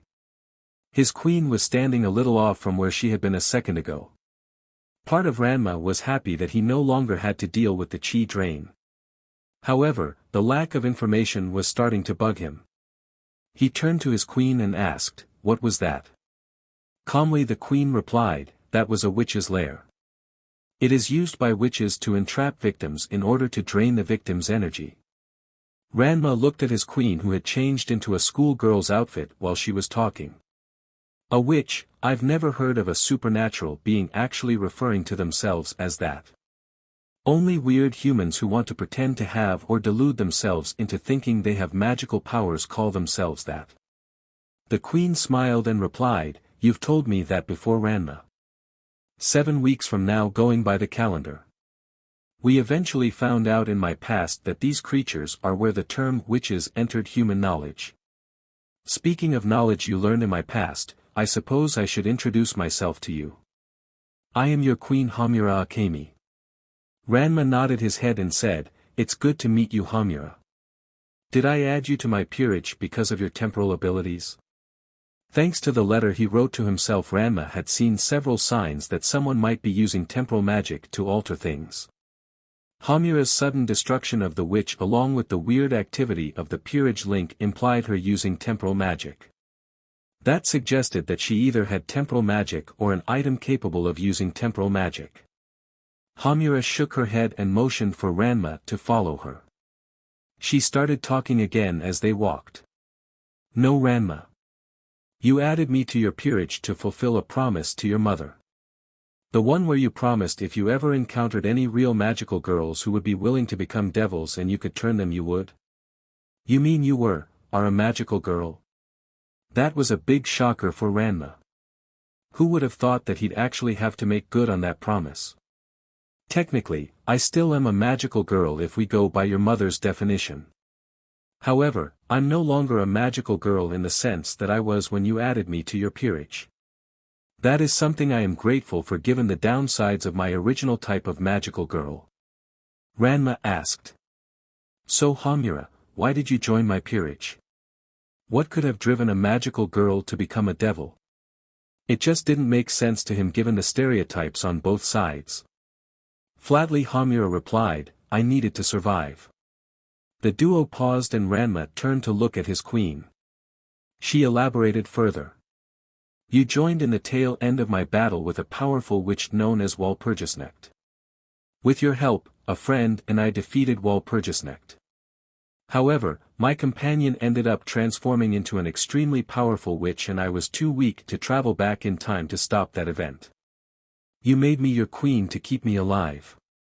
The fact that Ranma had added Hamura to his peerage when she was at her most vulnerable did not faze him at all. He knew that by human morality he had acted pretty low. However, from a devil's perspective it sounded like he was moralistic in resurrecting Hamura. He did it to fulfill a promise to his mother without any knowledge of Hamura's usefulness to his peerage. He also got her consent while she was alive instead of waiting for her to die and resurrecting her without any say on her part. The fact that Hamura was apparently a powerhouse made it pay off big time. Ranma then asked, "Did it take you a long time to recover? I'm assuming that's why you didn't jump back immediately to save your friend and we ended up dealing with that world-ending threat." Hamura trembled as she spoke. The world-ending threat was Kriemhild Gretchen, the witch that Madoka transformed into. I would have jumped back to this time frame months ago from my perspective. However, no one was sure what would happen if a reincarnated devil traveled back in time before they were reincarnated. Then there was the fact that I was on the verge of becoming a witch myself before you resurrected me. Would I become a witch by jumping back, a mindless stray devil, or some mixture of the two? The young queen grabbed onto her king's arm and leaned into Ranma. She whispered, "You and the Norns ordered me to jump so far back as there was nothing left to save on Earth or the supernatural realms." How was he supposed to respond to that statement? Ranma had enough trouble wrapping his head around the idea of the world ending.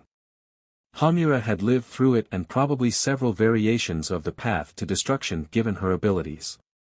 Ranma used his free arm to pull Hamura into a hug, allowing her to cry into his chest. All of the pain and misfortune Hamura experienced was poured out through her tears and sobs. Serafal was in her office going over the monthly figures for the Leviathan estates when one of her alert spells went off. This spell told her that Ranma had entered his personal guest quarters in the mansion with an unknown guest. The question why would Ranma do this immediately came to Serafal's mind. Ranma very rarely stayed at her mansion. Mostly because there weren't that many reasons for the head of Clan Leviathan to have the second heir of a vassal clan stay at her place. The fact that said heir was her only child was a meaningless fact to popular opinion. Ranma had visited Serafal many times at her palace. However, he typically announced when he was coming over for a visit to ensure that Serafal would be at the palace. Mother and son usually found it easier for her to visit him when she could make the time. This made his discreet entrance with a guest perplexing. For a moment, Seraphol wondered if her son was bringing over his fiancée to meet her. Seraphol banished that idea. She would have heard months ago if her parents were actively looking for Ranma's bride. Seraphol also had different alert tags for every girl she knew of that was close to Ranma or could potentially become close. Seraphol couldn't resist her curiosity any longer and left her office for Ranma's guest quarters. She entered Ranma's quarters and saw her son sitting on a chair next to his bed. On the bed lay an unknown girl about a year younger than him. The girl was appealing for her age, but that beauty was disturbed by the signs of anguish on her sleeping form. Seraphol immediately noticed that the unknown girl had a death grip on Ranma's left hand. Ranma turned his head to look at his mother. "Good to see you, Mom. This is Hamura, my queen that was resurrected 6 weeks in the future." That statement caused Seraphol to stop in her tracks. She knew that Ranma wouldn't mess up his verb tenses by accident. Authoritatively Seraphol stated, "She's the rogue temporal mage we've been trying to track down these past 2 weeks. Hamura was acting on my orders as the last surviving authority figure for devils." Seraphol whipped her head around to stare at Ranma in shock. "What?" Ranma kept his eyes on Hamura as he spoke. "There's another faction out known as the Incubators and they are going to completely screw all of us over with their actions. They create contracts with young girls transforming them into magical girls to fight beings known as witches in exchange for a single wish. Catch is that witches are former magical girls who transform because of the design of the Incubators. Witches generate and collect power which the magical girls unknowingly HRNSS for the Incubators by killing the witches. It also turns out that the fragments of witches known as familiars can leave their parent witch and spawn a new witch by feeding on humans. It seems that the Incubators have been running this little energy harvesting scheme for centuries if not millennia without being discovered by any supernatural faction. I'm actually rather impressed by what they've pulled off. However, their witches have been getting more powerful and out of control. One of them in a possible future managed to destroy all life on Earth and was decimating the supernatural realms. I don't know all the details since Hamura hasn't been able to relate them to me. However, Devilkind was devastated to the point that Clan Citri absorbed every other devil clan regardless of rank into itself and it was still a third its present size. Every drop of blood drained from Seraphol's face. She stuttered out, "Even the vassal clans?" Ranma's nod caused Seraphol to fall to the floor. "But that's over 98% of all devils being whipped out. Not even the evil pieces would be able to keep us from going extinct." "I know, Mother. What's more, Hamura experienced several variations of our extinction before it was deemed prudent for her to travel back to before she became a devil. She's been working on a plan we developed to try and prevent that all from happening." "How long have you known Ranma?" "I've known that Hamura returned the night after the Demon City incident when she came back. However, I didn't know her name or any details on the threat until today." Seraphol narrowed her eyes as she hissed out. "What the heaven, Ranma? You mean to tell me that you've known about a genuine threat to all devil kind for almost 2.5 weeks and you've done nothing about it? How could you be so irresponsible?" Ranma held up his hand to cut his mother off. "I got a note from myself explaining why my queen piece had disappeared. In that note I also told myself to act like there was no threat as a plan was in place to handle the threat. If my queen piece hadn't been absorbed a second time due to the time travel I would be completely ignorant of everything." There was a heated moment as Seraphol grabbed Ranma's head and drilled into his eyes with her own. Seraphol sighed and released Ranma before she fell to the floor. Seraphol put her head in her hands and sobbed. "I'm sorry, Ranma. It's just that I've been staring down the possibility of devil extinction for centuries. Hamura's arrival means that I failed completely in keeping you and our race safe." Ranma gave Hamura's hand a pat and got her to let go of his hand. He wrapped his arms around his mother. "It's okay, Mom. These incubators were a completely unknown threat until I would have stumbled on their operations. Besides, it's because of your request that I have Hamura in my peerage and we got the skill set needed to save ourselves. It took almost half an hour to put Seraphol back together so she could retreat to her private apartments. Ranma turned his attention back to Hamura as soon as Seraphol left.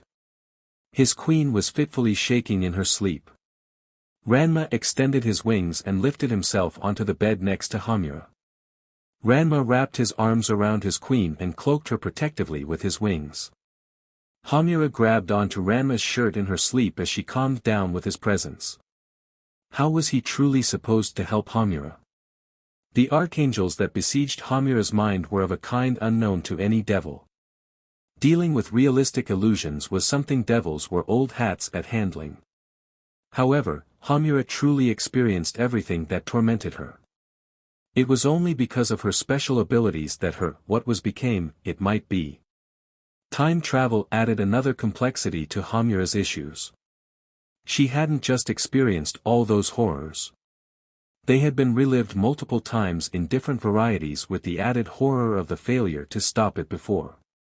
Psychiatrists would either go mad or earn international honors if they talked to Hamura about her issues. All Ranma could do was tread carefully and offer what comfort he could to her. The witch Kriemhild Gretchen was a tricky issue for Ranma. Keeping Kriemhild Gretchen from emerging was currently critical to saving Devilkind and the rest of the world. Ranma was just stuck trying to figure out how to do it. Obviously, the simplest solution would be to kill Madoka. She could never become a magical girl and thus become Kriemhild Gretchen if she was dead. Under most circumstances Madoka and probably her whole family would be dead before dawn.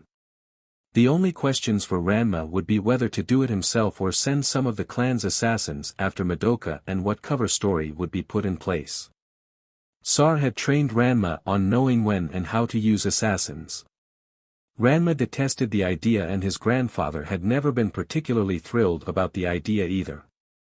However, Ranma's position in the clan meant he had to know how to wield power regardless of the situation. There were times when an assassin's blade was quicker and spared more lives than waiting to send an army after a problem. However, Ranma couldn't give the order or even think about it seriously. Madoka had to survive. Any other option would devastate Hamura. That was something Ranma just couldn't do. Bless his human blood, but Ranma couldn't give the order or the information to make someone else give the order out. Madoka was important to Hamura and under his queen's protection. That put her under the aegis of the Citri clan even if the clan at large didn't know it yet. Ranma consoled himself with two important facts. 1. Madoka was not Kriemhild Gretchen yet and was not even a magical girl at this time. Stop that chain of events and the necessity to stop Kriemhild Gretchen vanished. 2. Hamura proved that a magical girl didn't have to become a witch. Ranma could always make Madoka a member of his peerage. Heaven. He could probably convince his mother to reincarnate the girl just by mentioning that she was a magical girl. In the worst-case scenario he could probably arrange for Madoka to undergo a magical hibernation until Hamura was able to make Madoka part of her peerage. These ideas satisfied Ranma's pride. They also soothed his supposedly non-existent conscience. Devils didn't like admitting that they had consciences. The very idea of a conscience or any sort of ethics outside the edicts of the Satans was almost anathema to traditional devil culture. That was because the very first devils didn't have consciences due to the ritual Lucifer and the other original Satans used on humanity when they created the devil race. However, every devil in the generations after the first and the ones reincarnated by the evil pieces had a conscience. It was a trace of their human origins. Saving face thus became an important part of devil society. Every devil was taught to find some sort of rationale to justify following their conscience. Weak and even poorly disguised justifications were readily accepted by devil society. Although, the elders of Devil's clan were expected to teach a devil known for giving poor excuses more training in how to lie. A society of sociopaths just couldn't function despite the wishes of devil philosophers. Ranma was weary from finding out about Hamura and everything surrounding her. He kept his grip strong on her and faded into sleep. Across the palace, Serafal was downing kegs of beer and smashing the empty barrels against the wall. Serafal fell to the ground after her 10th barrel and hiccuped. She vacantly stared up at the ceiling. "I'm a failure." Serafal muttered to herself. "I'm a big fat Fenji failure as a mother and a Satan." What else could Serafal be other than an epic failure? She was the Satan in charge of foreign affairs, and an unknown supernatural faction would have accidentally caused the extinction of the devil race. Her parents and her sister had died in Homura's future. Ranma had been forced to become the sole de facto Satan before his 18th birthday. Knowing her son, Serafal figured that he hadn't taken the title because he didn't see point with so few devils living. Less than 2% of the current population, that blessed fact kept reverberating in Serafal's brain. How could she hope to wrap her mind around that idea? The thought that in just a couple of years only 1 in 50 devils would still be alive was incomprehensible. Even during the bloodiest decades of the Great War, the death tolls only reached 1 in 10 devils dying. Heaven, the current FRTLTY crisis of devils was on a multi-century long time span if the ceasefire continued. Devils, like most very long-lived supernatural races, were typically poor at adapting. Serafal was more adaptive than most devils. However, such a massive change so quickly was unthinkable for her. She could at least intellectually accept that such a situation would have happened in a future that Homura came from. She just could not emotionally begin to comprehend the idea, and that was without considering the booze. Serafal was in such distress that old spell arrays hidden for centuries on her back activated. Seconds later, 3 transportation arrays appeared around Serafal, summoning her 3 fellow Satans. Falbium looked around and muttered, "Troublesome. Why did that old warning beacon summon me here?" Ajuka spotted the pile of smashed barrels and spoke. Something put Serafal in extreme and extended emotional trauma. "It was a backup I put into the emergency summoning beacons for us during the Civil War. That way we could all respond if one of us was extremely hurt, but wasn't about to die seconds later." Surzex nodded his head, remembering Ajuka briefing him on the emergency beacons all those years ago. He had insisted on the beacons not being automatically triggered if one of them was about to die. No sense in having all 4 of them taken out if the old Satans had some sort of superweapon. The trio worked to try and find out what had triggered the old emergency beacons. They were poleaxed when they coaxed the truth about Ranma's new queen from the super-slushed Satan. Surzex was at least able to retain enough composure to help walk Serafal over to the restroom so she could make her libations to the porcelain god. Once that was done, Surzex carried Serafal to her bedroom and tucked her into her bed. He spotted a particular teddy bear among the others in the display case. He knew that it was one of Serafal's favorites and got it for her to cuddle next to in her sleep. Ajuka reset the emergency beacons after Serafal had her teddy bear. He then motioned for his buddies to sit down in one of the more distant sitting areas of the suite. Ajuka said, "At least there is one Dmed soul in the convent. We now know for sure that the beacons work along with their anti-transportation nullification effects."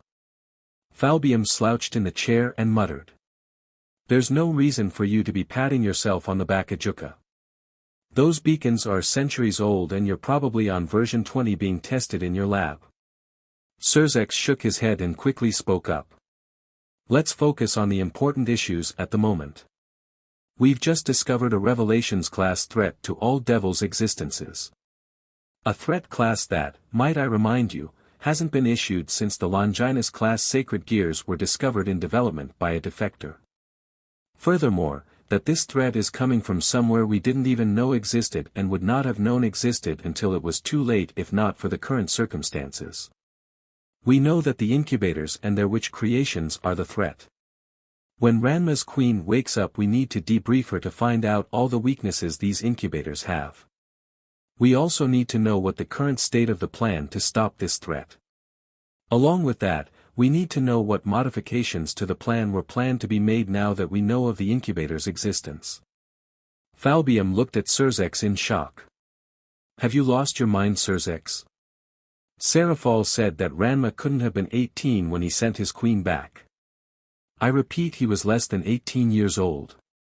You're telling me that we're supposed to bet our race's entire existence on the plan of someone who should have still been in the children's wing of his clan manor?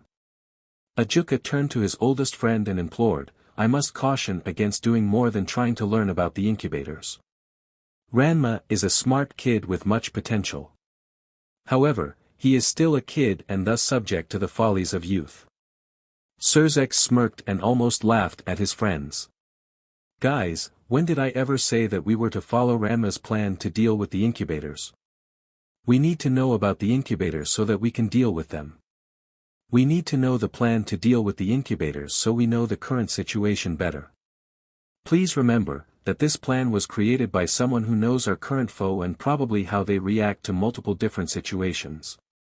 As far as I'm concerned, future Ranma's plan is a draft plan for dealing with the incubators. It might need minor tweaks, major revisions, or it might need to be thrown out entirely. I won't know until I know more about the incubators and I see what is in the plan. Sorg leaned back in his chair while his buddies found their feet to be fascinating. The Lucifer somberly said, there are some orders that will need to be issued after the debrief Falbium. All witches and their familiars will have to become kill on-site targets in the current bounty system. Just make it clear that it's the incubator witches and not some magicians. We can't afford another international incident. Serafall will have to reach out to the other known supernatural powers to find out more about the incubators and see if anyone has any connection to them. The incubators will become kill on-site targets once Serafall has given us the diplomatic clear.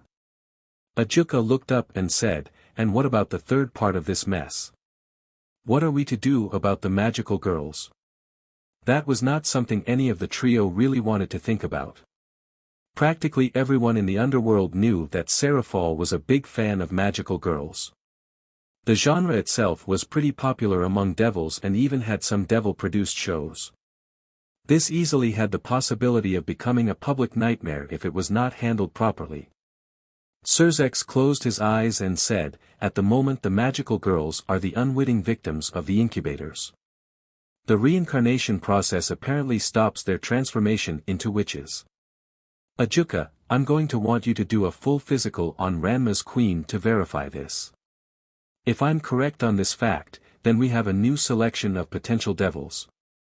We can leave the magical girls be if they don't want to be reincarnated. They will eventually transform and then the order regarding witches will go into effect. Gimma faced off against Sona in a game of shogi.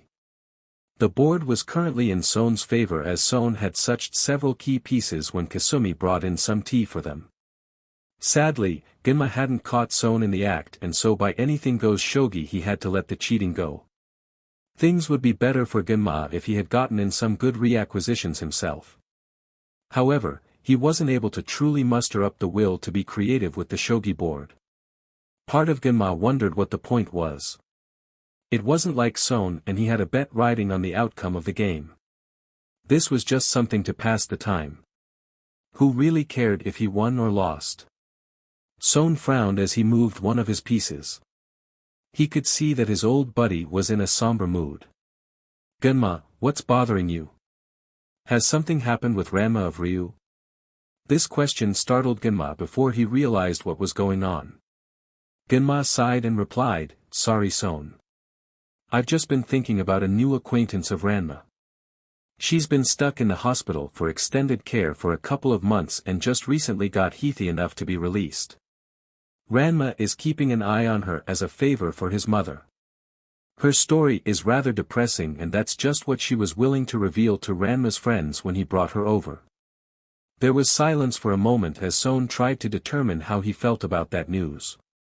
It was great to hear about Ranma following his mother's wishes and that he was looking after someone who had been infirmed for so long. At the same time, Sona was also worried about what difficulties this might cause for the Genma Saotome pact. There was the faint chance that Ranma could develop feelings for the girl. It was remote given what Sona knew of Ranma. If anything Ranma would probably see her as a friend or maybe a little sister. the more likely possibility that the girl Ranma was helping might develop feelings for him. Son knew it was perfectly natural for a young girl to get a crush on an older, strong, and caring gentleman like he knew Genma was raising Ranma to be. It would be a pity that someone who already had been dealt a poor hand would have her heart broken. All Son could do was pray that the poor girl's heartache didn't last long and that she earned a hearty amount of good karma from these likely events. Son might as well have been an open book to Genma, who could practically see the thoughts flowing through his friend's head. Part of Genma was annoyed how easily Son was jumping to different assumptions. Why wasn't Son stopping to ask for more details? Genma wasn't about to let his friend know about the possible end of the world. He only knew because he was there when Ranma introduced his queen to the rest of the peerage. However, Genma expected to have to sell his twisting of the truth more to Son. Everything Genma had told Son was the truth, and even the most invasive truth detection spells could confirm it. He also had background information about Hamura to prove he was telling the truth. This should have taken much longer to sort out. If Ranma or Ryu told him something like this, he would have had several questions ready to ask. Why wasn't Son at least asking for Hamura's name?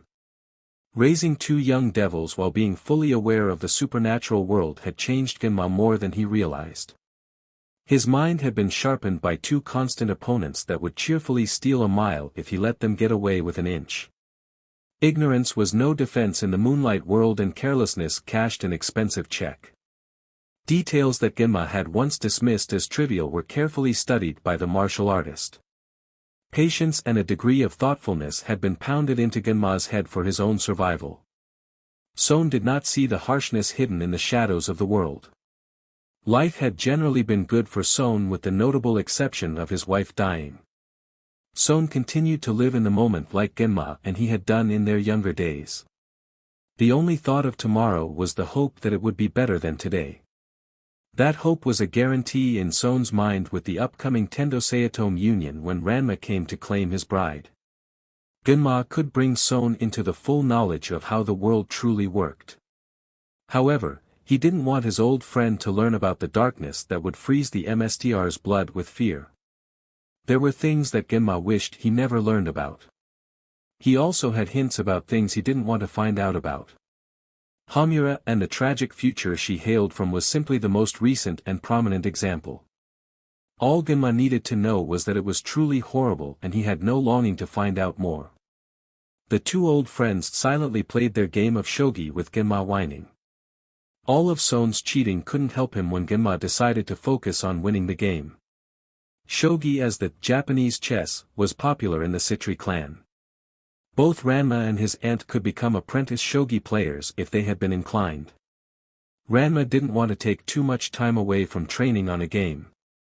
Sona refused because women shogi players had their own league and she didn't like the idea of being separated like that. They both had several regular contracts to be training opponents for professional shogi players. Gimma had been suckered on several occasions to challenge Ranma or Sona in a game of shogi. He had to get good at the game given their skills and the fact that they rigged the board to burn anyone attempting to cheat. Gimma had only beaten Ranma a couple of times and only gotten close to beating Sona. However, that showed a massive leap in his skills. The duo put the shogi board away and hugged goodbye. Son smiled and said, "Please come again soon, Gimma. It's good to see you again."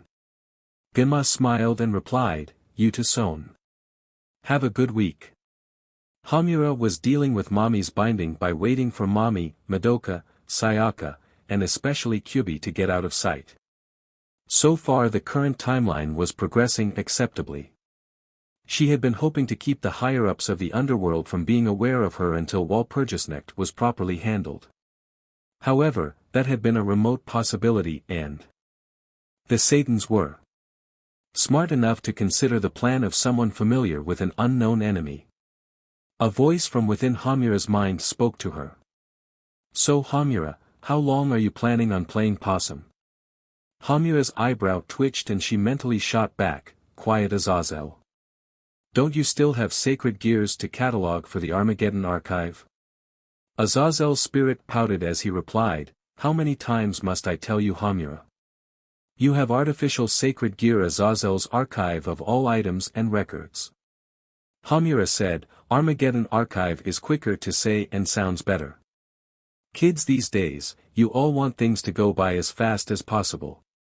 As to your earlier comment, I'm still trying to sort out how many temporal duplicates you have of different sacred gears. Don't get me started on everything else you shoved in here, Hamura. Did you have to grab as much stuff as you could every single loop since I gave you this sacred gear? There is literally a mountain of kitchen sinks taller than Mount Sinai in here. Motto of the exploiter applies. Azazel. Whatever is not nailed down is mine. What I can pry loose is not nailed down. Greed in the form of manageable kleptomania was Hamura's primary sin. She had freely stolen what she needed or thought she might need in the time loops as a magical girl.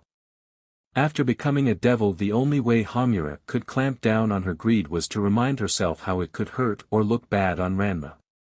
Enemies were fair game. Gaining the Armageddon archive just made things worse for Hamura. Now she could store everything she collected and keep it with her through every jump back in time. A couple of times Hamura had taken a break CYCL under Ranma's orders and just gone on a stealing spree. Everything that theoretically could be collected from Earth and the three factions was in the archive.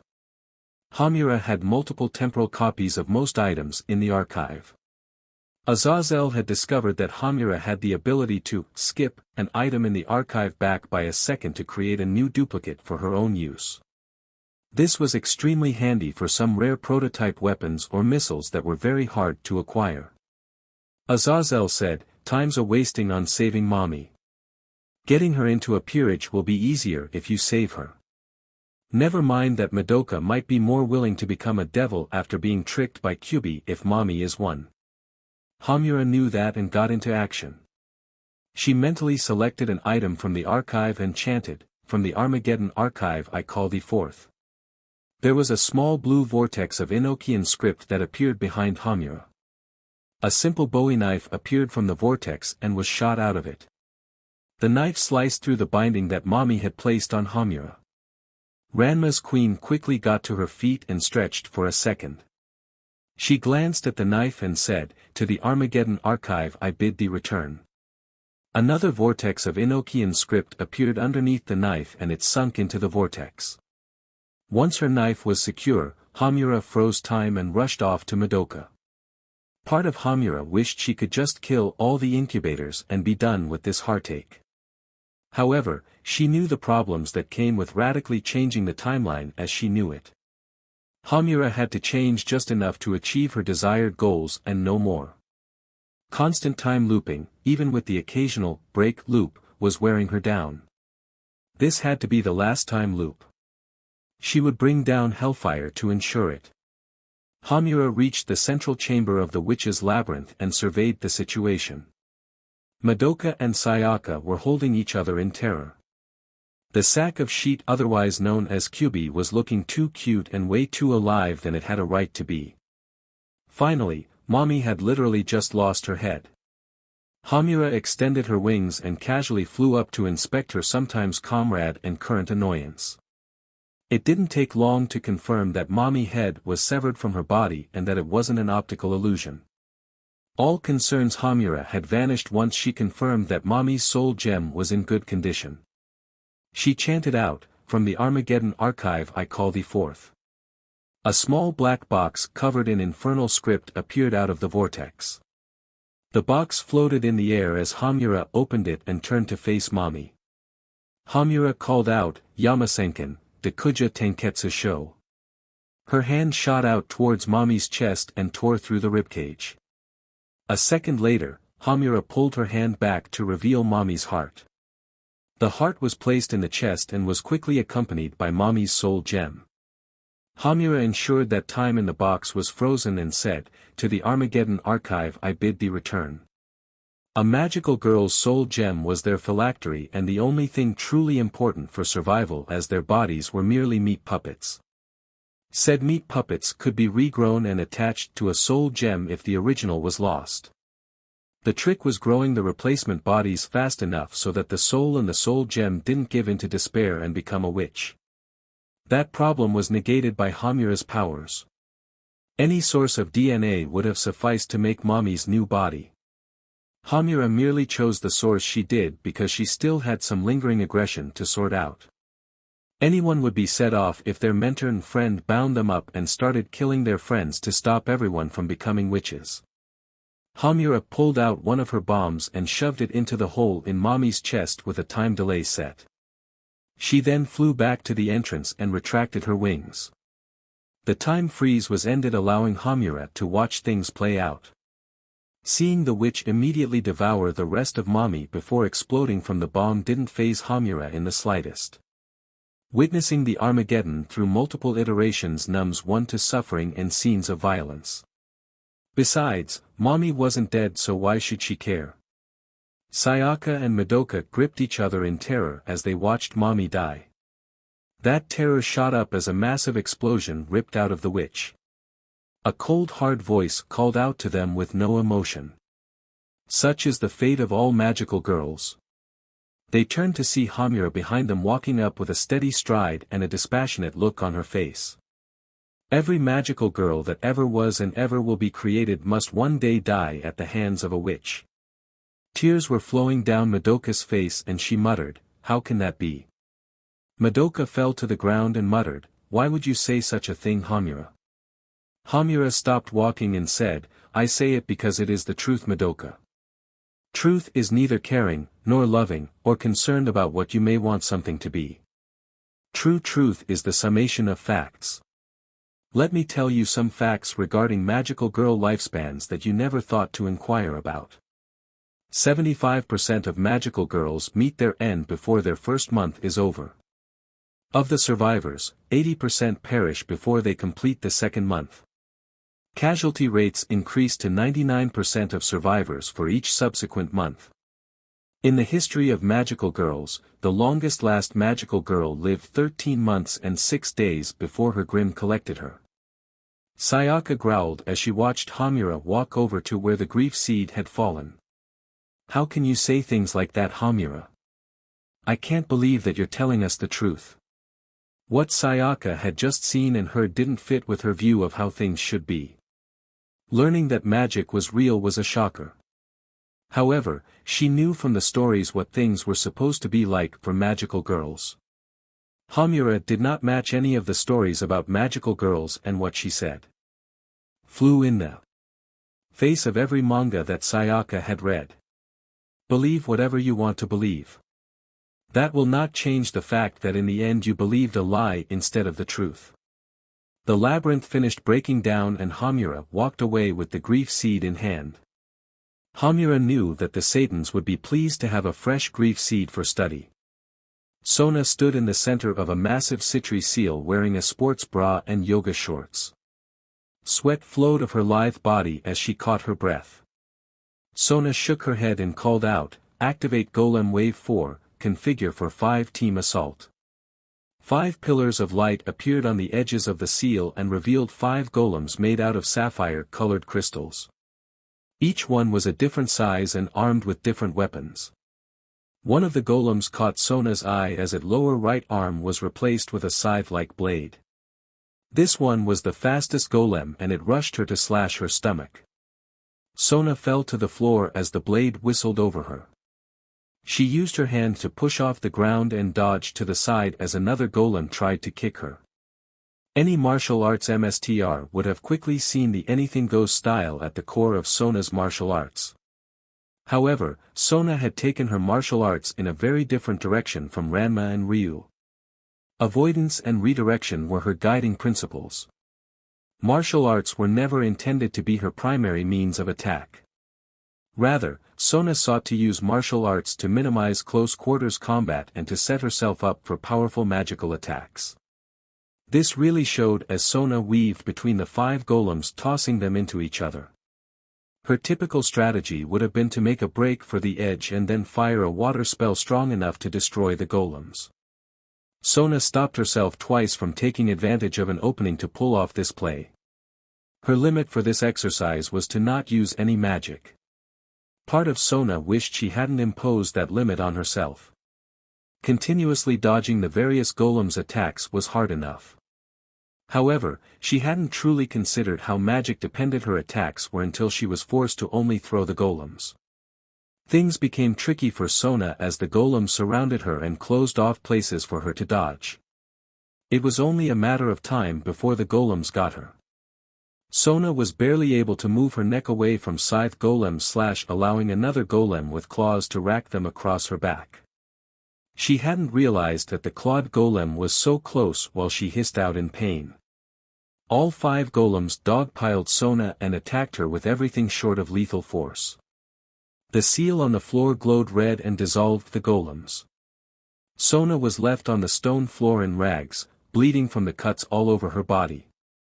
Tears formed in Sona's eyes as she whimpered in despair. "I can't do it. I'm a failure. Why by the Satans hasn't my father stripped me of my titles and chained me to Ranma's bed as a trophy? Lying on my back seems to be the only thing I'm good for in truth. What a joke, Sona Sitri as the 6th princess of Citri. Hamura's report to Ranma made it clear I was only in charge for days or weeks before he ascended. Curiosity blessed the cat, Sona truly wished she had not been so curious about Ranma's new queen.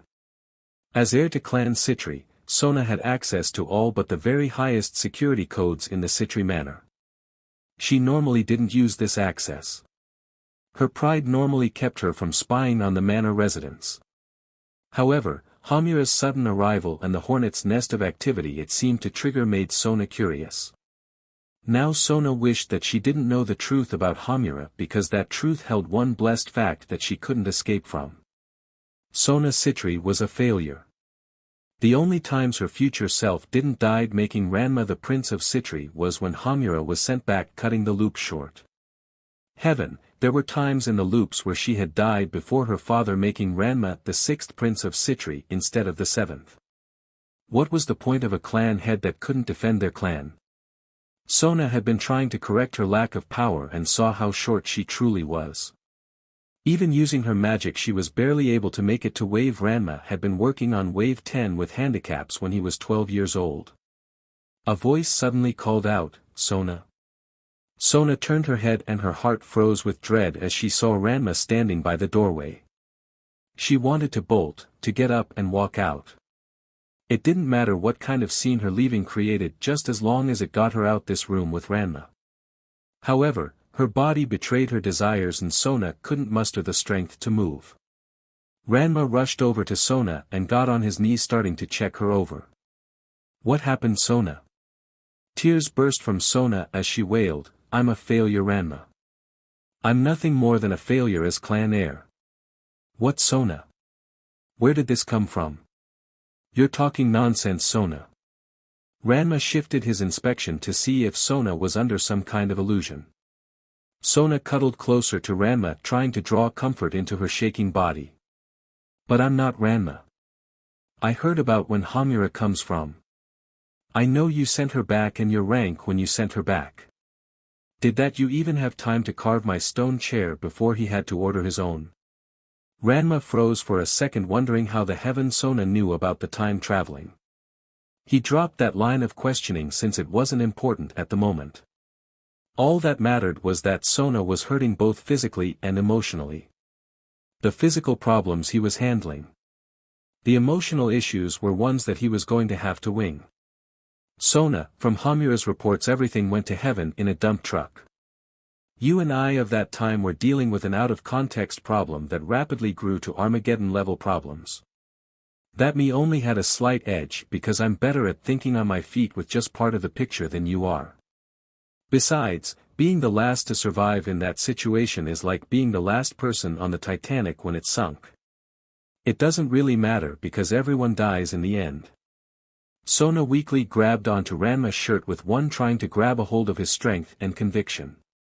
Ranma stopped the diagnostic spells and held Sona in his arms. He also extended his wings and wrapped them around Sona like a cloak to hide her NDE body. Physically, she just had exhaustion along with minor cuts and scrapes. Mentally, something seemed to have broken in her. She glanced up allowing Ranma to see an utterly shattered look as she softly spoke. But it does matter, Ranma. A version of ourselves were tested and I failed. I failed multiple times. Ranma snorted and replied, yeah, at your weakest subject on a surprise test while my versions were tested on their best subject and they had a cheat sheet thanks to Hamura. It's not a fair or even reasonable comparison, Sona. Like 90% of clan head duties is about managing politics. You kick my butt in that area, no ifs, ands or buts. 9% of the duties involve resource management, which you still have an edge on me. It's a close edge, but I can admit it's still an edge. The only role I have you beat is that 1% involving personal combat. You don't replace someone who's better 99% of the time for someone who's better 1% of the time. You metaphorically put that person in a box that says break glass in case of problems. That's why Gramps has trained me to be your fist. I'll win whatever battle or even war you want me to for you. It's up to you to figure out which battles need to be fought and how you'll benefit from the aftermath. Pressure filled Sona's chest and her mind felt as if it were drowned in unquantifiable emotions. Her very being was torn by confusion. Walls that she didn't even recognize she had were down before Ranma. Every instinct in her body was screaming that she was in a dangerous and vulnerable position that left her completely at Ranma's mercy. Sona's instincts were crying out at her to turn the situation around and make herself the one with all the power. However, Ranma had shocked her instincts by not taking advantage of the situation. Ranma had rebuilt Sona's walls and somehow made himself a part of them. She could drop her guard around Ranma because he would guard her. It was a realization that was as shocking to Sona as it was liberating for her. Her burden wasn't just hers to handle. Energy suddenly flowed through Sona that she didn't know she had. Sona grabbed Ranma's shirt, pulled herself up to his face, and passionately captured his lips. Ranma rocked back slightly from surprise and the sudden shift in Sona's weight. However, he was able to steady himself and held on to Sona. The kiss ended after a second and Sona pulled back slightly so she could look Ranma in the eyes. Sona kept her gaze locked on Ranma as she spoke. I love you, Ranma. You're the one I've been searching for as my future partner. I've known that for a while, I just haven't been able to find the words or courage to say it. Ranma's form swayed in shock and his grip loosened. Sona loved him romantically. What was he to say to that? When did this all start happening? How was he to respond to that statement? Where were his feelings on this matter? Why were his thoughts so jumbled and confused? Some women would be hurt if the man they professed to love didn't quickly reply in agreement. Sona was not one of those women. She knew that Ranma had been blindsided by her declaration. Heaven, Sona was shocked that she had announced this to Ranma as she had. Deciding to give him some time, Sona slipped from Ranma's grip and stood before him. Ignoring her NDTY, Sona stood before Ranma with her head held high to pretend at confidence she wished she felt. She spoke evenly as she was trained to do a stressful situation. You've won the prize that many of your so-called equals have desired, the body of high-class heiress to do with as you please. My heart and mind also come with the package and I personally think you'll be a little more partial to them. I wish I could have you totally as mine, Ranma. However, we both need to be realistic about this if whatever is between us is going to work out in the long run. You're too valuable to the clan to remain unmarried and it's currently too detrimental to clan Citri's status if the two of us were to marry each other. If you pursue a relationship with me I will have to accept being the other woman to whoever father marries you to and any concubines you take for yourself. However, the cost isn't just mine to handle, Ranma. You won't be able to openly take me out on dates. Unless I can manage to get some law changes performed, you also won't be able to claim any children you father for me in the future. Think about it thoroughly, Ranma, and then tell me your answer. If you decide you're not interested, come to me to discuss possible CNCBN contracts for yourself and some of my peerage members. If you are interested, come to my room and take me. With that said, Sona walked past Ranma and headed towards her wing of the mansion. Sona wondered for a second why she had made the offer of her peerage if Ranma wasn't interested in her. That wonder was squashed when she saw the plan that she had instinctively formulated. Several of her peerage members were interested in Ranma and wouldn't mind becoming his concubines. That would make them happy and put them in a position to influence Ranma towards accepting her as a lover. Sona had centuries ahead of her if Hamura and Ranma's plans to end Hamura's time loops worked. It also would work to her advantage even if Ranma wouldn't budge on betting her. Sona knew that her peerage members wouldn't mind letting her borrow their image to snag a night or two every so often with Ranma. Well, not exactly. They would probably be annoyed at letting Sona steal some of their Ranma time, but they'd tolerate it if she did so sparingly. That was only a worst-case scenario for Sona. She had felt Ranma's longing for her underneath his confusion and shock at her sudden declaration. Sona knew how Ranma thought. He'd be confused for a couple of days and would want to focus on stopping the witch disaster from ruining everything. That would give his longing time to grow before he came to her. A smile appeared on Sona's face as she opened the door to her suite. Ranma now clearly knew her feelings for him. It wasn't how she wanted him to find out, but it wasn't that terrible either. Sona headed to the bathroom and prepared to clean up. Ranma would be hers. It was only a question of time and how much effort she would need to put into the chase. The Citri research facility attached to the hospital was the pinnacle of magical and scientific genetic research. It was here that the secrets of normal and mystical biology were cracked. Other places were better equipped to study other branches of magic or science.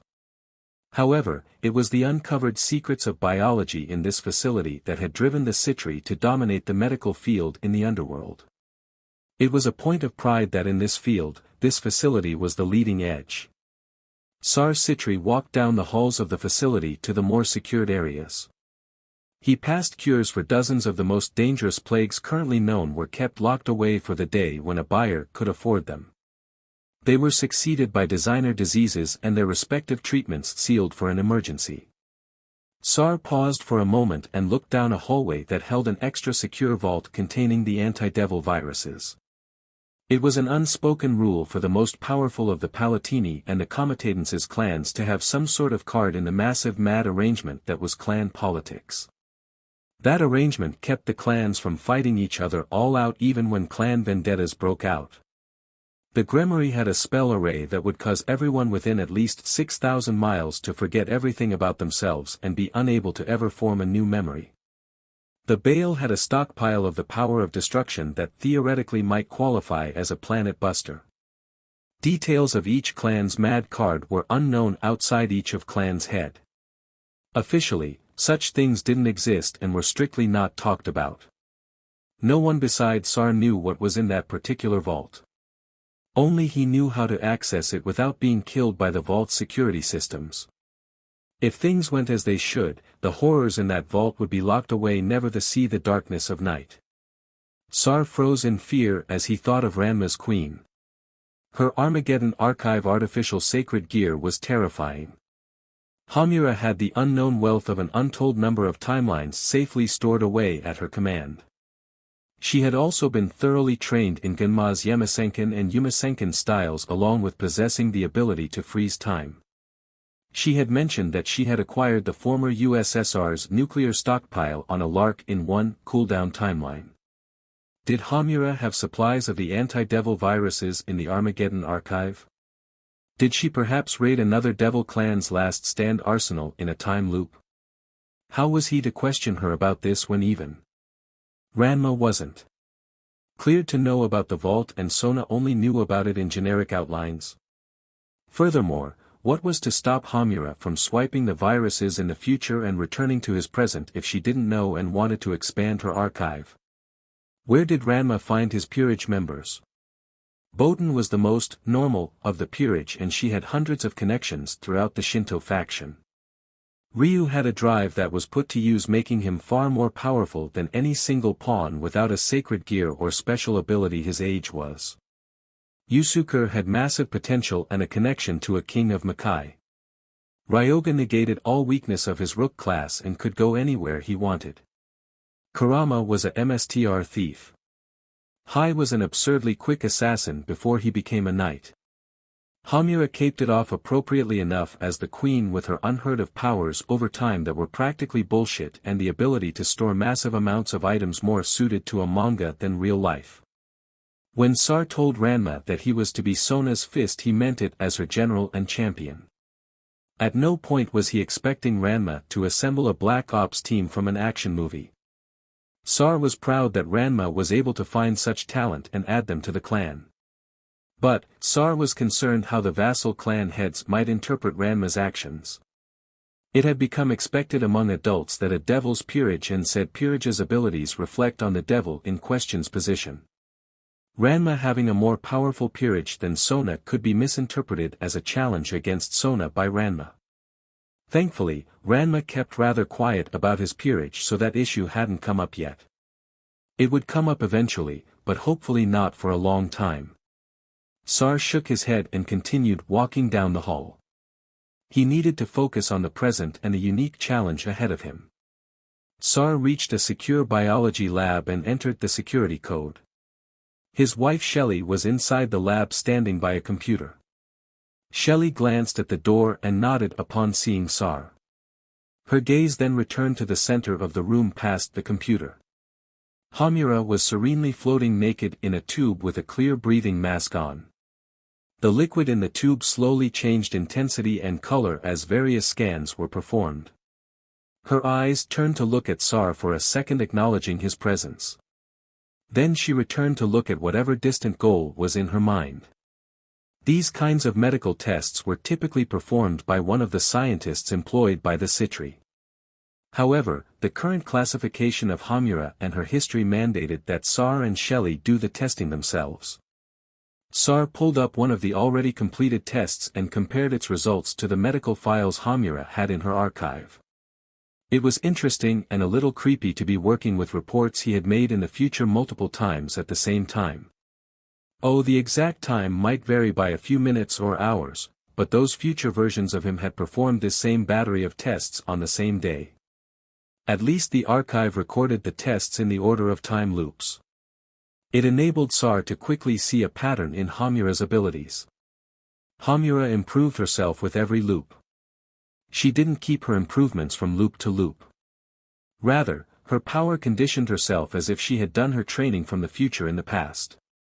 It wasn't much of a difference for Hamura since her typical jumps were days or weeks into the past. The difference would show up on longer jumps on the order of months or years. Hamura's younger body wouldn't get the results out of hard training for months on end as her body would as it grew during those months of training. This did lead Sar to question something. Was this self-conditioning a result of Hamura's time powers, her previous status as a magical girl, or a fusion of the two?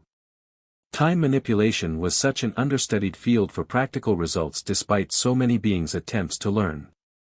The magical girl possibility could be examined in more detail once Mommy's new body was fully grown. Thoughts of growing Mommy a new body made Sar think of the girl's soul gem. As a phylactery was an amazing piece of technology.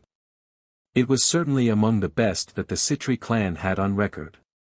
However, as an energy collector it was a shoddy piece of trash. The despair of a magical girl turning into a witch would release massive quantities of energy. But it was so inefficient and the soul gem/grief seed only captured a fraction of the energy. As for the collection method, that was rather stupid idea in his opinion. The incubator's method was like starting a forest fire to make charcoal. It would have been more efficient to have the magical girls need to recharge their soul gems with a transmitter and focus on a long-term harvest. Creating familiar witches for the girls to hunt would have been relatively energy cheap. Such a process would require more effort on the incubator's part, but after a week or two they would have been making bank with emotional energy. Sar wanted to kill the incubator who created such an inefficient system. At the same time, in a witch's labyrinth, Yusuke also wanted to kill the incubator who thought up witches. Running along a clothesline while ice skates rained down on him was not something he ever wanted to do. Ranma was running along on a nearby clothesline expertly dodging the incoming attacks. How his king was able to dodge so effortlessly was something Yusuke couldn't figure out and desperately wished to know. Heaven, he would have been sliced up like a Christmas ham if the old hag's training hadn't given him the able to deflect most of the attacks. Ranma glanced over at Yusuke and assessed his rook's condition. This labyrinth's particular distortions made it a wonderful training ground. One had to balance on the clotheslines or a supernatural would suffer great pain. Most humans would probably be killed by the labyrinth if they fell. The falling ice skates apparently had a teleporter that sent them back up to the witch so she could throw them again. Ranma knew this by discreetly tagging several different ice skates. Best of all, the clotheslines were the perfect treadmill, keeping everyone's relative positions the same no matter how fast or slow they moved. Part of Ranma wondered if he could rip this labyrinth out of the human world and have it transported back to the Citri manor. Ajuka would probably be interested in studying a complete labyrinth in person, and Gramps could charge the Satan for access. That thought was ruthlessly crushed when Ranma remembered who was behind the witches and how little they knew about the incubators. Heaven, who was to say that those mascot rejects couldn't hijack a labyrinth or use them as teleporters? Ranma would be singing hymns before he'd actually allow such a risk to compromise clan security. Now was the time to stop joking around while training his peerage and get the job done. Ranma tapped his ear, activating the communication spell, and said, "Clear the air, Botan." "Roger that, Ranma." "Hit the deck on my call, 3, 2, 1, shotgun." Ranma and Yusuke dropped to the ground as a wave of blue energy shots came rushing up from behind them. The shots missed the boys by centimeters as they slammed into the ice skates. Ranma quietly used his magic to shield himself from the debris of the ice skates. Yusuke didn't think of that and received several dozen scrapes from the shrapnel. Down the clothesline, Botan was kneeling and holding her old oar like it was a rifle. The tip of the handle was glowing from energy. Her promoted bishop powers had channeled into it. She was wearing the same outfit she had been wearing just before the mess with Demon City occurred, with the addition of protective tinted eyeglasses. Botan quickly scanned the ceiling and said, "All incoming projectiles neutralized, Ranma." Ranma nodded his head as he stood up and said, "Good work, Botan. You may now disengage your promotion if you wish." Promotion was an extremely useful tool in a peerage when dealing with real combat situations. It allowed a trained fighter to gain a massive boost in abilities relevant to their skill set when used properly.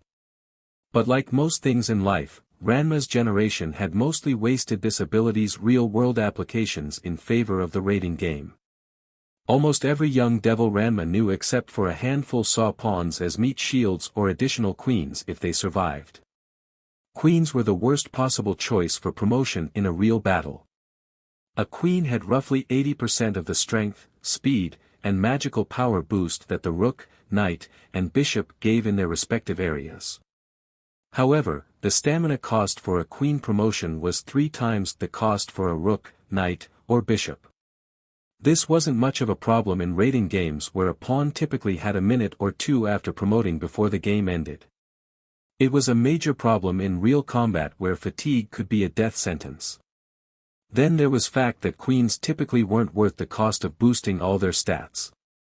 What good was increased physical strength to a devil that fought only at range with magic? Massive magical reserves weren't that useful focused on close combat technique. The problems got even worse when a pawn promoted themselves to a queen since they weren't used to the stat boost. Satan Falbium's recollections of devil warfare berated the idea of a queen promotion under most circumstances.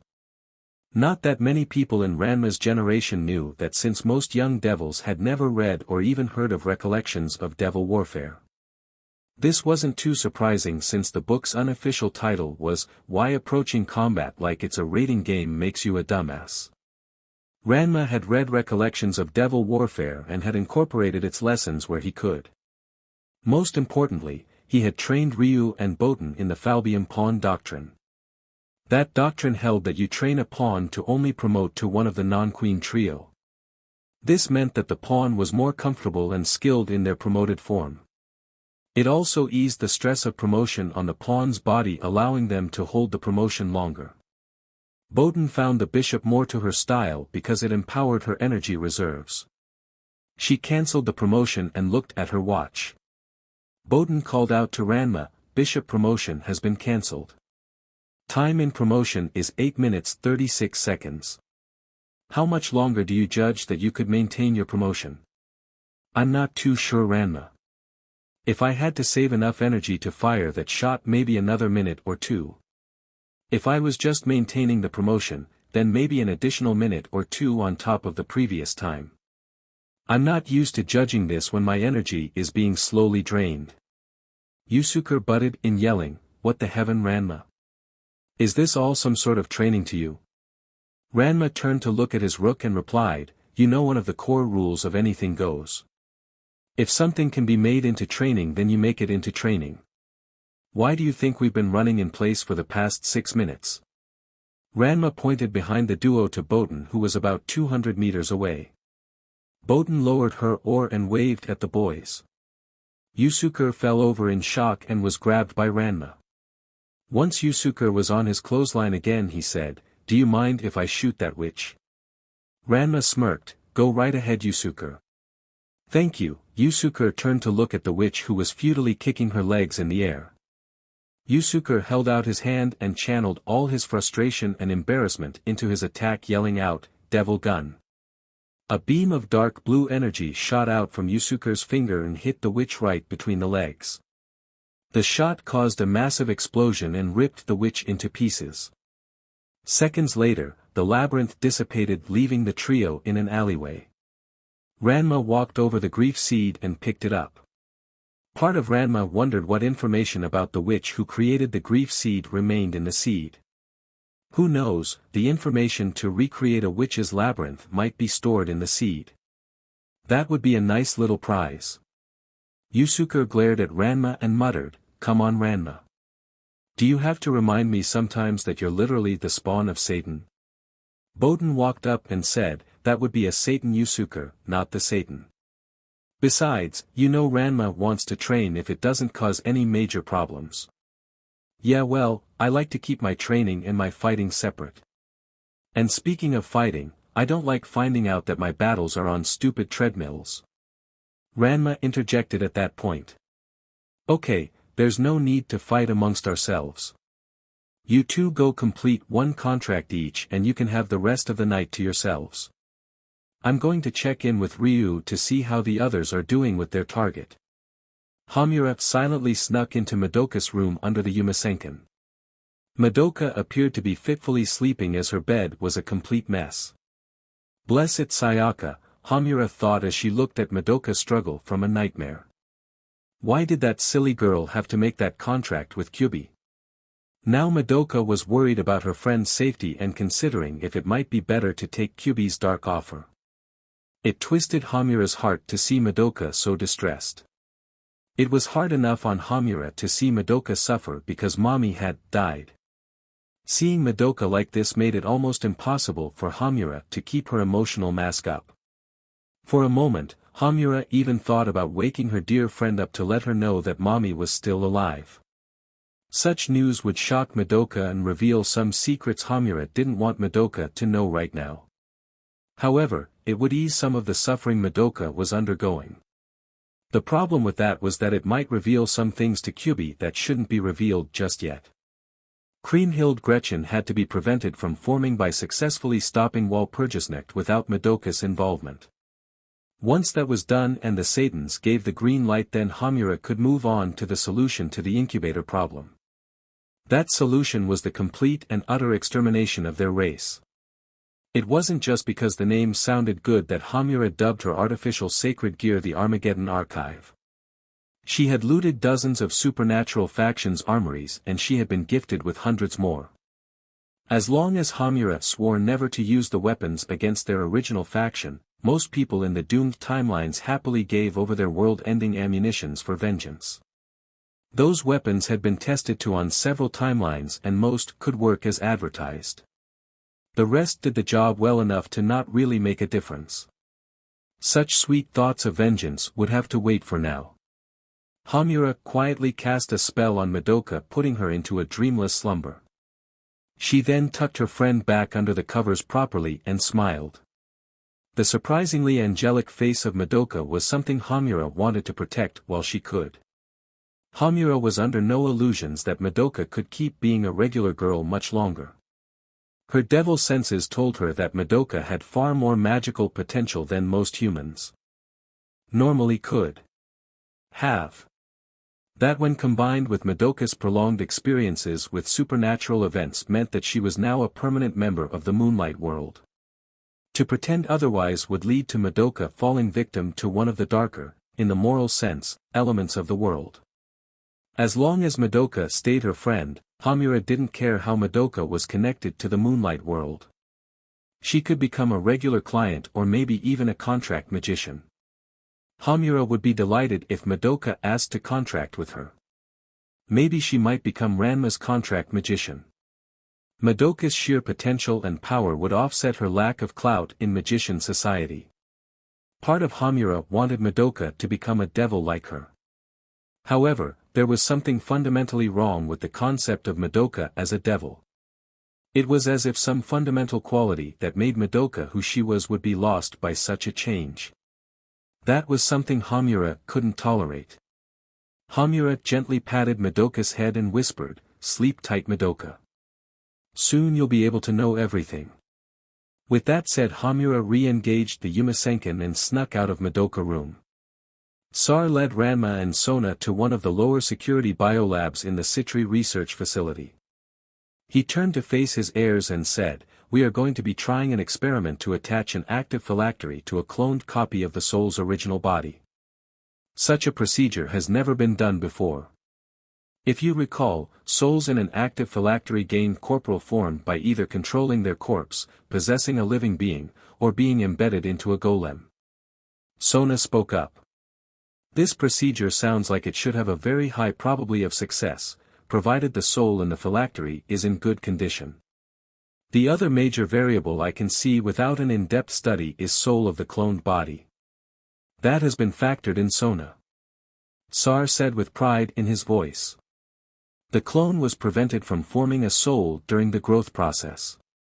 "Wait a minute," Ranma blurted out in shock. "How can that be? Use of mystic abilities, such as would be required to make a phylactery, introduces a layer of complexity into an organism that necessitates a soul of some sort to maintain that organism. Regular humans are the limit of what can be cloned without a soul being necessary, and even then you're limited to small parts. That's why magicians never contact us for replacement organs. In order to create an organ that their body will accept requires a soul which their own soul will reject. The same thing applies to devils and all other supernatural beings. Soul rejection was a massive problem for supernatural beings. Organ donation fundamentally did not work for them. The only way for a devil to replace a damaged liver, for example, would be by being kept alive by outside assistance until they could be magically induced to regrow their own liver. Such a procedure was horrendously expensive in terms of financial, magical, and time costs. Sar smirked and replied, "Normally you'd be correct, Ranma. However, notes provided by your queen on soul gems used by magical girls and some examinations of our own have suggested a way around that problem. Magical girl soul gems have an unprecedented range for controlling a body through a phylactery. We are amplifying that range and focusing it into the clone, allowing the soul gem to act like a soul for the clone body. So far things have progressed in an acceptable manner." A press of a hidden remote caused the tube in the corner to light up. Sona and Ranma turned to look at it and saw a floating mommy looking very pale and emaciated. Sar led the duo over to the tank and said, "The cloned body is acceptable, especially for an experimental procedure like this. As you can see, the subject will need some physical therapy to restore her to prime condition after the procedure. Exactly how much will depend on how successful the attachment of the phylactery is and how much the soul gem's restorative abilities link up with the cloned body. I'm telling you too this because there is about a 20% chance this operation will fail and require the use of an evil piece resurrection to successfully revive the subject. The scientific value of the information from the procedure will be immense success or failure. A success would provide us with more information and the opportunities for long-term study. Sona spoke up, you want Ranma or I to make the magical girl our servant if the procedure starts to fail. Sar answered without missing a beat. It would be a shame to waste a good opportunity for a new servant. Judging from the age of her soul gem, the subject is a fairly accomplished fighter. I would also prefer it if one of you were to convince the subject to become a member of your peerage even if the procedure is a complete success. It would simplify matters on what to do with the test subject afterwards in a much more productive manner. If this procedure worked like Sar thought it should, this would open up a whole new world of supernatural medicine. However, it would leave him with a revived magical girl who could turn into a witch and who most likely didn't have much to her name. Simply disposing of her after the tests were complete was the quickest way to handle the issue. It was also the least satisfying. The mere idea of undoing a groundbreaking medical achievement that he had performed bristled at Sar's pride. It also carried the risk of any detractors saying that the procedure didn't have lasting results. Sona turned to Ranma and said, I think you should be the one on standby to revive the subject Ranma. Ranma turned to Sona and asked, why is that Sona? It didn't make any sense to Ranma why Sona was giving him another member for his peerage.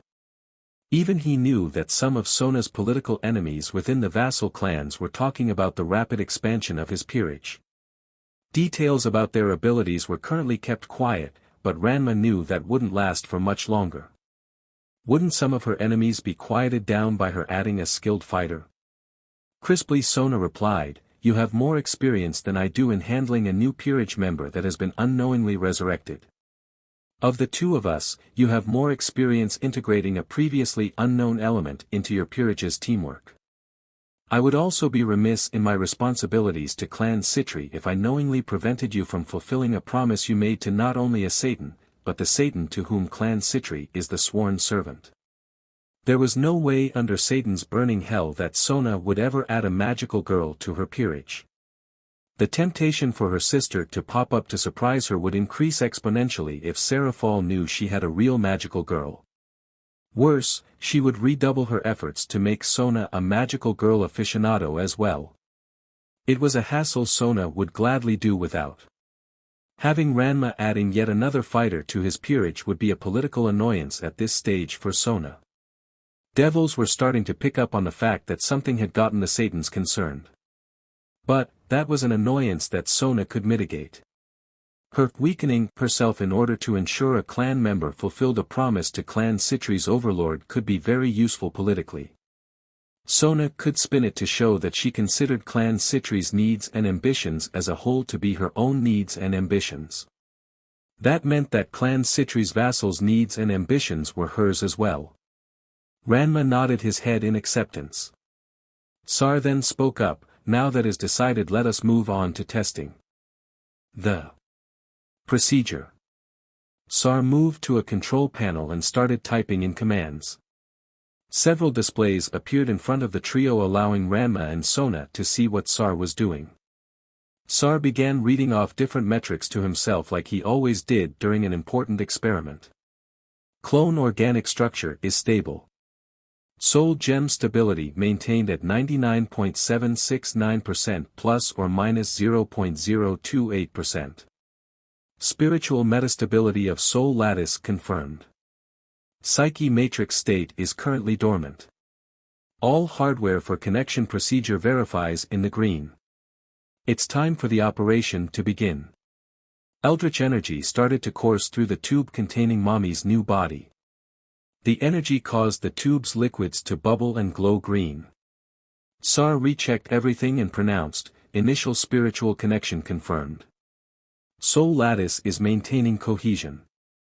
We are now beginning lower order soul synchronization. Sweat started to form on the back of Sar's neck as he looked for any sign of a potential problem. The connection of the subconscious and instinctive functions was the trickiest part of giving souls in an active phylactery corporal form. There were too many variables involving the soul in question and the conditions of the phylactery. Sar had far more data on the soul gem than any magician he ever knew of had on a phylactery when trying to give the soul corporal form. The problem was that this wasn't a very practiced or documented art. More often than not, the maker of a phylactery was someone who the world would be better off with them gone. How could he know which variables were moving naturally and which were signaling a disaster? Sar let out a sigh of relief when synchronization reached 100% and he was able to take the clone body off of life support. Stress on the clone body was within acceptable parameters. Now it was time for the relatively easy part of synchronizing the conscious mind. Sar and his heirs eagerly watched as the synchronization percentage increased. "You did it, father," Sona whispered in amazement as the synchronization number hit 100%. "You've successfully cloned a supernatural being and ensured it has only the original soul." The prince nodded his head and then snapped his fingers, causing the glass of the tube to vanish. Mommy dropped to the floor only to be caught by Ranma before she could land. Ranma put 2 fingers to Mommy's neck and leaned his ear closer. He called out, "She's got a pulse and breathing." Sar nodded his head as he hurried to Mommy's side with Sona hot on his heels. He performed a quick scan of Mommy, confirming that she was in stable condition. The prince then reached over and cut the umbilical cord that was attached to the girl. Mommy stirred and mumbled, "What? What's going on?" Ranma leaned closer to Mommy and whispered, "Rest now, Mommy. Everything will be fine." Mommy lay on the cot in the Spartan room she had been given, staring blankly at the wall. What was there to do in hell? She had literally lost her head and ended up in hell. It turned out that she hadn't even been properly demed, since she technically didn't die when her head got eaten because her soul was stuck inside the soul gem. It was just a little fact that Kyubi had neglected to mention when he made her a magical girl. There also the little detail that her soul gem was designed to eventually turn her into a witch when it became completely cloudy. But Mommy didn't have to worry about that here in hell. Her soul gem was safely secured in a nearby vault rigged up to a machine that would constantly purify the gem. Granted, that also meant that she couldn't go much farther than the door entrance without holding the safe. What was the point of leaving this room anyway? It wouldn't change the fact that she was in hell. The door opened to reveal Ranma. He turned to look at Mommy and said, "Can I come in?" Mommy replied, "Do what you feel like." Ranma walked in and leaned against the wall near Mommy. He looked down at her and said, "So why are you looking so broken?" "Broken?" Mommy repeated in shock, "Why would I be broken? It's not like I unknowingly got my soul ripped out of my body by a creature that only planned to use me to harvest energy for itself before becoming an energy source. Why shouldn't I be fine when I was leading the first friends I have had in a year to the same situation I'm in? Isn't it perfectly normal to have your head bitten off and still be alive because your body is nothing more than a meat puppet? To top this all off, it is a regular occurrence for me to be the subject of an experimental medical procedure in hell." Mommy started to sob. I wish that Kyubi had never found me. It would have been better if I had died with my family." Ranma's face hardened and he said, "Now that's a load of bullshit right there, girl. The only ones who are better off dead are your enemies when they're less trouble to you dead than alive. You're still alive, which means you can make choices and improve yourself so your situation is better. If you've been dealt a bad hand in the game of life, you keep pressing forward until you can make a winning hand. Don't be stupid and think that you're the only one in life who has it bad, Mommy. I can see the questions in your eyes. What would someone like me who is a powerful devil know about having it bad in life, right?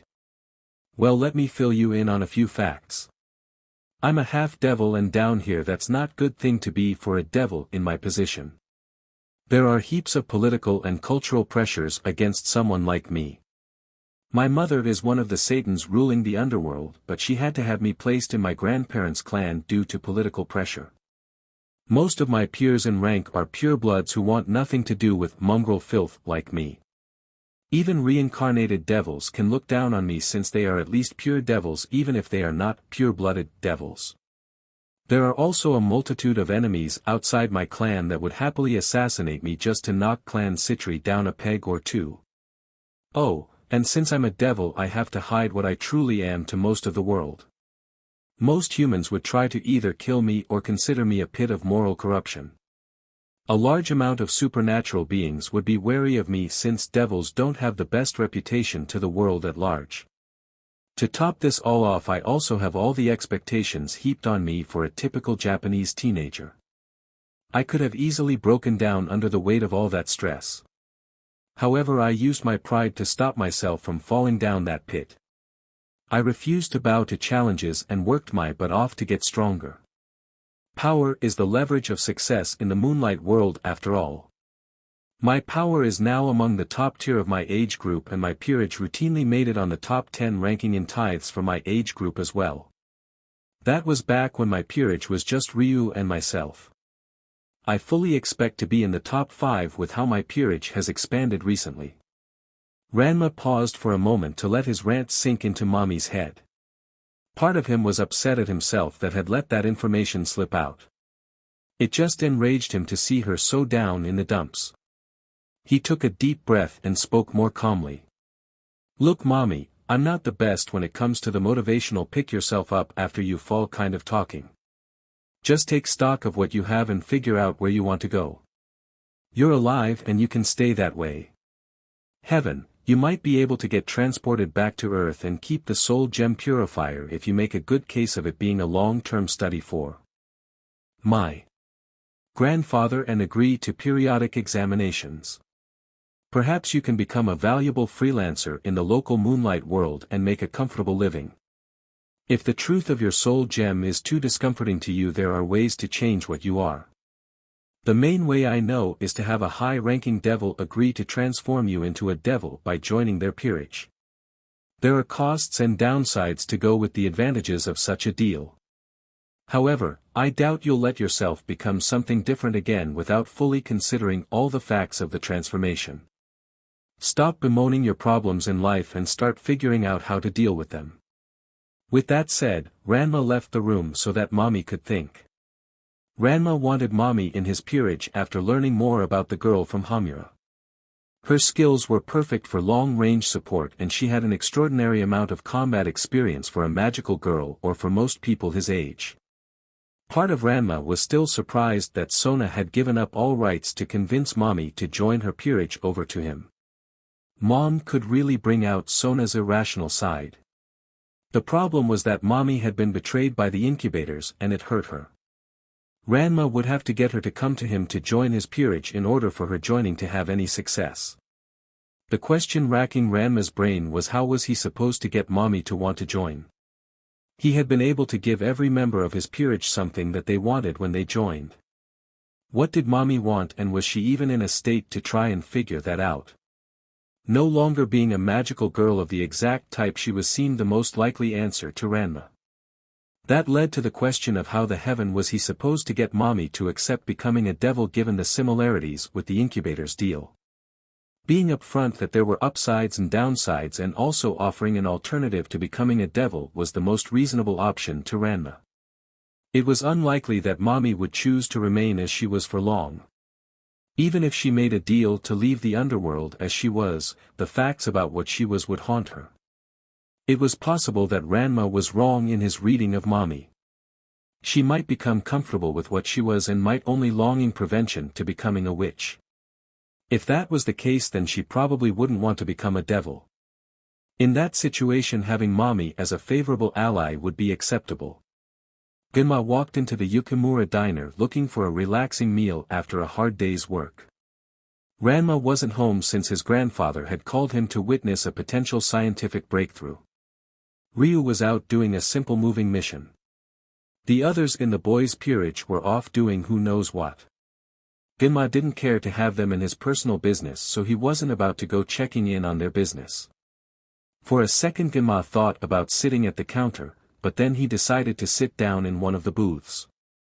Gimma let out a sigh of frustration as he sat down. A minute later a voice called out, "I wasn't expecting to find you in a place like this." Gimma turned his head and his eyes widened in shock. He muttered, Serafall. Why are you here? This wasn't exactly the kind of place Genma expected Serafall to visit. It was even more shocking that she would talk to him here. He honestly expected that Serafall would ignore his presence if she ever encountered him without Ranma around. What was even more shocking was the fact that Serafall was dressed in a modest and demure dress instead of her usual magical girl outfits or her rarely seen SNSL business outfits. Serafall glanced down to her feet for a moment, took a deep breath, and then looked at Genma. I was looking for you, Genma. I was hoping to talk with you. This was the third biggest shock Serafall had ever given Genma. Finding out that he was going to be a father and that she was a devil were major shocks 1 and 2 respectively. For a second, the look on Serafall's face took Genma back years to that fateful bar. Genma cleared his mind and motioned for Serafall to sit down. Sure, Serafall, pull up a seat. Serafall sat down in the booth across from Genma and discreetly placed a privacy spell on the whole booth.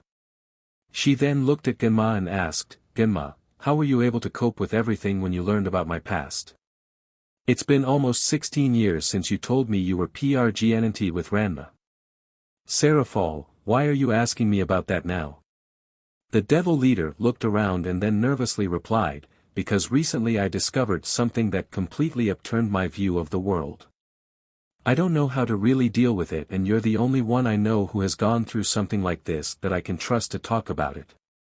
Genma quickly answered, so you know about Hamura's past. What's with that look of surprise, Serafall? I was there when Ranma introduced her to the rest of his peerage. I'm well aware that she comes from a time where something happened to make the earth seem like what humans believe your home is like. Serafall started to stammer in shock. You know. How can you be so calm? It's simple, Serafall. I trust that our son can pull through when things go completely insane. He wouldn't have sent Hamura back unless they had a plan almost certain to work. Ranma's got wonderful instincts and a great head on his shoulders as long as he doesn't realize he's got them. Then you add Hamura with her ability to tell Ranma when an idea will not work and you have a game-breaking team.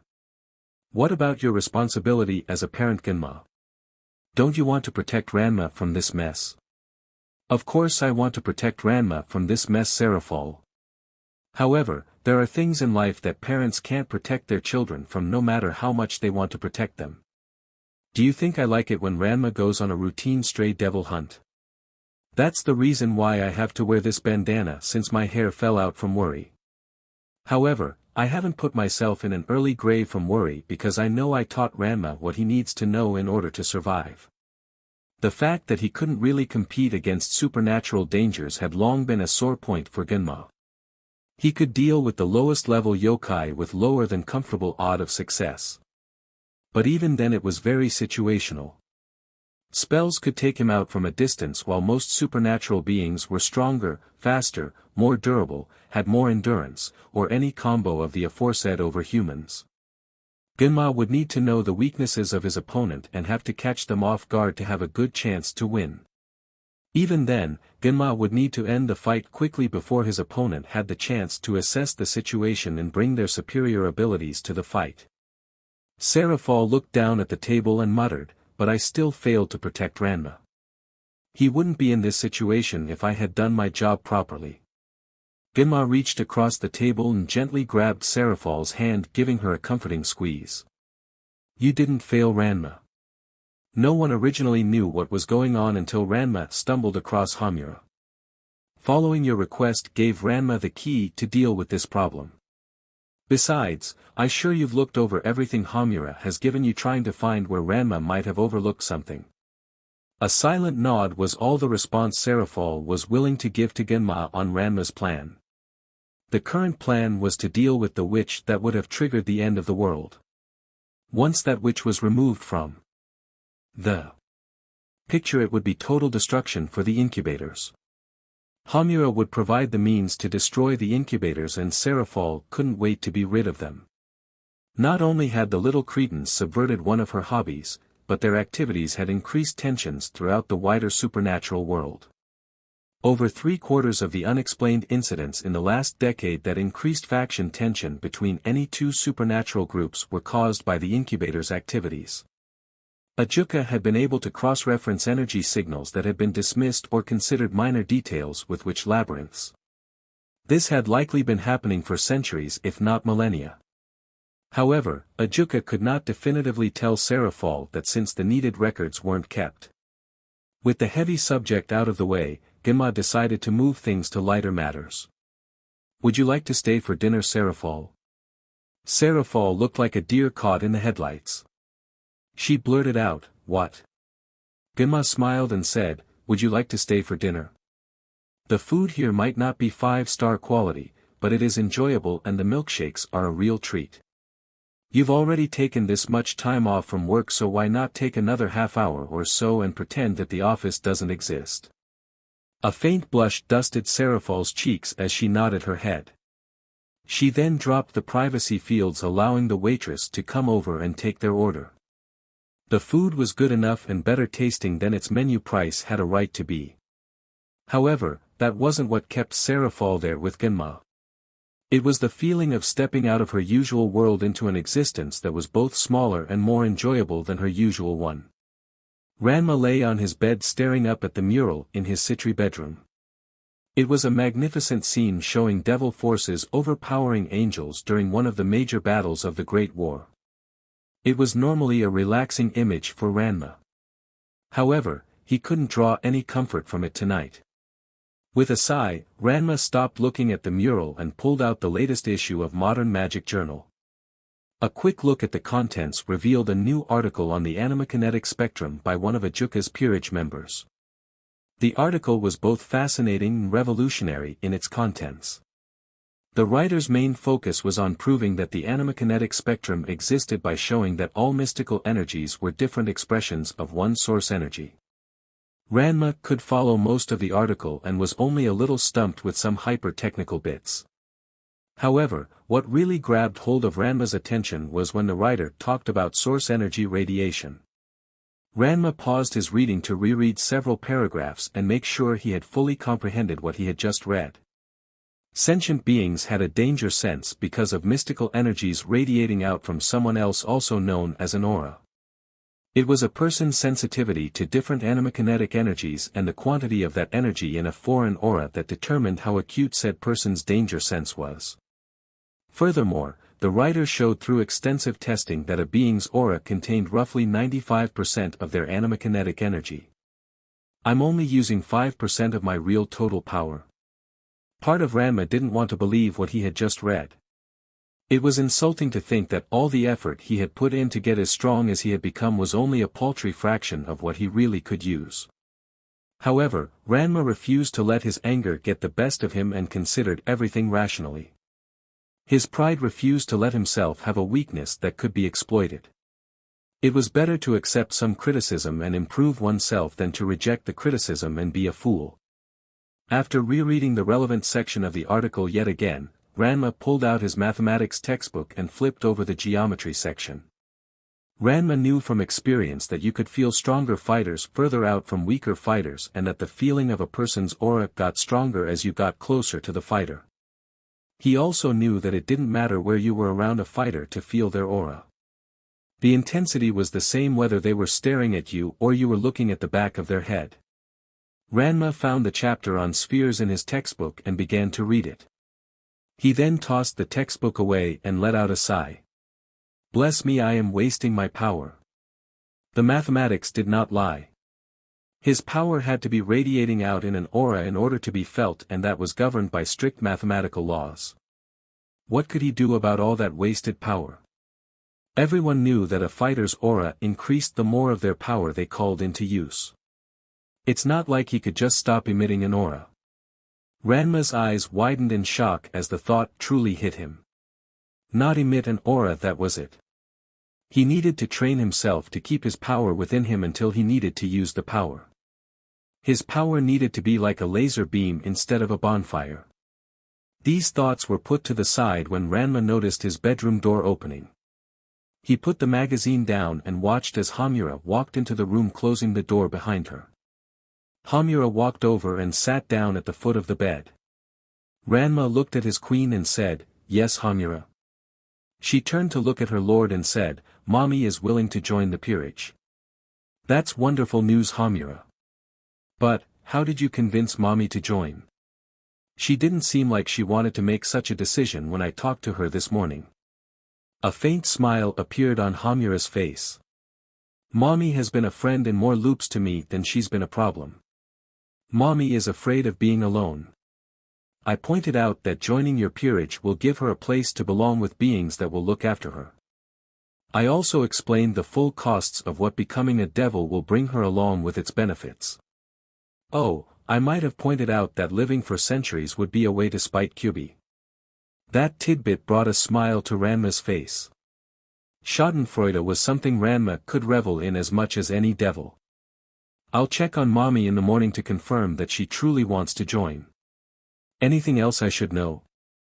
Hamura disinteresting replied, "Mommy will probably want to join your HRM soon after she joins the peerage." "What?" Ranma was almost certain he had misheard his queen. Hamura gave Ranma a look and replied, "Mommy is a lonely 15-year-old girl who has been in multiple high-stress situations for months on end with effectively no support. She is modest, charitable, friendly, even-tempered, and hard-working. Let's also remember that from her perspective she was about to be devoured by a witch and then woke up in your arms being told she's safe now. There is a very high probability that Mommy's main sin will be lust given her background and you will be her focus, Ranma." Ranma paused and thought about what Hamura had told him. He could see why his queen figured Mommy would become a devil of lust. There were probably other little things that she remembered from previous loops that reinforced that idea. It also wasn't hard to see why Mommy might become infatuated with him given everything she had been through. Still, there was something bugging Ranma. "What's this about a HRM?" A second later Hamura answered Ranma with a smack upside the head. "You're a young noble devil, Ranma. First, it's expected that you'd have at least a couple of flings going on at the same time. Second, both Sona and Boten have feelings for you.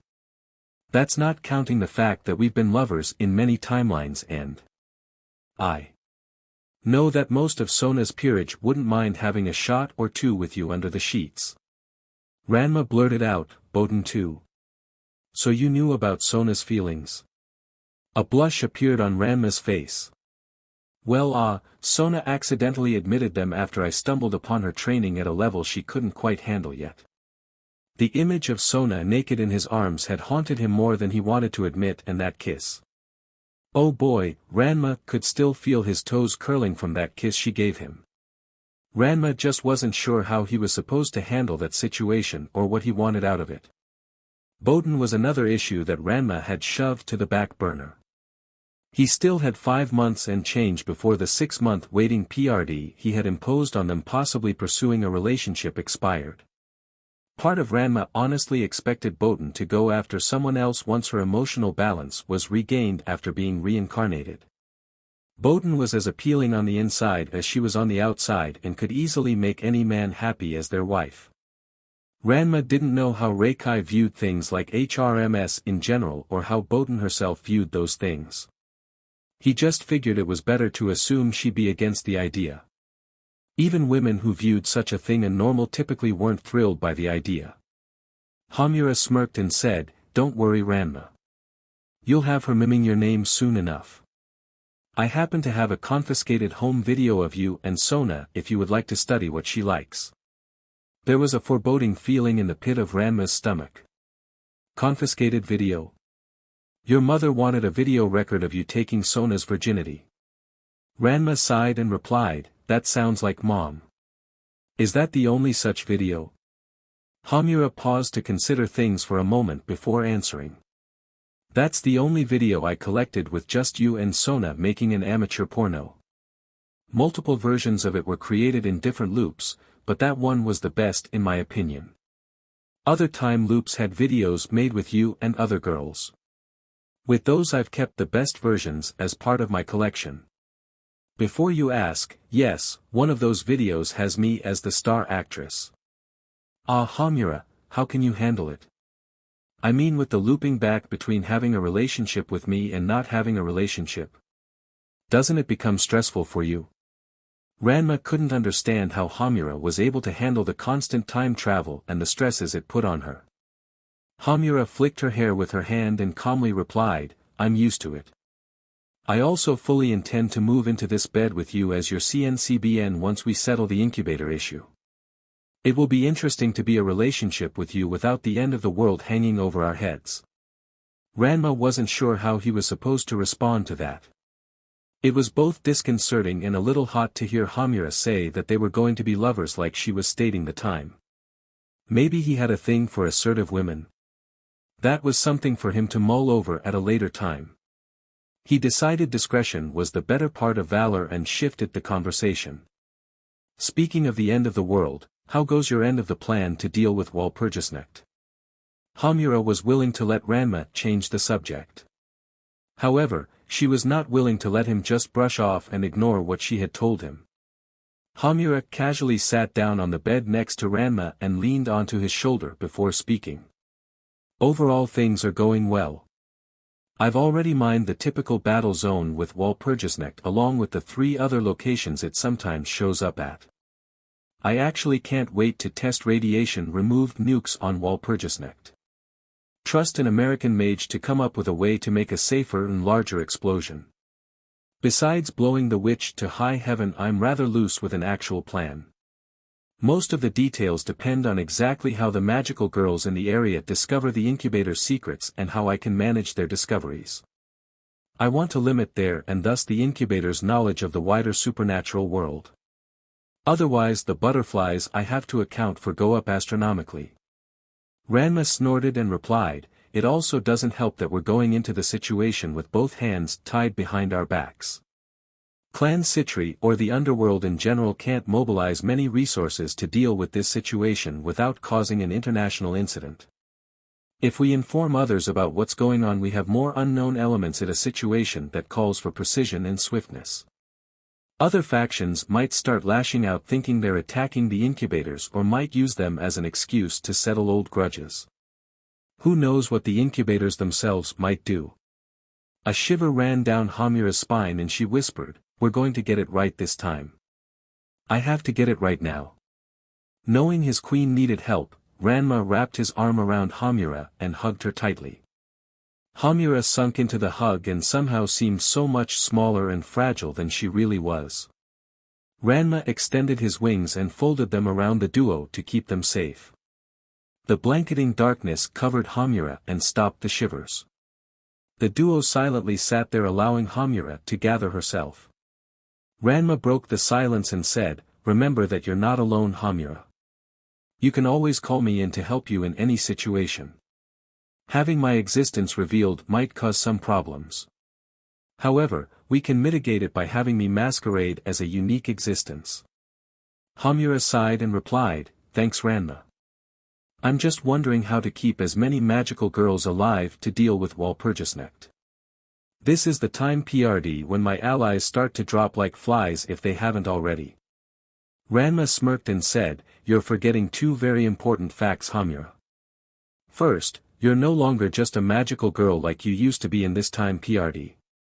You're now a powerful devil with more tricks up your sleeves than even the grand a-hole in the sky has. Second, you've got me to help you and to give your allies a second chance if they want it. Hamura asked with hope, really Ranma? With a smirk Ranma replied, that right Hamura. I wouldn't mind having your associates become members of my peerage since they all sound like they have skill and potential. Besides, I still have that promise I made to my mother to think about. Hope started to fill Hamura as she truly started to think that she could defeat Walpurgisnacht this time with a good ending. An amusing thought struck her. You do realize that if you revive my comrades you'll probably have to F them one day. If they don't fall for you as the dashing hero saving their lives, then they will have your mother egging them on to give you a try in the background. A nervous look appeared on Ranma's face as he spoke. Let's focus on the things we know for sure that are happening now. Potential issues that might result from possible future actions don't need to be tackled just yet. Hamura smiled as she leaned further into Ranma. Yes, Ranma. Hamura looked down from a lamppost at the arguing Sayaka and Kyoko on the bridge with a sigh. Madoka was approaching the duo trying to get them to calm down and soon reached for Sayaka's soul gem. It looked like this was the way the others would find out about their souls being in their soul gems this time around. Hopefully it wouldn't land in a dump truck this time. Hamura suppressed a sigh of frustration only thanks to many time loops of experience. She silently leaped down from the lamppost and brushed against the roofs of cars as she hopped from roof to roof towards the dump truck. It would be easier for her to fly, but then that would reveal more than the girls might be ready for tonight. Hamura boarded the trunk and started to scan for the soul gem. She found it sitting on an open trash bag filled with old magical girl mangas. A smirk flickered across her lips for a second as she picked up the soul gem. Ranma's queen left the truck and returned to the bridge to assess the situation. Kyoko was holding Kyubi looking like she wanted to roast the little rat. Madoka was holding Sayaka's body with horror written on her face. Both girls turned to face Hamura surprised to see her there with them. Hamura looked at Kyoko and said, "Drop it." Kyoko blinked her eyes in shock, but did as she was commanded. Kyubi didn't land on the ground like it was expecting. Hamura kicked it into low Earth orbit saying, "Get lost for the evening." Madoka and Kyoko were shocked to see Kyubi disappear over the horizon. Kyoko dropped the yakitori stick from her mouth and whistled. "Remind me not to get you angry." Madoka stammered, "Hamura, do you know what's going on?" Hamura nodded her head and said, "Let me re-establish Sayaka's connection to her body so I only have to explain things once." She then placed the soul gem in the palm of Sayaka's hand and pushed a pinch of magical power into the gem. The connection was restored as Sayaka blinked her eyes. "Ha! Why am I on the ground? Why are you crying, Madoka?" Hamura firmly said, "Madoka's crying because your soul gem's connection to your body was broken, making it look like you died." Both Kyoko and Madoka can confirm that Kyubi admitted to placing your soul into your soul gem when he granted your wish. The real you is currently just that gem you're holding. Let it get around 100 meters from your body and the connection is broken again. Sayaka's face lost all its blood when she heard those words. Terror pierced her heart as the looks on Kyoko's and Madoka's faces confirmed Hamura's words. Sayaka started to mutter, "But that's not, I didn't know, no one told." Hamura cut Sayaka off. "Alright, listen up, girls. The simple and hard truth of the matter is that the fairy tale story is over. Everyone who has ever made a deal with Kyubi has made a deal with a proverbial devil, including myself. Kyubi doesn't actually lie. However, it will purposefully give you information in a misleading manner to cause you to come to the wrong conclusion, or it will hide important information from you until it's too late. In fact, I will tell you right now that it is hiding a very important piece of information from you. I will eventually tell you all it, but you need to wait until you're all calmed down and can handle it.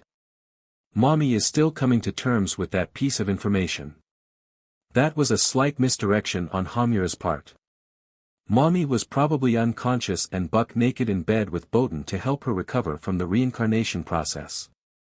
Not a bad way to start your life as a devil, as Boten loved to cuddle. Madoka gasped in surprise. "Mommy is alive?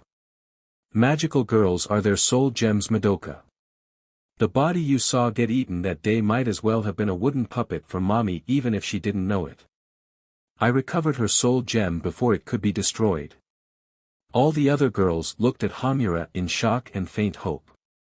Mommy was still alive. Kyoko blurted out, "Where is Mommy?" The aggressive girl couldn't help wondering where her mentor was. Hamura continued, "Mommy is currently safe and recovering from injuries she took in her last battle. She will be able to return soon. However, in order to return she had to make a similar deal to the one I made." Sayaka shook with hope and fear as she looked at girls she was paradoxically thankful for and almost despised. Hamura did not fit into any of the views Sayaka had on how things should go in the real world or in magic. She was cold and aloof, trying to chase them away from protecting others. Yet, Hamura also protected them in her own way. She knew more about magical girls than anyone else Sayaka knew. It was also obvious to her that it was Hamura who had retrieved her soul gem, just like she apparently saved Mommy's. She whispered, "What deal?" The brunette stood up and inquired louder. "What was the deal you made, Hamura?" A cold and somewhat sinister air surrounded the girls as Hamura let out some of her devil energy for the effect. "The deal I made? That really doesn't matter for all of you at the moment. Who I made the deal with is what matters. Follow me if you want to know more. However, before you do, I want you to consider the following closely. There are secrets and terrors out there unrelated to Kyubi that will freeze your blood in your veins. Learning about these things makes living life as a normal girl or even as a magical girl impossible. The knowledge of who I made my deal with is a key and a gateway to those terrors. Do not follow me if you cannot accept these facts. To walk the path I walk is to know that every action you take, every word you said, and every gesture you make can potentially have major unforeseen consequences. There will be times you'll go into a situation blind and end up in an even worse position than magical girls are in. The only comfort you will find on this path is that of the companions you allowed to follow you on it. If you still want to know who I made a deal with, then come." Hamura slowly started to walk off the bridge, leaving the girls staring at her. Madoka was the first to respond, calling out, "Hamura, wait." Sayaka and Kyoko stared at each other for a second, trying to remember what they had been so passionately arguing about before this all started. They could still remember, but it seemed like nonsense to them given the revelations they had. Both girls nodded their heads and then headed after Madoka.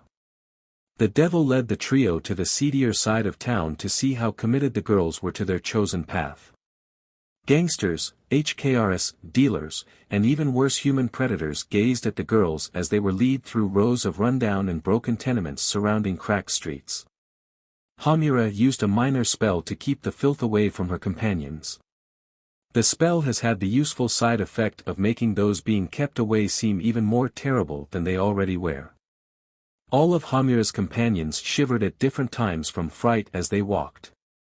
However, they contained their fear and continued following the devil. They passed Hamura's test and she led them into an alley while creating an illusion that the alley did not exist to hide the group. Hamura turned around and spoke. "As I stated earlier, who I made the deal with matters over what the deal I made was. You're now starting to see that making a deal with Kyubi is like making a figurative deal with the devil. If you don't carefully check everything in the deal and guard against Kyubi twisting the deal, you will be destroyed by it. However, the genuine article trumps a fake when put to the test." Kyoko felt a lump form in her throat as she remembered her father's old sermons. Chills ran down her spine as she whispered, "Genuine article." The chills got worse as a blue circle of light suddenly appeared floating off the floor next to Hamura and a gleam appeared in the time girl's eyes. "That's right, Kyoko," Hamura said as her hair started to whp around from the theatrical wind the transport circle was creating.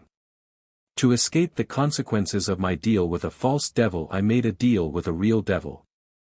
Ranma took his K and teleported to the circle, having it look like he rose from a geyser of glowing water. He was his mother's son and the chance for theatrics that didn't interfere with business was just too much to resist. Ranma had his wings out without their illusion, wearing his battle outfit. Said outfit looked like his regular red shirt and black breeds, only the clothes were made out of fine scale armor. A person got the most bang for their buck out of protective spells if the item the spell was placed on was a form of protection. The young king looked at the trio taking in their actions. Sayaka seemed to need a mental reboot. Kyoko looked like she was on the edge of relieving herself. Their reactions were rather predictable. However, Madoka surprised Ranma. She looked at him with curiosity and without fear. That was odd since people typically were a little afraid at the thought of meeting a devil if they didn't think a devil flyer was a joke. Turning to Hamura, Ranma said, "Why have you called me here this night?" Hamura replied, I called you here because my companions have started to learn the truth about Kyubi. They wanted to know how I escaped the trap that Kyubi laid for all magical girls even if they don't know the full horrors of that trap. That tidbit caused the blood to drain from all the present magical girls. What was the information that Hamura deemed them unable to handle now? Did they really want to know what was worse than finding out that you're a lich? Ranma looked at the frightened girls and said, Hamura has stated to all of you when applicable that it is better to remain as a regular girl than to become a magical girl with Kyubi's wishes. I found Hamura in the aftermath of a battle with a witch that was going to end her after the group of magical girls she had joined were all killed. The incubator present there wrote Hamura and her companions off as used up and moved on to find the next girl it could make a contract with. I gave Hamura a simple offer, life for loyalty. Hamura spoke up as she moved closer to Ranma. May I explain this to my friends, my lord? Ranma nodded his head and let his queen continue as she turned to face the girls. Ranma used his powers to transform me into a devil, granting me new life and far more strength than I ever had. In return, I pledged my eternal loyalty in service to him. Sayaka and Kyoko both started mumbling, eternal loyalty in service. There was a faint blush on Sayaka's face and bewilderment on Kyoko's. Hamura nodded her head, clarifying. It's somewhat like the oath between a samurai and a daimyo, with me as the samurai and Ranma as the daimyo. Kyoko tried to regain her mental balance and challenged Hamura. No way that what you just told us is everything to this deal of yours, Hamura. I'm not buying that if Ranma here is really a devil given what Kyubi did to us. What would you have me explain, Kyoko? Hamura asked coldly. Do you want me to explain how I am now reviled and mistrusted by most of the Moonlight world? How about I talk about how I shall be forced one day to abandon Earth to protect the secrets of the supernatural? Must I go into detail how I will have to keep my oath for hundreds if not thousands of years? That everything and everyone I ever know except for those connected to Ranma will vanish before my eyes due to time? Understand this, you three, there is a massive difference in Ranma's and Kyubi's offers to me, even if they seem similar at first. Ranma explained what would happen to me thoroughly. Kyubi tries to keep the details of its deal secret and will only give the bare minimum it can get away with when forced to speak on these matters. I have been given no reason to regret taking Ranma's offer. Ranma chose this moment to cut in.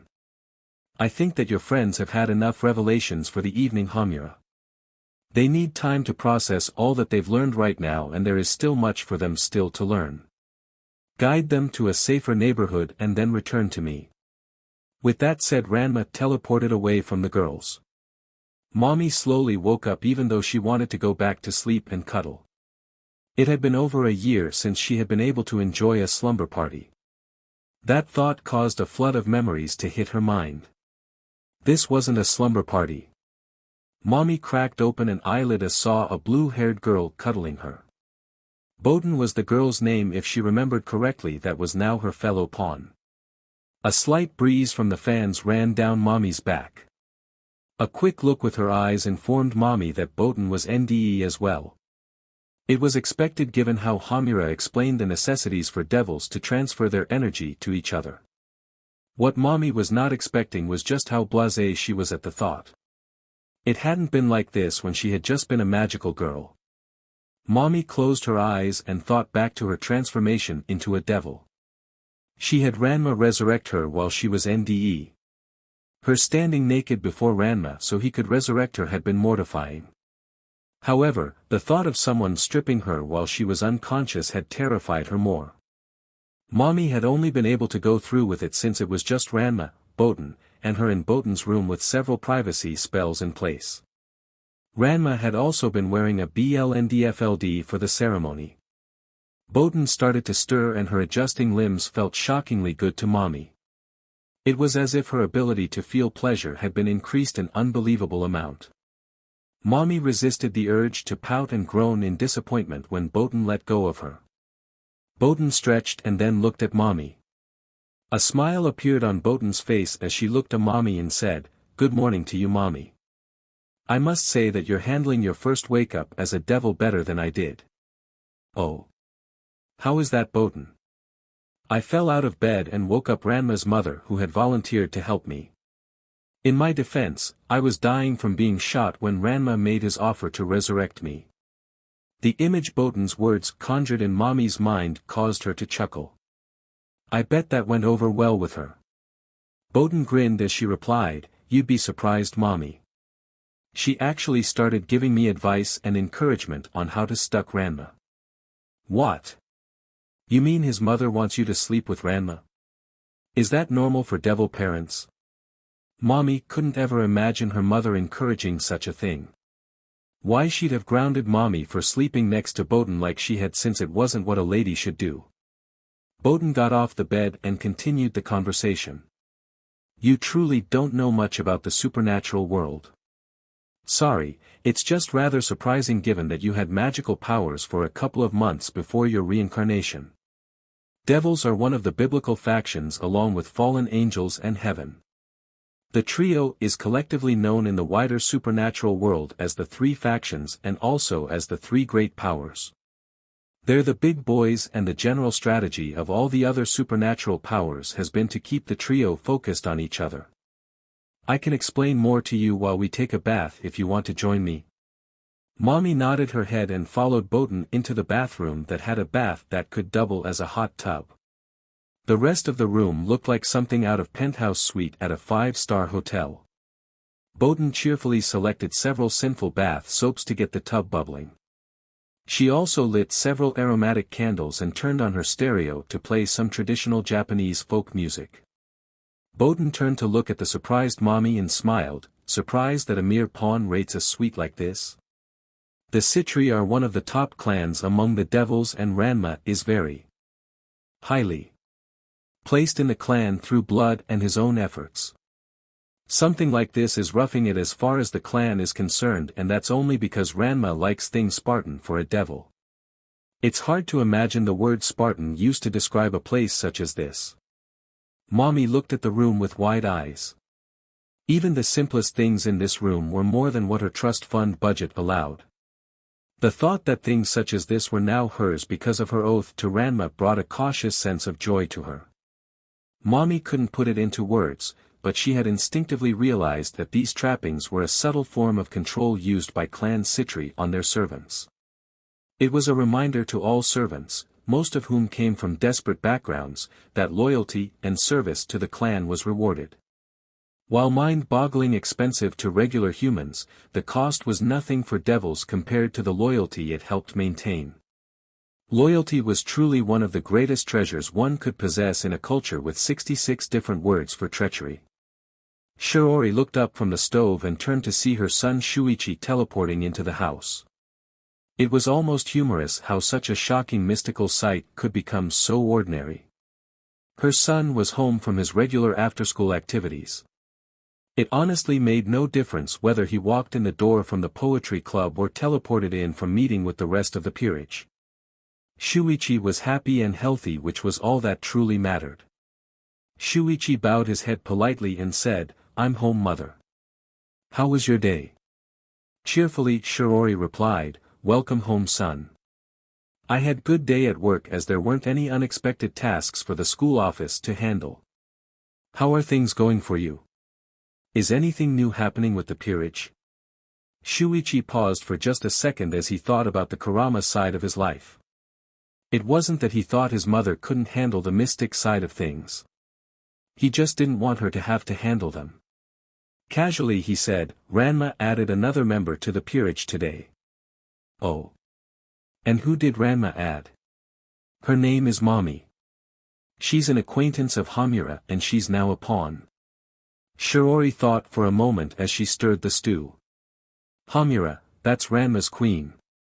Isn't she the one who had the incident with time travel and ended up traveling back in time before Ranma met her, right?" "Yes, mother, that is correct." Shuichi felt a little guilty over misleading his mother with Hamura's situation.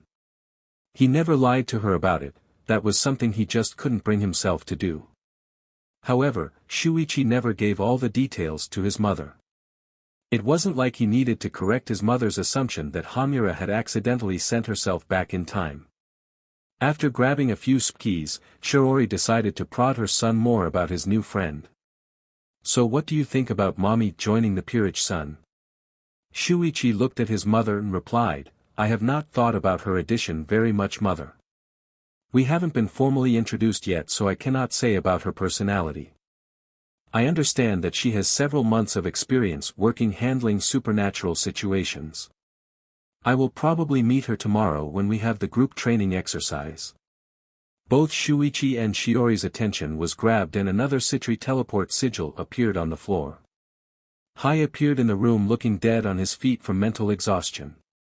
Shuichi ran over to the knight and exclaimed, What happened, Hai?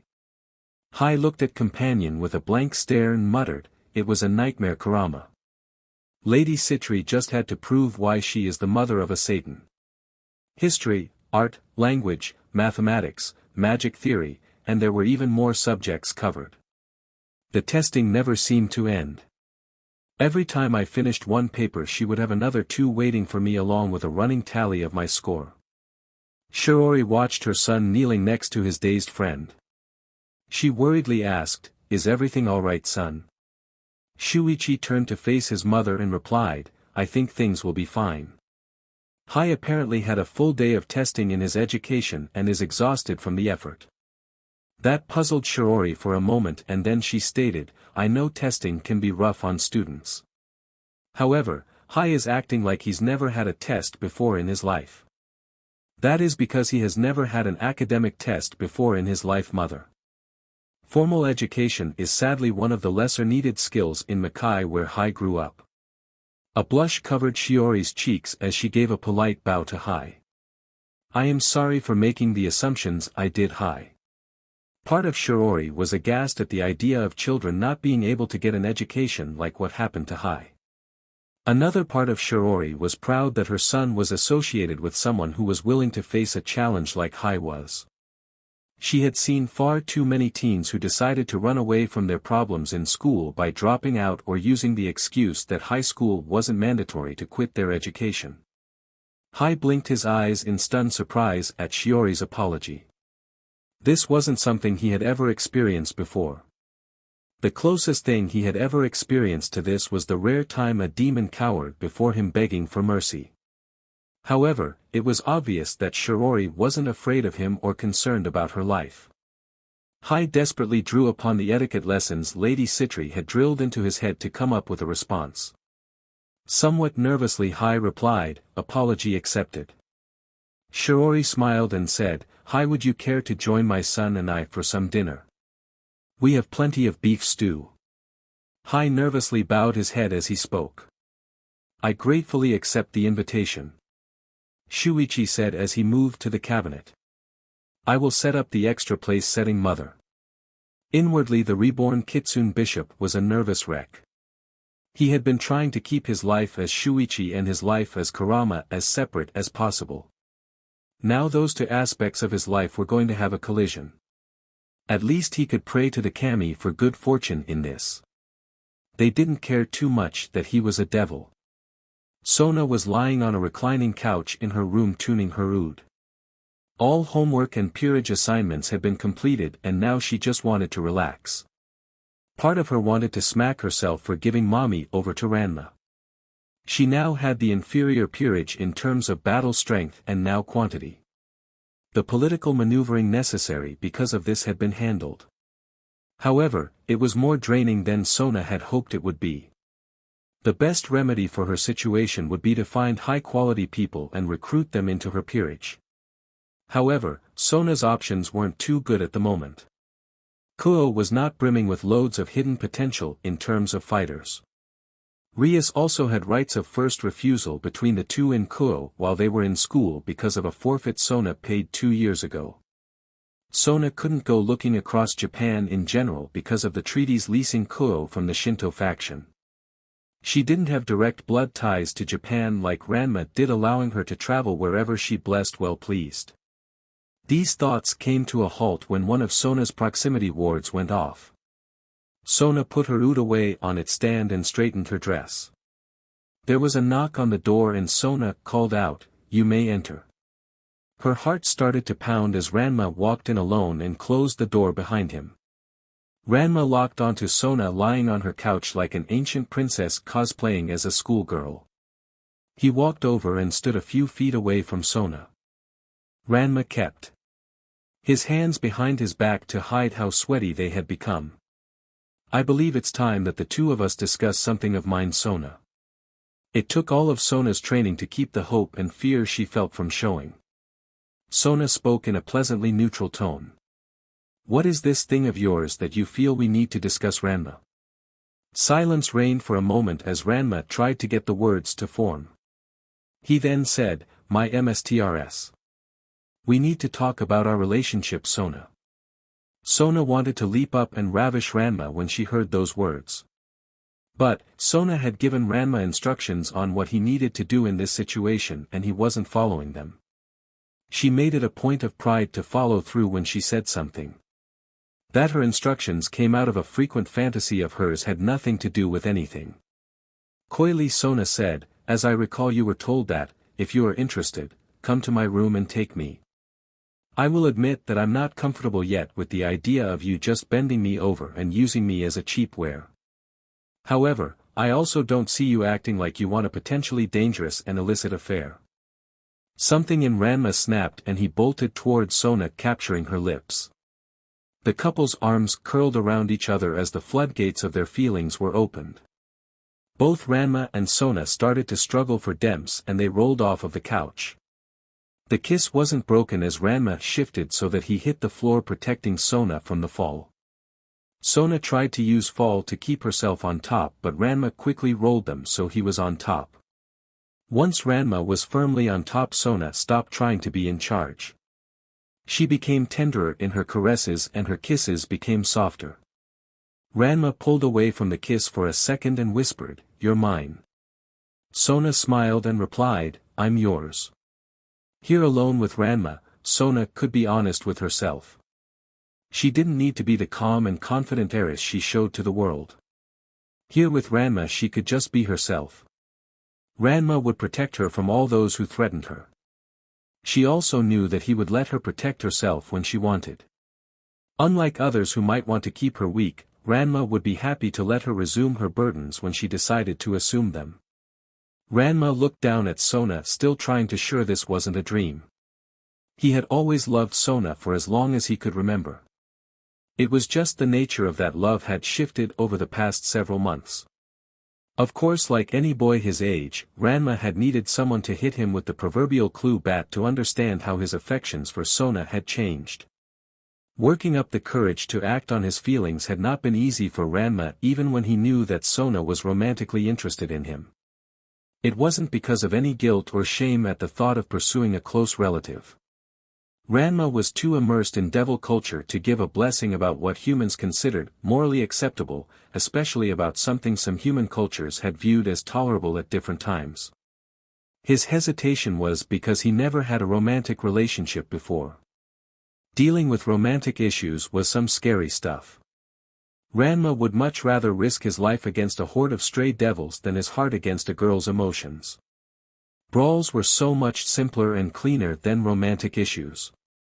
One could also heal faster from fights than from broken hearts. Ironically enough, it was Walpurgisnacht's approach that gave Ranma the courage to move forward with Sona. Walpurgisnacht would arrive within days, give or take a few hours variance, and that would signal endgame against the incubator threat. Ranma and his peerage were going to have to play a pivotal part in setting things along an acceptable path. That part carried a real risk of life and limb for everyone involved. Ranma could accept the risk to himself for his upcoming part. Heaven, it was basically the job he had been trained for all his life. What Ranma couldn't accept was leaving things unresolved between him and Sona. Now he had resolved the issue and gained an immeasurably important reason to succeed against the incubators. Sayaka walked down the street in a daze. She was such an idiot. Just how dumb could one person be? Sayaka had her foolishness shoved in her face like a not yet housebroken puppy that had an accident. Hamura had revealed the full truth about being a magical girl. The young girl leaned against the side of the wall and sighed. This was a nightmare that she couldn't wake up from. Magical girls eventually transformed into witches, and this was by design. Sayaka and every other magical girl in history were nothing more than batteries to Kyubi and his kind. She had thrown away her life, and for what? One measly wish for a boy who was annoyed at her. What made the whole situation with Kyusuke worse was that he was now going out with Hitomi. How could Hitomi do this to her? Why didn't Kyusuke return her feelings? A voice suddenly called out, "Didn't expect to see you around here." Sayaka frantically looked around and spotted Kyoko nibbling on some yakitori. Kyoko moved the sticks away from her mouth and said, "I take it by that lost look on your face Hamura told you that last little secret the rat was hiding from us." Sayaka looked down and replied, "Yes. I can't believe that I was so stupid." Kyoko took a bite of her yakitori and spoke. "I wouldn't call you stupid, Sayaka. Trusting, innocent, and naive would better describe you in this than stupid. Follow me and we can head somewhere better to talk about this." Kyoko started to walk off and Sayaka followed her, not knowing anything better to do. The two girls headed off a side road and came to an abandoned church. Kyoko jimmied the lock and led Sayaka inside. With a sigh Kyoko said, "Welcome to my father's abandoned church. My father started adding his own twists to the doctrines and the parishioners left him. Things got bad for my family after the parishioners left, and that's when Kyubi found me. Like you Sayaka, I was an idealistic idiot when that thing found me and wanted to make things better." Kyoko lay down on one of the pews and looked up at the dusty ceiling. Sayaka walked around to sit near Kyoko's head and asked, "What did you wish for, if you don't mind me asking?" Kyoko frowned for a second and then decided that she had come this far and spoke. "To make everyone listen seriously to what my dad says. That was my wish, and at first it seemed to work. The parishioners returned. My dad was happy that people listened to what he said again, and the good times returned." There was a brief stutter in Kyoko's voice as she dragged up those painful memories.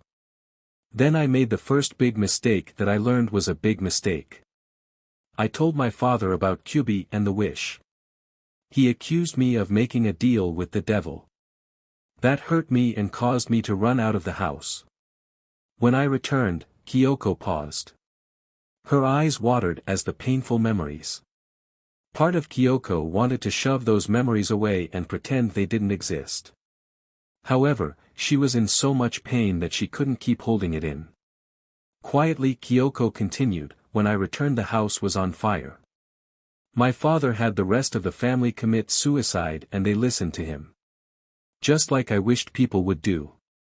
She could still remember the feel of that fire's warmth on her cheeks. Why Kyoko had kept from jumping in to try and save her mother or her siblings was something she couldn't recall. Had she been too frightened to move? Or was she so selfish that she didn't want to risk her own pathetic neck? What Kyoko refused to remember was that her father had ordered her out, and the effects of her wish kept her from crossing back into the house. Sayaka wrapped her arms around Kyoko and allowed her to cry.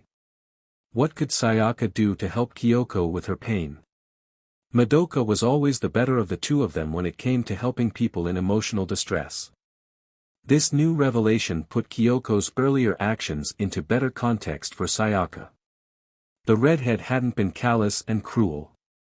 She had been trying to protect herself from experiencing another terrible heartache. Kyoko put her hand in her pocket and with trembling hands pulled a Citri flyer. Now because of that stupid, foolish wish I'm faced with a choice I don't know how to make. On the one hand I stay as I am and eventually become a witch. On the other hand I seek escape with Ranma and make my father's accusations true. What makes this all the more terrible is that I know I can't delay on making a choice. Delaying is just choosing the first option. Hamura's words of warning came back to Sayaka with the force of a truck. After Hamura revealed the planned destiny of a magical girl, she had mentioned that the only way she knew to escape it was to become a devil. However, it would be extremely hard to find a devil able and willing to induct them into his or her peerage. She had also mentioned there weren't too many devils in that category who would be someone they would want as a MSTR. There was also the possibility of clan politics putting them and their possible MSTR against Hamura and Mami. It was then that things became clear to Sayaka. She took a deep breath to steady her nerves and said, "I refuse to become a witch. I didn't want to become an inhuman monster when I made my wish. However, I do have the option to become an inhuman monster of my own choice." Kyoko looked at Sayaka in shock. "You're planning on?" She stuttered, unable to fully vocalize the words. Sayaka stood up and smiled at her friend. "I'll use the flyer that Hamura gave me to summon Ranma and see if he'll accept me into his peerage. Hamura mentioned that we've got a good shot of being accepted by her king." Kyoko sat up and said, "Do you truly realize what you're getting into with this idea? Hamura mentioned that breaking loyalty among devils is a death sentence." Their time-traveling friend had tried to make things clear about what each option entailed for them. "Is that any different from turning into a witch?" "To be honest, Kyoko, I'm really glad Madoka hasn't made a pact with Kyubi. I don't know if Madoka could handle all of these dark truths that we're stuck with if she was in the same boat we're in. I don't know if I might regret becoming a devil eventually after decades or centuries. Honestly, I've never really thought about things that far in the future. I haven't even really thought about which high school I want to go to next year. But, I do know this, Kyoko. I want the chance to feel those regrets, or preferably to feel the joys from making such a decision. I won't get that chance as a magical girl, and I can as a devil. At least with Ranma as my MSTR, I will be with my friends and have their support." Kyoko looked at Sayaka and a faint smile appeared on her lips. "Being with your friends? Now that I think about it, things were easier back when I was working with Mommy than when I started working solo." She then gripped the summoning flyer harder and remembered how to activate it. Ranma stood on the stadium's box seat roof observing everyone performing final checks for the battle with Walpurgisnacht. Mommy and Boden were both back home helping Sayaka and Kyoko recover from their reincarnations. It had been a surprise to have the girls show up this morning requesting to join his peerage. Since Ranma had never bothered to put a quantifier on his promise, he got 2 new pawns. Ranma was somewhat grateful for the girls' requests because it allowed Ranma to get Mommy and Boden out of the battlefield while saving face. Both Mommy and Boden had great potential for a fight. However, Ranma didn't really want either of them involved in this battle. The problem with Mommy was that she was too new to the team. Ranma had reincarnated her 3 days ago. There simply hadn't been enough time to integrate Mommy's attack patterns into the peerage formations for a battle on this level. As for Boden, Ranma was still a little leery about risking her after the Demon City attack. That was seeing Boden closer to death than Ranma ever wanted her to be when not on the job. His junior pawns weren't the only people that Ranma hadn't wanted on the battlefield. Ranma glanced toward Sona and repressed the urge to groan. Sona was directing her peerage's efforts to reinforce the stadium so that the structure was usable after the battle. Officially, Sona was here to oversee the battle and make sure the upcoming conflict did not escalate to the point that it caused problems with the Shinto factions.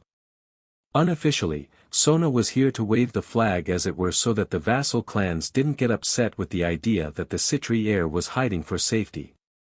Truthfully, Sona wasn't going to let Ranma risk his neck without doing everything in her power to keep him alive. Part of Ranma was touched at Sona's concern for his well-being. He could also admit in his own mind that Sona and her peerage was a great tactical asset for the upcoming fight. Sona herself was a powerful fighter second only to himself, with Ryu in a somewhat distant third. Her peerage might be physically and magically weaker than his peerage. But, those girls were all more versatile in their magic than the guys Ranma had brought to the battle. No one in his peerage could have reinforced the stadium for the upcoming battle. The girls were also better at casting spells to weaken a combatant and as field medics. However, that still didn't change the fact that Sona and her peerage were not supposed to be here. That was doubly so for Sona herself. Having both the heir and the spare for Clan Citri on the same battlefield went against a dozen different security rules that had been drilled into Ranma's head. That wasn't even factoring in his personal longing to see Sona safely away from a danger zone like this. What was worse was that Sona had arranged things so that neither of them could leave the battlefield without causing massive problems. Sona couldn't leave because that would massively devalue her word as a leader and have her branded as a coward. Ranma couldn't leave because such action would be construed as dereliction of duty and/or an attempt to remove Sona from succession by letting her die. On the other hand, Ranma did find Sona's actions hot. Sona knew what she wanted and ensured that she would get it. Ranma shook his head and did a quick double-check of the preparations. He needed to focus on the upcoming battle. Thinking about how much assertiveness played into his type could be done later. The stadium was set as a death trap. Walpurgisnacht would be forced into it one way or another and then it would die here. Ranma just hoped that the cost to achieve this wouldn't be too high. He also hoped that they didn't have to break out any of the really nasty aces Hamura was keeping quiet about until it was time to neutralize the incubators. Mom had already prepared a list of potential punishments for him if she needed to appease the Shinto faction and Ranma didn't want any part of it. A beep from his devilberry grabbed Ranma's attention. He looked down and frowned. Walpurgisnacht had just tripped the first sensor at the outer edge of the city. It would be here in just a couple of minutes. The heading bothered Ranma and he quickly saw why. Walpurgisnacht was moving with a nasty storm front. Was the storm part of Walpurgisnacht's labyrinth? Or was it one of local luck Kami taking a pot shot at him? In many ways it didn't really matter. Ranma activated his communication spell and spoke to everyone. Walpurgisnacht has been spotted. Its current location is east by south with a current ETA of 15 minutes. Ryoga and Yusuke prepare to teleport when Walpurgisnacht crosses the river to launch her towards the stadium. Tsubasa and Ryu get up in the air. Ryu, this entire area is a combat zone until Walpurgisnacht is destroyed. The two of you need to make sure that the witch lands where we want her to. Sona, prepare to help me bind the witch. Hamura, you need to get in position to blast Walpurgisnacht. Everyone else, prepare for when things go off the basic plan. Everyone quickly took their positions. On paper Sona was in charge of this operation as the clan heir. However, everyone here knew who was actually running the combat even if they would claim Sona was running things if asked. Ranma glanced down at the devilberry to see Walpurgisnacht's current location. He called out a few seconds later, the witch is in place. Begin the operation. Ryoga and Yusuke blinked into their assigned location and sprang into action. Yusuke began charging up the most powerful devil shotgun he could while Ryoga flew at Walpurgisnacht. Ryoga pulled back his fist and hit Walpurgisnacht with all his flight-assisted rook enhanced strength. To Walpurgisnacht, it was as if she had been hit by a rocket-propelled 18-wheeler as she started to fly into the air. Ryoga dived out of the danger zone as Yusuke unleashed the shotgun. The beams of blue light propelled the already rising witch into the air where they wanted it. Tsubasa and Ryu, who had promoted to rook, were waiting in the air. They waited until Walpurgisnacht reached just the right spot and then sprang into action. Both flew at the witch and kicked it towards the stadium. They then followed up the kicks with magical blasts to ensure the witch went where they wanted it to go. Sona and Ranma both launched their strongest non-water binding spells as Walpurgisnacht entered the stadium. Both devils wished they could use their water binding spells to help hold the witch down. However, it wouldn't work with the next phase of the plan. Ranma finished the first binding spell and anchored it to the stadium before launching another one. Sona was going slower and struggling with the binding. She was the better spellcaster, but the inability to use water spells was a major handicap for her. Walpurgisnacht was not just going to passively go along with its attacker's plan. Phantom shades of fallen magical girls appeared in the stadium and moved to attack Ranma and Sona. Kurama, Hai, and Sona's peerage moved into to intercept the phantoms. Ryu and the rooks quickly arrived at the stadium and helped to cover the king's backs. Sona finished her third binding with sweat rolling down her face. She yelled out, "I can't keep adding any more bindings." Ranma nodded his head while working on his fourth binding. "Okay, Hamura. Let's move to the final phase of this plan." Hamura smirked and said, "With pleasure." She then froze time and activated Armageddon Archive by chanting, "From the Armageddon Archive I call thee forth." There were several blue vortexes of Enochian script that appeared behind Hamura depositing what she wanted. The selected equipment popped out and Hamura began the task of prepping Walpurgisnacht to be blown straight to heaven. Inside the artificial sacred gear, Azazel cringed as he looked at Hamura's prep list. There was enough thermite to completely cover every centimeter of Walpurgisnacht in 2 meters of the stuff. Next there was the supertanker's worth of rocket fuel with enough liquid oxygen to ensure a through burn. After that there was the 666 Moabs placed in a sphere around the rocket fuel enclosed which. Hamura also added a series of spell arrays designed to focus and redirect the blast. To top it all off, these were all temporal clones and Hamura was planning to add more explosions as needed. Azazel did some quick calculations and he shouted out as Hamura was setting up the last bit of the spell arrays. "Don't you think that this is a little overkill?" "Why do you say that, Azazel?" Hamura asked as double-checked the array's position. "Why do I say that?" "Hamura, do you have any what kind of energy you've already put into this attack? Or have you thought about what the non-nuclear ordnance you're prepping to add to this boom?" "Hamura, the energy you've already put into this attack will affect the rotation of the planet." That news stopped Hamura for a second. She then asked, "It will?" There was mixture of shock and hopefulness in her voice covered in sweetness that was just too disturbing. Azazel wondered how he could ensure that his next bearer wasn't a girl as he answered. "I'd have to actually sit down and calculate all the variables to get the exact effects of the explosion. At a rough estimate I'd say the explosion would change the rotation from between 1/100th to 1/10th of a degree." "Who's going to notice that small of a change, Azazel? Warn me when things will start to seriously affect the seasons." Hamura ignored Azazel's whimpers as she put the finishing touches on the trap and unfroze time. "Hell on earth" was the description of what erupted from the trap. Every devil in the stadium had to close their eyes as a pillar of fire reaching hundreds of meters into the air belched out around Walpurgisnacht. Both Ranma and Sona were quickly drenched in sweat. Whether more of the sweat came from stress of keeping Walpurgisnacht bound or the intensity of the flames neither could tell. No break was given to the kings as Hamura paused time to literally throw shiploads of fuel onto the pillar of her hate. Things became even worse as Walpurgisnacht assaulted everyone in the city with her bellowing shrieks of hate and agony. Down in the underworld everyone in the SSCA was wishing Ranma would jump in a lake of holy water. The Satans had put them on alert that an operation against a rogue supernatural faction was going to be taking place in the city. They had prepped dozens of computer virus and long-range memory modification spells.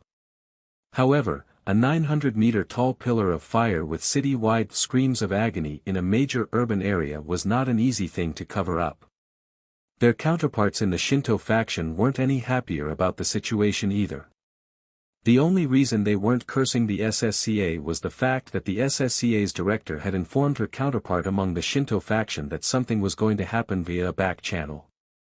Said counterpart was busy contacting Shinnom in the Jade Emperor's court so that his department could help keep the pillar of fire from being noticed on the mainland.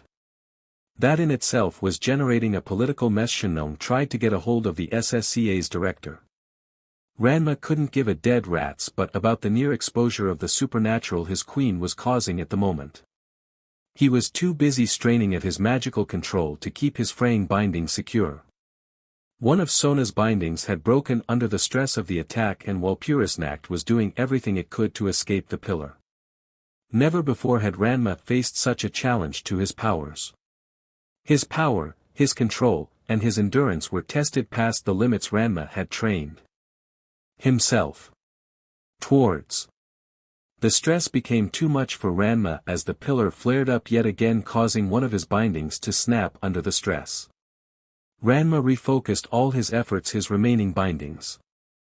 For a split second, he thought he saw an additional glow surround his bindings. The thought quickly disappeared from Ranma's mind as a stress-induced hallucination.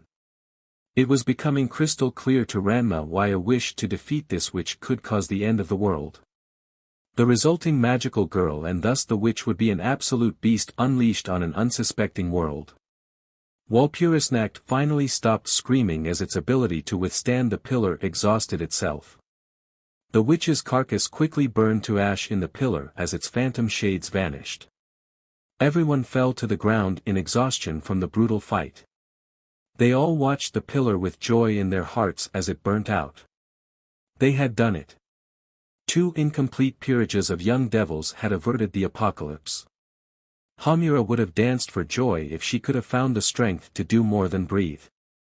Walpurgisnacht was finally destroyed and Madoka was safe. Even better, all of her friends were alive this time around. Her personal crucible was almost over. Now she just needed to rest a bit before taking care of Kyubi. Then all she would have to worry about was getting Ranma to handle her final defloration. Kyubi didn't know what hit it. One moment it was wandering the streets trying to track down the magical girl who had killed that powerful witch. The next moment it felt a solid strike to the back of the head and was unconscious. Kyubi was then placed under a sleeping spell and transported to a warehouse that owned by the Citri clan through a shell corporation. Inside the warehouse was massive and complex magical seal carved in the concrete with an altar in the center. Normally, a devil would never need to use such crude methods for tracking a target. This wasn't a normal case as the supernatural world didn't really give much thought to interplanetary travel. Heaven, there were many beings who were absolutely convinced that humans couldn't have left the atmosphere. The moon landings and the space probes were all an elaborate cover-up by someone. That no one in the supernatural world could do such a thing for so long didn't matter to the so-called experts. Hamura carried Kyubi to the altar where Sona and Ranma were standing. The other members of the duo's peerages were at the edges of the seal helping to channel and regulate the magical energy in the seal. Kyubi was placed on the altar and had its legs stretched out by Sona and Hamura. Ranma pulled out the saken that the Citri had acquired from a Jewish village they got in a pogrom Tsar had joined in on a lark back in the 1890s. A vicious smile appeared on Hamura's face when Ranma put the saken to Kyubi's throat and cut it open. The incubator's blood gushed onto the altar activating its magic. Sona quickly pulled out a lit coal and placed it on Kyubi's dying body. Offering up Kyubi as a Holocaust offering massively increased the potency of the sacrificial magic. Ranma, Sona, and Hamura clasped their hands together around the altar. They closed their eyes as the seal started to glow. Soon the desired knowledge started to trickle into the trio's heads. The incubator's homeworld was several dozen light years away. However, it wouldn't be too difficult for them to get there. With the ritual they learned that the incubators used roughly the same method of travel to get between planets that the other supernatural factions used to travel between realms. Sona could see and understand the differences the most out of the trio. Ranma and Hamura could understand on an unconscious level, but Sona could understand it completely and what it truly meant. Earth and all the known supernatural realms were like layers of an onion that required TNT to get to different layers. A person traveled by teleport spell where they wanted by either moving over the layer they were on or proverbially basting though to the desired level and then moving over the layer. Space travel required you to remember that both your starting and ending points were rapidly moving points that both moved in multiple directions. The trio used this knowledge to create a teleporting sigil and teleported to the incubator homeworld. They found themselves in a large central plaza of a city filled with incubators. Said incubators quickly turned to look at the trio in shock. Never before had someone from another species arrived on their homeworld. Ranma and Sona sprang into action as soon as the teleportation sigil disappeared. Both kings unleashed powerful water dragon attack spells to clear out the plaza. Ranma looked around at the bizarre crystalline structures surrounding the plaza. Part of him wished that they could take some spoils from this fight. However, everyone had agreed that it would be pointless given the circumstances. The incubators were so small compared to the devils that they probably couldn't fit inside any buildings. It was an assumption that the trio saw was correct. Then there was the fact that the incubators were utterly alien beings. How the heaven were they supposed to know what was valuable to steal or how to safely steal something? Things might have been different if the underworld could reveal just what the incubators had done and what their actions would cause. That would be suicidal. There was no way that the other supernatural factions would believe everything told them by devils. At most they would believe that Hamura was an unprecedentedly powerful temporal mage and would attack for perceived self-defense. Heaven, if Hamura's full powers as a temporal mage and wielder of the Armageddon archive were widely known, the underworld would be torn apart from various devil clans attacking each other. Orders from down below were clear on this matter. The incubators had to be exterminated in one quick strike to end their threat to the underworld. None of the Satans were tackling this personally because too many eyes would notice if they disappeared for a while and showed signs of massive magical usage without reports of landscape changes. This left Ranma and Sona's peerages as the ones left having to take care of the incubators since they were the only other ones to know of their existence. It was a task that Hamura had been dreaming of for years now. A feral smile of bloodlust covered her face as Hamura gleefully chanted, "From the Armageddon archive I call thee forth." A massive portal to the archive appeared and the Baal clan's doomsday device was deposited in the plaza. Hamura had modified this device to increase its destructive potential to the point that there was no question it was a planet buster. Such modifications were only possible due to Hamura's access to different supernatural factions' items that they would never let each other have normally. All of her blood drained from her face when Sona spotted the half-hidden Baal crest on the device's side. Sona could deduce what Hamura had brought out and that terrified her. The Armageddon archive literally could unleash Armageddon. If Hamura had the Baal's WMD in her possession, she almost certainly had all of the Devil Clan's WMDs. Sona wouldn't put it past Hamura to have raided some of the other supernatural factions for their WMDs. Ranma called out while Sona tried to gather her thoughts. "How long will it take to activate that thing?" Hamura called out, "Give me 2 minutes and then I can give us a 10-second timer." "To get out of here. That's cutting it a bit close." Ranma replied before ordering. "Sona, you should focus on prepping the teleportation spell. I'll provide any necessary cover." Sona nodded her head and said, "Right." She quickly created the teleportation sigil and prepped it for hot standby. At the same time she was also keeping a lookout at the empty plaza for any sign of more incubators coming in. There didn't seem to be any more incubators as far as the eye could see. Her eyes could see very far since the water dragons the Devil Kings unleashed had leveled everything in sight. Were the incubators underground? Could they have teleported into a small village and had wiped out everyone around for miles? There were just too many unknowns here. Hamura caught Sona's eye as she flittered about the device. The thought of abandoning Hamura here briefly crossed Sona's mind. The girl's abilities and resources were formidable and her growth curve was astounding. Just how much danger would Clan Citri be in when Hamura's abilities became more widely known until she reached the point of being considered untouchable? Heaven, Sona would seriously consider hiring assassins if Rias acquired someone like Hamura. That thought was ruthlessly squashed by Sona. Trying to take Hamura out like that was too dangerous. What was to stop Hamura from reversing time and preemptively removing her would-be assassin? It was best to play defensively by keeping Hamura's full abilities secret until she reached that untouchable level of power and ensuring she was loyal to the clan. Perhaps Hamura should be made Ranma's official wife. That was a possibility for Sona to talk about with her father when they got back. A major concern with that option was how to publicly explain the situation without revealing why it was done. Hamura spoke after what seemed like a lifetime. "Everything is set." Ranma and Hamura rushed to the glowing sigil. Sona activated at the instant she was sure the duo were within the field. The teleportation started as the WMD activated. Typically, one experienced a teleportation as a second or two surrounded by light with a sense of relaxation filling you. That was not what the trio experienced as they left the incubator homeworld. Instead of the expected light blue light, they were assaulted by a kaleidoscope of colors.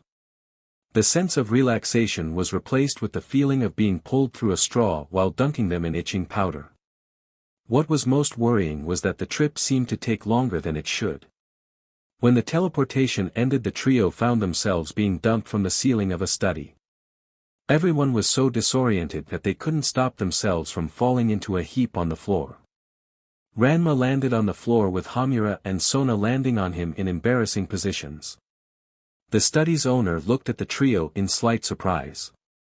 He was an older man in his mid-50s in appearance with silver hair and a trimmed silver beard. The man reached for a jeweled sword and then stopped himself. "You're a long way from your home," he muttered to himself. "But you three may be just what I've been searching for."